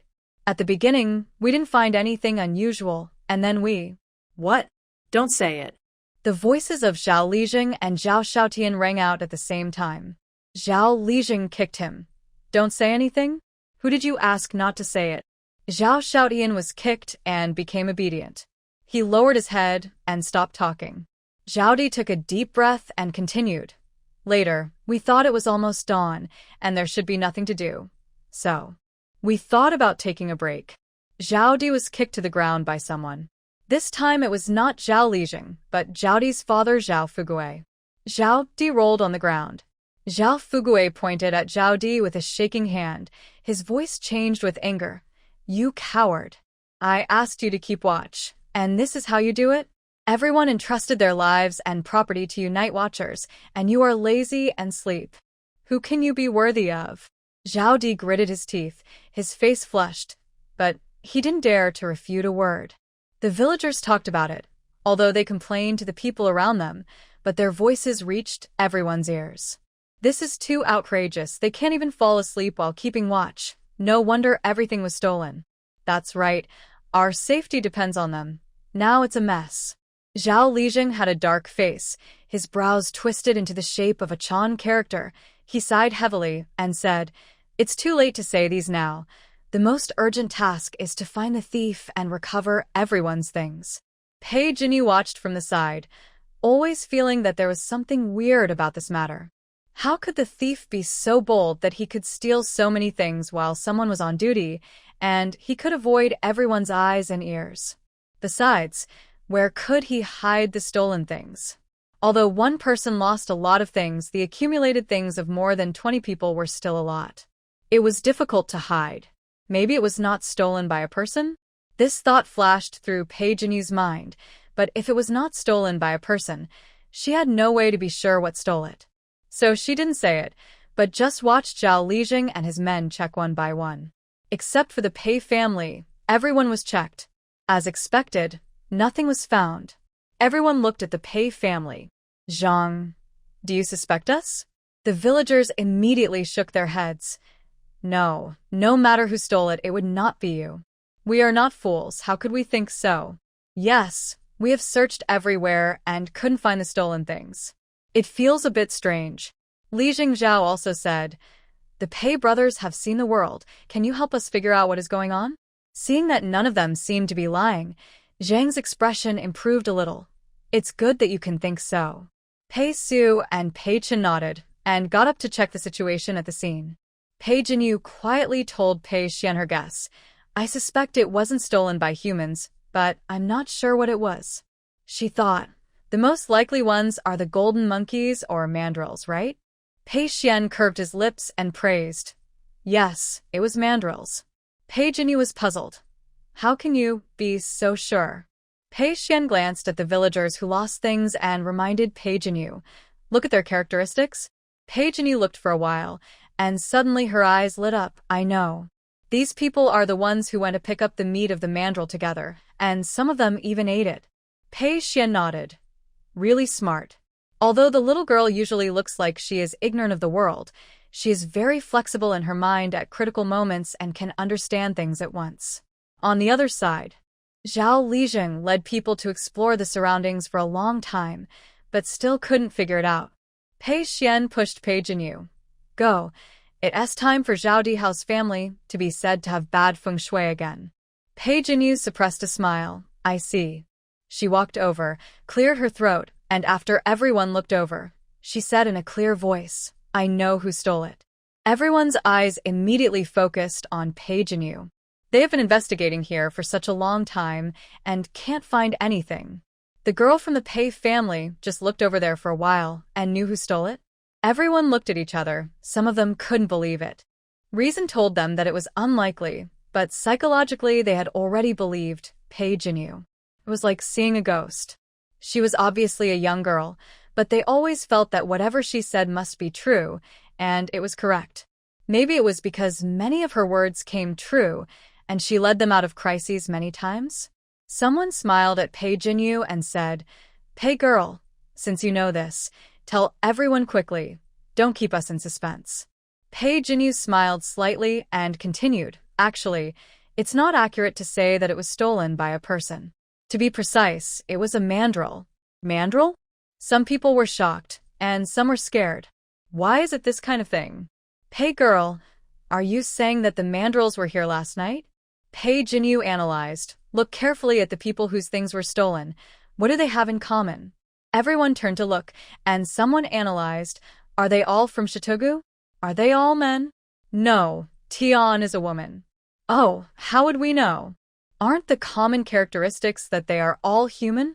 In the crowd, Zhao Fu suddenly slapped his thigh. I know. These 20-odd people are all the ones who went to pick up the bodies of the mandrels last night. Pei Jinyu nodded and praised. Brother Zhao Fu is really smart. That's right. They are all the ones who went to pick up the bodies of the mandrels last night. The remaining mandrels fled that day. Maybe they didn't run far. They are hiding somewhere nearby.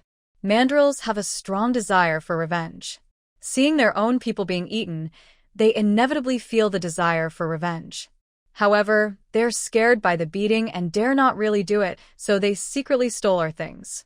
And didn't Zhao Gang and his friends encounter mandrels when they wanted to pick up pigeons last night? This just shows that mandrels are nearby. As long as someone is left alone, they may attack. Pei Jinyu's analysis is very reasonable, and it is also linked to the attack of Zhao Gang and Zhao Dihao and others by mandrels last night, which increases the credibility. The villagers suddenly realized and marveled at Pei Jinyu. Otherwise, it must be the girl from the Pei family. No one can match her cleverness. That's right, we have been watching here for a long time and the girl Pei thought it out with her brain. TSK, if this is my girl, the Pei family is really blessed. While everyone was talking, Zhao Dihao's face changed, and he had a premonition of something and was about to leave immediately. If he left too late, these people would say that his family's feng shui was not good. Dihao, your family's feng shui is not good. TSK, it's a bit unlucky. Zhao Dihao. He knew it. Hearing the familiar words, Pei Jinyu almost couldn't hold back the smile on her lips. She said to Zhao Lijing, Uncle Lijing, since we know who the culprit is this time, it can prove Tian's innocence, right? Zhao Lijing was stunned and nodded. Of course. Pei Jinyu looked at Zhao Dihao. You don't even have factual basis, and you openly slander your wife in front of so many people. This is a very bad behavior. I hope you can apologize to Tian. Tian looked at Pei Jinyu in a daze. Her husband slandered her, and her son didn't care about her. The daughter who was beaten and scolded by her in the past stood up at this time to clear her name. She also asked Zhao Dihao to apologize to her. Tian looked at Pei Jinyu, and her eyes were red. She really regretted it. She regretted that she shouldn't have treated the girl like that in the past, and she regretted selling the girl for Zhao Gang to marry a wife. They were destined to be mother and daughter, but she ruined it. She left behind a hypocritical and irresponsible husband and a lazy and unfilial son. Tian stretched out her hand to Pei Jinyu and choked up, Girl, I don't need his apology. Can you call me mother again? Pei Jinyu took 2 steps back and said in a cold voice, I asked him to apologize to you, not because you were my former mother, but because we are both women. Pei Jinyu's attitude of refusal was very obvious. Tian's fiery heart gradually cooled down. She said hesitantly, I know. Pei Jinyu turned her eyes to Zhao Dihao again and imitated Pei Xuan's appearance and said coldly, apologize. These two words were lower than Pei Jinyu's usual voice, and the tone was cold and slow, full of deterrence. Just like the official he accidentally met on the road before. Zhao Dihao looked at Pei Jinyu in astonishment and subconsciously apologized to Tian. I shouldn't have distrusted you. Pei Jinyu, I apologize to Tian. Zhao Dihao's face turned pale, and he turned to Tian and repeated stiffly, I shouldn't have distrusted you. Pei Jinyu didn't know whether Tian was satisfied or not, but looking at Zhao Dihao's face, Pei Jinyu was satisfied. She snorted, said hello to Zhao Lijing and walked away. As she walked, she smiled triumphantly at Pei Xuan, who was looking at this side. After Pei Jinyu left, Zhao Lijing did not let people disperse, but called more people and held a meeting of the whole team. I'm sure everyone knows what happened last night. A mandrill came last night, but fortunately, it just stole some things and no one was hurt. But we were lucky this time. What about next time? Next time you are on night duty and are as careless as you were today, who can guarantee that no one will die? There won't be another snake attack? The villagers nodded in agreement. That's right. In this kind of thing, we should be prepared for the worst. Who fell asleep while on night duty yesterday? How could they do such a thing? Don't they take our lives seriously? In the crowd, Zhao Di and Zhao Xiaotian lowered their heads. Zhao Lijing glanced at them and continued, since what happened last night has already happened and there were no casualties, let's forget about it this time, but if it happens again, you will be expelled from the Zhao family. At the end, Zhao Lijing looked serious and his eyes were like torches, which made people feel a little scared. Zhao Di and Zhao Xiaotian looked up at Zhao Lijing in shock. They were so optimistic that they made such a mistake and were ready to be expelled, but the Lijing was going to let them go? After a long while, Zhao Di stammered, Uncle Li. Lijing, are you really willing to let us go? There was a tremor in Zhao Di's voice, and surprise that was hard to hide. Zhao Xiaotian's eyes were also filled with tears. Zhao Lijing looked at them. His expression eased a little, but his tone was still serious. I let you go this time because you have contributed to the village in your daily life. Don't let me down again. Lijing, don't worry, we will never do this again. Zhao Di and Zhao Xiaotian nodded quickly, patting their chests loudly. Lijing Zhao turned his gaze to other villagers, and after everyone looked over, he continued, the reason why this happened this time is not only because the two of them were lucky, but also because there were too few people on duty in our shift. Before, I arranged 2 people in a group, and in order to avoid suspicion, it was usually a couple. Now, I think that this was wrong.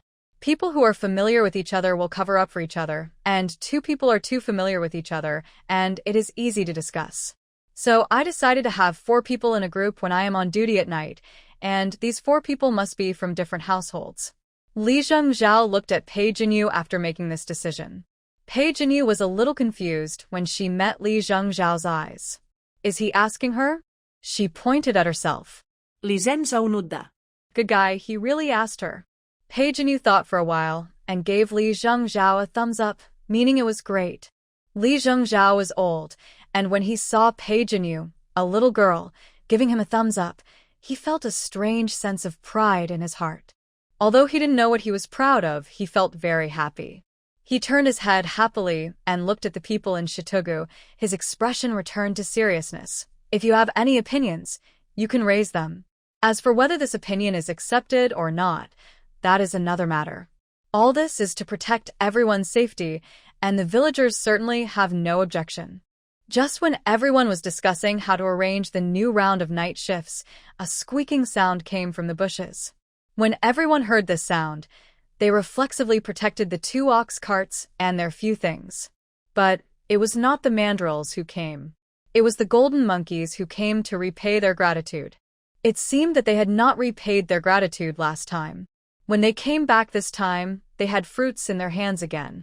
But this time, it was not just red apples but also yellow bananas and green fruits that could not be seen. But some people have eaten this fruit before. Unlike apples, it is a little sour, but it is still delicious. The golden monkeys were not as afraid of people as last time. They lined up one by one through the crowd and walked to Pei Jinyu and others. Put the fruit in front of them. Soon, another mountain of fruits appeared on the open space. Pei Jinyu was surprised and a little embarrassed. She waved her hands repeatedly. "Oh, no need to give us more fruits. We have received your thanks. Keep them for yourself." The golden monkey didn't understand, and just kept putting fruits. Pei Jinyu didn't understand either, and could only keep saying enough, enough. But after putting them, the golden monkey didn't leave, but tilted its head to look at Pei Jinyu, gesturing something on its body. Pei Jinyu. Someone come to save her. She really can't speak monkey language. Seeing that Pei Jinyu didn't understand, the golden monkey was a little anxious, picked up a stick from the ground and hit herself. Pei Jinyu was anxious and quickly stopped her. "Hey monkey sister, don't touch porcelain. We don't want to hit you." The golden monkey was stopped and still hit itself. After hitting it twice, it picked up a grass from the ground and smeared it on itself. Pei Jinyu paused and vaguely understood what it meant. He asked tentatively, "You mean if you are injured you can use herbal paste?" Squeak, squeak, squeak. The golden monkey jumped up and waved his arms, obviously meaning this. Originally, Pei Jinyu thought that the golden monkeys were telling them how to treat the 4 people who were injured by the mandrill last night. What surprised Pei Jinyu was that the Golden Monkey King gave an order, and more than a dozen injured golden monkeys were carried in front of everyone. "Pei Jinyu, you mean you want us to save them?" The golden monkey pointed to the sick golden monkeys on the ground, and then pointed to the mountain of fruits. Not only Pei Jinyu understood, but the villagers of Shitugu also understood. This is not a thank you gift, but a consultation fee. Pei Jinyu was a little embarrassed. "I don't know how to treat a disease." She has only learned how to make a drug and know a little about medicinal materials. She really doesn't know how to treat a disease. The little girl stood behind the fruit mountain, looking at people helplessly, which made people want to help her. Although the little girl can live well without him, it seems that she can live better with him. Pei Xuan sighed helplessly and stood up from the ground. Pei Jinyu didn't notice Pei Xuan's movements and looked at Dr. Zhang for help. Pei Xuan, who had already walked over, stopped in his tracks, and the air around him was inexplicably a little cold. Dr. Zhang sneezed and said with a smile, "It's okay, I can. It just so happens that there are still some herbs left from yesterday, which can be used for the injured monkeys. After all, they have paid for the consultation." After saying this, Dr. Zhang added, "It's better than people. Some people don't even have the awareness of paying for the consultation. Although they can get out of Mianging Mountain more easily by helping and supporting each other, Zhao Dihao and others took it for granted that he would treat them, which still made people feel a little uncomfortable. Now is a good time to poke a little secretly." Everyone knew who Dr. Zhang was referring to, and their eyes couldn't help but look at the 4 people who were injured last night. Although the 4 people had applied medicine last night, their bodies had not recovered yet. They were weak and sickly sitting on the ground. The sudden gazes stunned the 4 people. The other 2 had never received so much attention from the villagers. They were embarrassed and blushed and said hurriedly, "Medical fee. Medical fee. Can I go pick the herbs we used last night later?" Another person also agreed. "I will pick them too." Dr. Zhang nodded with satisfaction. "Okay." This time, everyone's eyes were only on Zhao Dihao and Zhao Gang. Zhao Dihao had been complained about his bad feng shui so many times, and now he was somewhat used to facing the condemning gazes of the crowd, but Zhao Gang was not used to it, and said with some dissatisfaction, "When the fruits are distributed later, can we use them as medical fees?" Dr. Zhang. "Okay, give me 2 good fruits each." It's okay to give fruits, but also good fruits. Zhao Gang was furious. "You. 3. 4 if you keep talking." Zhao Gang was honest, and could only stare at Dr. Zhang hatefully. Dr. Zhang turned his head with satisfaction and looked at the wounds of the golden monkeys on the ground carefully. But as he looked at it, his brows gradually frowned. They have already applied the medicine themselves, and the medicine is also correct. We can't do anything for us to save them. Pei Jinyu was puzzled. Then why do they look so sick? Dr. Zhang pointed to the wound on the chest of one of the monkeys. Look, their wounds are all swollen. Since they have been given medicine, we can only see if they can get through it themselves. Pei Jinyu leaned over and saw the purulent and swollen wound. She suddenly understood that there were many bacteria and viruses in the nails of the mandrills. This was a suppurative inflammation, and the body had a high fever, so the golden monkeys looked like this. If it was inflamed, she still had 8 anti-inflammatory and antipyretic drugs. The things produced by the system were always good. Pei Xuan had taken one before, and his fever was almost gone after one night. But how to feed this medicine to the monkeys became a problem. After thinking about it, Pei Jinyu said, "Dr. Zhang, they have applied medicine to their wounds, but they haven't finished drinking it. Why don't we boil some medicine for them to drink?" This. Dr. Zhang hesitated. It's not that he didn't want to, but they really didn't have much water. But the fruits sent by the monkeys did help them a lot. While hesitating, Pei Su suddenly said, "The monkeys live here, so they must know where the water source is. Xin Yang, can you see if you can let the monkeys lead us to find water?" As if enlightened, everyone was stunned. Yes, they can't find water, but the monkeys have lived here for a long time, so they will definitely find water. As long as the monkeys lead them, won't the water problem be solved? Everyone looked at Pei Jinyu. Pei Su. Xin Yang, I leave it to you. Zhao Fu. Yes, Jinyu. Talk to the monkeys and let them lead us. Pei Jinyu. She can't speak monkey language, but the people in the village seem to think she can. Pei Jinyu gritted her teeth and communicated with the Monkey King. First, she made a gesture of drinking water and then pointed at the monkeys. The Monkey King didn't understand and looked at her in confusion. Pei Jinyu simply walked to the bucket, scooped a bucket of water with a ladle to show the Monkey King, then pretended to drink it and finally pointed at the injured monkeys lying on the ground. The Monkey King seemed to understand and squeaked twice excitedly, then turned and walked into the forest, looking back as he walked, motioning Pei Jinyu to follow. Fourth mother, we will go with you. Pei Su Pei Chen. Li Zheng, I want to go and see too. Zhao Fu. Me too. Finding water is a big deal for everyone, and everyone is very concerned. Li Zheng Zhao looked at Pei Jinyu. Pei Jinyu, my brothers and I will go, and if there is water, we will come back and tell everyone immediately. Everyone watched them leave reluctantly. Not all the golden monkeys went, half stayed where they were, and half followed the Monkey King. Pei Jinyu and others followed the Monkey King, walked forward for about half an hour, and finally stopped. Stopped outside a huge cave. The Golden Monkey King walked in first, then turned around and made a series of calls to Pei Jinyu and the others, as if calling them over. Fourth mother, wait at the door, we'll go in first. Pei Su and Pei Chen stood in front of Pei Jinyu and walked in first. As soon as they entered, the temperature of their bodies dropped instantly. Goosebumps also appeared on their arms. But the two were not afraid, but surprised. Fourth mother, come in quickly, there may really be water in here. Pei Jinyu hurriedly followed, and the cold breath with water vapor hit her face, which was completely different from the air outside the cave. Pei Xuan said that if the surrounding air has a more humid feeling, it means that there is water nearby. Several people followed the monkey group and walked in again. It was very dark inside, and they could hardly see the road.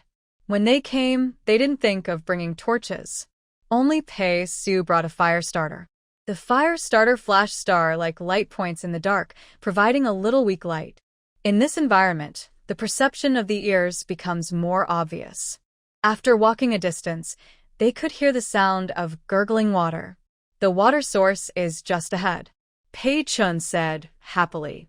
Everyone quickened their pace and followed the sound. Squeak, squeak, squeak. The Monkey King stopped and pointed in a direction. Pei Su squatted down and moved the fire stick over. The light of the fire stick jumped and flickered on the water surface, colliding with the occasional drops of water dripping from the cave ceiling, splashing tiny silver water. It's an underground river. Pei Su was always calm and composed, but the moment he saw the underground river, his voice was filled with uncontrollable excitement. Pei Su, there is really water, great. Pei Jinyu was also very happy. Let's go back and tell Zhao Lijing and his mother and the others. When they came, everyone brought a water bag with water, and the three signaled the Monkey King to take them out. Pei Jinyu took a lot of effort to make the Monkey King understand what they meant. The Monkey King scratched his head in confusion, and then led them out. It took another half an hour to get back to the camp. It took an hour to go back and forth, and the villagers were inevitably a little worried. They were worried that something might happen to them, and they were also worried that the monkeys didn't understand what they meant and didn't lead them to find water. Fortunately, they finally saw them come back successfully. "Hey girl, how is it? Do you have water?" "It's okay without water. These fruits can last for several days." "Yes, it's okay without water." Pei Jinyu shook the water bag, and the clear collision sound reached everyone's ears. She smiled and said, "There is water." After 2 seconds of silence, the crowd instantly boiled. Zhao Lijing was under the greatest pressure. Because of the water problem these days, he couldn't eat well or sleep well. When he heard that there was water, he couldn't help but redden his eyes. Good, we finally found water. The excitement of the other villagers was also beyond words. Some hugged each other, some slapped their thighs excitedly, and some wiped tears with joy. Zhao Lijing coughed and said happily, "Pack your things quickly. If you have a bucket, take it with you. If you have a water bag, take it with you. In short, take everything that can hold water." Everyone cheered and jumped for joy, and immediately started to act. "Wait!" Pei Jinyu suddenly called them. The villagers froze, and the happy atmosphere came to an abrupt end. They were afraid that Pei Jinyu would say some bad news, and said nervously, "Pei girl, is there not much water?" "Forget it, if there is not much, it's okay. We'll take as much as we can." Knowing that the villagers had misunderstood, Pei Jinyu hurriedly explained, "It's an underground river. There is a lot of water." "What is that?" Zhao Lijing suppressed the surprise in his heart and asked curiously. "I was thinking, that place is exactly in the same direction as our journey. Why don't we just pack up and continue on our journey and set up camp there before dark?" "Zhao Lijing, what do you think?" Zhao Lijing was stunned for a moment, then laughed. "There is no better idea than this." Led the way in front. The people in Shitugu followed behind.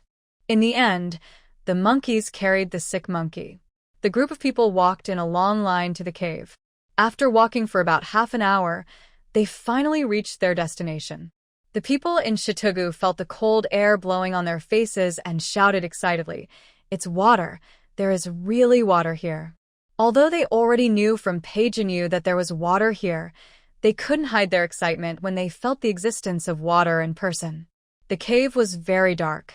Everyone lit a torch every few steps. The torch shone on the rock wall, reflecting the uneven stalactites.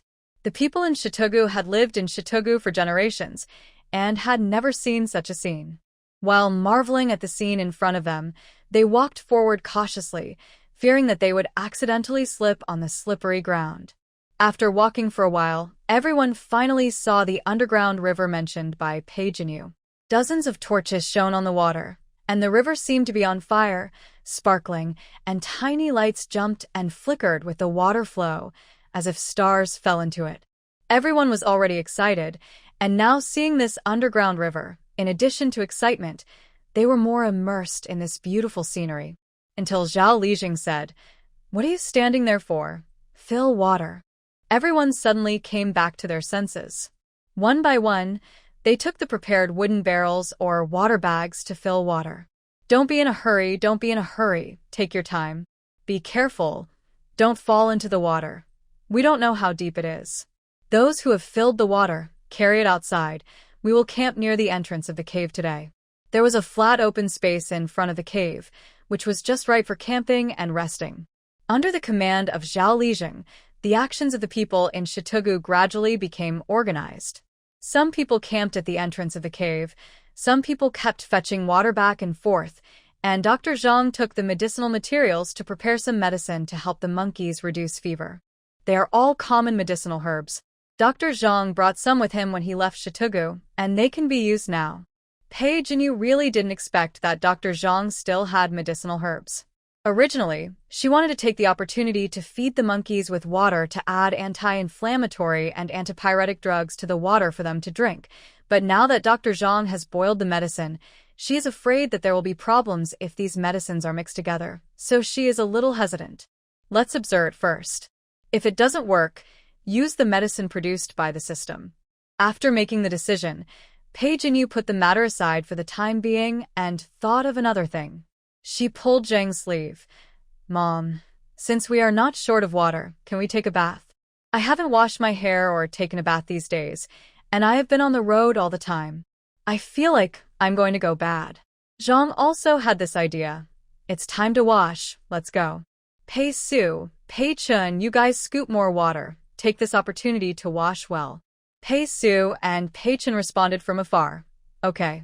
Pei Su and Pei Xuan went to fetch water, and Pei Xuan was not idle either. He went to chop firewood nearby. Seeing this, Zhang hurriedly stopped him. Sanling, your injuries haven't healed yet. Just stay here. Pei Xuan, no problem.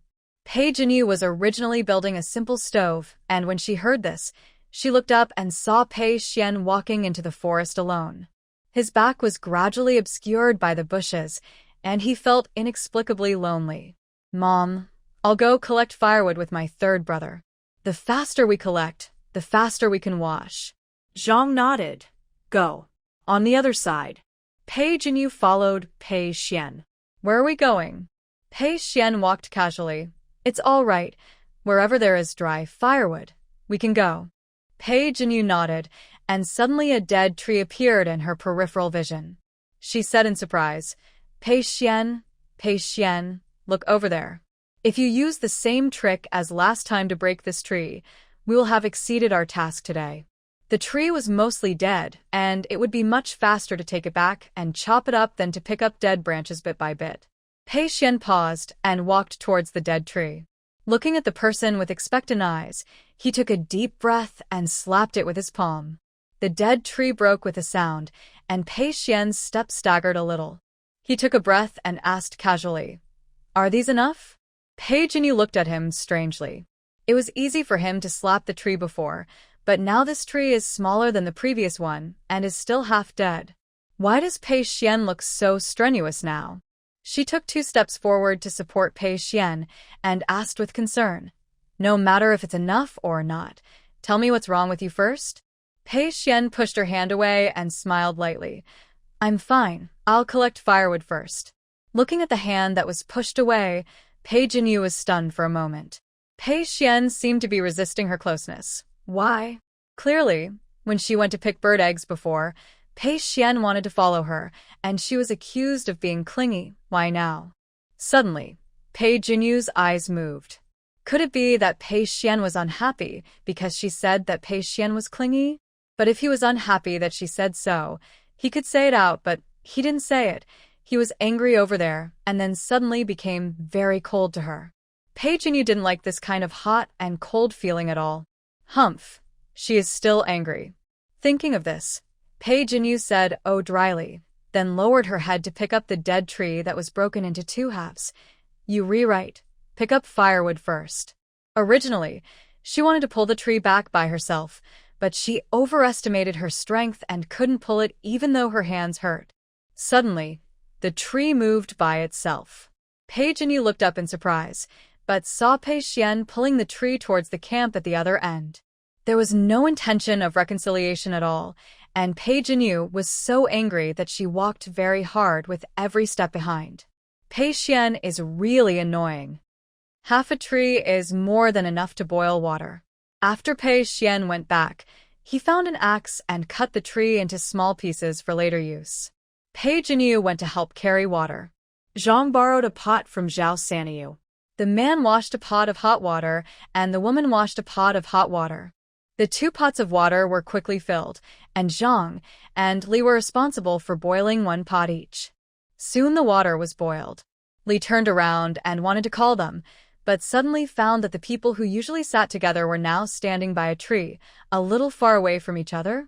Li laughed and said, Sanlang and Xinyang, are they angry again? Zhang also found it funny. I guess so. Li, do you want to persuade them? Zhang shook her head. Don't worry, they will get better on their own. After Zhang finished speaking, she shouted to Pei Xuan in the distance, Sanling, the water is ready. Pei Xuan nodded and walked over. In the distance, Pei Jinyu turned around with confusion in her eyes. It was strange. Why did Mother let Pei Xuan take a bath first? He was the youngest. Shouldn't the eldest and second brothers take a bath first? And I always felt that the attitude of Mother and eldest brother towards Pei Xuan was a little strange. It's not like treating a child, but more like… Just thinking about it, she heard Li shouting to her, Fourth mother, come here too, the water is ready. Pei Jinyu was surprised. Sister-in-law, you and mother wash first. The elders haven't washed yet. How can it be her turn? Pei Jinyu shook her head to refuse, but unexpectedly, the eldest sister-in-law directly pulled her over and said forcefully, We are all family. Why are you being polite? Just wash first if I ask you to. Pei Jinyu looked at her mother. Unexpectedly, Zhang also said, Yes, you wash first. Mother and your sister-in-law will wash later. But, oh, don't say but. Go and wash quickly. The water will be cold later. Zhang and her sister-in-law insisted that she wash first, and her brothers also supported her. Pei Jinyu couldn't refuse, so she had to wash first. Mother, sister-in-law, I will try to be quick. Zhang smiled and said, Don't worry. Wash slowly. You will feel comfortable only when you are clean. Pei Jinyu took her change of clothes to a temporary shed built by her eldest and second brothers. After all, it was a bath, although it was in the wild, but you had to be careful. So they built 2 racks with branches away from the crowd and surrounded the racks with mats and leaves as a cover. There were 2 buckets in the shed, one filled with water of the right temperature, and a bamboo scoop floated on the water. The other was filled with boiling hot water. Zhang told her to wash with the water in the first bucket first, and when the water cooled down, add the hot water in the other bucket, and the temperature would be just right. The water in the first bucket was black, which was not dirty, but Zhang added plant ash in it. Wash with the water in the first bucket to remove the grease, then rinse with the water in the second bucket with the ash, and your hair and body will be clean. Pei Jinyu untied her hair, lifted the water with ash in the bucket, and slowly soaked it from the ends of her hair. Her hair was long, and she felt it was clean only when the water temperature was a little cold. After washing her hair, Pei Jinyu added some of the water in the second bucket to the first bucket and took a bath with this water after the water temperature went up. The water in the first bucket was darker. After washing with ash, Pei Jinyu planned to rinse with clean water for the second time. But when she looked up, she saw a long green thing spitting apricots at her from the corner of her eye. There's a snake. Pei Jinyu was startled. The moment their eyes met, the snake hanging on the branch arched its body and attacked her instantly. Pei Jinyu subconsciously splashed the dark bath water in the bamboo tube towards it the moment she heard the sound. Pei Xuan opened the curtain without thinking and rushed towards her position with his upper body. Xiaoyu? Pei Xuan, there is a snake. The little girl's voice was a little shaky. The snake seemed to be dazed by the warm bath water, standing there staring blankly in the direction of Pei Jinyu. The two were only 2 palms away from each other. It didn't move, and Pei Jinyu didn't dare to move either. They were in a stalemate until she heard Pei Xuan's voice, and then Pei Jinyu finally breathed a sigh of relief. She lowered her voice and said, Pei Xuan, save me. Pei Xuan looked around and didn't see the snake, frowning slightly. Where is the snake? In the shed. Pei Xuan's eyes fell in the direction of the shed. The top of the shed was covered by a coarse cloth mat, but underneath was a pair of delicate calves. They were washed clean by the owner, with a faint pink color. The ankles were slender, with a few drops of water hanging on them, and they were trembling slightly because of the owner's fear. Pei Xuan lowered his eyes and whispered, Take yourself as the direction. Tell me the location of the snake. Pei Jinyu swallowed her saliva. It's right in front of me, facing my face, 2 palms away. As the voice fell, Pei Jinyu felt the sound of wind passing by her ears. The eyes blurred, and the snake in front of her was pierced through the head by a branch and stabbed into the tree trunk. Pei Jinyu breathed a sigh of relief. But the next second, a creaking sound was heard. This sound. She looked up suddenly, and subconsciously said in her heart.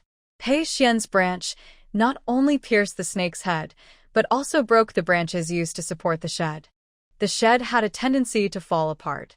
Pei Jinyu opened her eyes slightly and accelerated the action of putting on clothes. Pa.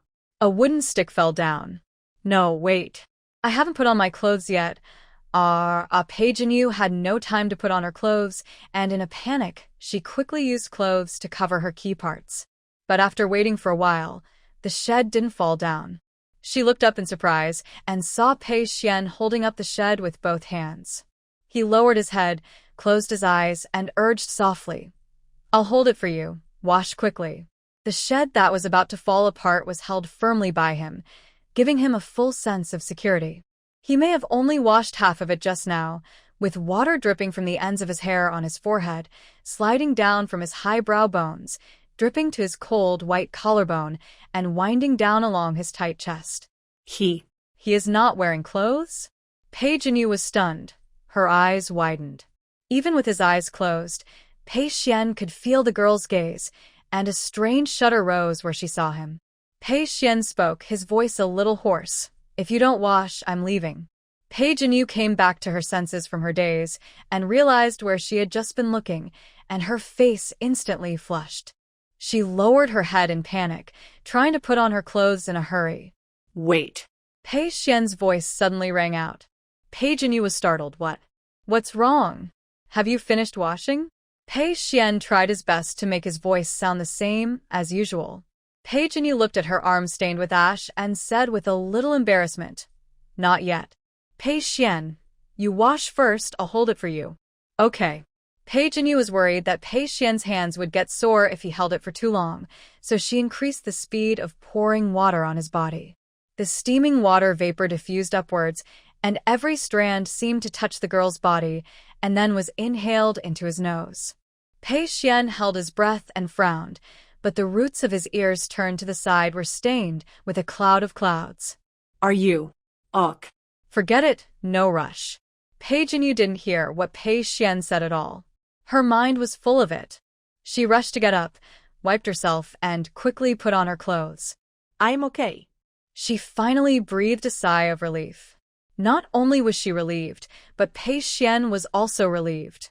The moment he let go, the shed collapsed. Fortunately, Pei Xuan reacted quickly and pulled Pei Jinyu into his arms. Are you hurt? No.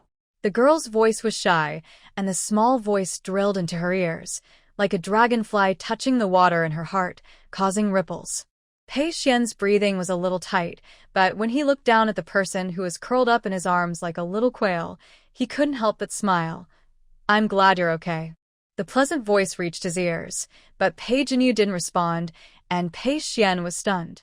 Then, he deliberately suppressed the smile, loosened his hand, and said in a light voice, Hurry back after washing. Pei Jinyu was so embarrassed that she didn't notice Pei Xuan's change at all. When she heard him say that, she immediately responded, Okay, I'll go find mother and sisters-in-law. You continue washing. After that, Pei Jinyu ran away quickly with the dirty clothes. Because it was an underground river, it was flowing. Although everyone didn't dare to wash in it because they didn't know the depth, it was still possible to wash clothes. Everyone found a place to wash, and after taking a bath, they gathered by the pool to wash clothes. During the whole process of washing clothes, Pei Jinyu didn't look up until she felt the temperature on her face drop, and then she looked up as if relieved. Suddenly, she saw a string of numbers out of the corner of her eye. 3 minutes and 32 seconds her pupils shrank. Zhao Xianger, be careful. Just after giving the reminder, Zhao Xianger slipped and fell down. Help! Help! Hurry up! Someone fell into the water. Gulp. Help! Pei Jinyu didn't have time to hesitate and dived in. Swimming is easy for her. Fourth Mother Li's panicked voice sounded. Pei Xuan, who was outside the cave, stood up suddenly. Just as he was about to use his internal strength, he felt a heart-wrenching pain in his heart. His already bad face turned pale in an instant. After a pause, he gritted his teeth and rushed into the cave. In the cave, Pei Jinyu heard Li's voice and took the time to look up from the water. Sister-in-law, Don't worry, I can swim. Seeing that her voice was normal, Lee's heart, which was almost jumping out of her throat, finally fell, but she was still worried and reminded, be careful. The cave was dark, and no one knew the flow rate of the underground river, let alone whether there were any dangerous things below. Thinking of this, Lee couldn't let go of her worries, and her eyes were fixed on Pei Jinyu in the pool. The temperature under the water was extremely cold. Pei Jinyu had difficulty breathing when she first entered the water, but she quickly adapted after 2 seconds. She was a goldfish in her previous life, and swimming was a piece of cake for her. After adapting, Pei Jinyu swam towards Zhao Xiang'er at a very fast speed. Help! Goo! Don't be afraid, Xiang'er, I'm coming. Pei Jinyu approached Zhao Xiang'er, and at the moment when she was about to go around behind her, Zhao Xiang'er's struggling arm unconsciously touched her hand. As if grabbing a life-saving straw, Zhao Xiang'er suddenly exerted force and grabbed Pei Jinyu's arm tightly, with such great force that it seemed as if she was going to crush her arm. Pei Jinyu was stagnant by the sudden pull and almost choked on the water. Xiang'er, let go. I'm here to save you. If you move like this, we're all in danger. But Zhao Xiang'er was completely swallowed by fear at this moment, and she couldn't listen to Pei Jinyu's words at all. She kicked her legs wildly and waved her other hand to hug Pei Jinyu, and her whole body was struggling desperately. Pei Jinyu choked on several mouthfuls of water, and her breathing was disordered. This won't work. If she goes on like this, she will be taken down by Xiang'er. I'm sorry, I have to stay alive before I can save you. Pei Jinyu made up her mind, took a deep breath, and pulled Zhao Xiang'er into the water. Soon, Zhao Xiang'er's struggling movements became smaller and smaller, and her consciousness gradually became unconscious. Pei Jinyu seized the opportunity and pulled the back of the person's neck to swim to the surface of the water. When she was halfway up, she suddenly heard a plop sound of falling into the water nearby. Immediately afterwards, Pei Jinyu's arm was grabbed by a hand, and she and Zhao Xiang'er broke out of the water. The owner of the arm grabbed it very hard, as if with anger. Pei Xuan shouted, Pei Jinyu, are you looking for death? Don't worry, I can swim. Pei Jinyu was about to explain, but she saw Pei Xuan's face turn pale. A trace of blood flowed from the corner of his lips, and his body was a little stiff. Why are you? Before he finished speaking, Pei Xuan's hands and feet began to paddle randomly in the water. Pei Jinyu. Pei Xuan, You can't swim. Why did you jump down? It was okay to save one person, but it was really difficult for her to drag 2 people together. Fortunately, at this time, a stick was stretched out. Jinyu, grab it. Pei Jinyu grabbed the stick quickly. Quick, pull me back. The person on the other end of the stick exerted force, and Pei Jinyu quickly brought Zhao Xiang'er back to the pool. After handing Zhao Xiang'er to them, she didn't even have time to take a breath, and turned around and swam into the pool. Pei Xuan was still struggling up and down in the water, and Pei Jinyu was worried that something like what happened just now would happen again. Moreover, Pei Xuan was very strong, and she was not strong enough now. If that happened, she would be more dangerous than Zhao Xiang'er. But seeing Pei Xuan struggling in the water, Pei Jinyu could not remain calm at all. Pei Xuan, please don't move. I'll take you up. It was an instinctive reaction of a person who fell into the water and struggled violently. He was just trying to shout, but he didn't expect Pei Xuan to stop moving after hearing this. He was trapped in the water and slowly sank. The water surface submerged his nose, his eyes, and the top of his head. Pei Jinyu swam over quickly and floated to the surface with his neck. Pei Jinyu's physical strength was almost exhausted after the back and forth consumption. Fortunately, the people on the shore were very powerful. When Pei Jinyu approached, they rescued people from the water one by one. She turned over and lay on her back by the pool, breathing heavily. At this moment, a panicked voice rang out. Xiang'er is dead, Xiang'er, Xiang'er. Don't leave your mother's son, threw herself on Zhao Xiang'er and broke down crying. Pei Jinyu got up from the ground and was about to go over when she heard Pei Su shouting, Mother, Sanling's breathing has also stopped. Pei Jinyu. Without any hesitation, Pei Jinyu chose to run to Pei Xuan. The man lying on the ground was as pale as paper, and his lips were bloodless. While unbuttoning Pei Xuan's collar, she shouted to Sun, "And Sun, if you want to save Xiang'er, just learn from my movements." She knew a way for humans to save people after falling into the water, which she had seen occasionally in her previous life. When Sun heard this, it was like hearing a life-saving voice. She quickly wiped away her tears and said in a trembling voice, "Okay. Okay, you say, I'll follow. The first step is to clean the foreign objects in the mouth," Pei Jinyu said as she quickly checked Pei Xuan's mouth. After confirming that there were no foreign objects, she motioned Sun to do the same. Sun frantically pried open Zhao Xiang'er's mouth, her voice trembling with nervousness. "No. Nothing." Pei Jinyu nodded and continued. "The second step is to lift your head and jaw to open the airway." She lifted Pei Xuan's chin and tilted his head back to ensure that the airway was unobstructed. Sun asked nervously, "Airway? What is the airway?" "Just do it." Sun did not dare to delay and followed suit, but because she was too nervous, her movements were a little stiff. The third step is to pinch Xiang'er's nose and perform mouth-to-mouth artificial respiration. Do it twice. Pei Jinyu took a deep breath, covered Pei Xuan's mouth tightly with her own mouth, and blew slowly, her eyes always fixed on Pei Xuan's chest. After seeing his chest bulge slightly, she opened her mouth to let the gas out naturally.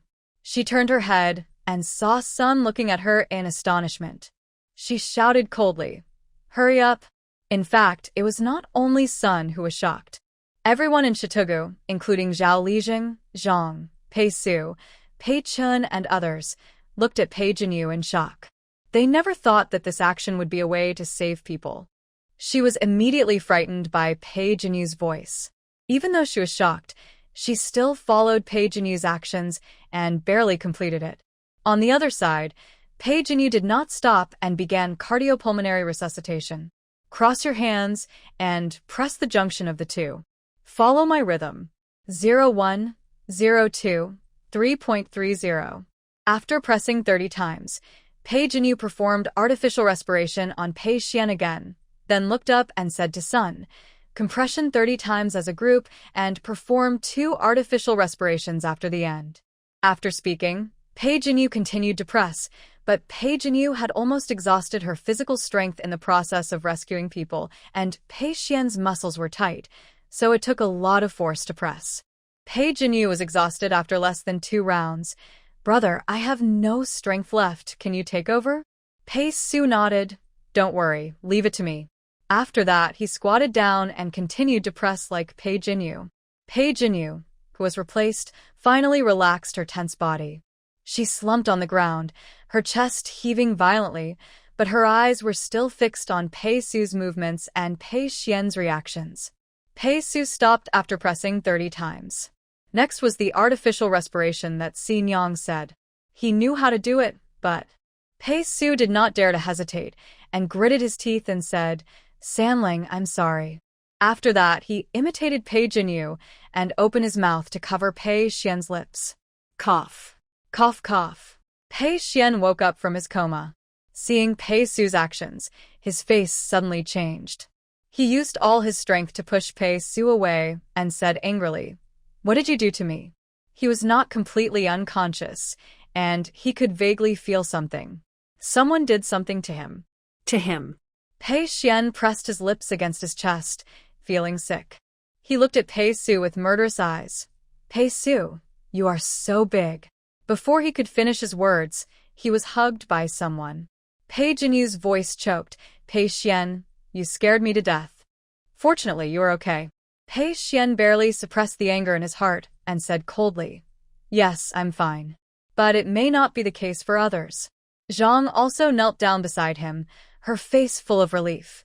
Fortunately, Xin Yang knows this artificial respiration, otherwise Sanling would be in great danger this time. Pei Xuan was stunned and looked down at the little girl with tears in her eyes and his arms. "Just now. Was it you?" Pei Jinyu blinked, tears rolled down, and she was confused. "What is me?" "Just now it was you who saved me, and it was also you." Pei Xuan paused, stretched out a finger, and pointed at his lips. Pei Jinyu suddenly realized, yes, This is called artificial respiration, to save you. Hearing that the person just now was Pei Jinyu, Pei Xuan breathed a sigh of relief, and the hostility in his heart disappeared without a trace. The strange touch on his lips was still there. Pei Xuan pursed his lips, and he actually felt a little happy in his heart. Then, thinking of Pei Jinyu's desperate behavior, he scolded with a cold face.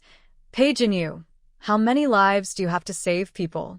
Speaking of this, Pei Jinyu immediately remembered Pei Xuan's previous behavior and said angrily, I jumped in to save people because I can swim. What about you? Why did you jump in if you can't swim? She asked angrily, which made Pei Xuan angry. I have martial arts. Even if I can't swim, I can use my internal force. Pei Jinyu snorted and interrupted him. But you almost died in the end. If it weren't for me. Humph. Pei Xuan pursed his lips. I was negligent this time.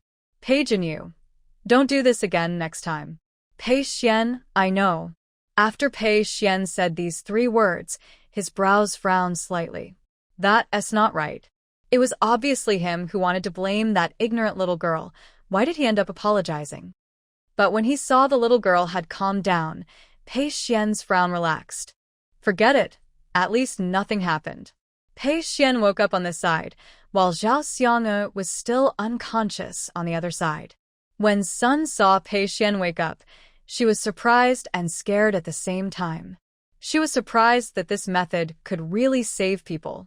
She was afraid that she would not learn it well and let her daughter die in vain. Seeing her daughter lying on the ground and no matter how she pressed, there was no response. Sun collapsed and cried to Pei Jinyu. Fourth mother, can you help me save Xiang'e? Xiang'e has not responded. Pei Jinyu did not hesitate. The first time she heard this, she climbed up from Pei Xuan and pulled Li to Sun and the others. And Sun, don't worry, follow my rhythm and press. 01, 02, 3.30. Okay, on Xiang'e. Continue. Sister-in-law, Aunt Sun has no strength left. It's your turn to press. Although Li was not sure that she could do the rescue operation well, she felt relieved when Xingyang watched from the side. Hearing this, she immediately replaced Sun and pressed up and down according to Pei Jinyu's rhythm. The villagers of Shitugu also watched this scene nervously. At first, they did not believe that this method could save people, but the facts were in front of them. Pei's third son had already died, but he was actually saved. I hope Xiang'e can be saved too. But after several rounds, Zhao Xiang'e, lying on the ground, still had no reaction. Alas, maybe it took too long. Yes, no one in our village can swim. Otherwise, if we had gone down together to save people, Zhao Xiang'e might have. Alas, don't say it. When everyone was almost in despair, Zhao Xiang'e suddenly spit out saliva, choked and cried. Alive. Zhao Xiang'e is alive. The villagers were surprised and surprised. Sun was even more overjoyed and cried, hugged Zhao Xiang'e and broke down crying. You want to scare your mother to death, you dead girl. How could you be so careless? Congratulations to the host, helping one person escape the death countdown. Life points increase by 1 point, current life points. 11. The reminder sound came. Pei Jinyu was surprised. Didn't I save Pei Xuan? Why didn't I get life points? Kaluma, the male protagonist, did not have a death countdown. I was too anxious just now. Pei Jinyu recalled carefully now. It seems that I didn't see the death countdown above Pei Xuan. She couldn't help but sigh that the male protagonist's aura was different, and he wouldn't die even if he did this.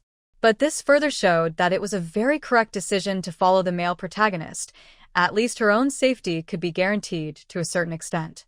Although she didn't get that 1 point, she was more satisfied with the result. Achoo! At this moment, Pei Jinyu suddenly sneezed. Zhang hurriedly shouted, "Duan, stay in the cave. It's very cold in here. I'm worried about catching a cold." After saying this, Pei Jinyu felt cold. It was as if the temperature of her whole body was away, and the clothes on her body that were soaked with water were also chilly, constantly absorbing the temperature from her body.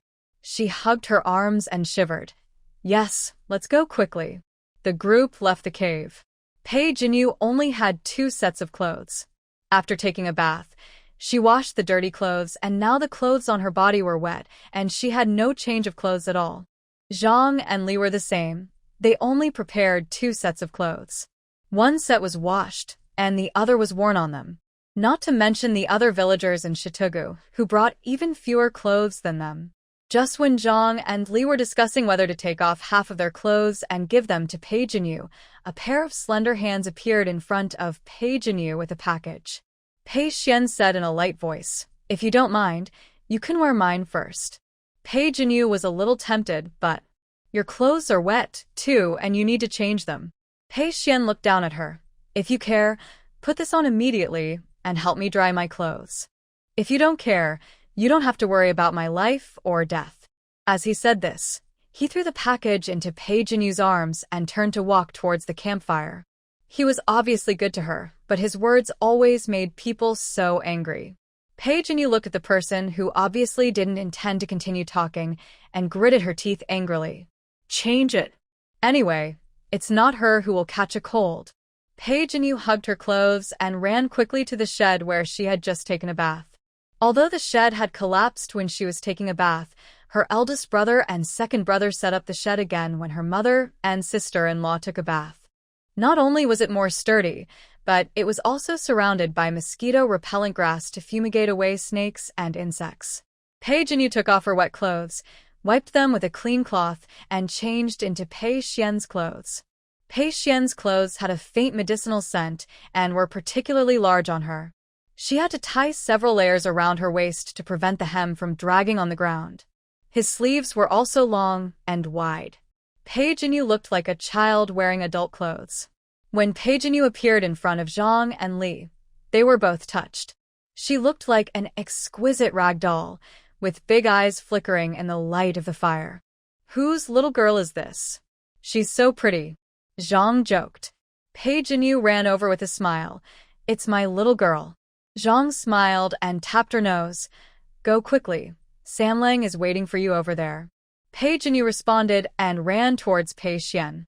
In the distance, Tian looked at their intimate and harmonious interaction and silently lowered her eyes. Pei Xuan sat in front of a bonfire at the outermost edge. There was a wooden rack next to the bonfire, on which Pei Xuan's coat was hung. Looking at the little girl in his clothes running towards him, his eyebrows were stunned, and a tender feeling rose in his heart involuntarily, followed by a burst of sourness. He lowered his eyes and turned to take off his underwear. The warm yellow light of the bonfire jumped, reflecting on his muscular back, and the lines outlined by light and shadow were smooth and powerful.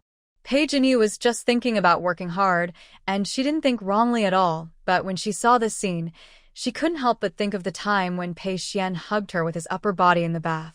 And her fingers accidentally pressed on Pei Xuan's chest. Faintly, she can still recall the touch from her fingertips. She didn't dare to press it at the time, and her fingertips were vaguely tapping. Now thinking about it, she suddenly regretted it. Oh, why didn't she touch it at the time? She is not a pervert.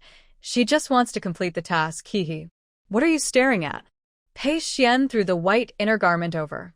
Pei Jinyu caught it, pressed her lips, and wrung out the moisture on the garment bit by bit, then hung the garment on the drying rack. The outer garment was almost dry. Pei Jinyu turned around and asked in a negotiating tone, "Do you want to put on your coat first?" Pei Xuan nodded. "Okay." He took the dried coat and casually put it on. There was no belt, the collar was half open, the shoulders were broad, and the hips were narrow. The lines were clear, the black hair was half, and a few strands were scattered on the chest, adding a sense of evil and seductive temptation. Pei Xuan raised his lips, and his dark eyes fell on Pei Jinyu. "What are you looking at?" Pei Jinyu was startled. "Nothing." "Nothing." Pei Xuan smiled, and was about to speak, but suddenly there was a pain in his heart. He pursed his lips, and his expression faded. I don't know why Pei Xuan's attitude changed again. However, Pei Jinyu didn't feel like asking more questions at this moment, so she turned around and continued to hang out her inner clothes. The inner clothes were relatively thin, and they dried quickly under the fire. Pei Jinyu handed the dried clothes to Pei Xuan. Pei Xuan took off his outer clothes and put them on one by one. Then he sat down by the campfire. Pei Jinyu saw that there was no other action, and after a while of silence, she couldn't help asking, "Are you just going to hang out half of them?" She lowered her eyes, or... No. Oh. Pei Jinyu's voice sounded a little regretful. Because they found a water source and so many things happened today. Even though it was still early, everyone planned to rest at the entrance of the cave today and continue their journey tomorrow. After eating and resting at night, the monkey's condition not only did not improve, but became worse. Even the four of Zhao Dihao began to have a high fever. Dr. Zhang frowned. "We have used all the medicines that should be used. There is no better medicine now. Whether we can survive tonight depends on the luck of these monkeys and Dihao and others." Although Tian was heartbroken by Zhao Dihao and Zhao Gang, she couldn't control her sadness and fear when she suddenly heard the news. "Dr. Zhang, please save them. If they die, how can I live?" The other two families also kept begging. Pei Jinyu passed by and didn't see the death countdown above Zhao Dihao and Zhao Gang, but saw the death countdown above the other two people. The time of death is tonight. In other words, if nothing is done, these two people may not survive tonight. And the group of monkeys with more serious injuries will definitely not survive tonight. Pei Jinyu thought for a while and said, "Why not drink more hot water? Try it as a last resort." Tian and others looked at Dr. Zhang. Dr. Zhang sighed and nodded. "For now, this is the only way." Pei Jinyu took the initiative to say, "I'll go boil some water for the monkeys. If you want hot water, you can come and get it later."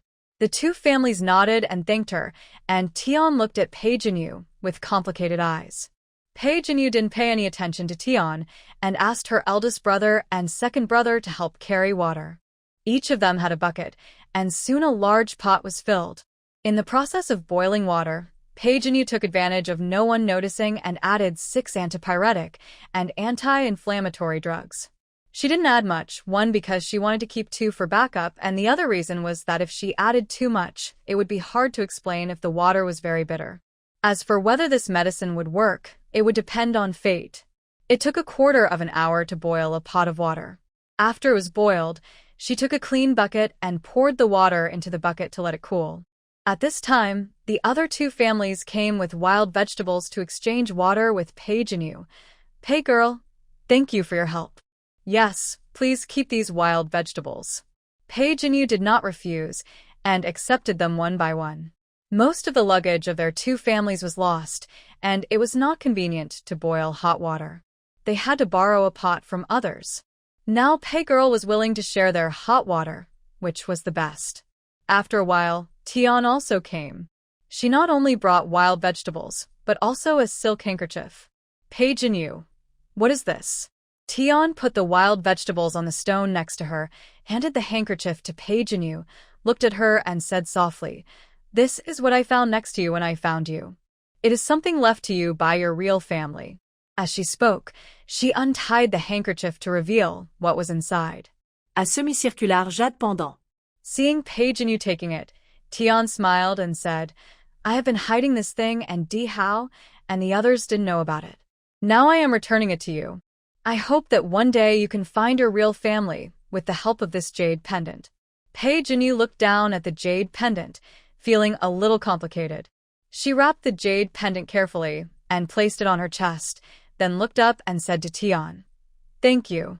After she finished speaking, she lowered her head to scoop hot water for Tian. Tian didn't leave after filling the water, still looking at Pei Jinyu. "Anything else?"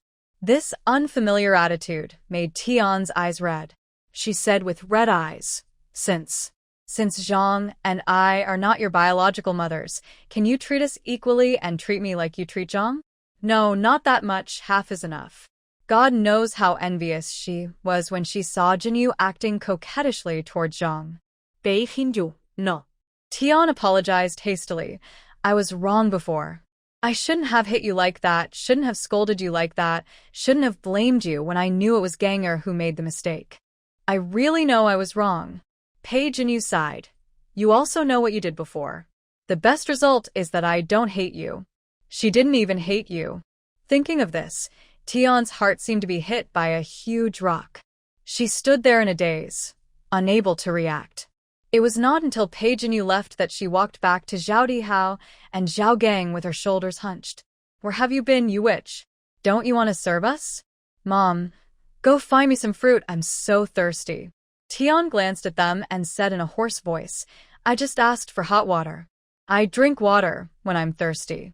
Zhao Gang didn't want to drink hot water, so he grabbed a handful of grass from the ground and threw it at Tian. I don't want hot water, I want fruit. Go get me some fruit. Zhao Dihao was impatient. I'm thirsty too. Get me some more fruit. Tian lowered her head. The upper of the shoes she had just washed was still wet, and now it was stained with a few pieces of grass. The black soil at the roots of the grass covered the upper of the shoes, as if it would never be washed clean. Zhao Dihao and his son were still urging her to get some fruit. She stared at the upper of the shoes. Suddenly, she took off her shoes, threw them at the father and son, and shouted angrily. I said, drink water when you are thirsty. Tian had shouted at outsiders before, but she had never been so angry at Zhao Dihao and Zhao Gang. The sudden outburst made Zhao Dihao and Zhao Gang dumbfounded. Witch! The other shoe hit Zhao Dihao's face accurately, and Tian said viciously, Zhao Dihao, if you dare to scold me or hit me again, believe it or not, I will stab you to death with a knife. And you, Tian turned her eyes to Zhao Gang, don't be all day long. You are so old, but you are useless. You eat so much rice in vain, but you only grow your body but not your brain. I won't serve you anymore, Ba. What a thing. As she said that, Tian pushed the water in the kettle to the ground, splashing water. Zhao Dihao and Zhao Gang both shrank their necks and stared at Tian, who was walking away. After a long time, Zhao Gang spoke hesitantly. Mom, what happened? Zhao Dihao came back to his senses, his face as black as coal. Who knows what's wrong with her? He paused and continued. Don't mess with her for the next 2 days. In the middle of the night, Pei Jinyu heard the system prompt in a daze. Congratulations to the host, helping 2 people escape the death countdown. Life points increased by 2 points, current life points. 12. The system product is really effective. Even the diluted antipyretic and anti-inflammatory drugs can play a role. People are fine, monkeys have better recovery ability than people, I think they are fine too. Thinking of this, Pei Jinyu fell asleep peacefully. The next morning, before I was fully awake, I heard the chirping of the monkeys. Listening to this sound, it doesn't sound like anxiety, but joy and happiness. In addition, there are discussions and exclamations from the villagers. Pei Jinyu opened her eyes and saw a group of golden monkeys sitting together with the villagers. There were bananas in front of each person and each monkey. There was the most bananas in front of her, a row of bananas. A quick glance, there were about 7 or 8. Seeing that she woke up, Zhang handed her a glass of water. When I woke up this morning, the fever of the monkeys has subsided, and they are full of energy again. These bananas are their thank you gift. Pei Jinyu rinsed her mouth and picked up a yellow banana for breakfast. The banana was soft, sticky, and sweet. She squinted her eyes happily. What a polite group of monkeys. Zhang smiled and said, there are not only bananas but also apples. Do you want to eat them? Pei Jinyu still shook her head. I'll just eat bananas.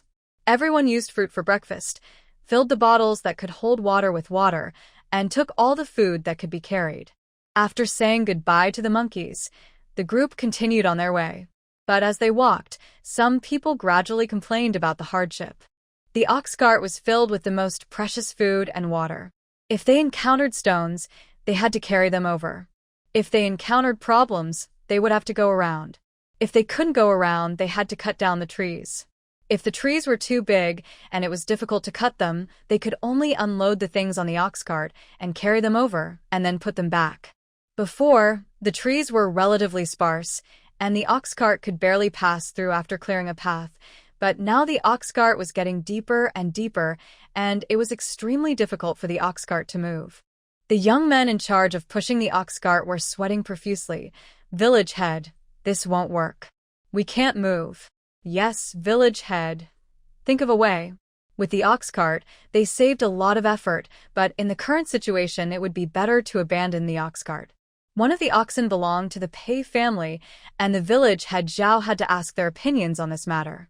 He found Zhang and others to explain the situation. Zhang had no objection. Then abandon the cart, and we will take the oxen with us. Most of the ox carts on their ox cart were pots and bowls of the villagers. Zhang unloaded the ox cart's board and let them take their things away. As for water and food, the bulk of them were still carried by the young and strong men in turns. In addition, each family would carry a little bit of food on their bodies. It could be wild vegetables picked during the break and dry to eat later, or it could be saved fruits. These were collected by each person. Not all of them would be confiscated. Only the food obtained during the unified action would be distributed publicly. As for Pei Jinyu and his group, although they no longer had the ox cart to put things, they still had the oxen, so they found 2 baskets, one on the left and one on the right, to help them carry some of the luggage. Pei Jinyu was leading the ox, and around noon, she suddenly found that Pei Xuan was gone. She asked curiously, "Mom, where is our third brother?" "Zhang, your third brother went to collect herbs nearby, and he will catch up later." Pei Jinyu nodded, but after a while, she suddenly thought of something. "Mom, what day is today?" Zhang tilted her head to think about it and suddenly smiled. "If you didn't tell me, Mom would have forgotten that today is August 15th, Mid-Autumn Festival. The 15th. On the 15th, stay away from me." Pei Jinyu suddenly remembered what Pei Xuan said. What happened to 15? Why did Pei Xuan ask her to stay away from him? Pei Jinyu was a little flustered, and she kept thinking of doing something to divert her attention, so she simply made marks along the way. But when it was time to rest in the evening, Pei Xuan still didn't show up. Pei Jinyu was a little impatient. "Mom, third brother hasn't come back yet. Will he be in danger?" Zhang was applying the juice of mosquito-repellent grass on the cow. She didn't even turn her head when she heard it. "Your third brother is good at martial arts. If we are in danger, your third brother will not be in danger." Pei Su also advised her. "Yes, fourth mother, don't worry, third brother will be fine." "That's right." Pei Chen thought of something and suddenly said, before third brother went to collect herbs, he said that he might not know when he would be back. "It might be tomorrow." "Tomorrow?" Pei Jinyu raised her voice. "Will he be able to find us tomorrow?"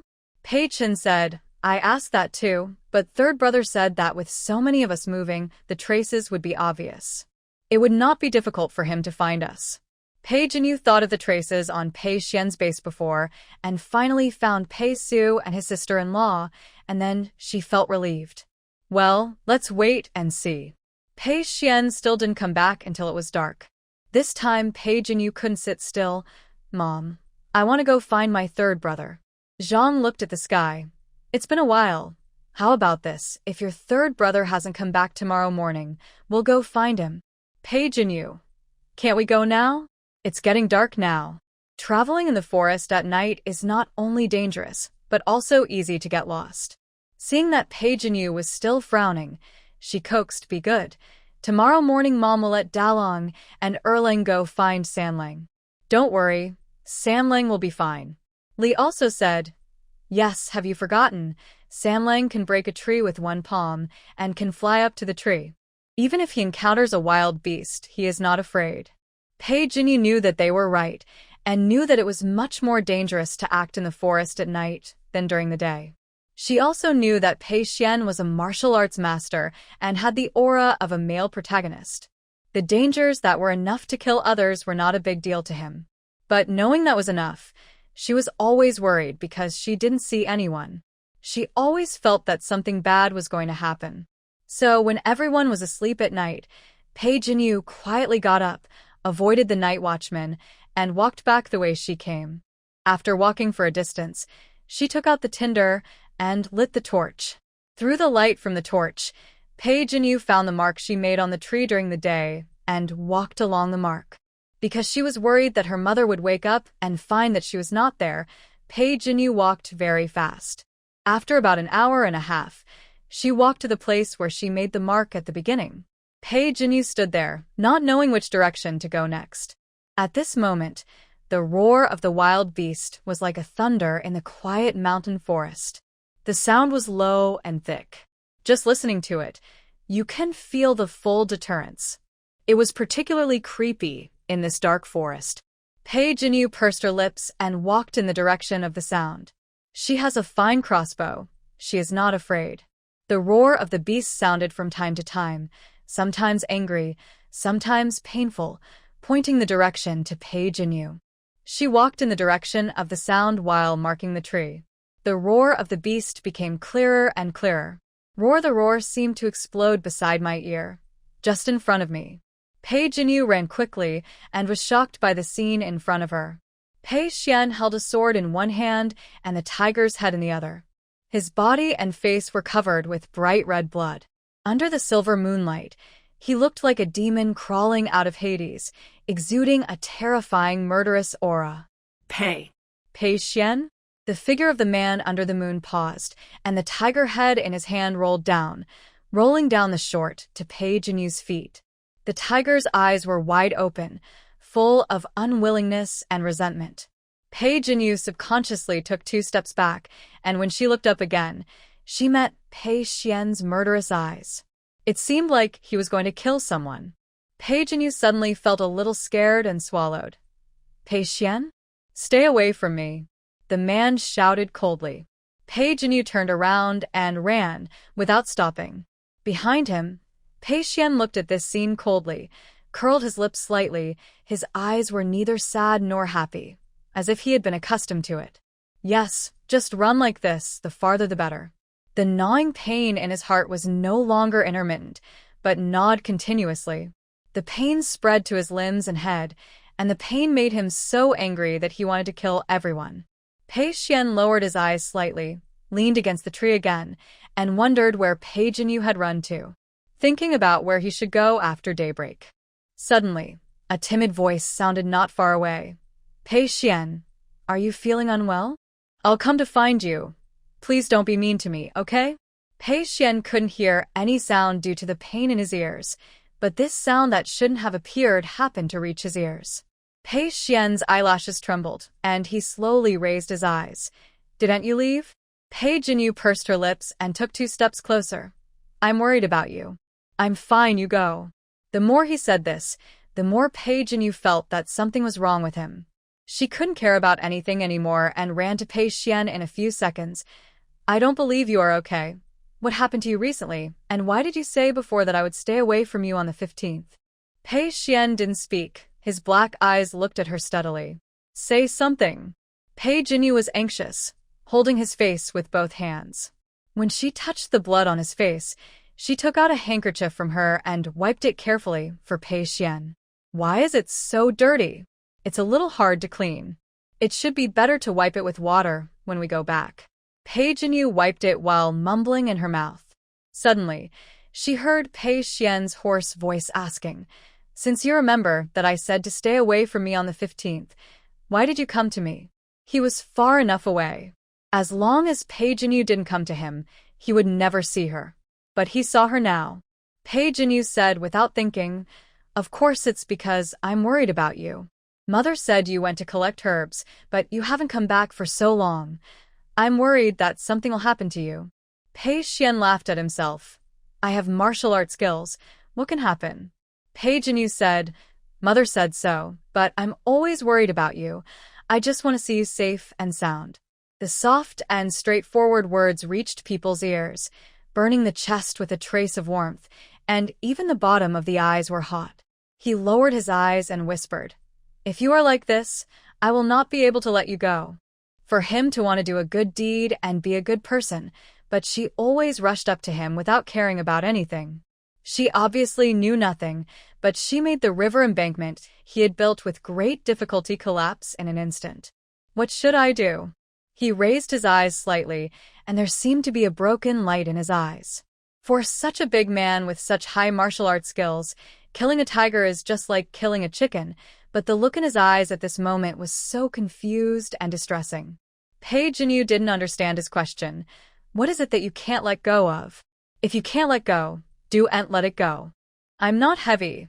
Why should I let it go? Pei Xuan looked at the little girl who knew nothing, was silent for a while, and suddenly laughed softly.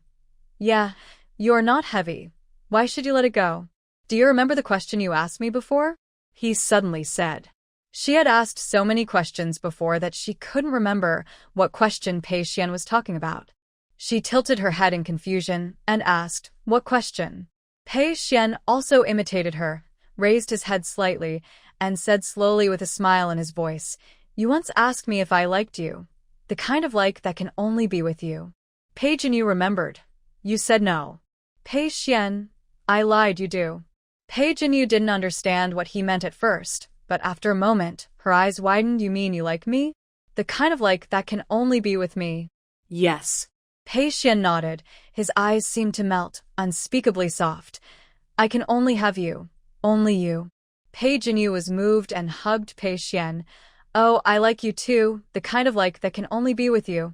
Although he knew that the little girl meant something different from him, the nice words still sounded comforting. He smiled and patted the back of the little girl's head. "I remember." Pei Xuan and her reconciled. Pei Jinyu was also happy, and then she remembered why they were like this in the past 2 days. In order to prevent this from happening again in the future, she withdrew from Pei Xuan's arms and looked at him seriously. "I think you did something wrong." Pei Xuan was slightly stunned. "What is it?" Pei Jinyu frowned and looked at him. "I think we should be honest with each other." How do you say it? Pei Jinyu explained seriously. "For example, if you are angry or if I am angry, we should tell each other the reason for being angry. We can't sulk and ignore each other. This is called cold violence, which is very bad. Also, if you feel uncomfortable, you should tell me so that I can know your discomfort. Maybe I can do something to make you feel better." Pei Xuan looked at her. His eyes suddenly became a little empty, and his eyelashes drooped slightly. Pei Jinyu turned his face away in dissatisfaction. "I'm talking to you, are you listening?" The image of a little girl gradually appeared in his absent-minded eyes. Pei Xuan gently curved the corners of his lips, pulled her into his arms, buried his head in her neck, and whispered, "I'm listening." After recovering, Pei Xuan whispered, "Xiaoyu, can you rub it for me? It hurts so much." This was the first time Pei Xuan said that he was in pain. Pei Jinyu hugged his waist, patted him on the back, and coaxed him like a child. "Where does it hurt?" "My heart."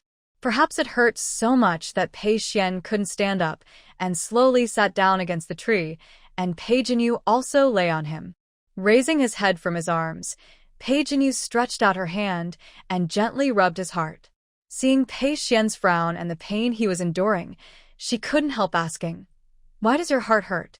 Pei Xuan raised his hand and covered the back of the girl's neck, exerting a little force until she pressed against his chest and filled the gap between them, and then he slowly said, "There is a poisonous insect there." Pei Jinyu paused and looked up suddenly, but only saw the man's tight jaw. "It's called the heart-eating goo. It will start to attack every month when the 15th day approaches. From time to time, the heart will feel as painful as a snake or ant biting it, and the internal strength will disappear with the attack until the 15th day, when the heart-eating goo will completely attack. I'm in so much pain, Xiuyu. My heart hurts, my neck hurts, my head hurts, and even breathing hurts. Will it only stop hurting if I die?" Pei Xuan closed his eyes, and his voice was scattered in the air. When they first met, Pei Xuan was covered with wounds. Later, when Pei Jinyu changed the bandage on his scarred hands, his expression didn't even change. For a time, Pei Jinyu wondered if Pei Xuan could not feel the pain. But this time, Pei Xuan frowned in pain, and Pei Jinyu knew that Pei Xuan must be in pain. But she didn't expect that the pain Pei Xuan mentioned was like this, so painful that he even thought about dying. Her eyes instantly turned red, and she continued to rub Pei Xuan's chest. Pei Xuan said that it would feel better if she rubbed it, so she rubbed it seriously. By the way, Pei Xuan's neck also hurts. Thinking of this, Pei Jinyu raised her other hand and gently rubbed the back of his neck. But when she touched Pei Xuan's eyebrows, Pei Jinyu remembered that Pei Xuan also said that he had a headache. But what to do? She has no extra hands. Pei Jinyu's tears fell one by one, choking. "Please. Please don't die this. This heart-eating poison, we will find a way to catch it later, and then you won't feel any pain. Okay?" Pei Xuan opened his eyes, put on a frivolous smile, and whispered, "Okay. Don't cry." He raised his hand and wiped the tears from the little girl's face bit by bit. But just after wiping, new tears came out. He laughed softly and begged for mercy. Really, don't cry. If you cry again, I won't have the strength to wipe them for you. Pei Jinyu sniffed and wiped her tears by herself. I won't cry anymore. She said she wouldn't cry, but she was still gasping from time to time, which showed that she was crying hard. Pei Xuan looked at her and suddenly leaned over and kissed her between the eyebrows, and the sound of his breath overflowed from his lips. Xiaoyu, don't leave me. I really can't live without you. Pei Xuan's voice was very soft, but they were close enough for Pei Jinyu to hear it clearly. She said in a firm and gentle tone, I will never leave you, not in this life. Yeah. Pei Xuan responded and hugged her tighter. The tiger's body fell beside him, and the bright red blood stained the ground. It was clearly a scene of brutality and horror, but the air was filled with intoxicating warmth. Pei Jinyu looked at the sky and said hesitantly, Why don't we go back first? When my mother and the others find out that I'm missing, they will definitely be worried. Let me hold you for a while. Pei Xuan didn't want to leave, and his lowered voice was a bit coquettish. Pei Jinyu had never seen Pei Xuan like this, and nodded generously. Then hold me, and call me when you want to leave. As she said, she rubbed against Pei Xuan's chest and planned to take a nap. At this moment, an angry roar suddenly sounded not far from them. Roar 1, 2, 3 tigers walked out of the bushes. Pei Xuan's face changed slightly, and he pulled Pei Jinyu up and whispered, You go first. Pei Jinyu was unwilling. Go. Pei Xuan said in a low voice. Pei Jinyu was unhappy. Pei Xuan, you rascal, you just told me not to leave you, but now you are driving me away. Pei Xuan softened his attitude. Be good. My internal strength is sometimes there, and sometimes not. I am afraid I can't protect you. Roar the tiger saw the corpse on the ground, and the roar became more angry, staring at the two people in front of him with a fierce light in his eyes. Before Pei Xuan spoke again, Pei Jinyu turned his back to him and stood in front of him. The crisp and firm voice was particularly clear in the tiger roar. Not only you protect me, I can also protect you. Pei Xuan was slightly stunned. The next second, he saw the little girl in front of him making a shooting motion in the air. Obviously, she didn't have anything in her hand, but for some reason, Pei Xuan felt that she seemed to be holding a very lethal weapon in her hand. His eyes condensed, and he focused on her movements, while half of his attention was on the 3 tigers. Animals' sixth sense is always very strong. The tiger seemed to feel threatened, and its limbs scratched the ground anxiously, leaving claw marks. At this moment, the air suddenly fluctuated. Roar the tiger roared with severe pain. Looking closely, a blood hole appeared out of thin air on the broad and thick tiger paw, and bright red blood gushed out from its palm, dyeing the land red. This is... Pei Xuan's eyes were stunned, and he looked down at the serious-looking little girl. He thought of the leader of the mandrills that day.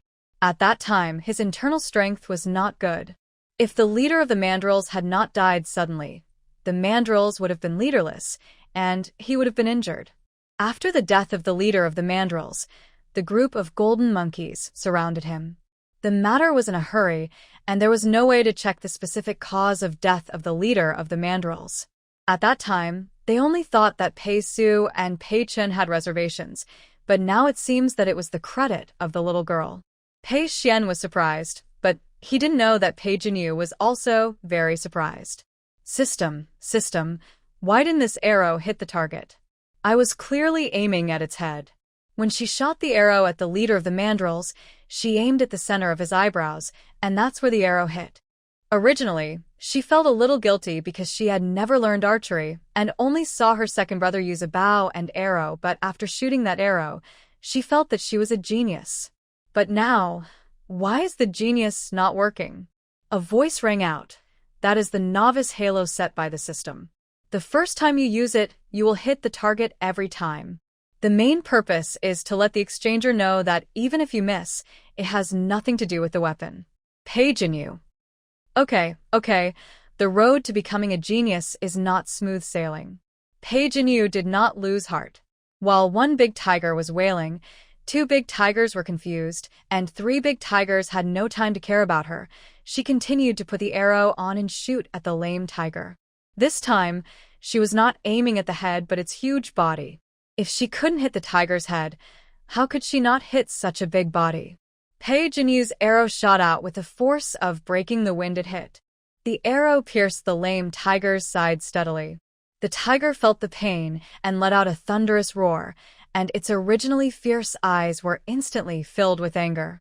It turned around suddenly, locked onto Pei Jinyu, the culprit, and dug its front paws into the ground, stirring up a cloud of dust, and was about to pounce on her. Oh my God, the blood bar is so long. Pei Jinyu's heart tightened, and she hurriedly put the arrow again, but her hands trembled slightly because of the nervousness. At this moment, Pei Xian's steady voice sounded behind her at the right time. Don't panic, concentrate, feel the direction of the wind, and adjust the angle. Yes, it was the wind. The place where the arrow hit was always offset from the direction she set. In addition to the factor of her shaking hands, there was also the wind.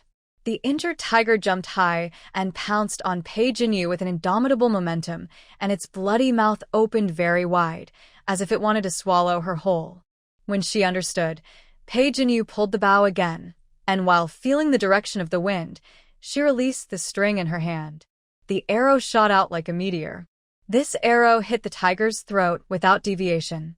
The tiger's huge body paused in the air, and then fell heavily to the ground, raising a cloud of dust. Seeing this, the other two tigers roared more and more fiercely as if they were enraged. They no longer held back, and rushed towards Pei Jinyu and Pei Xian from the left and right. No, it's too close. Pei Jinyu's arrow is not working. At the critical moment, Pei Xian reached out his hand, picked up Pei Jinyu by the waist, touched the ground with his toes, and quickly climbed to a tree next to him. The two tigers pounced in vain and collided heavily with each other, making a dull sound. Tigers are not good at climbing trees, but the tree they are living in is not strong enough, and it is shaking under the shaking of the tiger. Pei Jinyu wanted to aim at the tiger under the tree, but she couldn't aim because of her unstable body. Don't be afraid. Pei Xian's voice was low and powerful, falling beside Pei Jinyu's ear. Their attacks are rhythmic. Observe one of them, and shoot when it jumps to the highest point. In this way, even if you don't aim at the vital point, you can ensure that you will hit it. While he was speaking, Pei Xian stabilized his lower body, freed his hands, and firmly held Pei Jinyu's shoulders. Pei Jinyu felt relieved and focused on finding one of the tigers. Maybe she had a plan in mind, or maybe Pei Xian's action stabilized her. In short, Pei Jinyu felt that her body was not shaking so much. She held the crossbow tightly, her eyes locked on one of the tigers, and the moment it jumped, that is now. The feather arrow, with the sound of breaking the wind, shot straight at the tiger like a black lightning. It hit the center of the tiger's eyebrows. Seeing this, the other tiger's fierce eyes paused, and a trace of fear flashed in his eyes. The next second, under Pei Jinyu's stunned gaze, it turned around without hesitation and fled into the depths of the forest at a very fast speed. Kill it.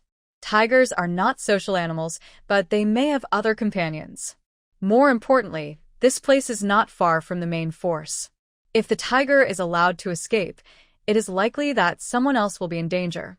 Seeing this, Pei Jinyu immediately drew her bow and arrow. But the tiger ran too fast and pulled away a considerable distance in the blink of an eye. She tried twice, but failed to hit it because the distance was too far and the tiger moved too fast. She only had 3 arrowheads left, and she couldn't continue to waste them like this. She looked at Pei Xian for help. The little girl's eyes were watery, and the meaning she wanted to express could be seen at a glance. Pei Xian chuckled, put his arm around Pei Jinyu's shoulders, and reached out to hold her hand that was pulling the bow. He couldn't see what Pei Jinyu was holding, but after observing it several times, he roughly understood the size of the thing and the distance required to pull the string. Holding Pei Jinyu's hand, he slowly exerted force, and after confirming that she did not feel uncomfortable, he pulled away enough and aimed at the tiger that was running away, and only a black, was left. Release. Pei Xuan shouted in a low voice. They both released the bowstrings at the same time. The arrowhead, bearing the force of both people, drew a perfect arc in the air and rushed towards the tiger with an indomitable momentum. With a muffled puff, the arrowhead deeply penetrated the back of the tiger's neck at the moment it jumped up. The tiger's body suddenly tilted, making a shrill whine, staggering, and slowly fell to the ground. Pei Jinyu breathed a sigh of relief. Turning around, she found that Pei Xuan seemed to have lost his strength and fell backwards from the tree on his back. Pei Xuan. Pei Jinyu's heart almost jumped out of her throat. Without thinking, she followed Pei Xuan and jumped down. Pei Xuan's consciousness almost disappeared, but the moment he saw the girl rushing towards him regardless of everything, his mind suddenly became clear. While he did not approve, he felt a little bit of smugness in his heart. Little Jinyu. Pei Xuan curled his lips, and before landing, his robe fluttered. He used his last strength to circulate the remaining internal force in his body, gathered it in his palms, and slapped it down suddenly. He turned over and caught the little girl who jumped down with him. The impact of the fall made Pei Xuan's legs soften, and he knelt on one knee on the ground, but his arms protected the person firmly, and there was no blood stain on the ground. Seeing that the little girl's clothes were still clean, his eyebrows softened. "What are you jumping down for?" Pei Xuan said in a gentle voice. As he spoke, he put the person down, but he still kept the kneeling posture. Pei Jinyu patted her chest. "You scare me to death. Luckily you are okay. What if I was hurt?" Pei Xuan asked with a smile. "Then I don't need to live either." Pei Jinyu answered, without hesitation. Pei Xuan lowered his head and chuckled, his heart full of joy. "Next time this happens, don't jump." After saying that, he thought of Pei Jinyu above, watching him fall down indifferently, and the smile on his face paused. He changed his words. "Forget it, just jump. I can catch you anyway. If I can't catch you, dying together would be a wonderful thing." Pei Jinyu didn't quite understand. It was him who told her not to jump. It was also him who made her jump. She wrinkled her nose and simply ignored it. She just asked curiously, "Get up. What are you doing kneeling on the ground? Do you want to dig and dig in the small forest?" Pei Xuan didn't react and saw Pei Jinyu's eyes lit up, and she knelt on the ground with a plop and looked carefully at a dead tree. "Then I will dig too." Pei Xuan. His eyes fell on the blood-stained hem, and Pei Xuan's expression was slightly stiff. Just thinking about where to get clothes for the little girl to change, he saw Pei Jinyu's eyes widened, staring straight at the root of the dead tree where she quickly dug a hole. "Pei Xuan, Pei Xuan." Pei Jinyu excitedly called Pei Xuan over. "Come and see. What is this?" She saw something similar in the pharmacy, and the shopkeeper looked like a treasure. Did she really dig something? Pei Xuan was puzzled. He supported his exhausted body and walked slowly to Pei Jinyu's side. He put his hand on her shoulder and squatted down. He looked at the little girl's eyes and looked at the root of the dead branch. In a gap at the root of the dead branch, several strange-looking things poked their heads out. The cap was semicircular, with a layer of luster on the surface, thin and curled edges, and slender stems connected to the cap. The whole showed a warm color. Ganoderma lucidum. Pei Xuan was surprised. "It's a medicinal material, right?" Pei Xuan nodded. "Yes, a very precious medicinal material." "Can it heal your wounds?" Pei Jinyu bared her teeth. "It's best to kill the goo in your body." He didn't expect that the heartless little girl still remembered that he had just mentioned a mouthful of goo. The tip of his heart seemed to melt with water, warming up. His eyebrows and eyes were filled with tenderness, and the corners of his mouth couldn't help but rise. "Silly girl, Ganoderma lucidum can't kill poisonous insects." Seeing Pei Jinyu's disappointed face, he rubbed the top of the little girl's head. "But Ganoderma lucidum can repair damaged meridians, which is of great help to me." Hearing this, Pei Jinyu was delighted and happily dug up Ganoderma lucidum. After all, it grew in the roots of a dead tree. Although this dead tree was very big, the Ganoderma lucidum inside was not very big. There were 2 big ones, and many small ones were densely packed. After Pei Jinyu dug up the big ones, she wanted to start with the small ones, but was stopped by Pei Xuan. Ganoderma that is too young has little medicinal value. Let them grow slowly. Pei Jinyu looked at the 2 Ganoderma that she had dug out with curiosity. What year are they? 3 to 5 years. Pei Jinyu said oh, and asked curiously, Third brother, how did you know that? Without waiting for Pei Xuan to speak, Pei Jinyu understood and said, I know. Do I have to serve you until you are in a good mood, and then you will tell me? I'm not. I understand everything. Pei Jinyu looked as if she understood him, and with a smack, she turned her head and kissed Pei Xuan. Pei Xuan was stunned.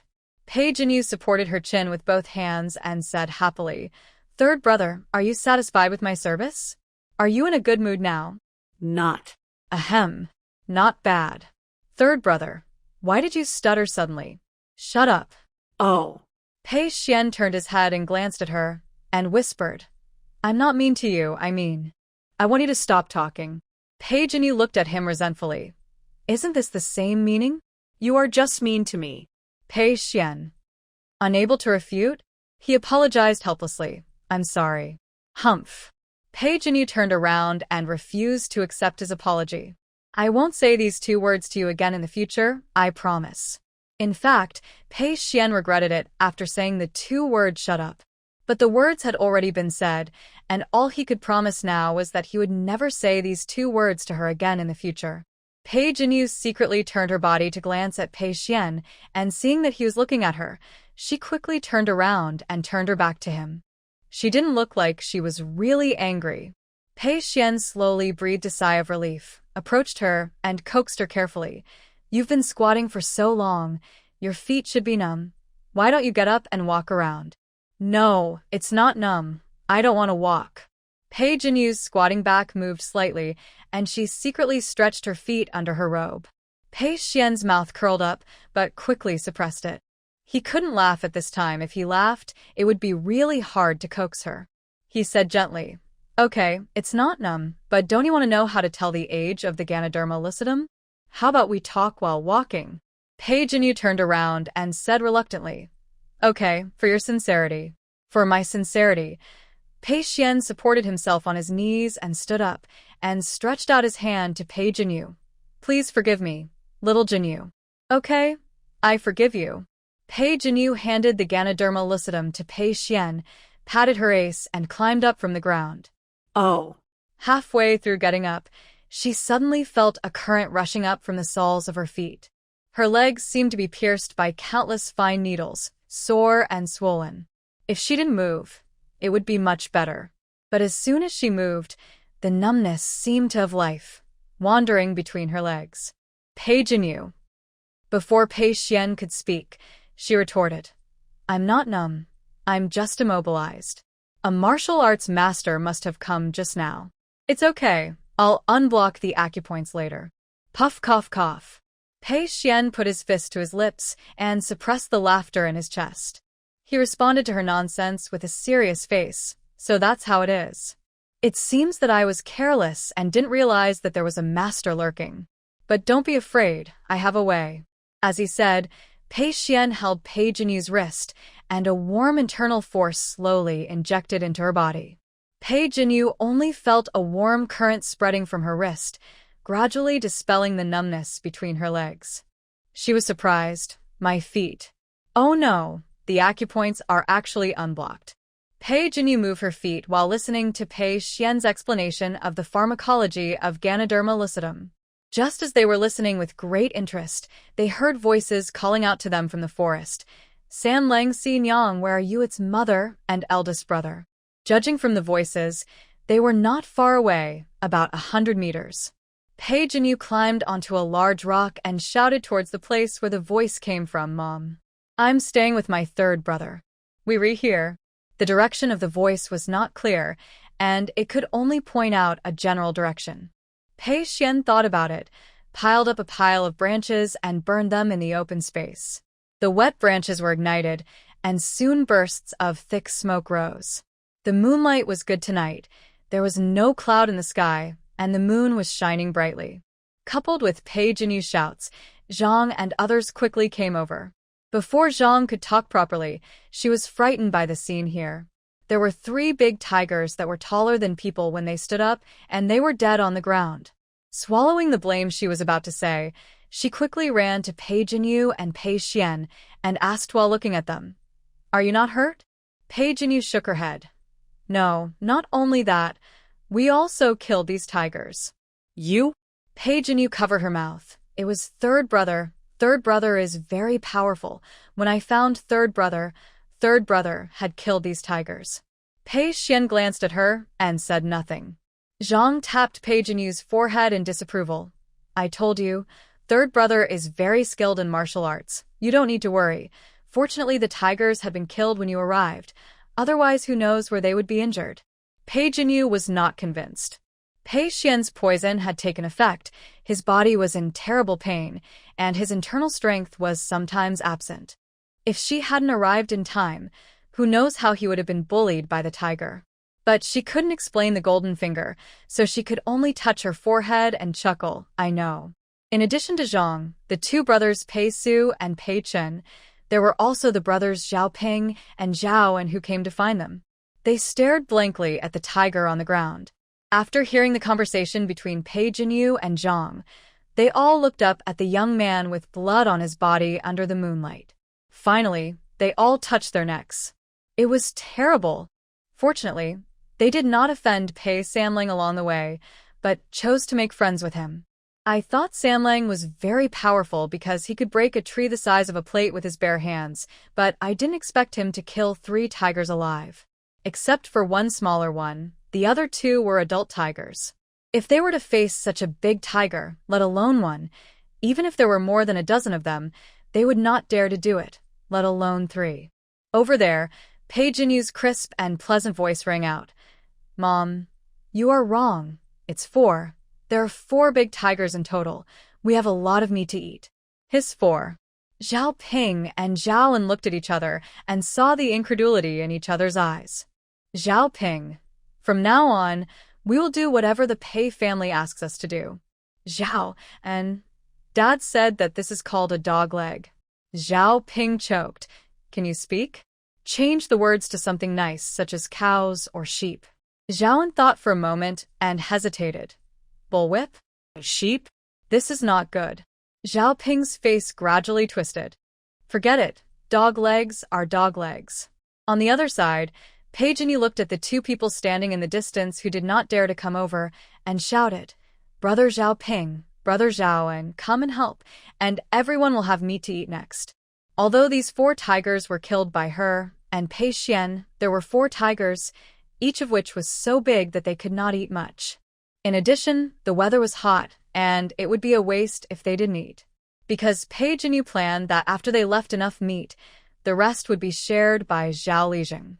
Everyone could eat together, and it would last for a long time. Zhao Ping and Zhao En looked at each other, with surprise flashing in their eyes, and said loudly, "Okay." However, the dead tiger was not easy to carry. Even for 2 people, it would be difficult to carry it. Zhang suggested, "We came out to find someone. We haven't returned for a long time. The Lijing and others should be worried. Why not do this?" Zhao Ping, Zhao En, she looked at the 2. Zhao Ping and Zhao En, "Here." Zhang was a little confused by their sudden reaction. After a pause, she continued, "You go back and meet up with your father first. Tell them the situation here, and bring a dozen young men here tomorrow to carry the tiger back together." Zhao and Zhao and yes. The 2 turned around and left heroically, leaving the Pei family and others confused. Pei Jinyu looked at their backs. "Are they possessed?" Zhang shuddered. "Bah, don't talk nonsense at night." This place happened to be an empty space, and it was almost dawn, so the few people did not plan to find another place and simply cleared a relatively clean area to rest.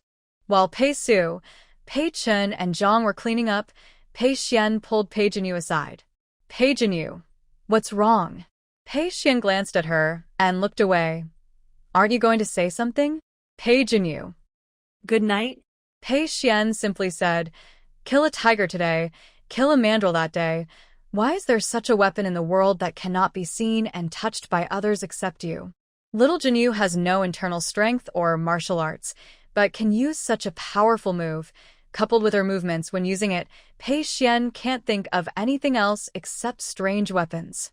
Without waiting for Pei Jinyu to answer, Pei Xuan continued, and the bird eggs that appeared on the ground that day. The extra sweet-scented osmanthus rice that appeared for no reason. Your precognitive dream. And Pei Xuan said, taking out a handkerchief from his arms, opening the four corners of the handkerchief to reveal the block-like object inside. What is this? Pei Jinyu's eyes widened, and he subconsciously touched his chest. My chocolate. So it's called chocolate. Pei Xuan raised his eyebrows. Where did it come from? Pei Jinyu. Looking at the series of physical evidence presented by Pei Xuan, Pei Jinyu didn't know where to start lying. At this moment, a mechanical voice sounded in his mind. Gamma reminds the host that the host cannot reveal some content about the system, otherwise the system will disappear in this world. Hearing this, Pei Jinyu's first thought was, then if you disappear, will my death countdown be gone? Her death countdown only appeared after activating the system, which means that this thing is related to the system. If the system disappears, her death countdown will no longer exist. She can wait until she earns enough points, redeem many treasures, and then tell others about it. It seems that it is not impossible. Karam could not think of it no matter how hard she tried. When his host heard that it would disappear if exposed, he actually thought about how to fleece it and then kick it. Ruthless. It turned out that the goldfish had become a spirit. Even its blood was so cold and piercing. Karam was so angry that the electronic sound trembled. Pooh. Don't even think about it. Your death is always there. If I disappear, you won't even have a chance to increase the countdown.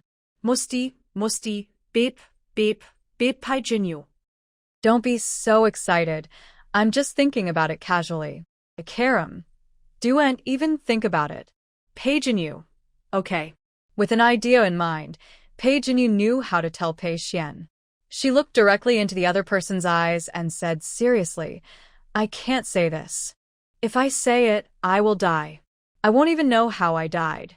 I will completely disappear from this world. I will. Okay. Pei Xuan suddenly interrupted. With a solemn look and an unstable aura, she said gloomily, Don't say it. I won't ask again.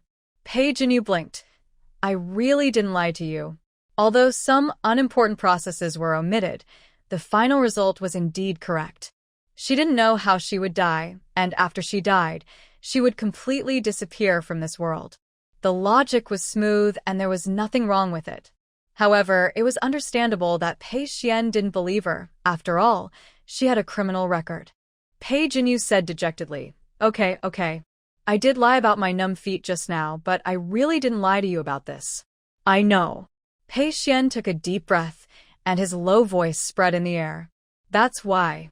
I'd rather you lied to me. Ah. Pei Jinyu was surprised. Why? No more talk.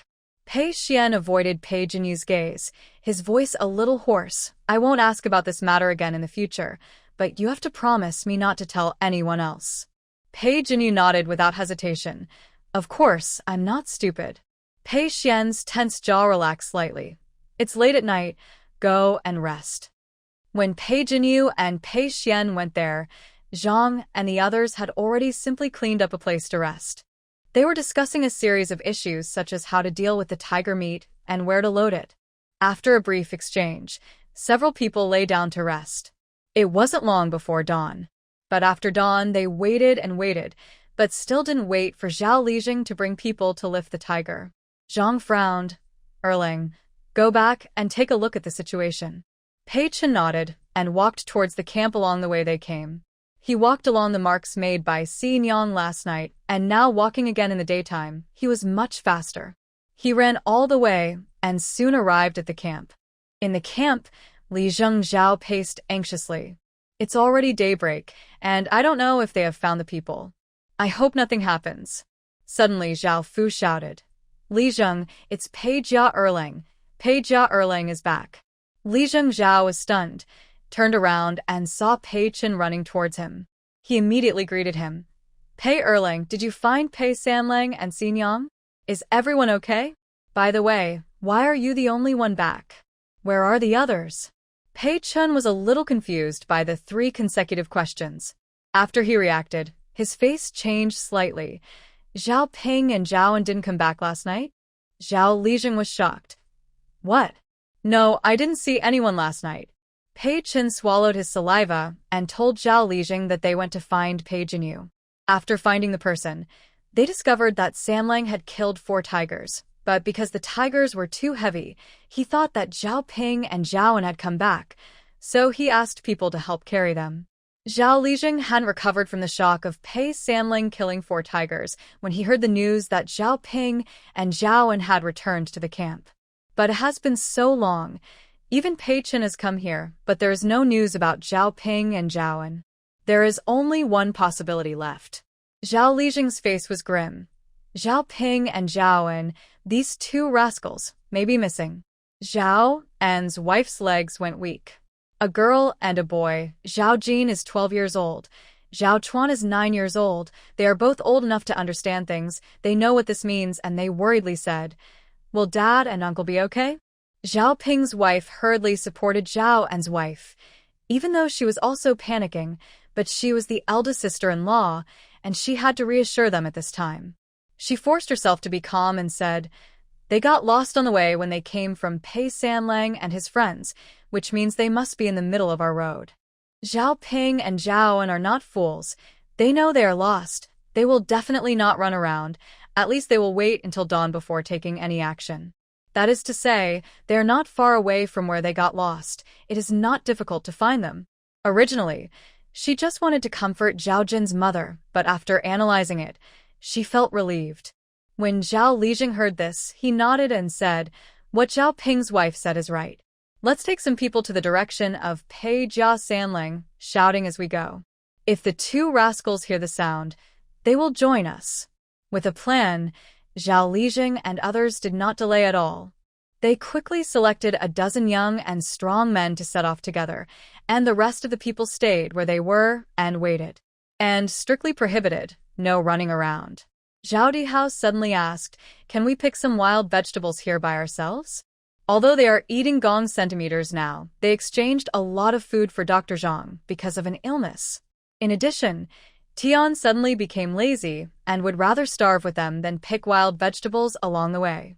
Other families picked while rushing on the road. When they reacted, they realized that his family had nothing and could only starve now.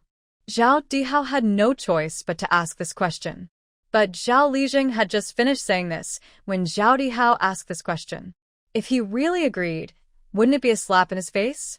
Zhao Lijing laughed. Okay. Zhao Dihao was just happy when he heard him continue, but if anyone doesn't listen and gets lost, we won't look for them. The happy expression on Zhao Dihao's face froze, and he said embarrassedly, "Got it, we won't go. If I had known, I would have picked someone I was on the road yesterday." Thinking of this, Zhao Dihao glared at Tian. But Tian closed her eyes and couldn't see anything. Even if she saw it, she didn't care now. On the other side, Pei Xuan led the way in front, and Zhao Lijing and others followed behind, walking and shouting all the way, but until they saw Zhang and others, Zhao Ping and Zhaoan still didn't see a single person.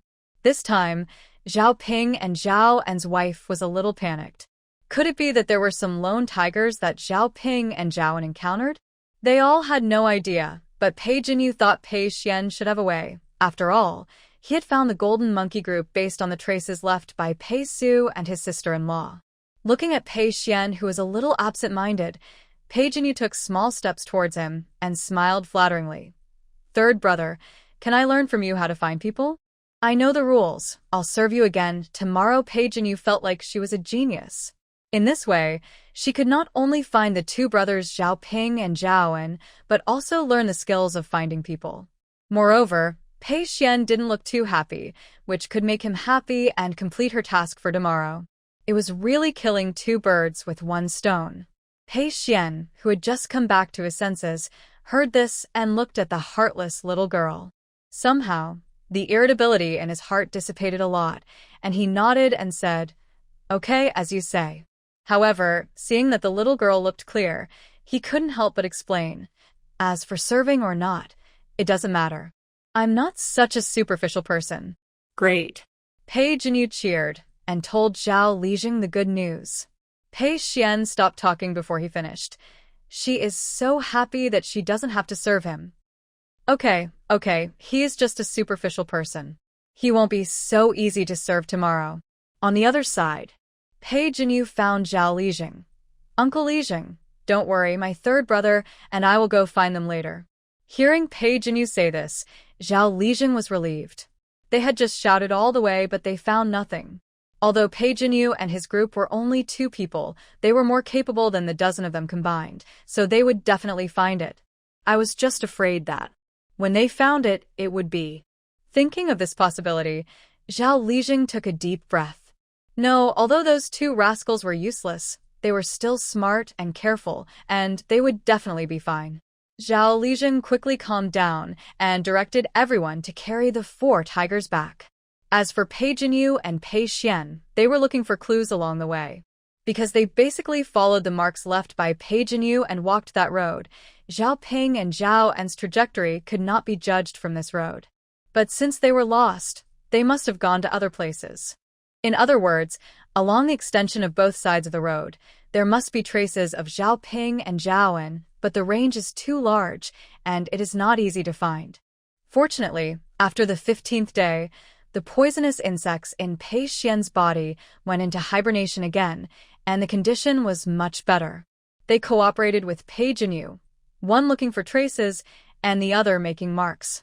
Around noon, they finally found the traces that might have been left by Zhao Ping and Zhao, and Pei Jinyu looked at the sky. Let's eat something first? Pei Xuan nodded. Wait for me here for a while. He was about to leave, but was stopped by Pei Jinyu. Where are you going? Pei Xuan, find something to eat. Wait, no, I have it. Pei Jinyu said mysteriously. Anyway, there were only 2 of them here, and Pei Xuan had guessed a lot about her golden fingers, so Pei Jinyu didn't hide it. She spent 2 points to exchange 2 big white buns from the system mall. After thinking about it, she spent another 1 point to exchange for a piece of chocolate. Looking at various flavors, Pei Jinyu was in a good mood and picked a popping candy-flavored chocolate. I don't know how Pei Xuan would react when he eats the popping candy. Nervous face. Pei Xuan was slightly stunned when he saw the steamed buns and chocolates that appeared out of thin air, and then he quickly accepted them. He reached out to take the steamed bun. Before Pei Jinyu could react, he finished it in a few bites. Pei Jinyu opened her mouth and looked at the steamed bun that she hadn't put into her mouth yet.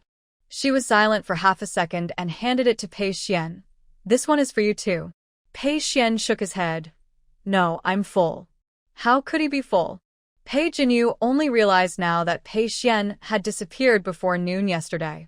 After experiencing what happened all night, he searched for traces all morning and only just now ate a steamed bun. He hadn't eaten anything all day, and with just 1 steamed bun, how could he be full? Pei Jinyu forcefully stuffed the steamed bun into Pei Xuan's hand. Don't be polite. If you are polite to me again, I will spank you. Pei Xuan was stunned. You. Pei Jinyu did not notice Pei Xuan's shock, but focused all her attention on the mall. She exchanged 3 steamed buns from the mall. She glanced at the balance and found that there were only 6 points left. But points can be earned again if they are gone. Pei Xuan would be gone if he starved to death. Pei Jinyu handed Pei Xuan 2 more steamed buns and kept one for herself. Pei Xuan took it silently without being polite. The 2 of them ate the steamed buns while looking for clues along the way. Pei Xuan. Pei Jinyu shouted suddenly. When Pei Xuan turned his head, she quickly put the chocolate to his mouth. Try it. As soon as Pei Xuan's lips touched the chocolate in the little girl's mouth, he tasted the silky sweetness on the tip of his tongue. As far as his eyes could see, the little girl was looking up, her apricot-like pupils filled with golden light. He subconsciously opened his lips and bit down, but at the moment when the sweetness spread, he was shocked by the crackling explosion and his pupils shrank slightly. The strange thing exploded in his mouth, Pei Xuan's lips slightly opened, and confusion flashed in his eyes. What? What is this? Pei Jinyu covered her mouth and laughed. Chocolate, popping candy flavor, isn't it fun? The little girl smiled with curved eyes, her eyelashes fluttering, and she looked very happy. He nodded helplessly. It's quite interesting. Then have another piece. Pei Xuan answered quickly, no need. Pei Jinyu covered her mouth and laughed behind him.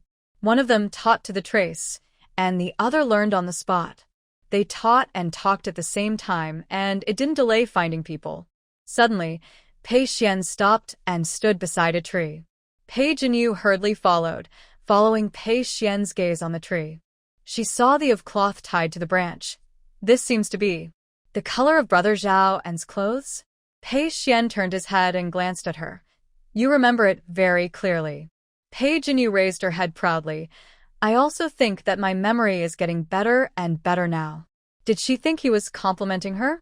Pei Xuan held his forehead and changed the subject. They should be nearby. Pei Jinyu was curious. How did you know? Pei Xuan explained to her. Since they marked the tree, it means that they realized they were lost. In this case, with Zhao Ping and Zhao En's temperament, they would not run too far. Pei Jinyu nodded suddenly. Then let's split up and look around here? No need. Pei Xuan took Pei Jinyu's hand, walked in one direction with a clear goal, and explained as he walked. Look at this broken branch. He ran his fingertips across the broken end. The broken end is tilted towards the southeast, which means... Pei Jinyu thought for a moment when she met Pei Xuan's gaze, and then continued his words. It means that the direction they are heading is most likely southeast. Yeah. Pei Xuan nodded and motioned for her to look around. Have you found any other traces that can help determine the direction? Since Pei Xuan said so, it means that there must be other traces around.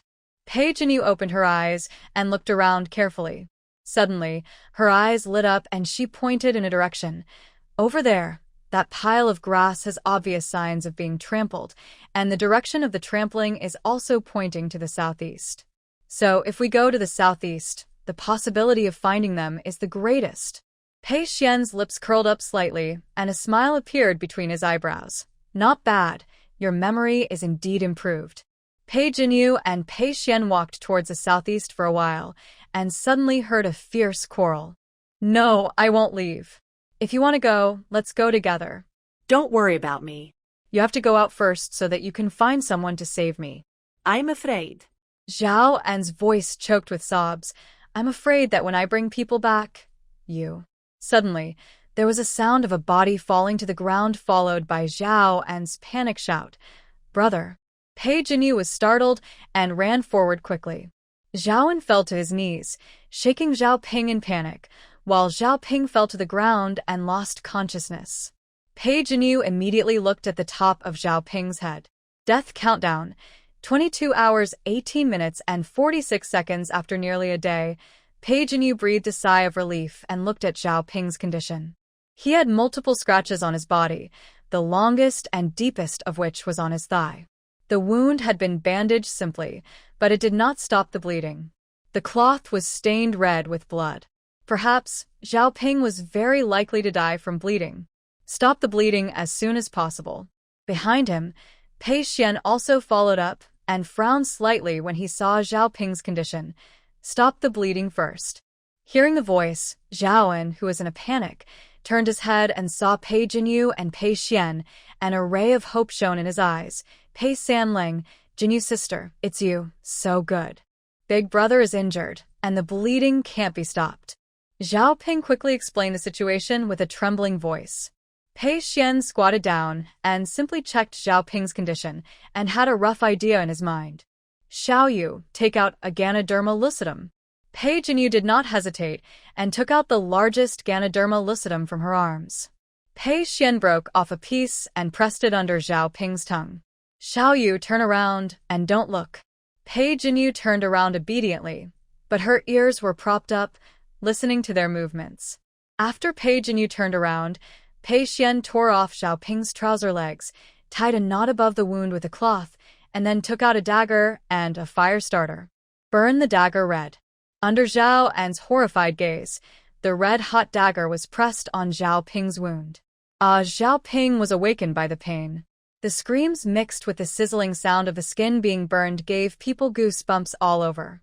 Zhao Ping struggled subconsciously. Hold him.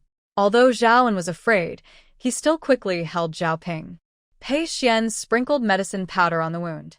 Finally, He tore off a relatively clean piece of cloth from Zhao Ping's inner clothes and bandaged the wound. Although using red-hot iron to stop bleeding is simple and crude, it is very effective when it cannot stop bleeding. Zhao Ping's wound has stopped bleeding, but he also went from waking up in pain to fainting in pain. Zhaoan looked at the fainted Zhao Ping and collapsed to the ground. My brother will be okay, right? Pei Xuan, I don't know. Zhaoan originally wanted to find someone to comfort him, but when he heard this, he almost cried out. It's all my fault. If it wasn't for my elder brother saving me, I wouldn't have rolled down the mountain. Pei Jinyu hadn't turned around yet. Hearing that they were almost cured, she couldn't help asking, Can you turn around now? Pei Xuan glanced at Zhao Ping and nodded. Turn around. Pei Jinyu turned around, glanced at Zhao Ping briefly, and her eyes fell on his head. The death countdown was still there. Do you need more Ganoderma lucidum? Pei Xuan. Yes, give me some more. Pei Jinyu gave the Ganoderma lucidum she had just taken to Pei Xuan. Pei Xuan crushed a part of it and asked Zhaoan to feed it to Zhao Ping and pressed the rest under Zhao Ping's tongue again. Perhaps the wound had stopped bleeding, or perhaps it was the effect of the Ganoderma lucidum. In short, after a while, the death countdown on Zhao Ping's head disappeared. Congratulations to the host, helping one person get rid of the death countdown. Life points increased by 1 point. Current life points. For Pei Jinyu was stunned. Didn't Pei Xuan save the person? How can I also increase my life points? Gale. Ganoderma lucidum is provided by the host. Without the Ganoderma lucidum provided by the host, Zhao Ping cannot escape the death countdown. Therefore, although Pei Xuan actually saved people, the points can still be counted on the host. Pei Jinyu. It's also very cool. But the logic is correct. It's just. Gale, do you have any performance requirements? Even more active than her in earning points, Gale. Shut up. Pei Jinyu, hee. Oh. So there are performance requirements, oh no. She knows that Pei Jinyu was happy, and said to Zhaoan, who had a worried face, Don't worry, brother, Zhao Ping will be fine. Zhaoan was stunned. Really? Pei Jinyu. Of course, but you just said that if brother Zhao Ping hadn't come to save you, he wouldn't have rolled down the mountain. What's going on? Zhaoan pointed in a direction. It was too dark last night, and I couldn't see clearly. I stepped on empty air while walking. My eldest brother rolled down to save me. Fortunately, he was blocked by a tree, but he also suffered a lot of injuries. Stepped on empty air? Is there a cliff nearby? Pei Jinyu suddenly lowered her voice and said to Pei Xuan, Third brother, I remember that one of the medicinal herbs you mentioned before that can treat goo worms grows on cliffs, right? After knowing that Ganoderma lucidum could not cure the goo worms in Pei Xuan's body, Pei Jinyu pestered him and asked him to explain to her clearly how to treat it. The treatment method is quite complicated, and the herbs are very rare. Some of them are basically not available in pharmacies. Pei Jinyu remembered that one of the herbs grew on the cliff. Pei Xuan looked at her, with a smile on his lips. Falling star vine. Pei Jinyu nodded quickly. Yes, that's right, it's the falling star vine. Like reciting a book, she tilted her head and said seriously, Falling star vine, rooted in the cracks of steep stone walls, often accompanied by rugged rocks and ancient pines. The vines are slender and tough, deep purple-black in color, with a layer of fine silver fluff on the surface, which will flash a little light in the sun, like stars falling on it. After reciting, she looked at Pei Xuan. Pei Xuan was stunned for a moment, his eyes slightly dazed. It turns out that the feeling of being cared for by others is so good. He lowered his eyes slightly, his eyebrows were unspeakably soft, and his voice was pleasant with a smile. Xiaoyu is really amazing. Not a single word is wrong. Pei Jinyu raised the corner of her lips. I'll go over and take a look. Maybe I can find the falling star vine. Wait. Zhaoan suddenly shouted. The sudden sound was like something was broken. Pei Xuan glanced over. Zhaoan suddenly felt a little cold, but still gritted his teeth and said, It's too dangerous over there. If you are not careful, you will step on the air. It's better not to go. Zhaoan, Pei Xuan suddenly spoke. Zhaoan was stunned for a moment and quickly responded, Here. Zhao Ping has lost too much blood and is cold. Go and keep him warm. Zhao was shocked and immediately ran back to Zhao Ping to find a way to keep him warm. The bonfire was lit, and the clothes were covered. Finally, because he was afraid that it was not warm enough, he made several torches and stuck them in the ground, surrounding Zhao Ping in a circle. Pei Jinyu opened his eyes.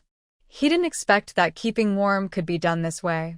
Today is another day of studying hard. As she was looking, her face was suddenly turned aside. Pei Xuan's faint voice sounded beside her ear. Don't look. Go find the falling star vine. Oh, Pei Xuan, do you think Brother Zhao Ping will accidentally touch the fire? Before she finished speaking, she was pulled away by Pei Xuan. Pei Xuan took big steps, and Pei Jinyu couldn't help but take her eyes away from Zhao Ping and Zhaoen and trotted to keep up. In the direction Zhaoen pointed, Pei Jinyu saw a bamboo forest. There were a lot of bamboos, and the withered and yellow bamboo leaves covered the ground. When you stepped on them, it felt like stepping on a quilt soaked in water. There is no cliff here? There. Pei Xuan pointed in a direction. 20 steps to the west, the gentle terrain suddenly dropped. Several broken bamboo branches were inserted obliquely in the traces of the landslide, and the broken ends were still hanging with the rags of Zhao Ping's clothes. Brother Zhao Ping and the other should have fallen from here. Pei Jinyu frowned as she looked at the blood on the rags. Pei Xuan glanced at her. Stand still where you are. Pei Jinyu said oh, and stood still. Letting go of Pei Jinyu's hand, Pei Xuan walked westward. When he reached the edge of the steep, he rolled the edge with his toes, and the withered and yellow bamboo leaves fell down. He explained to Pei Jinyu, this kind of terrain is a special natural trap. The upper layer is soft and rotten bamboo leaves, and the lower layer is soil fixed by bamboo roots. Don't be fooled by the flat surface. A little weight will cause the whole piece to fall off. Pei Xuan's pronunciation was particularly clear at this time, the same tone as when he asked her to recite before. Pei Jinyu couldn't help but repeat it again. When she finished reading, she was terrified. Her eyes turned from the rags on the bamboo branches to Pei Xuan's feet, and she said in disbelief, a little weight will cause the whole piece to fall off. There are many such dark slopes in the bamboo forest. Pei Xuan patted off the bamboo leaves that were stuck on his clothes, especially thunder bamboo, which has shallow roots. Before he finished speaking, there was a crisp sound of bamboo branches breaking at the bottom of the Pei Xuan. Pei Jinyu called him in a low voice, not daring to shout loudly, for fear that she would accidentally break the crumbling soil layer. Come back soon. Crash! The entire rotten leaf layer suddenly collapsed amid Pei Jinyu's screams. Pei Xuan turned over in the air with the rebound force of the bamboo pole, and a wisp of medicinal fragrance was shaken off when the black hem of his clothes brushed past her nose. When Pei Jinyu reacted, he had already hugged her back to a safe place. Are you not hurt? Pei Jinyu stepped out of Pei Xuan's arms and pulled him to look left and right. Pei Xuan bent his eyebrows and let her check. After checking his whole body, he suppressed a smile and said, I'm fine. Pei Jinyu looked up and saw the smile hidden in his eyes. Suddenly, I felt something was wrong. Pei Xuan. Did he do it on purpose? He knew it was dangerous to stand there, but he still walked there on purpose, and then he deliberately let her know that it was dangerous. So, he was just trying to scare her. After realizing this, Pei Jinyu's cheeks swelled with anger. You're okay, right? But now I'm in trouble. Pei Xuan's face changed slightly. He concentrated on Pei Jinyu's body, but couldn't see anything on the outside, so he reached out and grabbed Pei Jinyu's wrist and used his internal force to check. But before the internal force was transmitted, his hand was thrown away. Pei Jinyu turned around and walked heavily and quickly, with crackling sounds. I can see that there is no falling star vine here. I want to see how Brother Zhao Ping is doing now. If you like to play, you can play here by yourself, The palm of his hand suddenly became empty, and Pei Xuan's fingers subconsciously curled inwards. Looking at Pei Jinyu, who ran away angrily, his eyes were stunned for a moment. After a half-second of silence, he used his qinggong to follow. Shall you? Shall you? Pei Jinyu pretended not to hear and kept walking forward. Suddenly, a muffled groan of pain came from behind her. Pei Jinyu paused, still did not turn around, but listened carefully to the movement behind her. A moment later, there was a sound of a body falling to the ground behind her. Pei Xuan? Pei Jinyu could not help but turn her head and saw Pei Xuan kneeling on one knee on the ground, with his head lowered, covering his chest in pain. She was startled and immediately ran to his side, anxiously asked, "What's wrong with you?" Pei Xuan shook his head. "Nothing." "Pei Jinyu, you don't look like you're okay." Pei Xuan coughed softly. "It's just that I use too much internal force, and the breath in my body is a little chaotic." Pei Jinyu frowned. "Then don't use your internal force." Pei Xuan, "Without internal force, you can't catch up with a little goldfish that is rushing around." "Nonsense." Pei Jinyu glared at him. "I don't want to pay attention to you." She stood up to leave, but Pei Xuan grabbed her wrist, and she was also tightly embraced by the man who stood up with her. "I was wrong," Pei Xuan said in a low voice with a coaxing look. "Don't ignore me, okay?" Pei Jinyu, "What did you do wrong?" Pei Xuan, "I shouldn't scare you." Pei Jinyu snorted. "So, why did you do that?" This question is not difficult to answer, but it stumped Pei Xuan. He frowned slightly, remained silent for a moment, and said dejectedly, "I don't know either." Whenever he saw the little girl's attention on the unimportant people around, he felt uncomfortable and wanted the little girl to have eyes only for him. But how could he say this? It made him look like a concubine vying for favor in the palace. Pei Xuan also felt a headache about this. But sometimes he just couldn't control himself. He couldn't help wanting the little girl to only pay attention to him, only care about him, and only care about him. He sighed, rubbed his chin on Pei Jinyu's head, and negotiated. "Can you stop calling Zhao Ping and Zhao brothers?" Pei Jinyu, "If not brother, what should we call them?" Pei Xuan, "Just call them by their names." Pei Jinyu, "That's very rude." Pei Xuan, "Anyway, don't call them brother."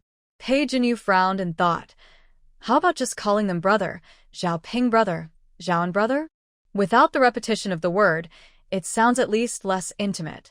Pei Xuan nodded slightly. Okay. After solving the problem, Pei Jinyu was in a good mood. She took Pei Xuan's hand and walked back. Pei Xuan, who was half a step behind, secretly breathed a sigh of relief. Although the little girl was difficult to coax, fortunately, she was broad-minded and forgot to be angry when she was interrupted by other things. Halfway through their walk, they met Zhao, who came anxiously. Seeing them come back safely, he finally put down his worries. "Sister Jinyu, I'm glad you're all right. I just heard a loud noise and thought there was another landslide over there." Pei Xuan glanced at him and said calmly, "It's time to go back to your father." Zhao nodded repeatedly. Yes, yes. Because Zhao Ping fell into a coma and his injuries were not suitable for moving. Pei Xuan simply asked Zhao to stay where he was, and he and Pei Jinyu went back to call a few more people to carry the person back. When Pei Jinyu told Zhao Lijing and others the news, Zhao Lijing and others were really relieved. But how to carry people was another problem. Zhao Tian frowned. Why not make a wooden frame? Brother Zhao Ping was injured and couldn't move for a short time, so someone had to carry him. What's more, this wooden frame can be used by others in the future. The villagers had no objection and took action one after another. It's just that the trees here are not small, and it's particularly difficult to cut them. Pei Jinyu looked at it and suddenly asked, "Can we make a wooden frame with bamboo?" Zhao Tian's eyes lit up. Of course, bamboo is easy to cut, and more importantly, the frame made is much lighter. But I'm afraid it's hard to find bamboo in this deep mountain forest. Pei Jinyu raised her hand. I know where there are bamboos. Zhao Tian was overjoyed. Where? Pei Jinyu. It's near where brother Zhao Ping lives. Are there many bamboos? This time it was asked to Zhao Lijing. Pei Jinyu nodded. A large area. Hearing this, the villagers cheered. Their joy was beyond words. Pei Jinyu was a little confused. Why? Are they so happy? Pei Jinyu looked at Zhang blankly. Zhang explained with a smile. There is too much meat from the 4 tigers. Everyone is worried about what to put it in. If we find a bamboo forest, we can weave bamboo baskets and bamboo crates, and we may even find bamboo shoots. Jinyu. Zhang couldn't help but tap Pei Jinyu's nose. You are really a lucky star. Pei Jinyu scratched her head embarrassedly. Since bamboo is so useful, let's go cut bamboo. Half of the people stayed in the camp to continue dealing with the tigers, and the other half walked towards the bamboo forest in a mighty manner. Zhao was flattered to see so many people coming to pick them up, and he jumped up from the ground in a hurry. Oh my, why are you all here? I'm so embarrassed, haha.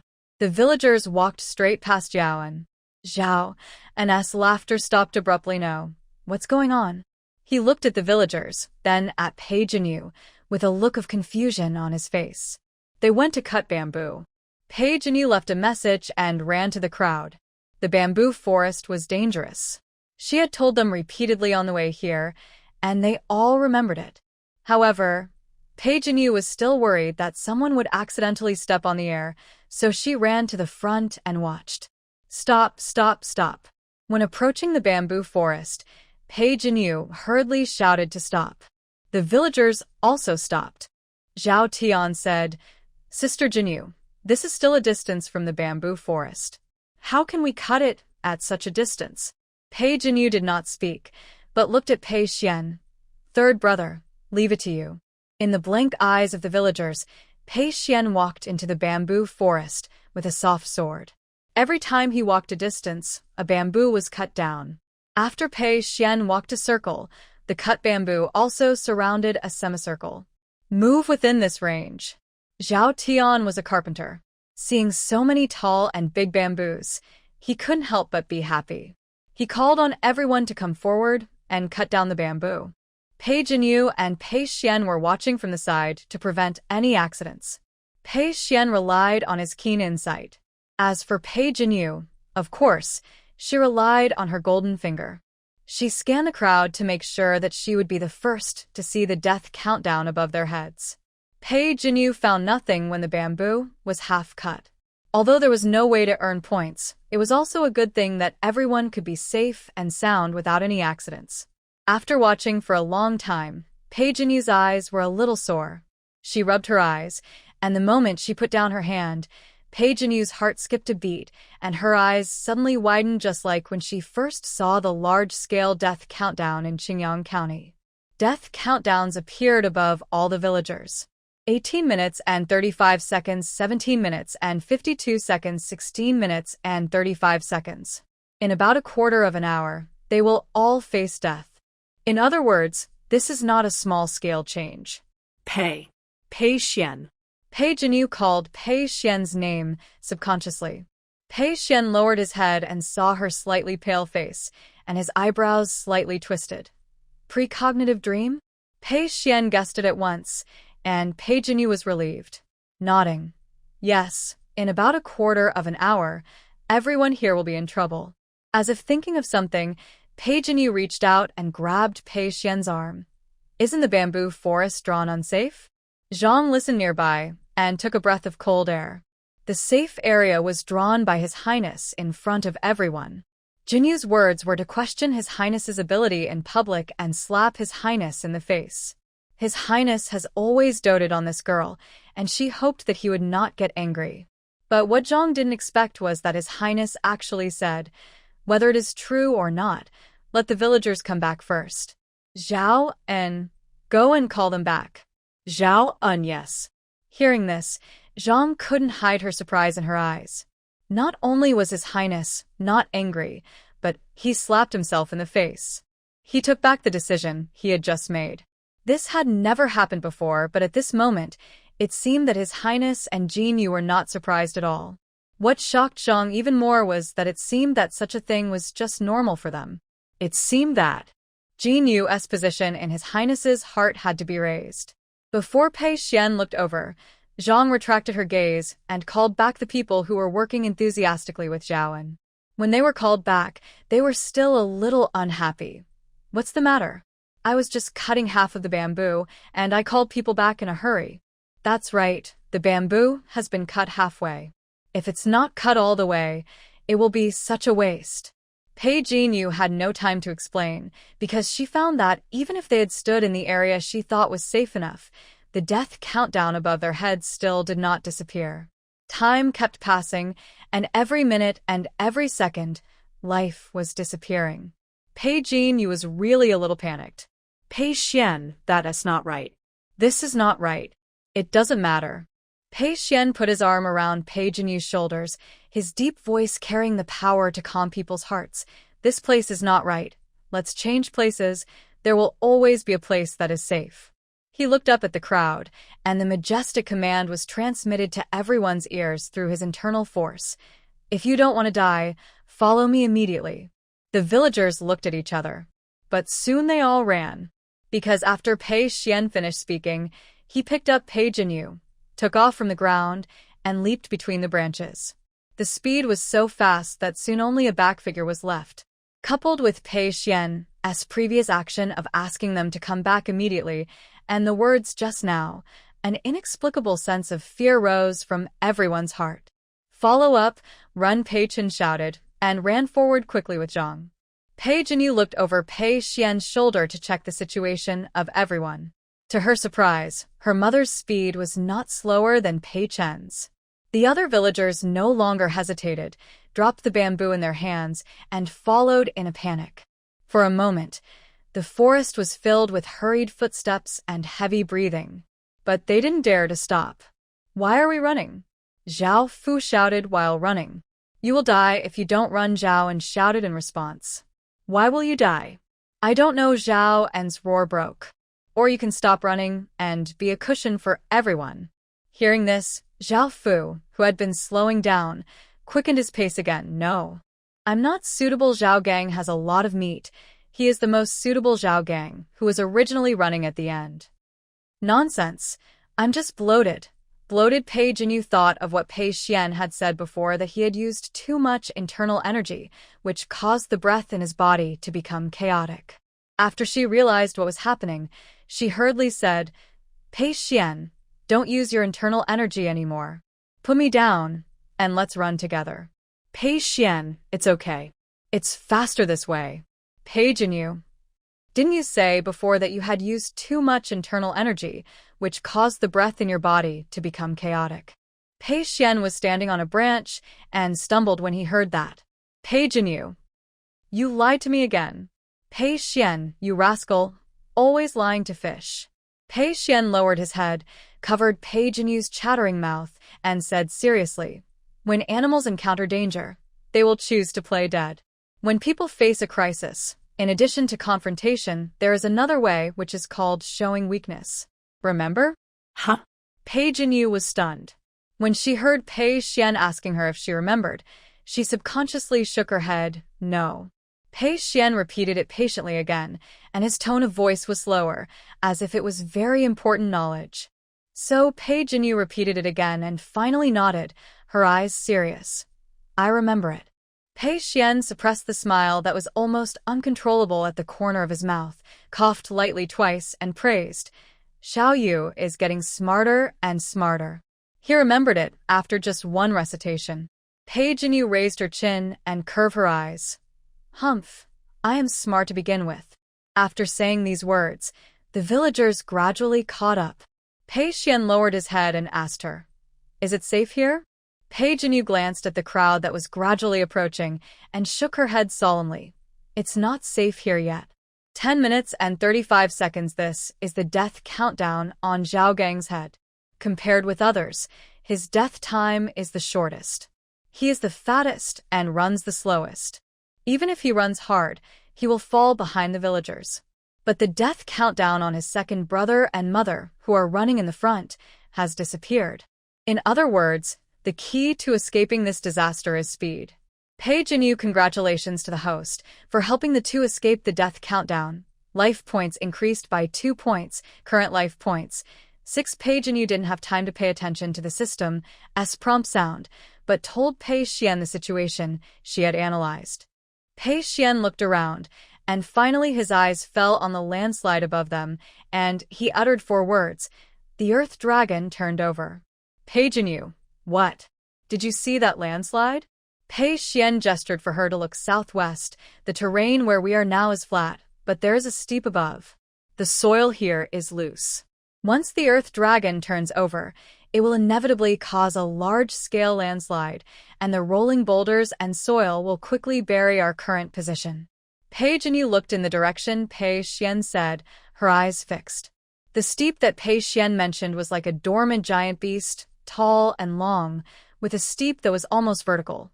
If you look closely, you can even see the fine soil and rocks on the shaking slightly. Pei Jinyu swallowed her saliva, just like when we led the mobs to the valley and buried them. Only this time, they faced a more precipitous terrain and a more turbulent torrent. The villagers just approached the tree where Pei Xuan and Pei Jinyu were, but before they could catch their breath, they saw Pei Xuan and Pei Jinyu moving again. The villagers' eyes went dark. But the next sentence made everyone's heart suddenly shudder. "The Earth Dragon is coming, run." The faint words fell into everyone's ears, like a thunderclap. Zhao Fu. Run. They did not doubt the words of Pei Sanlang and Pei Xinyang.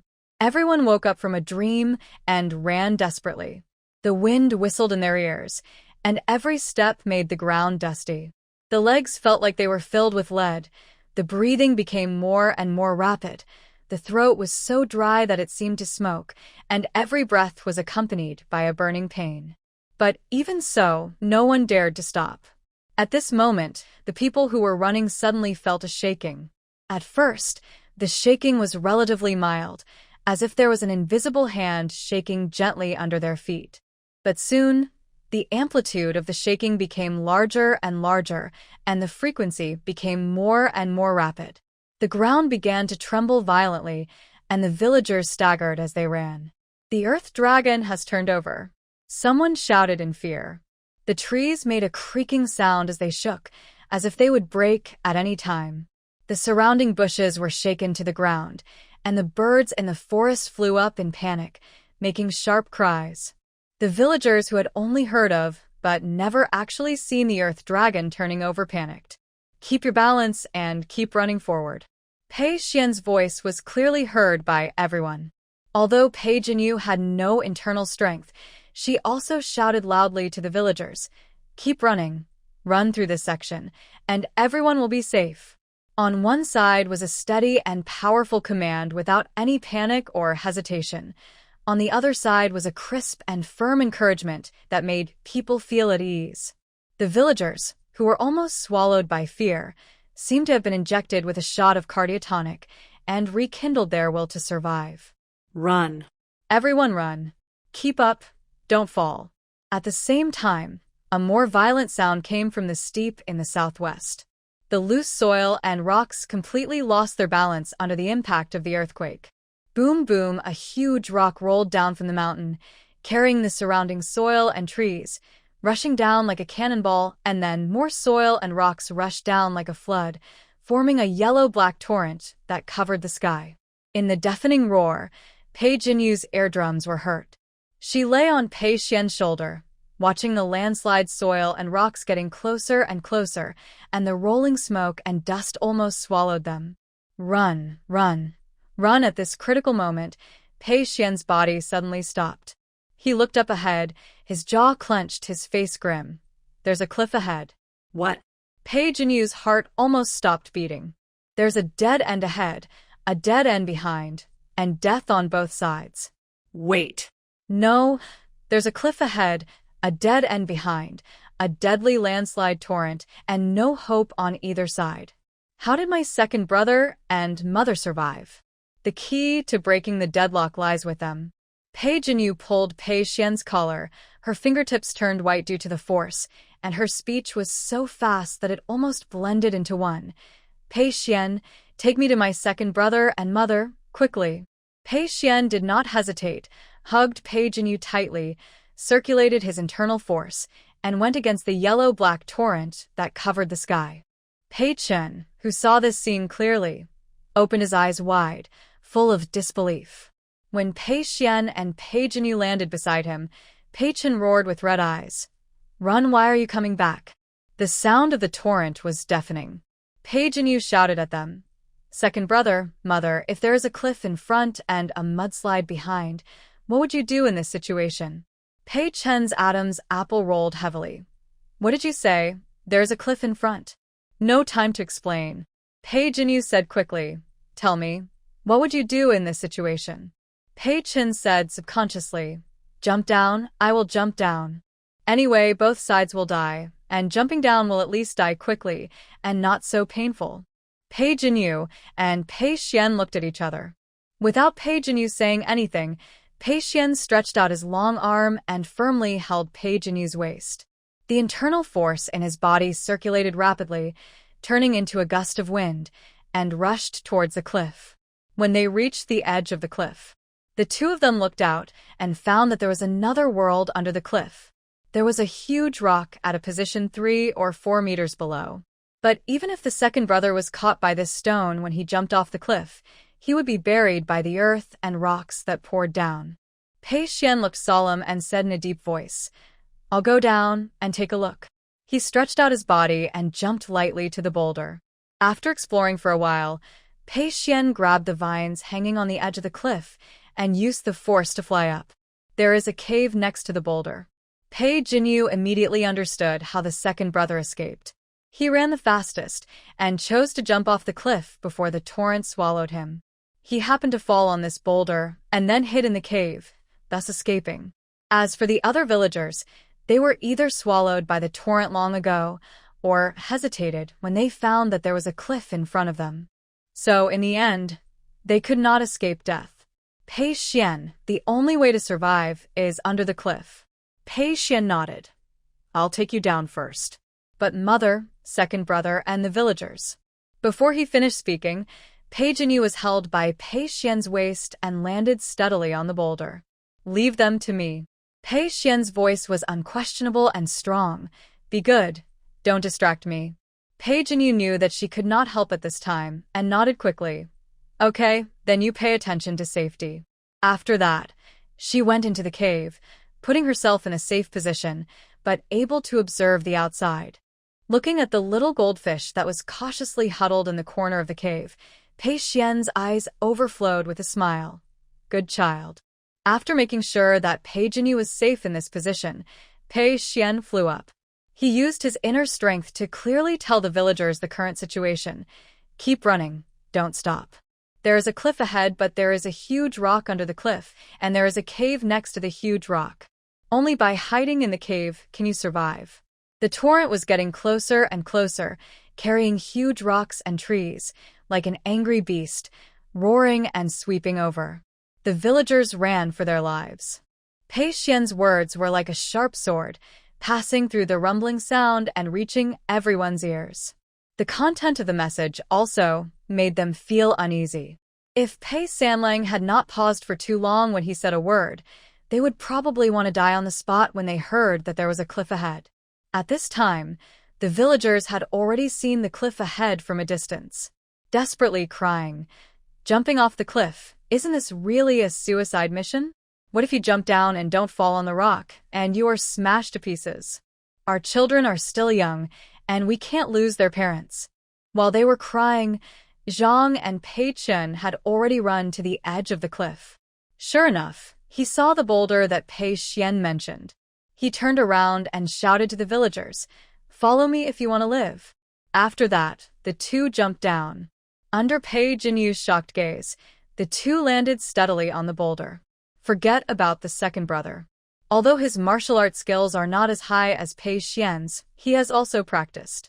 But she always thought that her mother, who was weak and needed protection, could actually jump down safely by herself. But now is not the time to think about this. Pei Jinyu immediately pulled Pei Chen and Zhang into the cave. "Mom, second brother, we hide here." Zhang nodded. However, Pei Chen did not go in, but said to Pei Jinyu, "I will catch them below. You and mother hide inside." Pei Jinyu nodded vigorously. "Don't worry, second brother. We will hide well." Pei Jinyu said, and pulled Zhang to a safe corner. "Mom, this position is good. Let's stay here and wait for the second and third brothers." Zhang did not refuse, but silently changed positions with Pei Jinyu so that she stood outside and Pei Jinyu was inside, showing a protective posture. On the cliff, the villagers were shocked to see Pei Chen and Zhang jump down like this. But the mud and rocks behind them were like a surging black tide, rushing towards them with overwhelming force, giving them no time to hesitate. Zhao shouted loudly, "If you don't jump, you can only be drowned by the mud and rocks. You will die anyway, so you might as well give it a try." At this moment, he was extremely grateful that he was the one who stayed. Fortunately, because of his injury, his eldest brother had been carried back to the camp. The campsite is far from the cliff. Even if a landslide occurs, it should not flood them. He must survive. Chunmei cannot live without her husband, and Zhao Jin and Zhao Chuan cannot be fatherless children. With his heart beating violently, Zhao resolutely ran towards the cliff. "Jump here." Pei Xuan stood on the edge of the cliff to point the direction. Zhao gritted his teeth and jumped down. The distance of 3 or 4 meters is not short. He screamed as he watched the stone getting closer and closer. When he thought he was going to lose his arms and legs, a foot kicked him. Most of the force of falling was removed, and Zhao rolled on the boulder and rolled into the cave. He lay in the cave with his teeth bared, but couldn't help laughing. "I'm alive. Ha ha ha ha, I'm alive." The screams resounded throughout the cave and reached the ears of the villagers in Shitugu. "Run, run, run. There is a way out under the cliff." Zhao Fu shouted at the top of his lungs, and then he jumped without hesitation. Before he jumped, he turned his head and shouted, "Zhao Gang, you'll be the last one for us." Shogun. He looked back, and his heart and liver were broken. He used all his limbs to run forward desperately. The other villagers who had already run to the edge of the cliff jumped down like dumplings. If there were any who hesitated and didn't dare to jump, Pei Xuan would help them. Kick down. Pei Chen kicked into the cave immediately afterwards. The movements were done in one go, and the coordination was tight and seamless. Ouch, ha ha ha, the screams of terror from falling off the cliff, the miserable cries of being kicked into the cave, the cheers of surviving the disaster, all kinds of sounds mixed together, echoing up and down the cliff, making a mess. After everyone went down, Pei Xuan put on a malicious smile, and in Zhao Gang's bloodshot eyes, he jumped off the cliff leisurely.